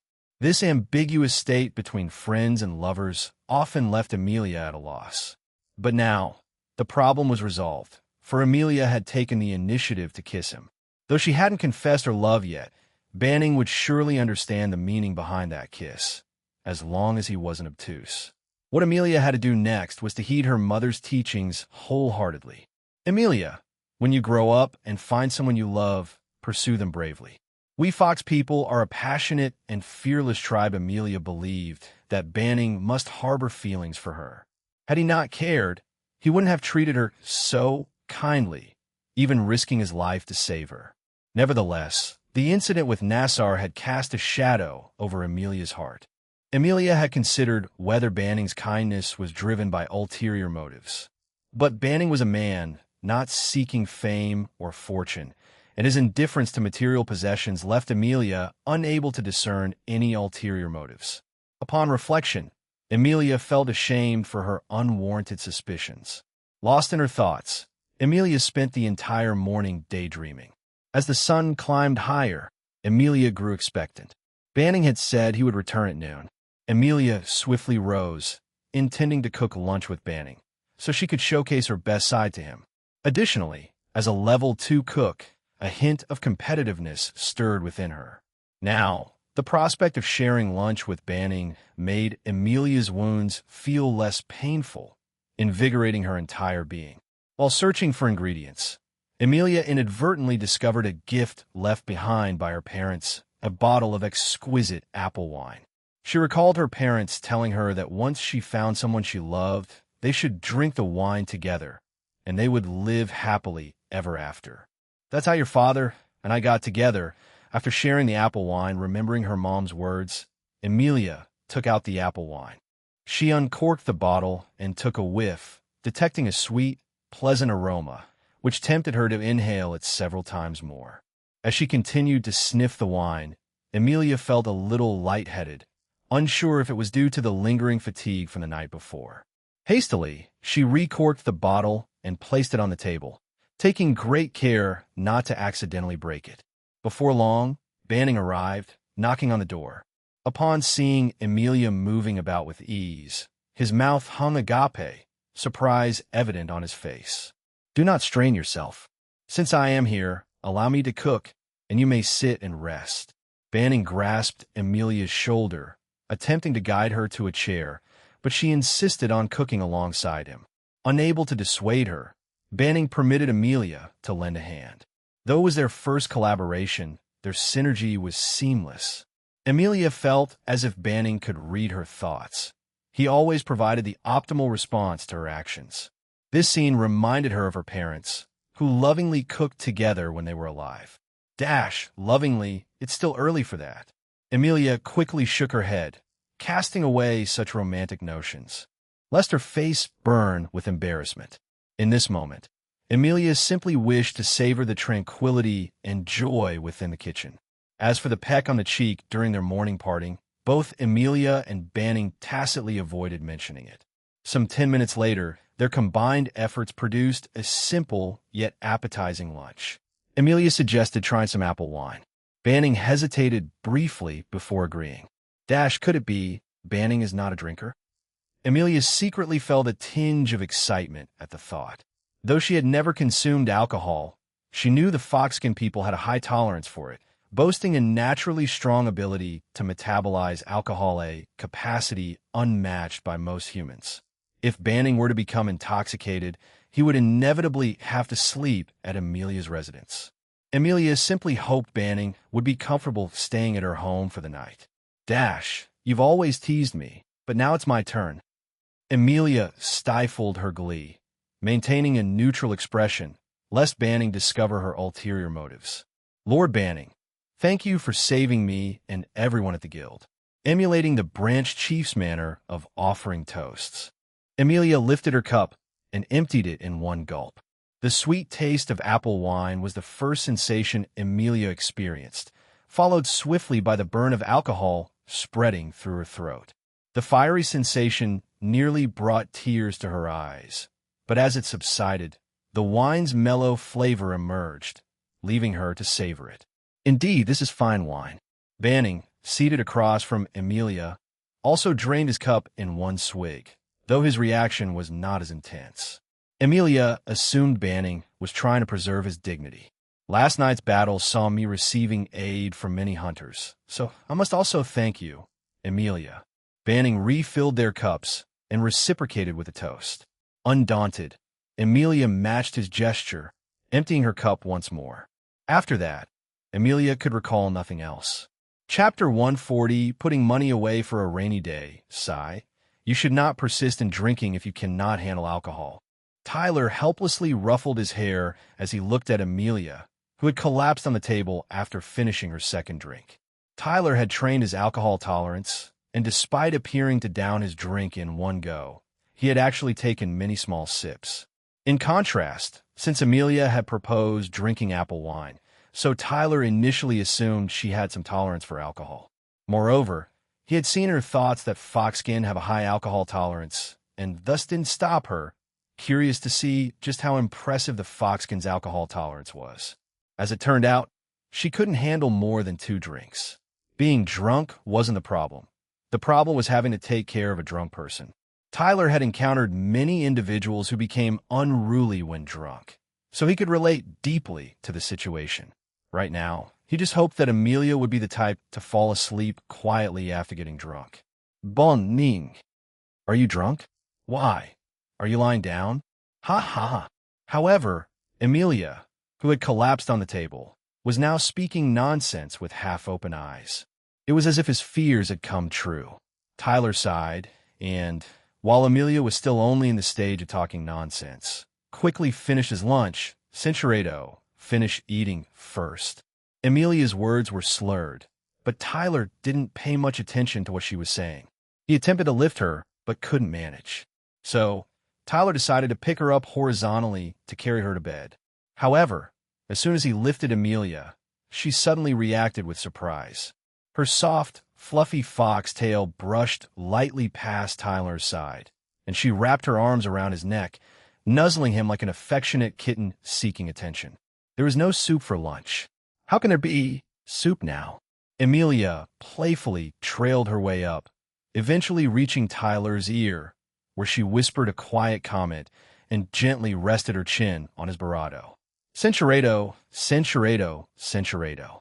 She suddenly stopped moving. Then he heard faint, even breaths near his ear. Amelia had fallen asleep.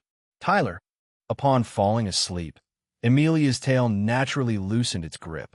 Listening to her soft and even breathing, Tyler couldn't help but reveal a wry smile. I must never allow Amelia to take alcohol again, he thought. Afterward, Tyler cautiously climbed out of bed. Having helped Amelia turn over and adjust to a side-sleeping position, Tyler sat down and activated his skill calculation boost. He then seriously began contemplating his plans for the future. Tyler first reviewed his basic information and status, comparing it to when he had just left Sandrift Gorge. Click paragraph comment for previous status. Click paragraph comment for current status. Indeed, there had been significant improvements. However, if he wanted to challenge the occupation advancement trial, Tyler believed his current strength was far from sufficient. With 300 points of life energy, the margin for error was virtually non-existent. 259 points of endurance, insufficient for confidence in a protracted battle. 1,290 points of magic energy, the only somewhat satisfactory attribute, was thanks to Tyler's fervent grinding of skill proficiency. Yet, 1,290 points of magic energy were only enough for Tyler to safely use the Shadow Sword Blaze Steed once. To apply it in actual combat, he needed to increase it to at least 3,000 points. Otherwise, if his remaining magic energy dropped below 444 points, he would immediately trigger the backlash effect of the Shadow Sword Blaze Steed. Therefore, to enhance his chances of survival during the trial, Tyler set 2 compulsory courses and 1 elective course for himself. Compulsory Course 1. Master the combat techniques of the Shadow Sword Blaze Steed and raise magic energy to over 3,000 points. Compulsory Course 2. Increase dexterity to over 150 points or acquire an ability that enables rapid movement within a short time. To complement the 3-second pre-warning of the Divine Eye of Transcendence. Elective Course 1. Increase life energy as much as possible without wasting too much time. Once these 2 compulsory courses were completed, the combat system centered around the Shadow Sword Blaze Steed would be considered preliminarily established. After pondering all of this, his calculation boost skill had already reached level 2. Intelligence 10 max magic energy 100 during activation. Increase calculation ability by 5-1. Consumes 5-1 magic power per second during activation, with less than 1 second counted as 1 second. Tyler wasn't certain if it was merely a psychological effect, but after activating the calculation boost skill, he did feel that his thought process had become more agile and clear. Regarding the trial, having set a goal, all that remained was to strive towards it. In addition to the trial, Tyler had another short-term objective: to free himself from the state of surveillance. Following the previous night's events, Tyler learned that the second observer was Victor and that an organization called the Shadow Serpent Society stood behind him. Based on the basic information, Viper held a higher position and had slightly stronger numerical strength than Granny Kasi within the Shadow Serpent Society, yet he was still considered a low-ranking Barado. Was the earthly ghost the head of the Shadow Serpent Society? How strong would the head of the Shadow Serpent Society be? Tyler had no way of guessing, but one thing was certain: he could not directly provoke them in the short term. However, not provoking them did not mean Tyler had to silently endure their surveillance. Now that the pressure of the death countdown had been lifted, Tyler needed to start devising a way to break free, and the entry point was Granny Kasi. Simultaneously, on the outskirts of Sunnytown, Granny Kasi was giving her daily report to the earthly ghost. Banning participated in the battle at the North Sunny Wasteland last night. I watched from afar and couldn't see the details clearly, but the kid really has a strong will to live. He almost died a few times. Hiss. So do you think his survival is due to actual strength or good luck? The green snake gazed down at Granny Kasi from its lofty position in the tree. Good luck, I suppose. I didn't see any signs of him having any real strength. Chapter 141, Spring Breeze. Hiss. Good luck. The green snake mulled over these words, seemingly unconvinced. Hiss. First the Sandrift Gorge, then the North Sunny Wasteland. Hiss. What a coincidence indeed. Granny Kasi, who was listening nearby, rolled her eyes. The earthly ghost was insinuating that her intelligence and judgment were flawed. Unwilling to be belittled without evidence, Granny Kasi retorted, "Isn't there another observer? If you don't trust me, go ask him or her," she said sarcastically. Hiss. He's dead. What? The green snake's response was so crisp that it startled Granny Kasi. According to her information, no one had died in Sunnytown yesterday. The only place with a death was the North Sunny Wasteland. This meant that the other observer was involved in the previous night's incident. Was it a bounty hunter? Was it Nasser? Or could it be that Crimson Serpent King? Is one of your Shadow Serpent Society members? Granny Kasi inquired. Hiss. Yes. The true form of Crimson Serpent King is the magic spirit walker Spirian. You must have heard his name. Hiss. No way. Spirian? How could those bounty hunters possibly stand against him? Upon hearing this name, Granny Cassie's eyes widened. She found it difficult to accept this reality. No wonder the earthly ghost had sensed something amiss earlier. With Splurt's power, annihilating the novice second-tier members of the Quest Guild should have been effortless. Hiss. Forget it. The dead are dead. Before the next observer is arranged, hiss. Cassie, you must perform well. The earthly ghost felt only a little regret for Splurt's death. Grief was out of the question. Granny Cassie understood that their relationship with the Shadow Serpent Society was merely one of mutual exploitation, so she had nothing more to say. However, she intended to take advantage of this opportunity to secure some benefits for herself. No problem, I'll do my best. But you promised to help me find my family, and there's been no news for a long time. Lord Earthly Ghost, you must give me a deadline. Hiss. All right, I'll hurry it up, hiss. I'll have news for you within 10 days.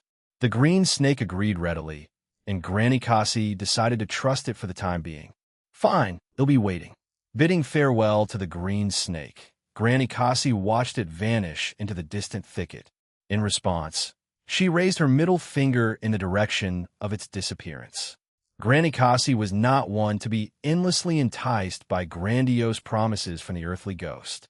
Additionally, the death of another observer, Splurt, had heightened Granny Cassie's vigilance.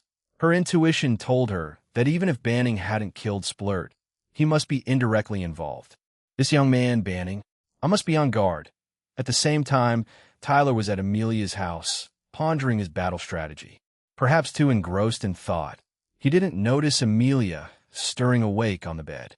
Her head felt heavy and foggy, as if she had been knocked out and laid there for a long time. Supporting her head, she slowly sat up and saw Banning seemingly lost in thought. The sight startled her to full alertness. Centurado. As a girl who had never touched alcohol before, her tolerance was unpredictable. At that moment, Amelia prayed fervently that she hadn't said anything she shouldn't have while intoxicated. Afterward, she belatedly realized her top priority should have been checking her own body. Hastily lifting the covers, she saw nothing untoward had happened. Admiring Banning's gentlemanly conduct from afar, Amelia felt a bit let down. She wondered if her quiet nature was the reason Banning hadn't said anything Barado personal. Yet she wished he had been Barado open. Ah, Yuawak, what did you wake up? Amelia tried to slip out of bed quietly, but the creak of the wooden bed alerted Banning. Just now, Amelia whispered, adjusting the blanket. Does your head hurt? Banning gently placed his hand near Amelia's forehead with concern. No, it doesn't, Amelia replied. Amelia was unsure why he asked. That's good. You had too much to drink at noon, and I was worried you'd have a headache. Ah, did I drink a lot? Amelia was startled, wondering if she misremembered while drunk. Yeah. Do you remember how much you had? How much did I drink? Amelia asked cautiously. Grinning, Banning held up 2 fingers and replied, 2 glasses, before bursting into laughter. Realizing she had been tricked by Banning, Amelia was about to get angry when her stomach growled. She had only had 2 glasses of wine at noon and hadn't eaten anything else. Banning patted Amelia's head before heading to the kitchen to reheat the lunch dishes and bring them to her bedside. His alternating mischievousness and tender care left Amelia unable to find it in herself to be angry. After enjoying their meal, Amelia took the initiative to clean up, while Banning made no objections, sitting at the dining table as if deep in thought. Soon, it was time for dinner, and the two prepared the meal together and shared it. This ordinary, day-to-day life felt strikingly similar to that of a married couple. Amelia found herself enveloped in a warm and sweet atmosphere, leaving her somewhat dazed. Just as she mustered the courage to discuss the matter with Banning, he placed a magic book on the table. "Teacher Amelia, I'd like to consult you on some questions about magic." As soon as magic was mentioned, Amelia became enthusiastic, temporarily putting the previous topic on the back burner. Banning sought Amelia's advice on the relationship between the power and rank of magic. Amelia explained that there were many types of magic, such as elemental, curse, and illusion, among others. Even within the same rank, the power of different types could vary greatly. Some spells had no damaging effects, providing only support. However, if they were to focus solely on elemental magic, it wasn't impossible to classify patterns. How exactly are they classified? Banning inquired. Emilia was about to answer directly, but then a sudden idea struck her, and she decided to seize the opportunity to gain an advantage over Banning. Well, if you want to know, you must first agree to help me with something. Chapter 142, Uninvited Guest. Sure, I agree. To Emilia's surprise, Banning agreed without hesitation. Huh? That was easy. Isn't he worried about my unusual requests? Nevertheless, the innocent Emilia couldn't come up with any specific requests and honestly conveyed her thoughts to Banning. Emilia's request was for Banning to accompany her to visit Branch Chief Oleg the next day and jointly speak with the members of the Quest Guild. After hearing this, Banning, consistent with his previous demeanor, acquiesced without objection. Emilia, touched by Banning's forthrightness, felt a pang of guilt and proceeded to answer Banning's questions with even more diligence and care. Emilia explained to Banning that for attack-type elemental magic, classified by tier and power, could be roughly memorized as follows. Tier 1 magic. Comparable to the impact of a bull's full charge, which would overwhelm an average person after 2 hits, while a Tier 1 combatant could withstand 5 or 6 hits. Tier 2 magic.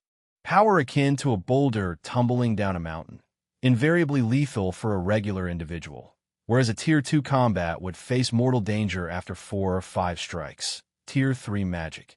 Potency on par with a small landslide, capable of demolishing a single-story building in one shot, and even a Tier 3 combat could only withstand 3 or 4 instances of damage. Tier 4 magic. Tremendous power, equivalent to a small tactical-grade weapon, destroying a 3 or 4-story structure with a single blast. Should the opponent be of equal tier, it's remarkable if they can survive 2 direct hits without perishing. What about Tier 5 magic? Tier 5 magic, that's the pinnacle of mastery. I don't know either. Banning was astonished that even a magic-obsessed Emilia's knowledge only extended to Tier 4. Nonetheless, Emilia's summary was succinct and memorable. After her introduction, Banning finally had a rough understanding of the relationship between magic power and tiers. The skills of the Secret Saber, Blaze Steed, are almost as powerful as Tier 3 magic. I wonder how it would fare after upgrading to Tier 2 and becoming the Blue Blaze Steed. What would its power level be like then? Having listened to Emilia's explanation of magic, Banning truly grasped the value of the Secret Saber, Blaze Steed. Emilia mentioned that, theoretically, the shortest incantation time for Tier 3 magic is 30 seconds, while the Secret Saber, Blaze Steed, can instantaneously unleash a skill with the potency of Tier 3 magic, almost without delay. Such a formidable weapon applied in combat could empower the weak to stand alone and make the strong even more formidable. Therefore, in the short term, Banning's combat system centered around the Secret Saber, Blaze Steed, should have no problem dealing with enemies of Tier 3 and below. Prison Star Calendar Year 187, June 20th, 6:03 a.m. Countdown to Confession Death. 29 days on the following day, Tyler awoke in the inn. Regarding why he chose to sleep at the inn rather than Emilia's home, it seemed an issue, but actually not. If he were to wake up at Emilia's place, that would pose a real problem. Taking advantage of sleep to recover his magic energy, Tyler, as usual, honed his skill proficiency, upgrading calculation boost from level 2 to level 4. Intelligence, 13920 max magic energy, 1390 200 skill name. Calculation boost skill effect. During activation, increase calculation ability by 6.2. Consumes 6.2 magic power per second during activation, with less than 1 second counted as 1 second. The reason for honing calculation boost, rather than deceiver, was that upgrading calculation boost just as well increased the intelligence attribute. Currently, the lower-level calculation boost had a higher cost-performance ratio when honing proficiency. Tyler once considered the ultimate form of honing skill proficiency, honing while sleeping. To achieve this, Tyler calculated that if the magic consumption rate of a skill were 10 points second, it would amount to 36,000 points of magic energy hour. In a sleeping state, the magic energy recovery rate would be twice his intelligence attribute hour, meaning Tyler needed to reach 18,000 intelligence points to achieve a balance of magic energy supply and demand while honing skills during sleep. 18,000 points of intelligence was indeed a long and arduous journey. After completing his daily routine, Emilia arrived punctually to knock on his door. Today, she brought not a potion book, but a request to visit Branch Chief Oleg together.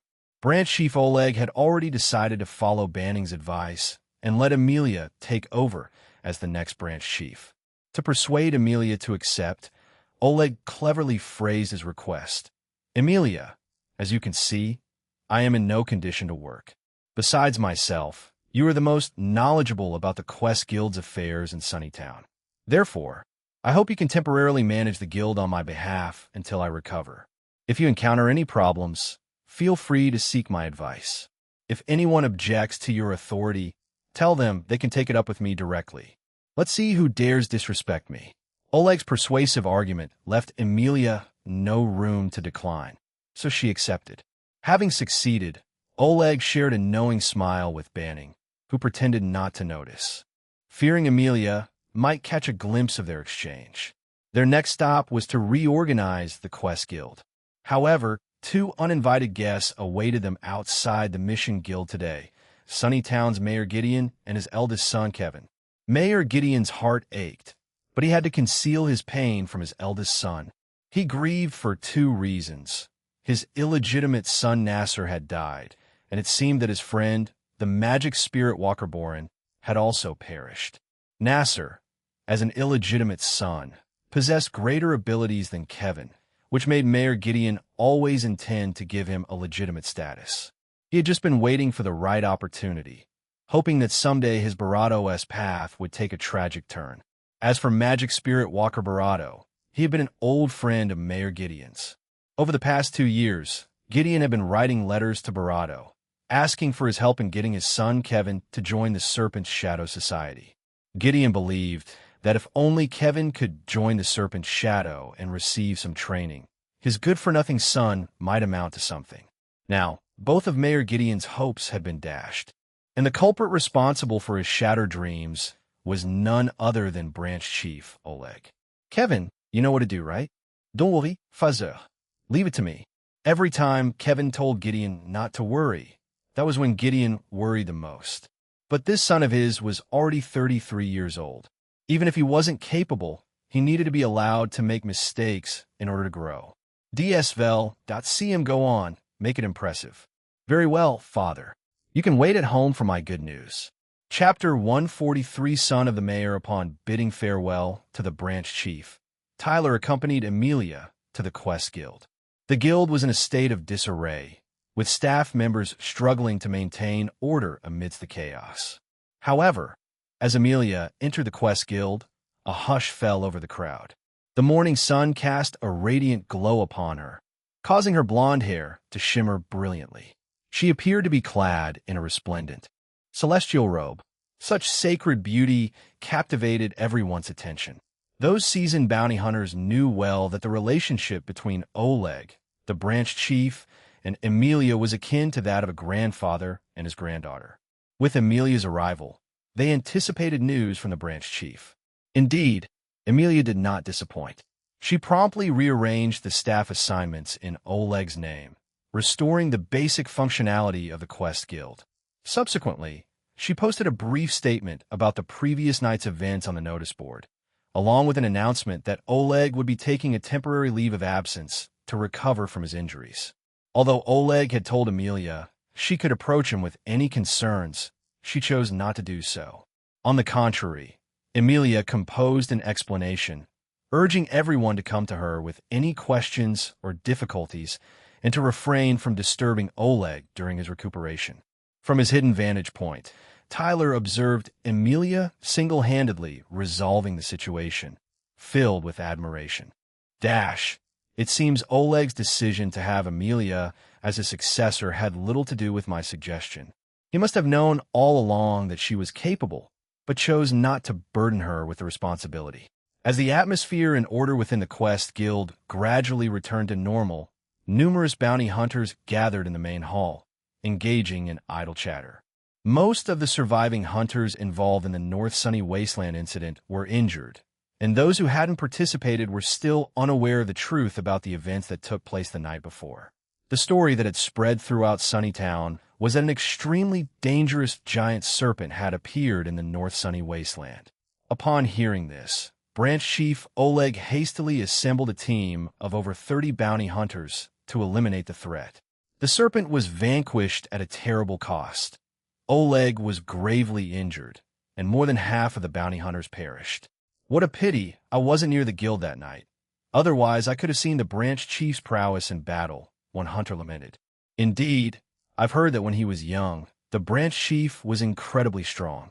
It's such a shame we couldn't witness it, another added. Alas, I heard that Nasser also died in the battle. It's so tragic that such a good person is gone just like that. What? Nasser is dead? The discussions reached Amelia's ears. In the past, she would have disregarded them, but now, she couldn't bear to let the rumors spread. Not only did they ignore Banning's life-risking contributions, but they also falsely regarded the traitor Nasser's death as a sacrifice. As Amelia prepared to clarify matters in the main hall, someone gently took hold of her hand from behind. Turning around, she found Banning, who had been hiding in the shadows. He didn't speak, only shaking his head with a smile. Amelia, using this opportunity to elevate the Branch Chief's prestige is a good thing. I don't think it's necessary to clear things up. As for Nasser's situation, the Branch Chief will surely address it later. The guild has finally stabilized. It's better not to cause chaos for now. Banning's words were both reasonable and heartfelt. Amelia understood this, but if we keep quiet, doesn't that mean you? Before Amelia could finish her sentence, Banning placed a finger over her bravado to stop her. I didn't do those things for the sake of fame. Since Banning had spoken thus, Amelia had no choice but to relent. However, she secretly resolved that once the Branch Chief recovered, she would ensure that he used his full strength to appoint Banning as his successor. Oh dear, I heard that Branch Chief Oleg has fallen ill. What will become of the Quest Guild? A haughty voice suddenly emanated from the entrance of the guild. Amelia looked in the direction of the sound and discovered that the speaker was Kevin, the son of Sunnytown's Mayor Gideon. Although Kevin was tall and well-built, he was outwardly strong but inwardly weak. His reputation in Sunnytown was not favorable. However, due to his wealth, he was always surrounded by a group of flatterers, including at this moment. Escorted by 4 or 5 burly men who appear to be bounty hunters, Kevin entered the guild hall. Listen, fellow bounty hunters, since the chief of the Quest Guild has fallen, why not join the Adventurers Guild instead? Not only is there no membership fee, but we also have a third-tier professional warrior hired from outside to lead you. As soon as Kevin's words fell, the muscular men beside him began to flex their muscles and brandish their weapons. Amelia could not gauge their true strength, but their appearances alone were indeed intimidating. However, she would not let them run wild in the Quest Guild. She walked to the stage in the hall, drawing everyone's attention. Sir Kevin, this is the Quest Guild. If you wish to recruit talent, please do so outside. Amelia replied with unyielding dignity, immediately catching Kevin's attention. Oh, where did this demi-human come from? My goodness, a fox girl. No wonder I smelled a foul odor upon entering. Ha ha ha. Kevin exaggeratedly mocked, and his followers erupted into laughter. Amelia remained unmoved in the face of the insult. She knew that if a fight broke out in the Quest Guild, the facilities would be damaged, and if Kevin were injured, the mayor might take the opportunity to retaliate.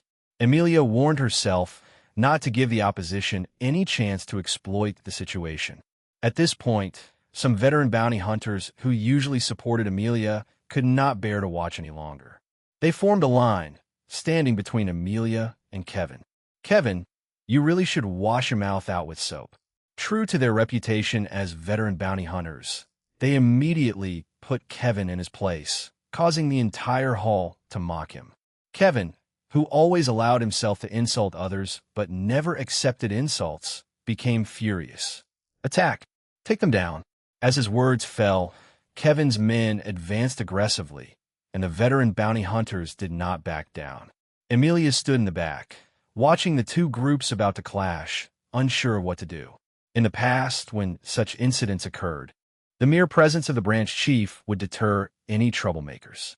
Still, Emilia, without the second-tier power of a branch chief, was unable to even push her way through the crowd. Just as Emilia was on the verge of tears, a person wearing a patrol uniform jumped onto the stage and shouted, "The Adventurers Guild is on fire. Everyone, please help." Chapter 144 Rubbish Cleaner. The Adventurers Guild is on fire. Upon hearing this, Kevin was utterly dismayed. To build the Adventurers Guild and compete with the Quest Guild, his father, the mayor, had invested a significant amount of money. Make way for me. Kevin, no longer concerned with causing trouble for the Quest Guild, immediately led his men out. However, if he had thought more carefully, he might have noticed the inconsistencies in the scene. Assuming the Adventurers Guild was indeed on fire, the patrol team should have been shouting in the streets. Instead, they not only entered the rival Quest Guild, but also climbed onto a platform to announce the news, clearly aimed at Kevin and his group. Unfortunately, Kevin, as inept as his reputation suggested, was easily deceived, attempting to save face. It could be said that Kevin never suspected the patrol team, under the mayor's influence, would collude with the Quest Guild. After Kevin and his group left, the patrol team member slipped away too. The bounty hunters laughed, saying evil begets evil, while Emilia was still processing the situation. At that moment, she noticed Banning following the patrol team member out and realized the scene might be related to him. Just as she was about to catch up and ask, Banning turned around, meeting Emilia's gaze. He waved at her, mysteriously smiled, and then left the Quest Guild. Is he telling me not to worry and to prioritize the Quest Guild?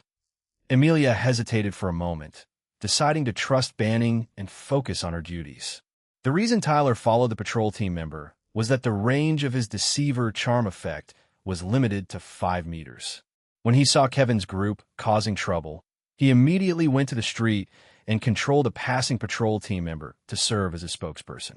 After leaving the Quest Guild, Tyler released control of the patrol team member and followed Kevin's group towards the Adventurers Guild from a distance, stopping along the way to purchase a black mask and cloak. The Adventurers Guild and the Quest Guild were separated by just one street. Kevin and his group quickly arrived at the scene, only to find that the Adventurers Guild was not on fire, leaving them utterly baffled. Darn it, we've been played. It took Kevin a while to understand the situation, and then he became livid. He concluded that the patrol team member must have conspired with the Quest Guild. Let's go. We're going back. With 4 or 5 burly men in tow, Kevin stormed back in fury. At that moment, an arrow shot from an unknown location whistled through the air, striking Kevin in the lower abdomen. Terrified, Kevin fell to the ground, clutching his side in pain. Fortunately, the injury was not serious. The arrow had merely grazed his clothing, sparing him from a devastating wound. Barato in his life, Kevin genuinely appreciated his modest build, realizing that it wasn't entirely a bad thing. Dang it, who was that? Kevin, panicked, scanned his surroundings while ordering his men to form a protective circle around him. Soon, a sharp-eyed subordinate spotted a figure moving on a nearby rooftop and reported it to Kevin. Fuming, Kevin snapped the arrow and, with his men, pursued the figure at breakneck speed. In pursuit, Kevin and his companions unwittingly chased the assailant beyond the city limits. The elusive archer's speed had them chasing for a while before finally slowing down in the desolate northern outskirts of Sunnytown. Panting heavily, Kevin struggled to catch his breath, while the others also gasped for air. In contrast, the archer appeared unruffled, his face concealed by a black cloak and mask. "Do you not fear offending Branch Chief Oleg by troubling the Quest Guild?" the archer inquired nonchalantly. Kevin sneered, regaining his composure. "Oleg is a feeble old man. My father could easily dispatch him with a third-tier expert." Kevin realized that the archer belonged to the Quest Guild. Centuredo. Attack. At his command, 5 hired thugs charged at the archer. Unfazed, Tyler faced 6 opponents. The 5 thugs, merely second-tier professional mercenary, same occupation as Oleg, wielded close combat weapons. Kevin, the weakest of them all, was a mere first-tier level 6 swordsman. Regrettably, Tyler's charm effect to control him was ineffective due to Kevin's level. To anyone who doesn't wish to die, now is your chance to run, Tyler warned as he unsheathed the shadow sword-blazed steed, pointing it towards the assailants. Dismissing it as an ordinary sword, they charged heedlessly. Dash, allow me to witness your growth, shadow sword-blazed steed. Tyler infused the sword with magical power and unleashed a horizontal slash. Blue blazed steed. As the sword danced through the air, azure flames burst forth, transforming into a blazing stallion that charged towards the mercenaries. 2 were directly struck, while 3 others were grazed by the flames. The 2 suffered instant death, consumed by the fire.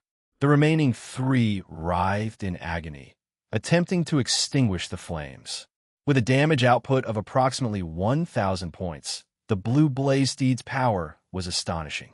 Seizing the opportunity, Tyler eliminated the remaining enemies with his fur Trant hunting bow before approaching the trembling Kevin. "What was it you said you would do?" Tyler asked coldly. "I was wrong. Please spare me, Great One. I have wealth. Just name your price." Bored by Kevin's groveling, Tyler knew that sparing him would only invite future reprisals. Ruthlessness was necessary to eliminate such threats. 100 gold coins. "Can you produce them?" Tyler asked, pressing the shadow, sword blaze steed to Kevin's throat. Combat occupation skill Deceiver. LV10 has been activated and remains in effect. Chapter 145, Robbing the Rich and Giving to Myself 100 gold coins. Kevin cried out in alarm. Who could give such an astronomical number? Indeed, 100 gold coins. If you can't produce them, then die here. The unidentified archer responded emotionlessly. "Wait. Let me think. My father is the mayor. He's very wealthy." Regardless of whether he could actually produce 100 gold coins, Kevin's priority was to buy time. Although he himself lacked strength, his family's wealth and influence had granted him exposure to many second and third-tier experts.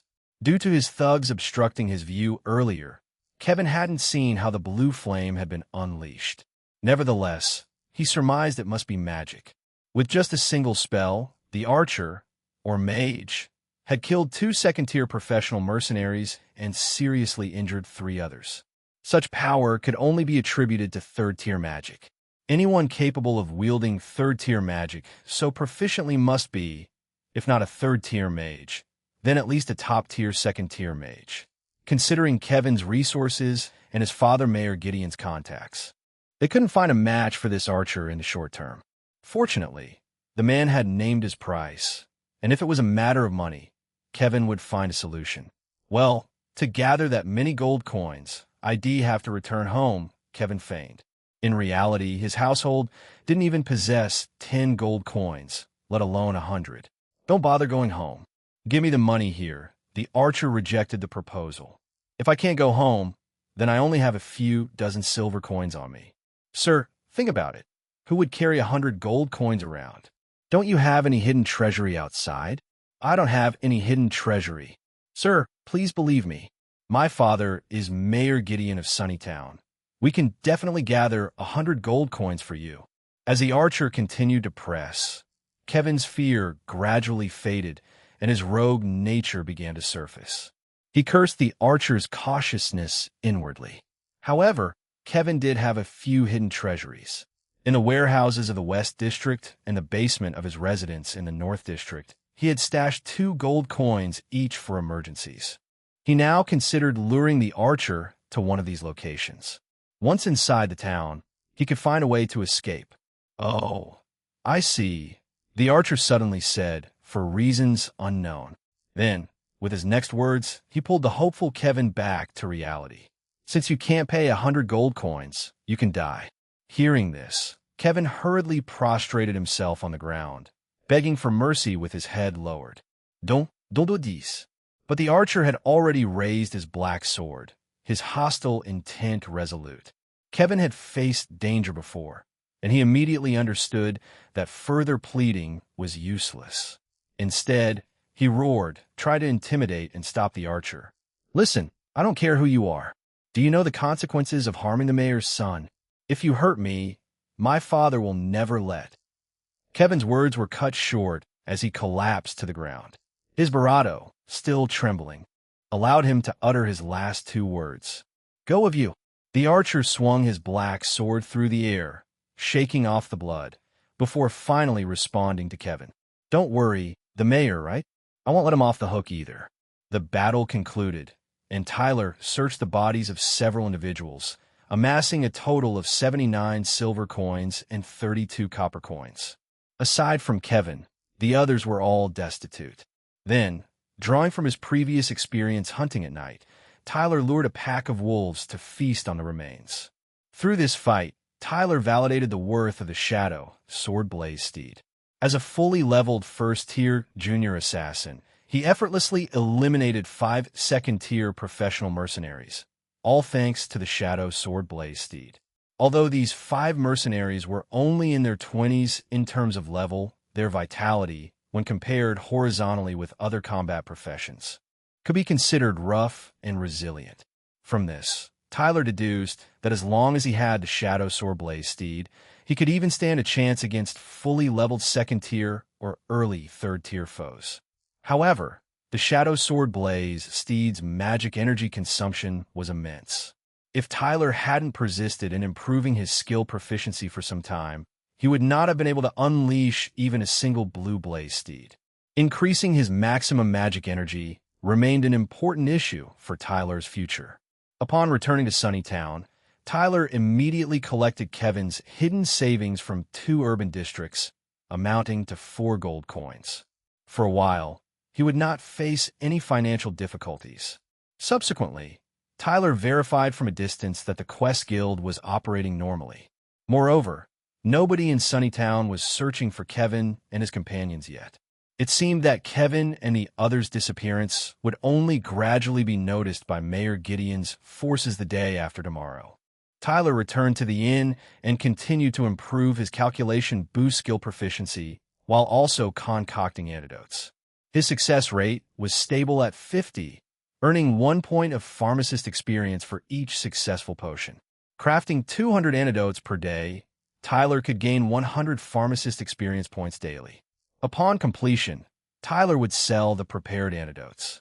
Deducting the cost, he could profit 2 copper coins per bottle, amassing 2 silver coins per day, which was enough to cover his daily expenses with a surplus. During this time, Calculation Boost was smoothly raised to level 5. Click paragraph comment for details of Calculation Boost. Tyler would maintain this routine until he challenged the advanced trials. That evening, Tyler invited Amelia to the Cat Girl restaurant for dinner, as a gesture of consolation and celebration. Although Amelia currently only served as the temporary branch chief of the Quest Guild, she had been busy all day and didn't have the energy to cook at home, so she accepted Banning's invitation. Upon arriving at the Cat Girl restaurant, they coincidentally met Granny Cassie. Banning merely intended to greet her, but it turned out Amelia and Granny Cassie were acquainted. "Aha, it's been a while, dear Amelia," Granny Cassie said cheerfully. "Hello, Granny Cassie. I'm delighted to see you." Listening to their conversation, Tyler learned that the two were old acquaintances who had lost touch due to their divergent work paths. After greeting Amelia, Granny Cassie immediately started teasing Tyler. Well, Banning, what has it been, just a few days? You've sure got away with the ladies with astute eyes." Granny Cassie noticed the subtle intimacy between Banning and Amelia. Tyler remained silent, and Amelia, in an attempt to ease the awkward atmosphere, invited Granny Cassie to join them for dinner. "Oh, my dear Amelia, you've learned to take care of your guests now. Haven't you?" "Granny Cassie, what are you talking about?" Amid the warm atmosphere, the three sat down together. As Tyler observed Amelia and Granny Cassie enthusiastically reminiscing about the past, a thought suddenly struck him. Tonight's circumstances presented a rare opportunity. It's time to learn more about Granny Cassie.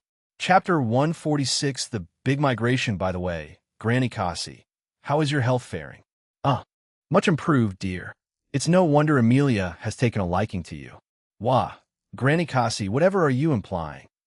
At the dining table, Tyler feigned concern for Granny Cassie's health.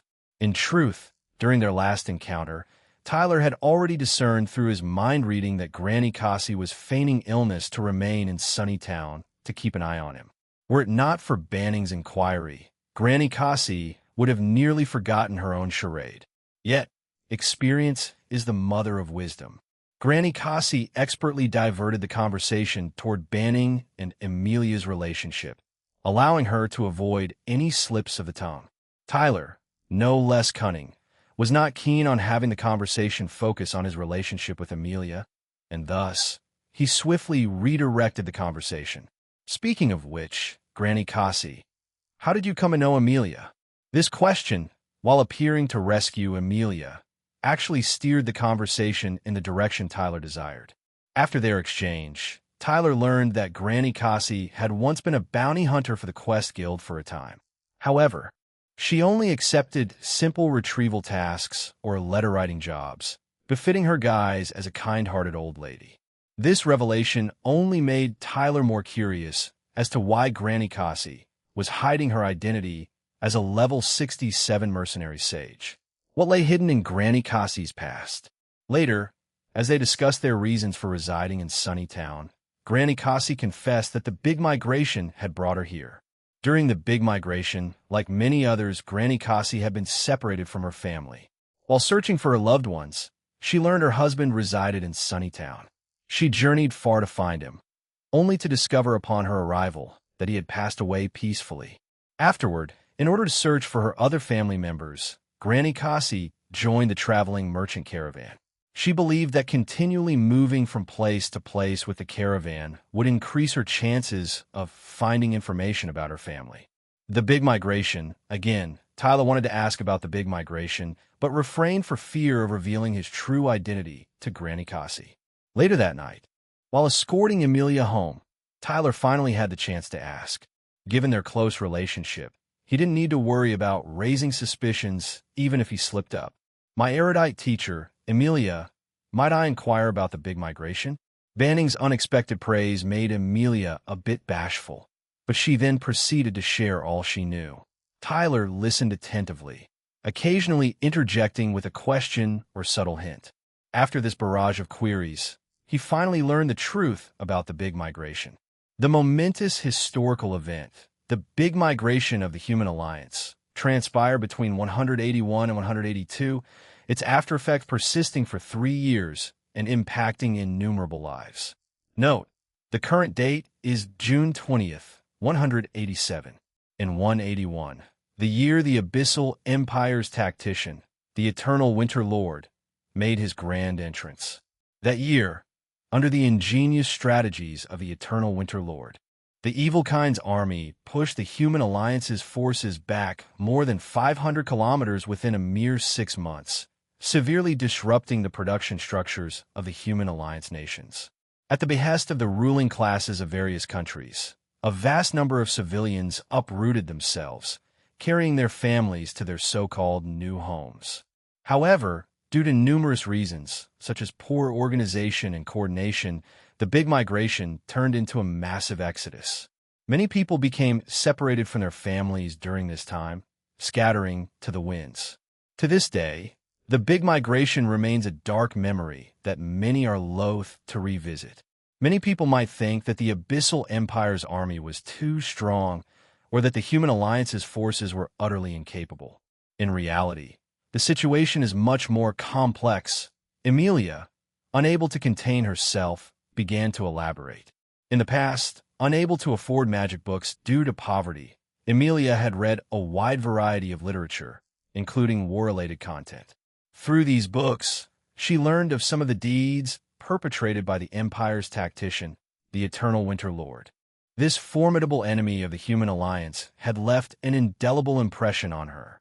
The reason the Abyssal Empire triumphed was actually due to 5 years of strategic patience and preparation. Amelia succinctly recounted the story concealed behind that year's war, revealing it to Tyler. The Eternal Winter Lord had not joined the Abyssal Empire in 181. The exact time of his enlistment remained unknown to Emilia. However, she knew that as early as 176, the Abyssal Empire had adopted the Eternal Winter Lord's advice and begun to bide its time.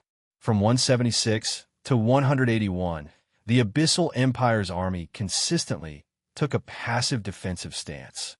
Over these 5 years, their front lines were forced to retreat more than 100 kilometers, leading the Human Alliance to believe that they were finally gaining the upper hand. In reality, during these 5 years, the Abyssal Empire had rapidly established a highly stringent legal system under the Eternal Winter Lord's advocacy. Any behavior that hindered production was severely punished, resulting in a saying among the evil kinds: all are equal before the law. The wholehearted production efforts of the evil kinds granted their army immense power. Their weapons were sharp and durable, their warhorses robust and well-fed. Their soldiers were well-trained, their granaries brimming with stores. Over these 5 years, the Abyssal Empire not only bolstered their conventional forces, but also stealthily created 2 new elite units. One was the rampaging Steel Rhino Corps, and the other, the sky-dominating Soaring Wyvern Squadron. By 181, the time was ripe, and the Evil Kind's army shifted from defense to offense. The highly mobile Steel Rhino Corps and the Soaring Dragon Squadron reclaimed the lost 100 kilometers of the front line in less than 10 days. They then forced the Human Alliance's forces to retreat another 100 kilometers within the same amount of time. The Human Alliance was left in disarray, retreating over 500 kilometers before finally stabilizing their position. It is said that the Soaring Dragon Squadron was mounted by evil-kind magicians who unleashed fire magic while diving, a tactic the Human Alliance's army had no answer for. Witnessing Emilia's unceasing enthusiasm, Tyler realized that she was a war fanatic. This did not imply that Emilia enjoyed war. She was, of course, a peace-loving child. Her passion for war lay in strategy and tactics. Had she not been a magician, she could have become an outstanding military scholar. After listening to Emilia's explanations, Tyler not only unraveled his long-standing questions about the Big Migration, but also gained a deeper understanding of the Abyssal Empire. However, the strategies of the Eternal Winter Lord, why do they remind me of Roman law and Blitzkrieg? Chapter 147 Infighting Tyler had a fair understanding of history. Roman law, originating from the ancient Roman period, had a profound influence on Western jurisprudence. Historically, it stemmed from the 12 tables of 450 BC and was later compiled into the Corpus Juris Civilis by Emperor Justinian. Its core principle was all are equal before the law. Under the influence of Roman law, the Roman Empire's economy rapidly developed, and its military prowess grew, ultimately becoming the wealthiest and most powerful nation of the time. Roman law provided the foundation for an abundant supply of provisions, strong soldiers, and well-crafted weapons. And then the Blitzkrieg. During World War II, Nazi German General Heinz Wilhelm Guderian pioneered a tactic called Blitzkrieg. The strategy used the speed advantages of aircraft, tanks, and mechanized units to win battles through surprise attacks. Denmark was defeated in just 1 day, the Netherlands in 5, and even powerful France fell after only 39 days. Tyler saw parallels between the strict legal system promoted by the Eternal Winter Lord and the Roman law.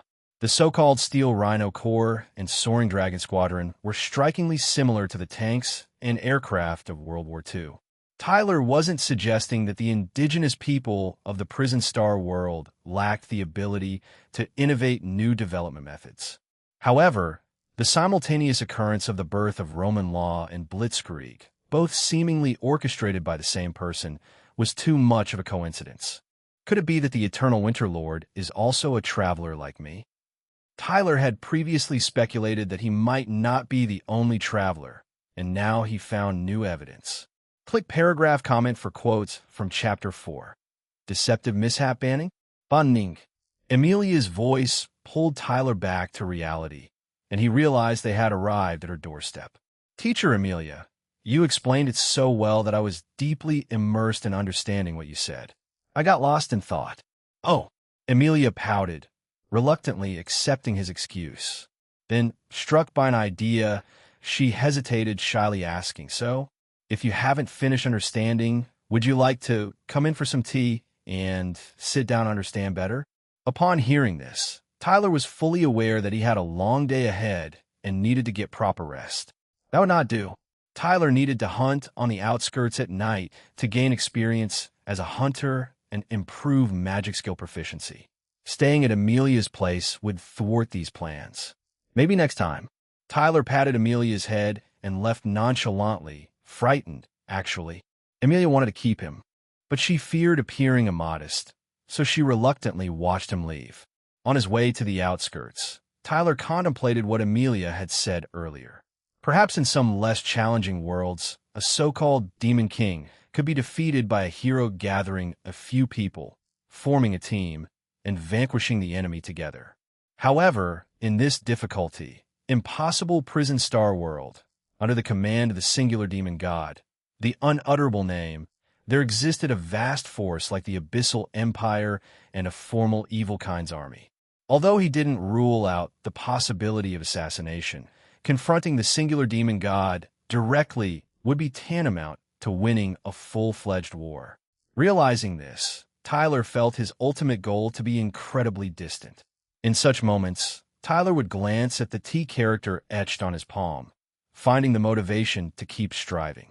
Upon reaching the outskirts, Tyler spent an hour hunting and successfully captured a barrel-awaying tusked boar, a type of wild boar, and a floral-tailed hazel grouse, splendidly appetizing, reaping bountiful rewards. Production occupation, hunter experience, 490-120-30-800 ever since partnering with Moto-chan. Tyler's hunting efficiency has significantly improved. On the other hand, although there is no relevant data in the status information, Tyler's archery and swordsmanship have both seen substantial advancements, which is another crucial factor. Prison Star Calendar Year 187, June 21st, 6:01 a.m. Countdown to Confession Death. 28 days for Tyler. Each new day begins with the awakening call of the annoying cartoon alarm clock. As long as he has the cartoon figure, Tyler will not squander even a speck of magical power. Production occupation skill calculation boost. LV5 has been activated and remains in effect. 2 minutes later, Tyler expended approximately 1,000 points of magic power, raising the calculation boost skill to level 6 and retaining 600 points of magic power for emergencies. Wisdom 10 max magic power 100 during activation. Increase calculation ability by 9-1. Consumes 9-1 magic power per second during activation, with less than 1 second counted as 1 second. Subsequently, Tyler mass-produced 200 bottles of antidote, maintaining a 50 success rate, which is a temporarily insurmountable bottleneck at his current level. Production occupation, Alchemist, LV1 experience. 100,100,400. If there were any differences this morning compared to previous ones, it would be Emilia's absence in knocking on the door. Starting today, Emilia would be immersed in a tremendously busy work schedule. Tyler empathized with her hardship, temporarily relieving her of the duty of delivering potion books daily. After breakfast, Tyler first took a stroll around the perimeter of the Quest Guild, finding no one causing trouble for Emilia. Then, he sauntered around the Adventurers Guild vicinity, experiencing tranquility. It seems the disappearance of Mayor Gideon's son, Kevin, had yet to be discovered. However, Tyler did not become complacent. On the contrary, the underlying issue with the Quest Guild remained unresolved.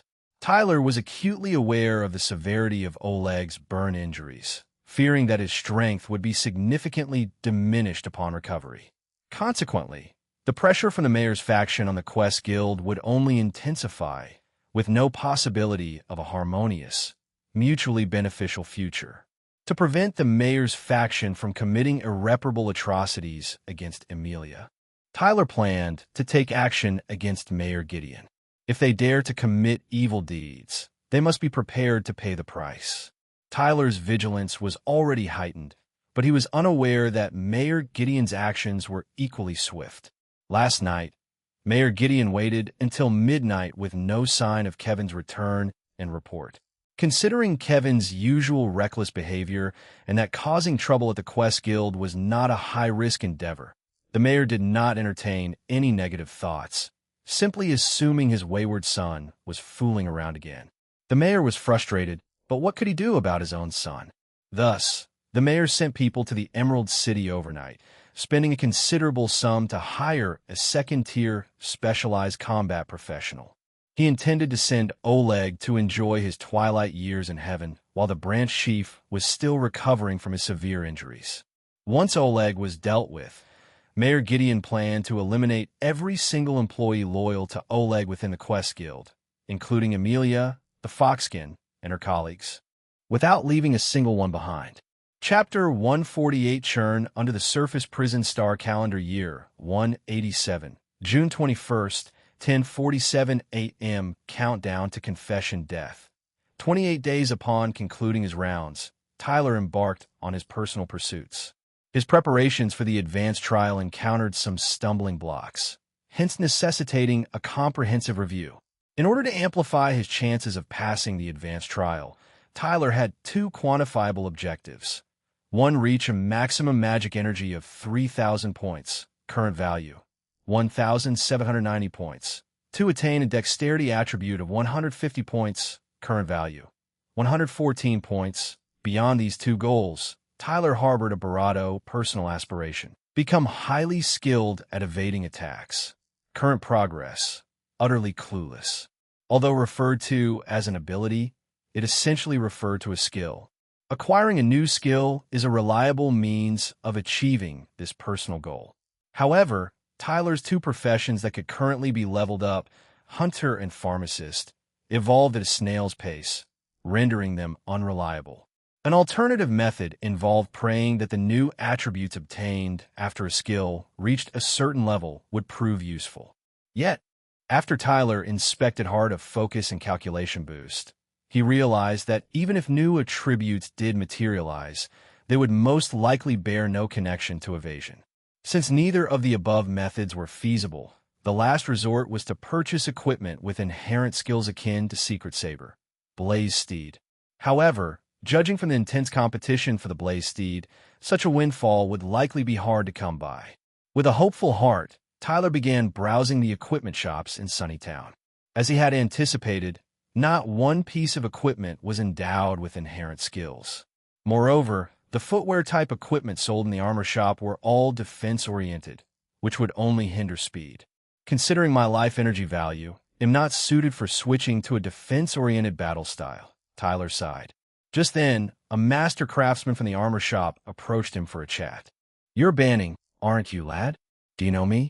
Ha! Those two materials of yours are quite intriguing. All the craftsmen in Sunnytown are discussing it. All the craftsmen in Sunnytown. Tyler initially thought that Oleg had merely mentioned introducing him to a craftsman, but he didn't expect him to truly gather the collective wisdom of everyone to devise a plan. Tyler was quite moved for a moment. Are those two materials truly that rare? Tyler asked. No kidding, materials from a third-tier monster, and high-quality ones at that. In a small place like ours, we might see them once every 3 years. I see. In that case, I will have to trouble you to put in extra effort.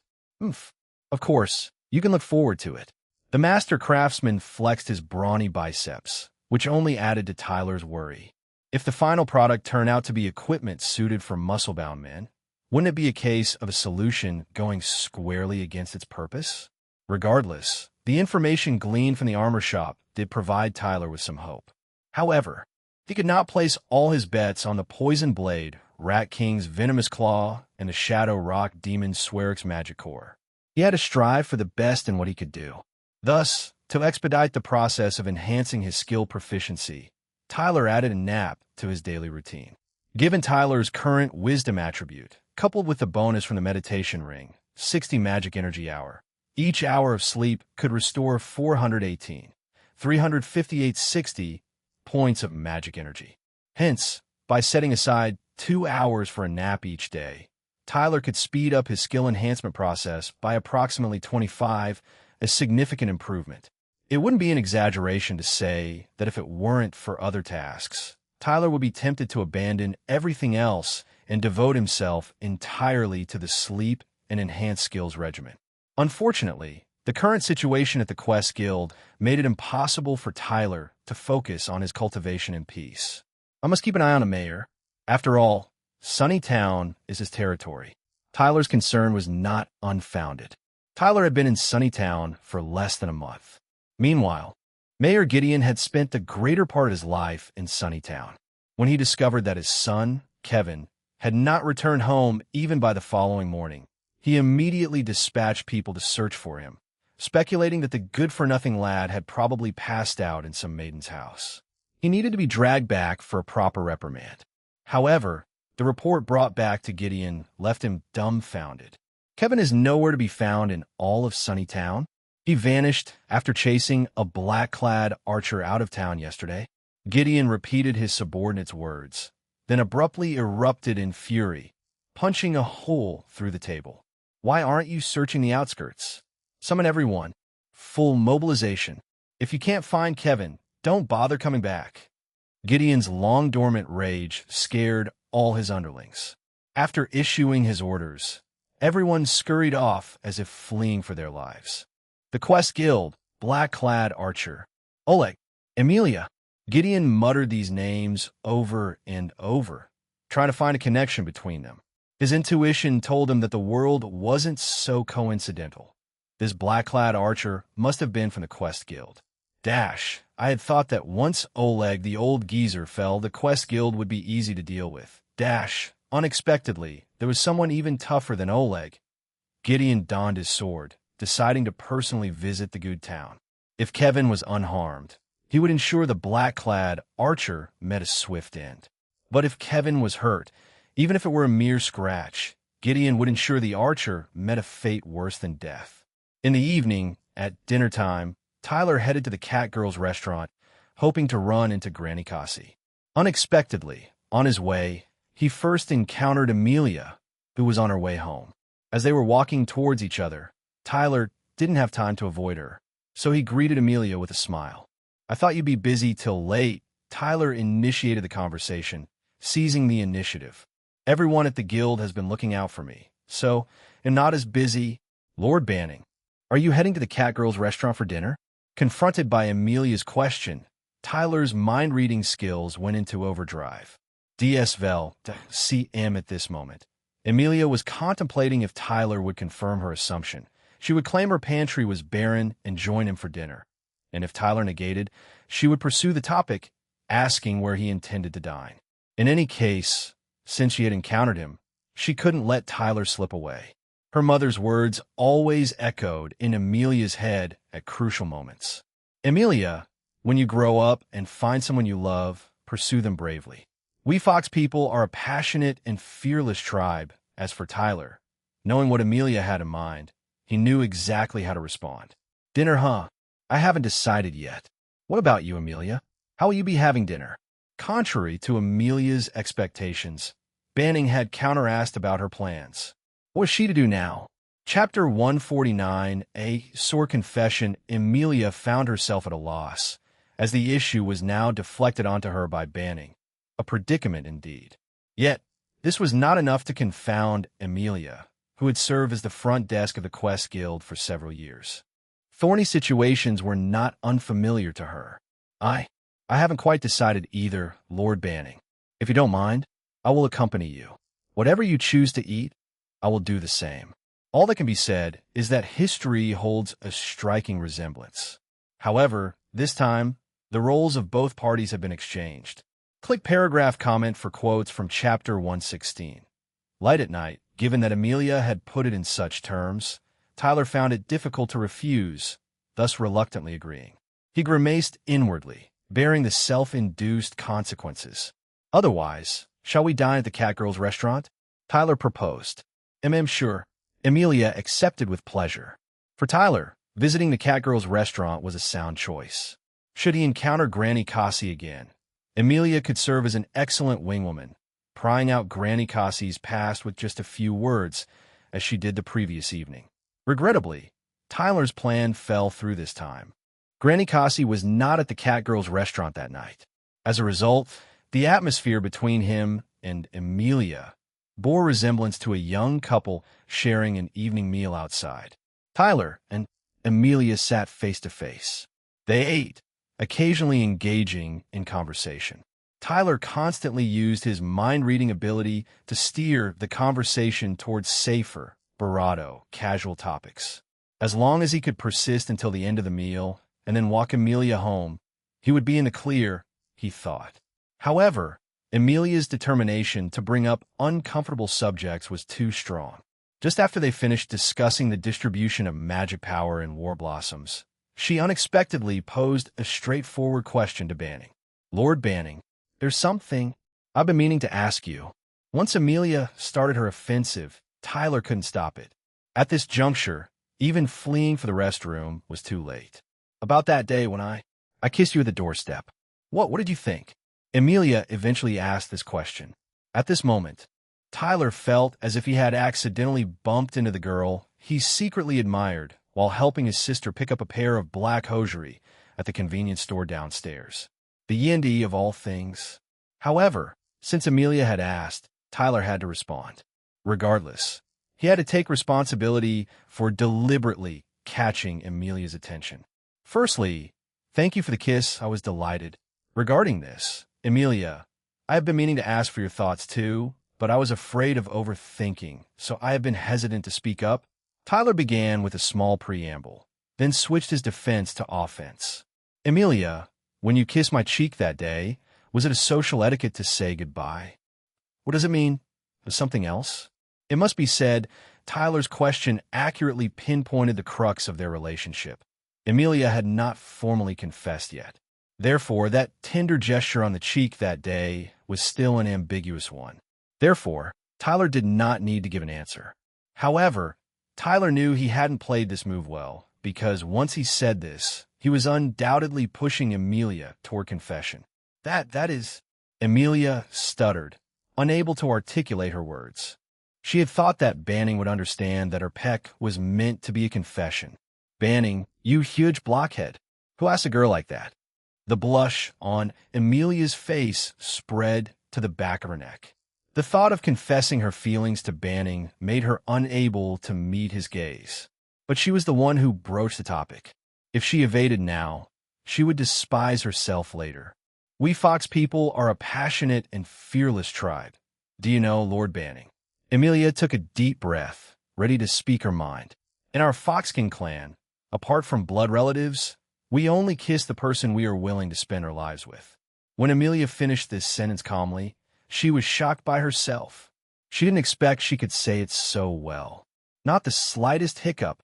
We Fox people are indeed a passionate and fearless tribe. The pressure now shifted towards Tyler. Having expressed herself to such a degree, Emilia would find it exceedingly rude should Tyler feign ignorance. "So it is, thank you for your affection, Emilia."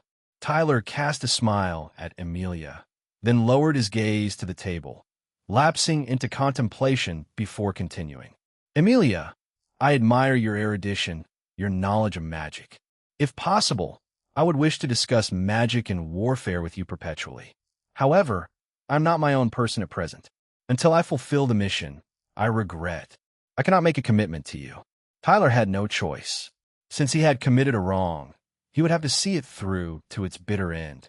But the current situation was somewhat different from that with Avril. In the letter, Tyler could unilaterally make such a declaration, but in person, Emilia had the opportunity to respond. "Mission?" Emilia asked, puzzled. Tyler nodded, feigning reluctance to discuss the nature of his mission. However, Tyler underestimated Emilia's affection for him. "Can you tell me the content of the mission? I swear on my life, I will not reveal it." Emilia solemnly swore, catching Tyler off guard. In such a situation, what should he do? Should he fabricate an impossible mission, or gently rebuff Emilia? Tyler even considered lying, claiming the mission was cursed and could not be revealed to anyone else, or he would perish. But after due consideration, Tyler decided to face it honestly. He did not want to betray Amelia's feelings and sincerity. Tyler cleared his throat, then whispered part of his ultimate mission. Amelia, my mission is to defeat the singular demon god, the unutterable name. Upon being candid, Tyler felt a great weight lift from his heart. However, Amelia's expression became somewhat ambiguous. She wanted to laugh to cover up the awkwardness, but restrained herself, then looked at Tyler with a furrowed brow, a mix of confusion and sorrow. Through his mind-reading ability, Tyler clearly saw Amelia's inner thoughts at this moment. Defeat the singular demon god, the unutterable name. How could such a thing be possible? Did Banning make up this lie because he couldn't reject me outright? But why tell such an obvious lie? Why make a mockery of me? For a moment, Amelia felt a sharp pain in her heart, as if countless forces were tearing her heart into pieces. She had confessed to Banning with complete sincerity, yet he treated her feelings as a jest. Amelia suppressed the pain in her heart, but the tears of sorrow could not be stopped from falling. Chapter 150, Amelia's Self-Reflection. To think that I trusted you so blindly. I really am an utter fool, Amelia said through her tears as she stood up and bolted from the Catgirl restaurant. Tyler watched Amelia's retreating figure, hesitated for a moment, but did not pursue her. At that moment, Tyler was oblivious to the fact that in Prison Star World, any commoner declaring they would defeat the singular demon god, the unutterable name, would be as laughable as someone in the earthly world proclaiming they would assassinate Buddha or Jesus Christ. Silly Neeson, aren't you going to chase after her and explain? Tyler, although this is not the outcome I desired, let's leave it at this for now. Tyler was not unwilling to chase after her and clarify things. However, as long as the curse of the thorn of the heartless persisted, he could not accept confessions from others. Even if he did clarify things, what would change? Dispelling misunderstandings would benefit neither party, only deepening the pain. Tyler heaved a deep sigh. He quickly finished his meal and left the town for the outskirts to hunt. At the border between the eastern outskirts of the town and the forest, Tyler discovered fresh tracks of a new wolf pack. He speculated that the abundance of food in the area and the onset of summer might have attracted these new predators. Following the tracks, Tyler tracked down the new wolf pack and seized an opportunity to hunt an Austro-Hungarian wolf, a species he had never hunted before. Later, he was able to hunt a grassland fox at the edge of the forest, successfully upgrading his hunter profession to level 4. Production occupation: Hunter, LV31 experience. 640-105, 60-800 dexterity, 114-1 endurance, 264-1 with time to spare. Tyler intended to explore further for species he had not yet hunted, but some clamoring sounds put him on guard. In the twilight, a dozen people clutched their luminous magic stones, scattered in groups of 2 or 3, seemingly searching for something in the outskirts. Tyler hid in the shadows and observed for a while. Seeing that these people were all around level 10 with mediocre equipment, he deduced that they did not seem to be out for hunting, but were specifically searching for something. Due to the distance, Tyler's telepathy was ineffective, but based on their movement patterns, he inferred that they were looking for the mayor's son, Kevin. Finally exposed. But later than I expected, Tyler was not worried. His previous actions were flawless, and these people could no longer find anything. At most, they could report back that there was no sign of Kevin within a mile or 2 around the town. As for the next steps, it would depend on the mayor's judgment. Would he expand the search range, or simply conclude that Kevin was gone? Then who would bear the responsibility? Regardless, the flames would eventually reach the Quest Guild, and what Tyler had to do was to extinguish the spark before the fire started. Swift and clean, leaving no trace. Only then could Tyler confidently leave the town, without worrying about Amelia's safety. Just to be safe, he'll check on Amelia's home. Worried that the mayor might take action against Amelia prematurely, Tyler hastened his horse back to the town. The hour had already grown late, deep into the night, yet Amelia remained awake in her home. Back against the wall, she sat on the floor, knees drawn up to her chest, her face buried therein. Her thoughts were a tumultuous storm. After a night of emotional catharsis, Emilia had regained her composure. She found herself pondering over the crude lie Banning had employed to reject her. In the Catgirl restaurant, following her heartfelt confession, she had anticipated an affirmative response from Banning. To Emilia, it had appeared that after her gentle gesture, Banning's demeanor had softened considerably towards her. His malevolent actions had significantly diminished. Thus, in the depths of Emilia's heart, there existed a notion that Banning liked her, that their feelings were mutual.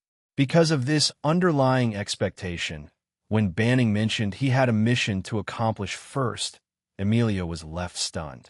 At that moment, she held on to a sliver of hope, believing she could accompany him in accomplishing this mission.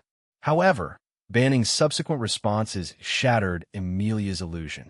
Upon hearing that the mission was to defeat the singular demon god, the unutterable name, Emilia felt as if Banning was making a mockery of her. Defeating the singular demon god was a matter of contention between human and evil-kind forces, far beyond the capabilities of a single individual. Even if there came a day when the human forces could triumph over the evil kinds, it would undoubtedly be built upon countless resources, lives, and time. It was not an exaggeration to say that even the Emperor of the Human Alliance, the ruling nation, would not dare to claim that they could defeat the singular demon god within one's lifetime. Banning's statement was undoubtedly a jest at her expense. Emilia hadn't expected that her genuine feelings could be treated so frivolously. Unable to accept such a dismissive rejection, her emotions spiraled out of control. DSVEL.cm sorrow and disappointment engulfed Emilia's heart. Upon returning home, she cried for a long while until exhaustion took over. As her body and heart grew weary, Emilia gradually regained her calm. Gazing at the night outside the window, she remembered Banning's serious expression when he had responded to her, his confused gaze as she left in distress. Emilia began to suspect that she might have overreacted. Though Banning's claims were indeed outrageous, what if they were true? If that were the case, then she, who had blindly accused Banning, was the one in the wrong. Upon considering this possibility, Emilia abruptly lifted her head, only to hit the back of her head against the wall due to moving too fast. Wah! The pain brought her back to reality. If what Banning said was true, then the one disrespecting others' feelings was Emilia herself. Holding her head, Emilia squirmed in distress on the floor. There were now two voices in Emilia's mind. One voice argued it's impossible. Even if Banning grows stronger in the future, he can't possibly defeat the singular demon god. That a monster that even the top forces of the Human Alliance can't contend against. The other voice countered, I don't know much about Banning's background. And defeating the singular demon god doesn't necessarily mean doing it alone, does it? What if Banning comes from a powerful background? After a fierce internal debate, Emilia felt even more exhausted. She no longer had the energy to think. However, she did come to one conclusion. She needed to seek Banning out for clarification. After gaining a clear understanding, she would apologize if necessary, express her anger if needed, and confront anything that needed to be faced. She would not run from the truth. Just then, a sudden crisp sound from outside the front door startled Emilia. Who could be at the door at this late hour? Chapter 151. Her forgive and forget. Emilia approached the window, cautiously peering out with half of her head, only to discover that it was a squirrel in the backyard that had broken a branch. Coo the squirrel called out to Emilia once before scampering away. So it was a squirrel? That gave me quite a start. Perhaps it was the residual unease from her encounter yesterday with Kevin, the son of the mayor, that made Emilia somewhat jumpy. She returned to the main hall, took a sip of water, and felt a great deal of her anxiety dissipate. Concerning her situation with Banning, Emilia had come to a conclusion in her heart. Emilia currently harbored an immeasurable hope that she was the one in the wrong. She would seek out Banning first thing tomorrow morning to clear the air, and then, no matter how angry Banning might be, how much he might chastise her, she would sincerely apologize and admit her mistake. Emilia had even come to believe that she surely must be the one in error, because the Banning that Emilia knew would never do something so outrageous. With her emotions relaxed, Emilia felt both tired and sleepy. She stood up and stretched, only to realize she was still wearing her outdoor shoes. She decided to go outside and change into her indoor shoes. But the moment she opened the door, Emilia was taken aback to find Banning standing right at her doorstep, with a pensive expression. Emilia, Tyler, Their eyes met briefly before quickly darting away. Then they both simultaneously looked down at their shoes. At that moment, Emilia wondered if Banning had been unable to let go and had come over expressly because of this. But it was already past midnight. Could he have been standing outside her house for most of the night? As for Banning, he wasn't thinking of anything. He was merely reading Emilia's heart. Tyler had actually only just arrived 10 minutes ago. His purpose for visiting Emilia's house was to patrol and see if there were any suspicious individuals. Fortunately, so far, it seemed Emilia's home hadn't been targeted.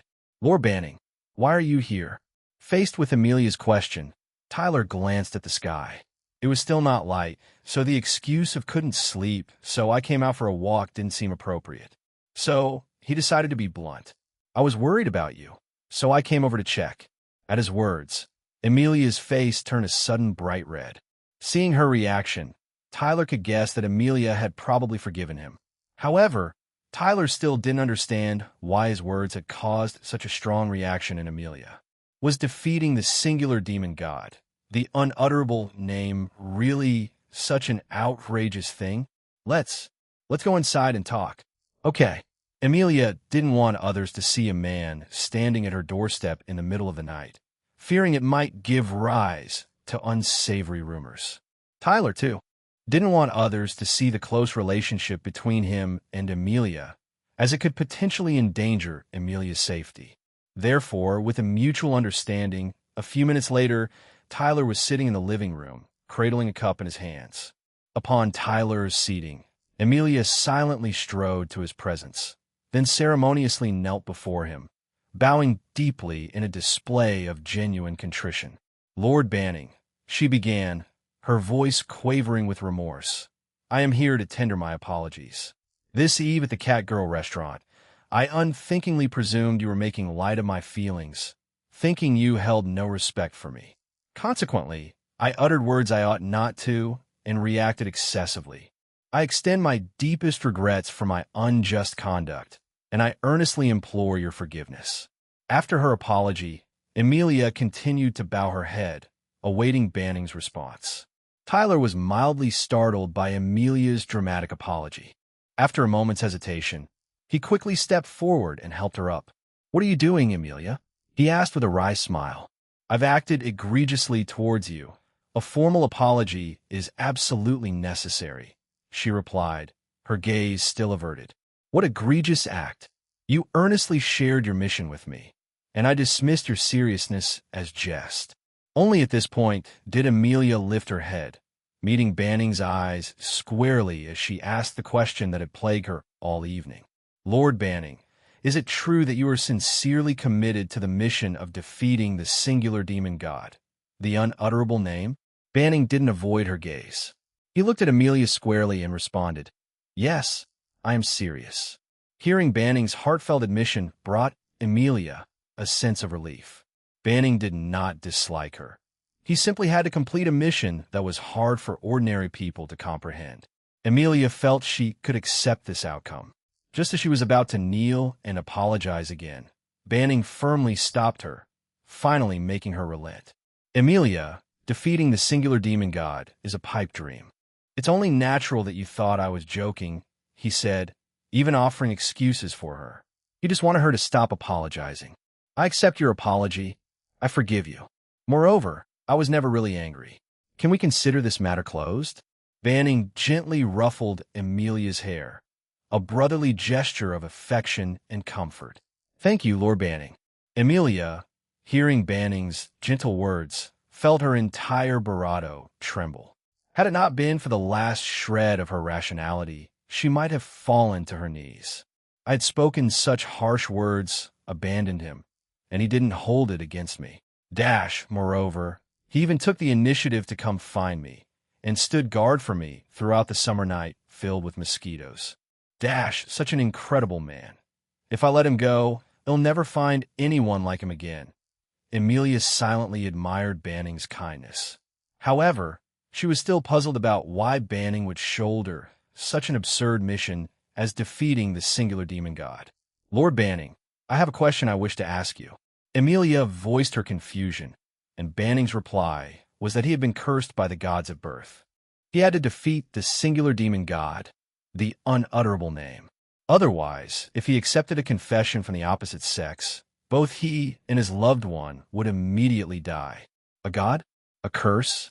How can there be such a curse?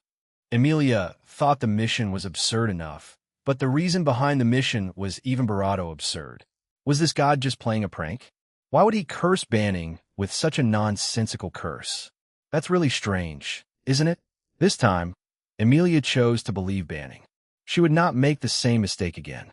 Yes, it's quite helpless, but that's the reality. Banning replied with a wry smile, his expression devoid of any deceit. Emilia stared at Banning, pondered for a moment, and then proposed an expert understanding and solution to Banning's situation. Lord Banning, what do you think about this? That is, Cinceredo, I've been looking forward to today when you'd fall into my plan. Exulted the giddy girl, though Tyler didn't pay her any mind. The situation was entirely under his control. Her glee only served to underscore her wasted time in his tutorial. Thank you, Emilia. Tyler placed his hand on Emilia's shoulder, infusing his words with sincerity. Combat Occupation Skill Deceiver. LV-10 has been activated and remains in effect. However, I don't want you to take such a huge risk. I'm uncertain about how stringent the verdict of the curse might be. According to your approach, Cinceredo, but I don't want you to get hurt, so we can't be together for now. The translation left Emilia intoxicated with the joy of victory. He likes me. He really likes me. For Emilia, this answer was all she needed for now. Even if they couldn't be together in the short term, as long as she could confirm Banning's feelings, she was satisfied. I can't understand. Emilia bobbed her head enthusiastically, much like an automatic hydraulic piling machine. Thank you for understanding, Emilia, Tyler responded with a small smile. Mission accomplished, but perhaps he was a bit too eager. Rest assured, Lord Banning, I will maintain a proper distance between us, Emilia declared solemnly, which left Tyler, who thought he had everything under control, slightly panicked. Maintain distance. And then? Tyler inquired cautiously. Of course, to defeat the singular demon god with you. Just last night, Emilia had thought that defeating the singular demon god was impossible. But now, she was brimming with confidence, as though she could obliterate the singular demon god with just a bit of preparation.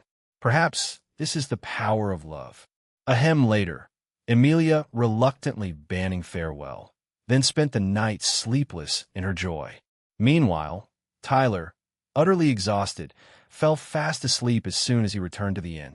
Rising the next day, Tyler shook off his fatigue and resumed his routine. Increasing his skill proficiency, mass-producing antidote potions, he was now adept. Calculation boost, LV-6-1 intelligence attribute. 179-10 maximum magic power. 1790-100 pharmacist experience. 200,100,400 after breakfast. Tyler first inspected the Quest Guild, then the Adventurers Guild.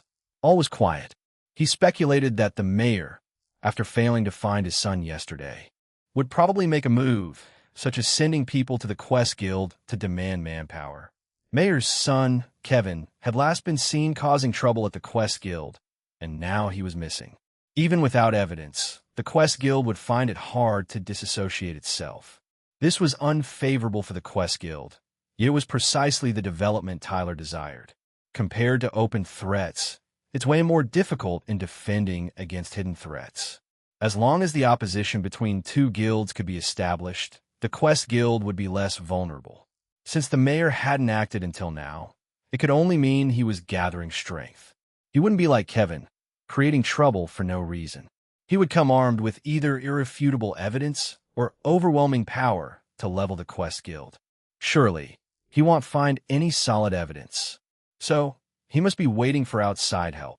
The local security forces can't be used for personal vendettas, but if he hires mercenaries from outside, it won't tarnish his reputation as mayor.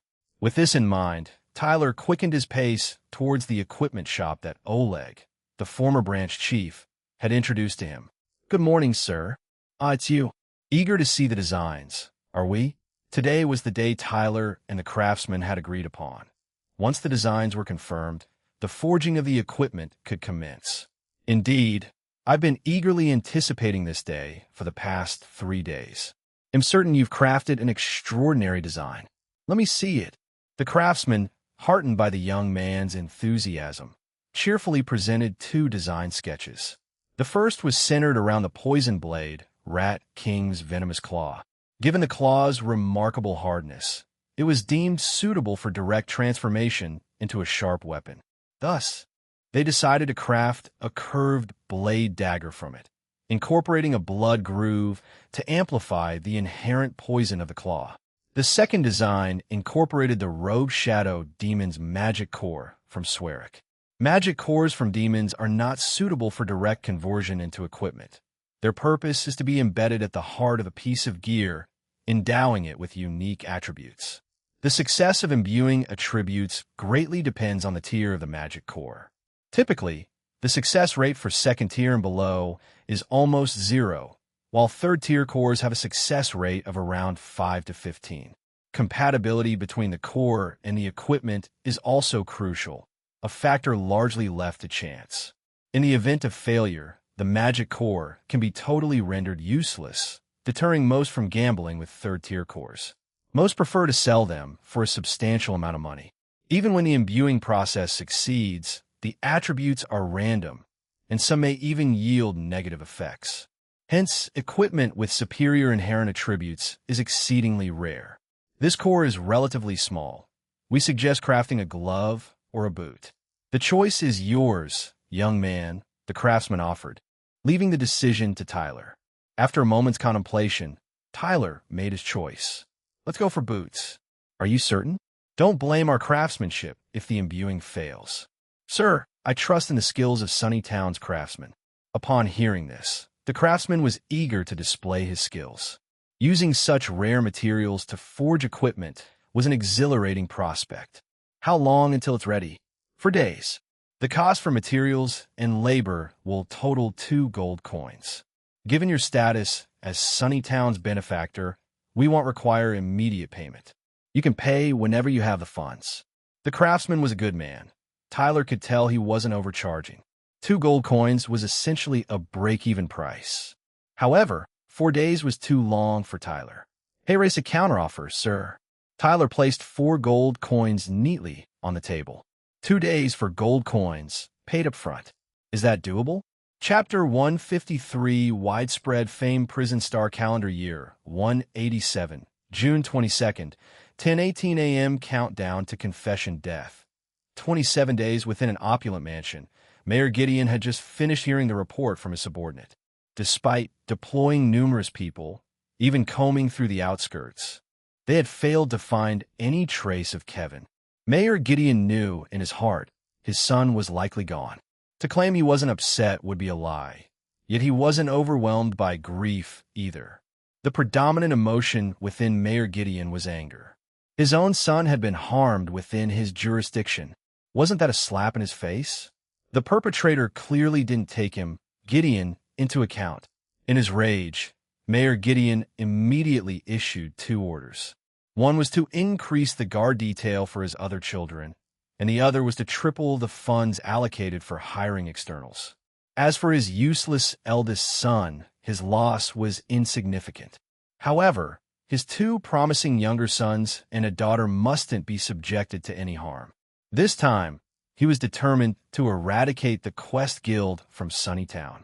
But Oleg always prefers peace over conflict. This drastic action doesn't seem like his style. Then, who could have harmed Kevin?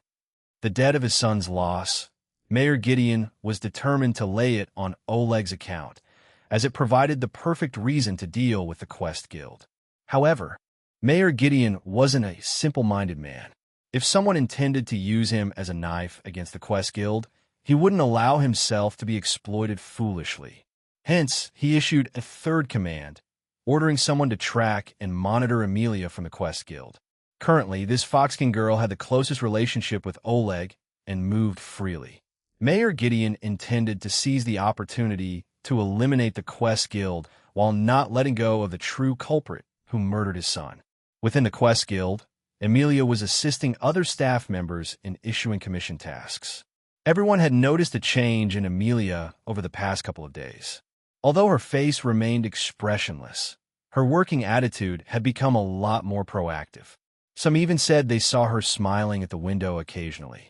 Emilia? Smiling? That's impossible, right? But those little gold fox stickers on the inn's wall are pretty cute, aren't they? People whispered among themselves, but none dared to confront her directly. They were well aware of Emilia's close relationship with Oleg, the former branch chief, and didn't want to upset her. In addition to discussing Emilia, the bounty hunters had recently begun to mention a certain Banning in their discussions.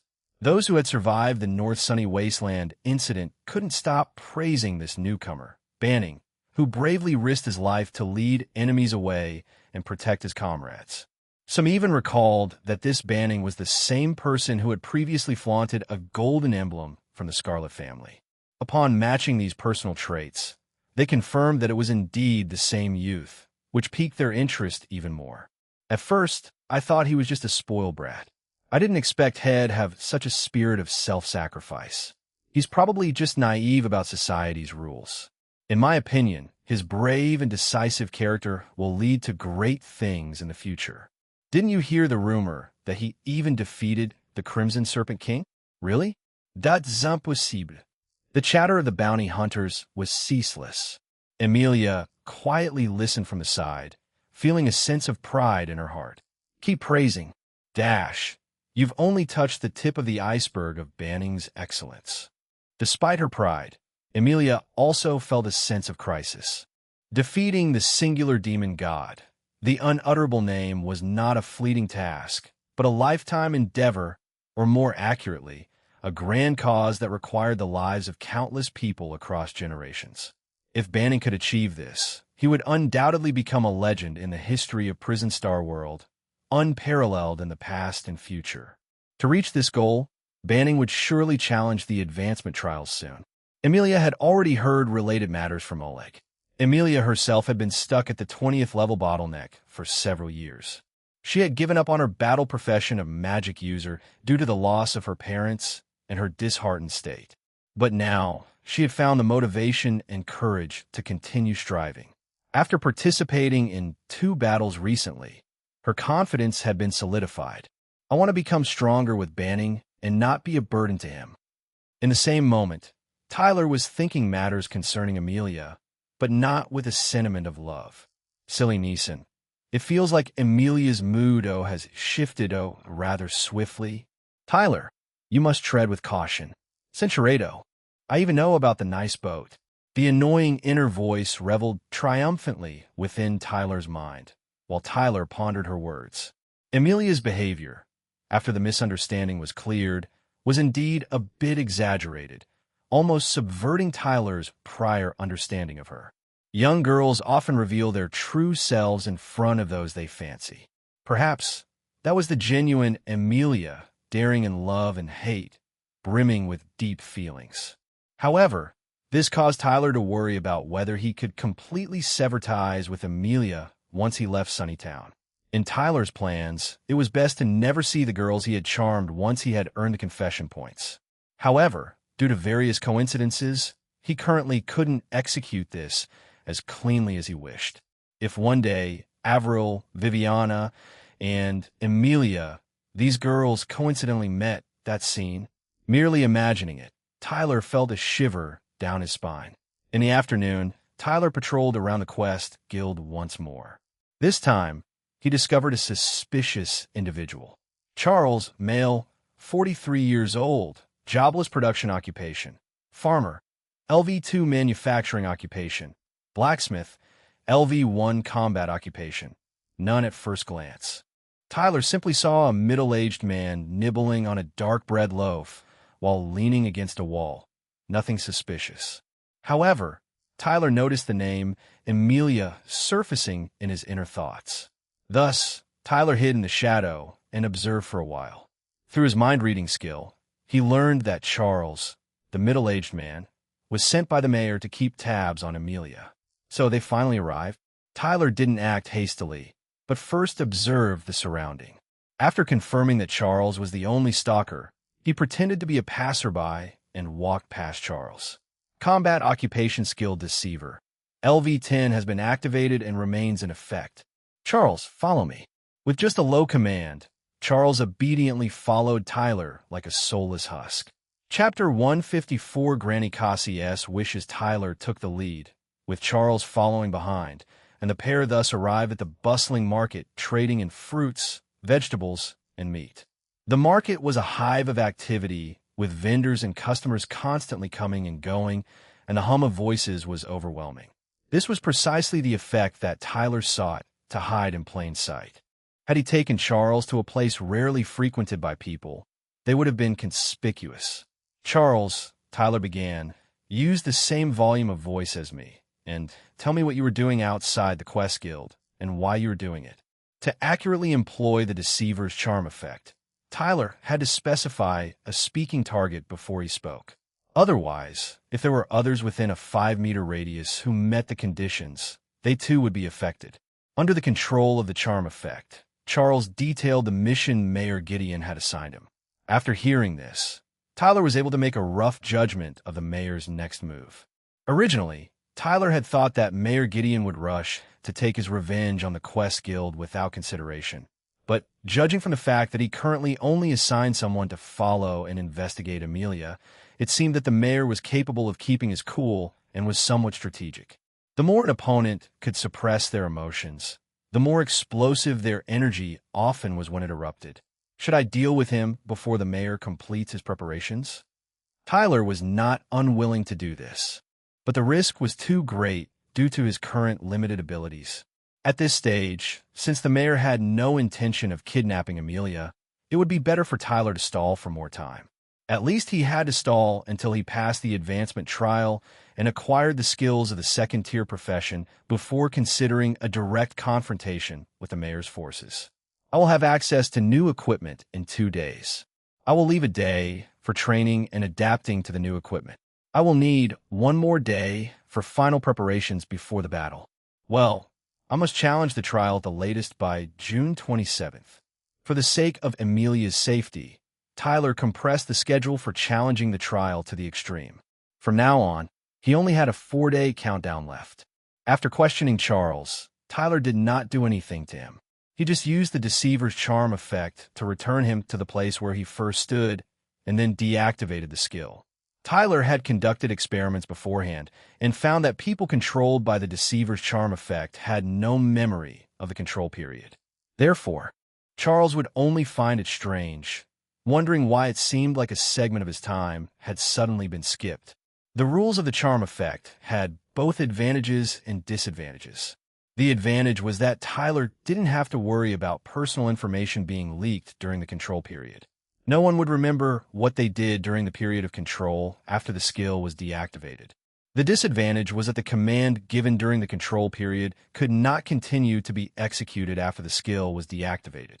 For example, if Tyler commanded Charles to go back and attack Mayor Gideon, Charles would forget about this after he walked out of the 5-meter effective range, and then he would be baffled, not knowing why he suddenly had a weapon in his hand. Limited by this, Tyler couldn't make Charles a double agent for him. As for why he didn't take him out, it was because there was no need to stir up unnecessary trouble. The enemy was in the light, while he was in the shadows. This was the ideal enemy-self relationship for Tyler's style of operation. During lunch, Tyler happened upon Granny Cassie at the Catgirls restaurant. Though regrettably his reliable companion Amelia was not present this time. Throughout their shared meal, Tyler noticed that Granny Cassie's gaze would occasionally drift towards a young boy and girl at the neighboring table. After a slight observation of Granny Cassie's inner thoughts, Tyler seized the opportunity to initiate a conversation. Granny Cassie, You seem to have a great fondness for children, he commented. Indeed, Granny Cassie sighed faintly. My grandchildren, if they were still alive, should be about their age now. I remember you mentioned last time that you lost contact with your family during the big migration, didn't you? Yes. It's been so many years. Granny Cassie is still searching for her lost family. However, the search for relatives often becomes increasingly difficult as time goes on. The world of Prison Star is different from Earth, with most of the land being wilderness and the proportion of towns being quite small. Therefore, under normal circumstances, there are medium to large-sized wild beasts in the wilderness, and if you're unlucky, you might even encounter demons. In such a survival environment, ordinary people who are displaced and cannot quickly find a town to settle and will eventually perish in the wilderness. All Granny Cassie can hope for now is that her grandchildren are staying safely with their parents, and their family of 4 hasn't been separated. So, Granny Cassie, are you planning to leave the traveling merchant caravan soon? Tyler inquired. You sure have a knack for reading people, young man, Granny Cassie chuckled. She did indeed have such plans, having pretty much searched the areas around Sunnytown and Goodtown. Her next destination was to look around Emerald City. Should the caravan leader, Merrick, and the others such as Lawrence not wish to go, Granny Cassie would have to move on her own. The earthly ghost gave me a deadline of 10 days. Now, there are only 7 left. Regardless of whether the earthly ghost can give me useful information, I have to leave Sunnytown. I will quit the surveillance job at that time, and it will be a good opportunity to move away from this dangerous person banning. Granny Cassie covertly observed the young man in front of her, who always seemed harmless. The young man smiled and said to Granny Cassie, "That's easy to guess because for you, family is definitely more important." "Yes, but let's wait until Merrick and the others return from Goodtown. I will miss them too." After lunch, Tyler bid Granny Cassie goodbye and returned to the inn for his nap cultivation. However, due to obtaining a large amount of information from Granny Cassie at noon using his mind-reading technique, Tyler was a bit restless. Ever since he learned that Granny Cassie was watching him, Tyler would occasionally think about whether or not to take action against her. Don't misunderstand, it's not about conquering Granny Cassie, but considering whether to eliminate her. The reason for Tyler's hesitation is that even if he eliminates Granny Cassie, it would only be a temporary solution. The earthly ghost would surely find someone else to replace her and continue watching Tyler. In this case, Tyler would have to spend more time finding the new observer. And this is not the most serious problem. The most serious problem is that if Granny Cassie is eliminated, it might arouse suspicion from the earthly ghost. In a short period of time, Cinchuredo, what will he do next? In the best situation, the earthly ghost will send 2 more people to monitor. In the worst case, Tyler will have to face a formidable enemy appearing in front of him prematurely. So, before figuring out the details of the earthly ghost, Tyler can't move against Granny Cassie for the time being. Maintaining the status quo is the best option. However, searching for lost relatives, if there's a way to help her find them, it might be a potential point of entry. Chapter 155 Blueprint Prison Star Calendar Year 187, June 22nd, 3:47 p.m. Countdown to Advancement Trail. 4 days countdown to confession death. 27 days upon the end of his nap cultivation, Tyler elevated his deceiver skill to level 11. Intelligence Attribute 189-10 Maximum Magic Energy. 1890-100 The augmentation of the intelligence attribute and maximum magic energy was a foreseen incident. Still, the transformation Tyler earnestly anticipated remained elusive.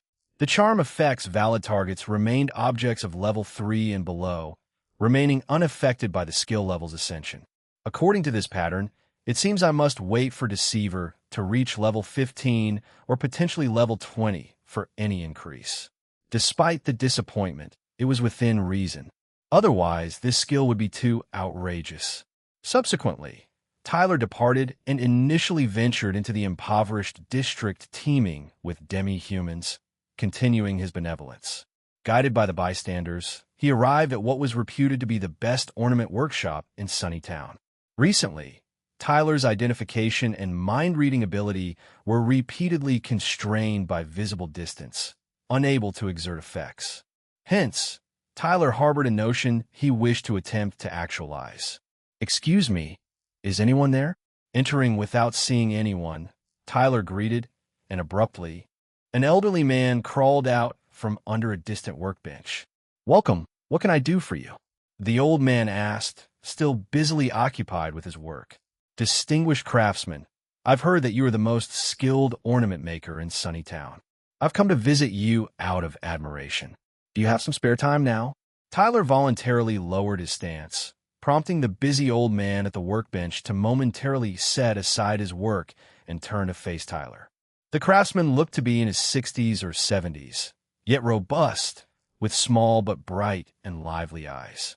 Tyler identified the craftsman's status info and found his manufacturing occupation to be ornament maker. At level 17, he indeed possessed some skills.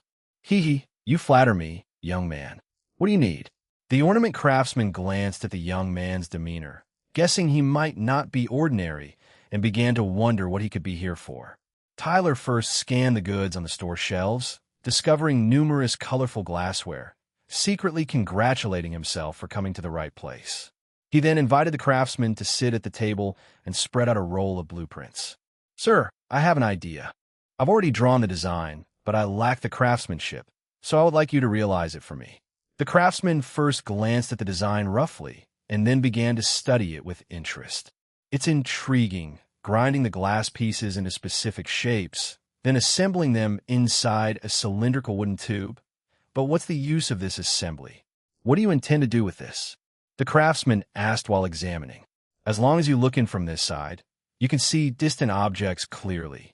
Tyler gave a simple introduction, not intending to elaborate. If he were to explain the concepts of refraction and imaging in this world of swords and magic, it would seem too magical. "Oh, can glass pieces have such an effect?" Upon hearing the young man's explanation, the craftsman became rather eager to try. However, before undertaking this task, he needed to confirm one thing. Before the craftsman could speak, the young man had already placed a gold coin on the blueprint. "Sir, I know this is not an easy task, and that making glass can be quite expensive. Therefore, you can use this gold coin first. When it's used up, I will add more funds." Looking at the shiny gold coin, the craftsman was taken aback. Despite the young man's simple attire, he was surprisingly generous. You see, the craftsman was only thinking of charging 30 silver coins. "Young man, your offer is too generous. I can't accept so much." "Sir, I assure you it's not too much because I hope to have the first version of the prototype by June 26th. "June 26th? Isn't that just 4 days away?" "Yes. Do you think you can do it?" Hearing the young man's slightly challenging question, the craftsman's spirit was instantly ignited. Since the customer had already provided complete blueprints and paid a generous sum, how could he, the #1 ornament maker in Sunnytown, back down? "Young man, I accept your task." A half hour later, brimming with anticipation, Tyler exited the ornament shop. The blueprint he had commissioned the ornament maker to construct was, in fact, a telescope's design. However, the final product's feasibility and efficacy depended entirely on the craftsman's execution. At present, including the recent order, Tyler's savings dwindled to a handful of copper coins, insufficient for purchasing the materials required for concocting potions tomorrow. Thus, Tyler concealed his face and, in a genuine performance, donned the guise of an assassin bounty hunter. He headed to the Quest Guild to undertake tasks and replenish his coffers. Inside the Quest Guild, others failed to recognize the assassin as the recently infamous Banning. Only Amelia, however, wouldn't overlook her former close associate. When Tyler approached the front desk to submit his materials, Amelia greeted him with a brief, friendly nod. Tyler's composure tightened slightly, a flicker of unease crossing his face. "Lord Banning, why have you suddenly decided to take on tasks?" Amelia inquired in a hushed voice. Tyler, having used his mind reading early on, already knew that Amelia had seen through his disguise. Therefore, he wasn't surprised by her question. "However, Centuredo, so I came to help alleviate some." The genius Tyler effortlessly fabricated a convincing lie, conveniently enhancing his image in Amelia's eyes. I see, thank you. The task procedures have been completed. I look forward to your triumphant return. Amelia efficiently finished the paperwork. Before Banning left, Cinchureto, fearful her wildly thumping heart might leap out. She was truly startled by her bold actions, only releasing her shy emotions after holding them in until now. On Tyler's end, even after leaving the Quest Guild, he remained somewhat dazed. Tyler found it hard to believe that the girl he had just encountered at the Quest Guild was truly Amelia. Why would she do something so unexpected in public? If things kept escalating like this, what would happen next time they crossed paths? Chapter 156. New Equipment. Tyler made a mistake.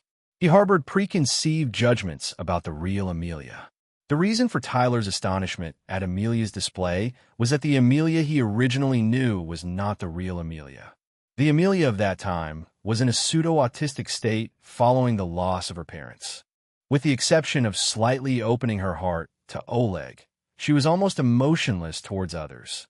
However, in recent days, Tyler has, unnoticed, healed Amelia's emotional wounds. Previously, Amelia closed herself off to avoid further harm due to the loss of her parents, her mental support. Now, with Banning as her new mental support, the real Amelia from the past has returned. She is a brave foxkin girl who dares to love and hate. The current issue is that Amelia's true appearance is, surprisingly, unfamiliar to Tyler, hence his astonishment. Silly Neeson. Who would have thought, Tyler, that when a girl takes the initiative, you would be so timid? Ha ha ha ha. The silly young girl laughed heartily in Tyler's head. Tyler ignored her, not because he was timid, but because he was worried that if Amelia was too proactive, it would be even tougher to part ways with her later. Moreover, the deeper the love, the deeper the hate. This is also a latent danger. Until leaving Sunnytown, Tyler must control the distance between himself and Amelia. In the following 2 days, apart from handing over the guild tasks, Tyler basically did not meet Amelia.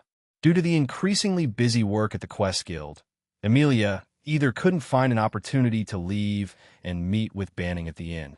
Then, the date came to June 24th, the day Tyler and the craftsman had agreed to collect the new equipment. In the morning, as always, Tyler first honed his skill proficiency. In these 2 days, he had developed the skill calculation boost from level 6 to level 9, accordingly increasing 30 points of intelligence attribute and 300 points of magic power. As long as it's upgraded by 1 more level, calculation boost can unlock a new entry, which Tyler is eagerly looking forward to.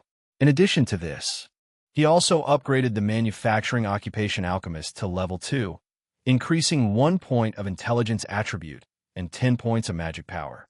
Although the amount is small, every bit counts. Tyler would not miss any opportunity that could make him stronger. Soon after, Tyler arrived at the equipment shop. Unexpectedly, there were several craftsmen waiting in the store to greet him. Here he comes, this handsome lad is Banning. It's this guy who made us work restlessly for 2 days. I must remember this face. I haven't felt this excited in a long time. I'm excited, but I'm too old for this, All the craftsmen were hanging heavy dark circles under their eyes, and their exhaustion was evident. Even so, their spirits were high at the moment, because their 2 days of work were about to be personally inspected by the customer. For the craftsmen, nothing is more exhilarating than having their work appreciated by a customer. Thank you all so much. Seeing the craftsmen who had exerted all their effort in 2 days, Tyler was truly grateful from the bottom of his heart. And he was also very relieved that he had the ability to read minds. Without it, he wouldn't be able to find such trustworthy craftsmen in the strange world of the prison star. Don't rush to thank us. First take a look at the stuff. The craftsman confidently presented a green curved blade that was shorter than Tyler's forearm. The blade was curved to retain the original shape of the poison blade, Rat King's venomous claw, to the greatest extent, brimming with deadly intent. Looking at the fluorescent green on the blade, Tyler knew without the craftsman explaining that it was coated with deadly poison. This claw of the poison blade Rat King is extraordinarily hard, and it wore out several of our grinding wheels. Also, the claw naturally carries deadly poison, so you can use it as a poison blade without extracting it. Oh, for safety, we also made a sheath for you to use. The craftsman's explanation indeed hit the nail on the head, but the information Tyler saw with his appraisal ability was more complete. Equipment name: Venomous Blade, Poison Claw Equipment Effects. 1 Equipment requirements: Strength 20, Dexterity 50. 2. If equipment user's attributes do not meet the requirements, it cannot be used. Note: Tyler's current attributes: Strength 30, Dexterity 115, Wisdom 233, Poison Resistance 5. For whenever the venomous claw strikes a living target, there's a 30 chance of inflicting the target with a festering poison status. Each layer of festering poison status inflicts 3 points of damage second, and persists until the target's demise. The festering poison status can stack up to 5 layers. A true masterpiece indeed. Tyler was entirely pleased. He carefully gripped around the handle, lifting it for a close examination. Upon actually holding it, Tyler discovered that although the venomous claw was not large in size, it was surprisingly weighty when picked up. No wonder it had a high strength requirement. Under the light, the twisted blade twinkled with a cold glint, its sharpness intimidating, even especially compared with the willow leaf dagger he had before. What Tyler liked most, however, was the inherent toxicity of the venomous claw. 5 layers would inflict 15 points of damage every second, and as long as it was detoxified, its effects would persist. 15 points per second may not sound like much, but a full minute of poison results in 900 points. One must know, Tyler's current health points were only 300. Tyler couldn't stop praising the venomous claw. The craftsman masters were all beaming with joy, but when it came time to present the next piece, their expressions weren't as cheerful. While banning a Tier 3 magic core, we made a pair of boots according to your choice, but this core was really difficult to deal with. All I could say is we did our best.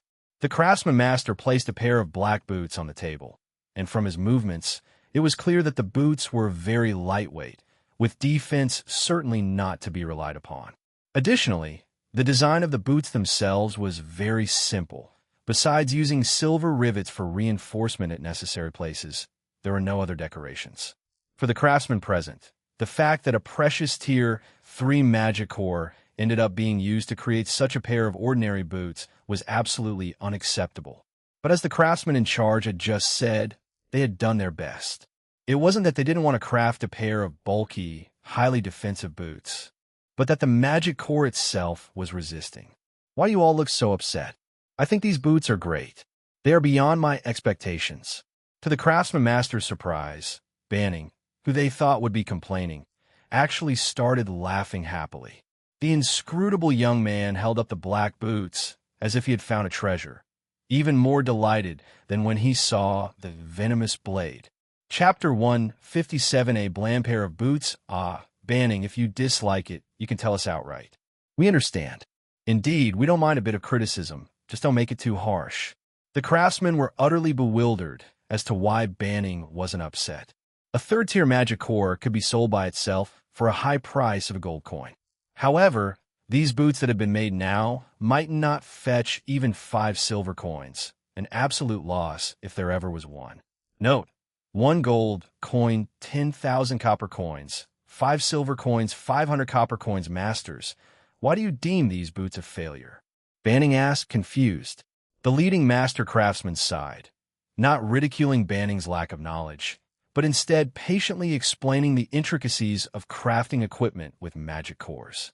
He explained that 2 key factors determine the quality of a piece of equipment made with a magic core. First, the equipment itself must be of high quality, such as its defensive capabilities, resistance to poison, corrosion, and fire, etc. By this metric, these boots scored 0, indistinguishable from ordinary boots, and hardly qualified as equipment. The second key factor was whether the magic core's skill had successfully transferred onto the equipment. Experience showed that if the skill transfer was successful, magical runes would appear somewhere on the equipment's surface, and there would likely be a response when magic was infused into the equipment. However, The craftsman had thoroughly examined the boots and found no magical runes, nor was there any reaction when they tried infusing magic. This meant the skill transfer had failed. Banning, we failed your trust. Here, we'll refund you 1 gold coin. Please accept it. The leading craftsman took out a gold coin, with all the others watching intently, clearly reluctant to part with it. Banning laughed and pushed his hand back. Masters, you've toiled day and night for 2 days. This is your due. Moreover, I'm very satisfied with these boots. They're exactly what I wanted. So, you have no reason to feel guilty. Then, to the astonishment of all the craftsmen, Banning took the boots and left jubilantly. Everyone had the same thought. The young man was either a saint or a fool. Tyler's joy was genuine. He wasn't so considerate as to feign happiness just to spare the craftsman's feelings. Tyler was thrilled because these boots met his needs perfectly, especially the attached skill, which was like winning a lottery jackpot. To prevent the real effect of the boots from being revealed, Tyler purposely didn't explain to the craftsman. Moreover, in the days to come, Tyler would keep the boots' effects as top secret, not letting anyone know. If the secret of the boots were known, the power of their skill would be significantly reduced. Back at the inn, Tyler placed the boots on the table and used his identification ability to confirm their effects again. No one would have guessed that such an ordinary-looking pair of boots hid a powerful skill. Equipment name: Ebony Boots Shadow Step Equipment Effect. 1 equipment requirements: Dexterity 100. Wisdom 182. If equipment user's attributes do not meet the requirements, it cannot be used. Note: Tyler's current attributes: Strength 30, Dexterity 115, Wisdom 233 if the equipment user's attributes meet the requirements. Dexterity 10, Wisdom 10. For when equipped, the skill Shadow Step can be used. Skill name: Shadow Step Skill Effect. 1 each use consumes 200 magic points, with a 30-second cooldown after use. 2 upon activation. The user can instantly teleport to a specified shadow within a 10-meter radius of themselves. 3. If the specified shadow disappears during activation, the skill fails to activate, but still consumes magic points and enters cooldown. The evasion ability Tyler had always wanted was unexpectedly realized through these ebony boots, Shadow Step. Depending on the usage, not only could Shadow Step be used for evasion, but also for surprise attacks. It's a highly versatile skill. As for why the craftsman couldn't find the magical runes, Tyler speculated that it was because the runes were black, the same color as the boots, making them hard to see. If he didn't have the identification ability, Tyler would have definitely missed these ebony boots, Shadow Step. This made Tyler once again marvel at his divine eye of transcendence. Thank you, my eye. Having acquired his new equipment, Tyler ventured out into the night to practice. The enduring poisoning potency of the venomous blade, Poison Claw, combined with Tyler's ability to identify life energy, eased the judgment of whether a target had been poisoned. Once the poison took hold, any target without detoxification capabilities would quickly succumb. The Shadow Step proved to be incredibly useful. Its activation was instantaneous, truly a form of instant teleportation. The only issue was that Tyler needed to acclimatize to the sensation of instant movement, allowing his evasions or surprise attacks to flow seamlessly. It reminds him of the rogue shadow demon, Swerik, whose skill was to hide in shadows, although once it hid, it couldn't move. What skills a magic core equipment possesses indeed has a strong correlation with its original host. Throughout the night, Tyler expended a great deal of magic energy to familiarize himself with Shadow Step. With his current magic pool of 2,400 points, using the Blue Blaze Steed of the Shadow Sword Blaze Steed would consume 444 points, and each use of Shadow Step would take away 200 points. The usage of these magic-consuming skills was limited, requiring careful calculation each time. However, compared to the time when he escaped from the Sandrift Gorge, Tyler had grown substantially, no longer the easy target he used to be. This night, Tyler practiced until dawn, then returned to the inn to rest. The following morning, Tyler was roused by the alarm service. As he was honing his skill proficiency, per usual, a knock came at the door. "Good morning, Lord Banning," It's me, Emilia. Recognizing the voice, Tyler instantly perked up. However, at such a moment, he found himself restless in a way that he shouldn't be, which was a bit problematic. Just a moment, he replied, quickly changing into his clothes, then casually picked up a potion book to read a few sections, successfully diverting his attention. Note, it's perfectly okay for good kids not to understand the above few sentences. Good morning, Emilia. What brings you here this early morning? Tyler opened the door and welcomed Emilia into his room. As they walked past each other, the pleasant fragrance of osmanthus from Emilia caught Tyler's attention. Because our agreement hasn't been fulfilled yet? Emilia handed a book to Tyler as she spoke. DS Vel, CM unbeknownst to them. Emila's tone towards Tyler had become much bravado lively. Tyler received the book, the cover of which read production methods and formulas for basic illusion treatment potions. As he casually flipped it open, Emilia placed her hand on the page. Her cheeks flushed as she gazed at Tyler. Lord Banning, we haven't seen each other for so many days. Won't you look at me first? Chapter 158 Preparation Before Trial Prison Star Calendar Year 187. June 25th, 6:49 a.m. Countdown to Advancement Tray. 1 day countdown to confession death.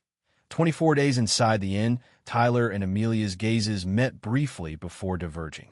At this moment, Tyler's heart sounded an internal alert, and he readied himself for battle.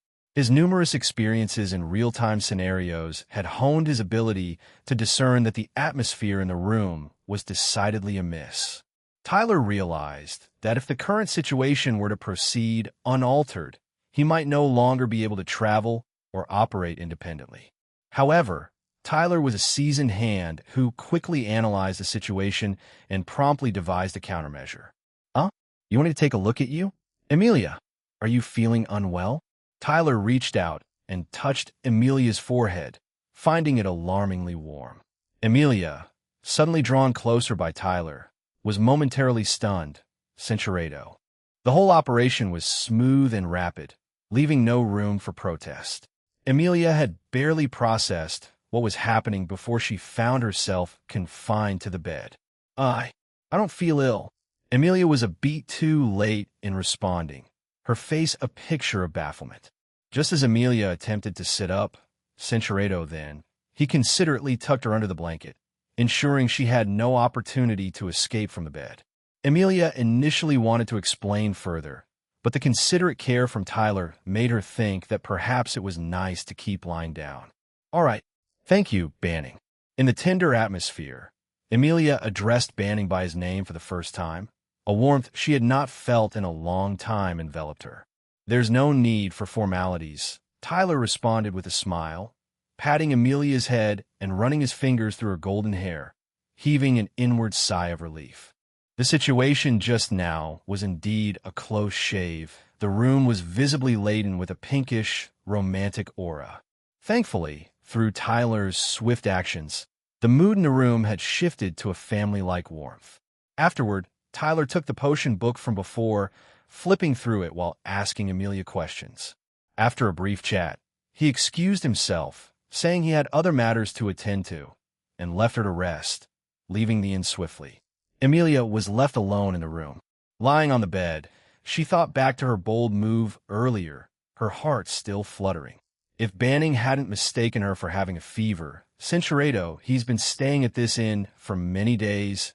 Now sitting in the room where Banning stayed. Oh my God, I'm so flustered. A young girl in love often has unique thoughts. Emilia's feeling right now was as though she was sharing the same space as Banning. She felt her heart racing quickly, almost as if it would leap from her bravado. Emilia could no longer contain her excitement. She hugged the blanket and rolled across the bed, imagining Banning was nearby. Her energy eventually faded, and she slowed to a stop. Banning, Cinceredo. Tyler felt fortunate that the world of Prison Star was vast. Otherwise, if he were to live in a battlefield every day, he, despite his abilities, would be overwhelmed. Today marks the 25th of June. According to Tyler's laid-out plan, there remains but a single day before the challenge of skill advancing trial. Tyler's agenda for the day involved acquiring equipment, preparing himself in the best possible state to face the life-or-death test that the trial posed. Generally, in the preparations before venturing solo into the dungeon, the indispensable items are health and mana potions. DSVEL.cm, regrettably, this world of Prison Star is far too hardcore, devoid of health potions, and as for mana potions, Tyler currently doesn't possess any means to acquire or concoct them himself. What Tyler can prepare now are still those old, reliable friends. This time, his personal inventory consisted of the following: standard arrows, 40 flammable arrows, 40 luminous magic stones, 3 smoke bombs, 10 flint, 2 sets, antidotes, 10 vials. As for weaponry and armor, Tyler equipped primary weapon 1, Fur Trant Long Hunting Bow, primary weapon 2, Shadow Sword Blaze Steed, secondary weapon 1, Venomous Blade, Poison Claw, secondary weapon 2, Iron Round Shield, body armor, leather armor, leg armor, ebony boots, shadow, step, accessory, meditation ring. With Tyler's current weight-carrying capability, this list of items has already reached its limit. By the time he finished preparing these equipment and tools, it was already the afternoon. Tyler returned to the inn for a short rest, then trained his calculation boost skill from level 9 to level 10. Note: Emilia had already left for work at the Quest Guild this morning. As level 10 approached, as Tyler had anticipated, a new attribute appeared for calculation boost. Intelligence attribute, 240-13 dexterity attribute, 125-5-1 during activation. Enhance calculation ability by 13-1.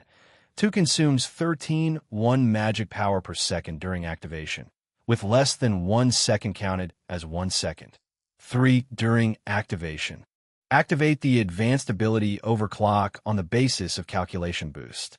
In the state of overclocking, the effect of calculation boost doubles, and the magic energy consumption also doubles.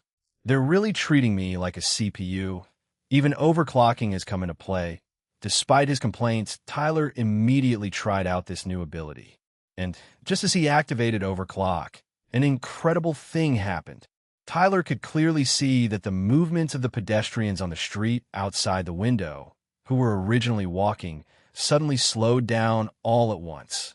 Chapter 159, Unexpected Encounter. Although the decrease in velocity is not terribly significant, amounting to roughly 70% of the original speed, and even though Tyler himself would also experience a slowdown, the implications of this skill are extraordinarily profound. This is actually a bullet time that slows even a user. Nonetheless, with appropriate utilization, it could prove highly beneficial. Tyler is someone who habitually contemplates before acting, but the issue that arises from this is that there isn't ample time for him to think in the midst of a battle.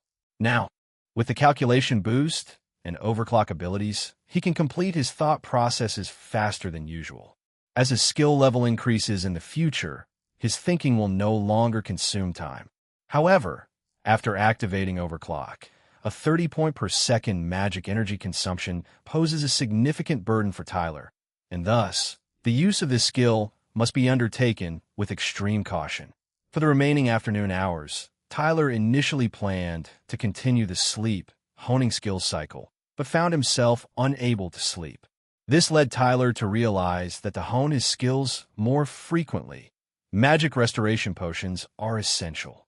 Yet, with regard to magic restoration potions, Emilia had told Tyler that any potion formula related to magic restoration is absolute top secret.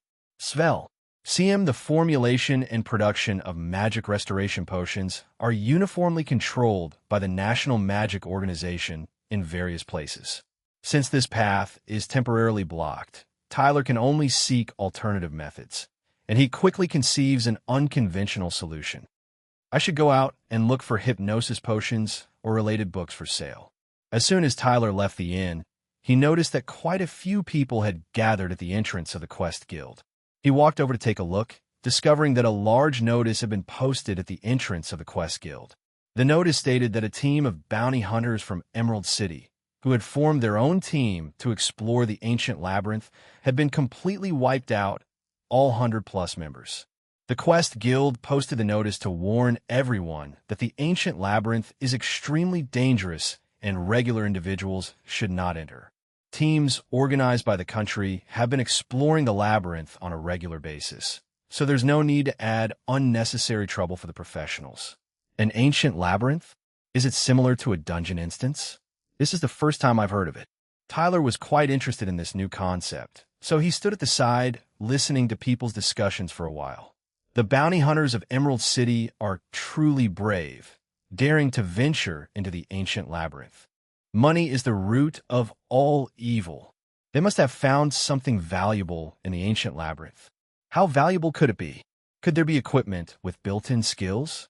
You're truly ignorant. I've heard that at the deepest part of the ancient labyrinth, there are divine weapons that can engrave souls. Really? Divine weapons? Aren't they the stuff of legends? I just heard it from someone else. Don't spread it. I don't believe you. Even if I did tell others, they wouldn't believe it. The contents of their discussions were mostly street rumors, but Tyler did hear valuable information from them. Soul-engraved divine weapons. Tyler clearly remembered that one of the rewards he would get after completing his mission in this Prison Star world is soul-engraved equipment. Click paragraph comment for quotes from Chapter 4. Deceptive mishap, judging from the people's reactions, soul-engraved divine weapons might be the top-tier equipment concept in the Prison Star world. I should ask Amelia when I get a chance. Just as Tyler was thinking about this, he suddenly saw Amelia standing at the entrance of the Quest Guild, quietly watching him. Tyler's heart jumped. He managed to steady his emotions, then walked over to Amelia, as if nothing had happened.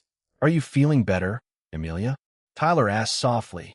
"Yes, much better, thank you." Amelia responded in the same low voice. Tyler knew that Amelia still maintained her previous image in public, expressionless and not talkative. Therefore, he could safely come over to say hello and then leave at ease. Amelia, who has a strong sense of responsibility, would never neglect her work, especially during this time when Oleg, the branch chief, is not in place. "Amelia, the notice at the entrance is..." This is a letter of notice received from the National Quest Guild headquarters today. Although we have repeatedly warned, there are still people who ignore the risks and venture into the ancient labyrinth from time to time. I see. How many ancient labyrinths are there in our Western Kingdom? I'm not sure about that. All I know is that there's one far south of Emerald City. Engaging in brief pleasantries with Amelia, Tyler was poised to depart, mindful of how conspicuous their prolonged companionship could appear. However, in a fleeting moment, his gaze caught a familiar figure in the distance, approaching the Quest Guild down the street. The petite and exquisite frame, the brown, fluffy hair, the gentle countenance, and those big, dewy eyes. Wasn't that Avril? Tyler's heartbeat faltered, startled by this unexpected sighting, especially with Amelia present right beside him. Without a moment's hesitation, he quickly activated his calculation boost, stacking it with overclock. This was done to afford himself more time to think in this critical juncture. As calculation boost overclock kicked in, time seemed to decelerate in Tyler's world. He refocused his gaze on the distant street, and after careful observation, he was certain that indeed it was Avril approaching. Draped in a gray cloak, her trouser cuffs and shoes dirted with mud, Avril looked as if she had undergone a strenuous journey and had probably just arrived at Sunnytown. Beside Avril was a petite elderly lady, dressed in a yellow and green ethnic attire, seeming to accompany Avril. Observing her diminutive stature and a tall hat that appeared to conceal long ears, Tyler speculated that she, like Takini, might belong to the Rabbitkin race. However, the distance between them was not close enough, and Tyler could not verify his conjecture using his identification ability. Ordinarily, encountering Avril on the road would not have stirred much anxiety in Tyler. However, the current situation was exceptional, with Amelia close by. If Avril were to spot him and come running over, it would undoubtedly spell disaster, like a meteorite hitting Earth. No, he must avoid this encounter. Reaching this conclusion quickly, Tyler deactivated his skills and quietly left with Amelia and headed towards the Quest Guild. Amelia, there's something I wish to discuss with you privately. Caught off guard by the sudden turn of events, Amelia barely grasped what Banning had said before being led away. At that moment, all she noticed was Banning guiding her along, and she was plunged into a state of nervous incapacity. Amelia followed Banning compliantly into the Quest Guild, then ascended to the second floor, entering the office of the branch chief, Oleg. Why? Why bring me to the branch chief's room? It's still working hours. Isn't this a bit?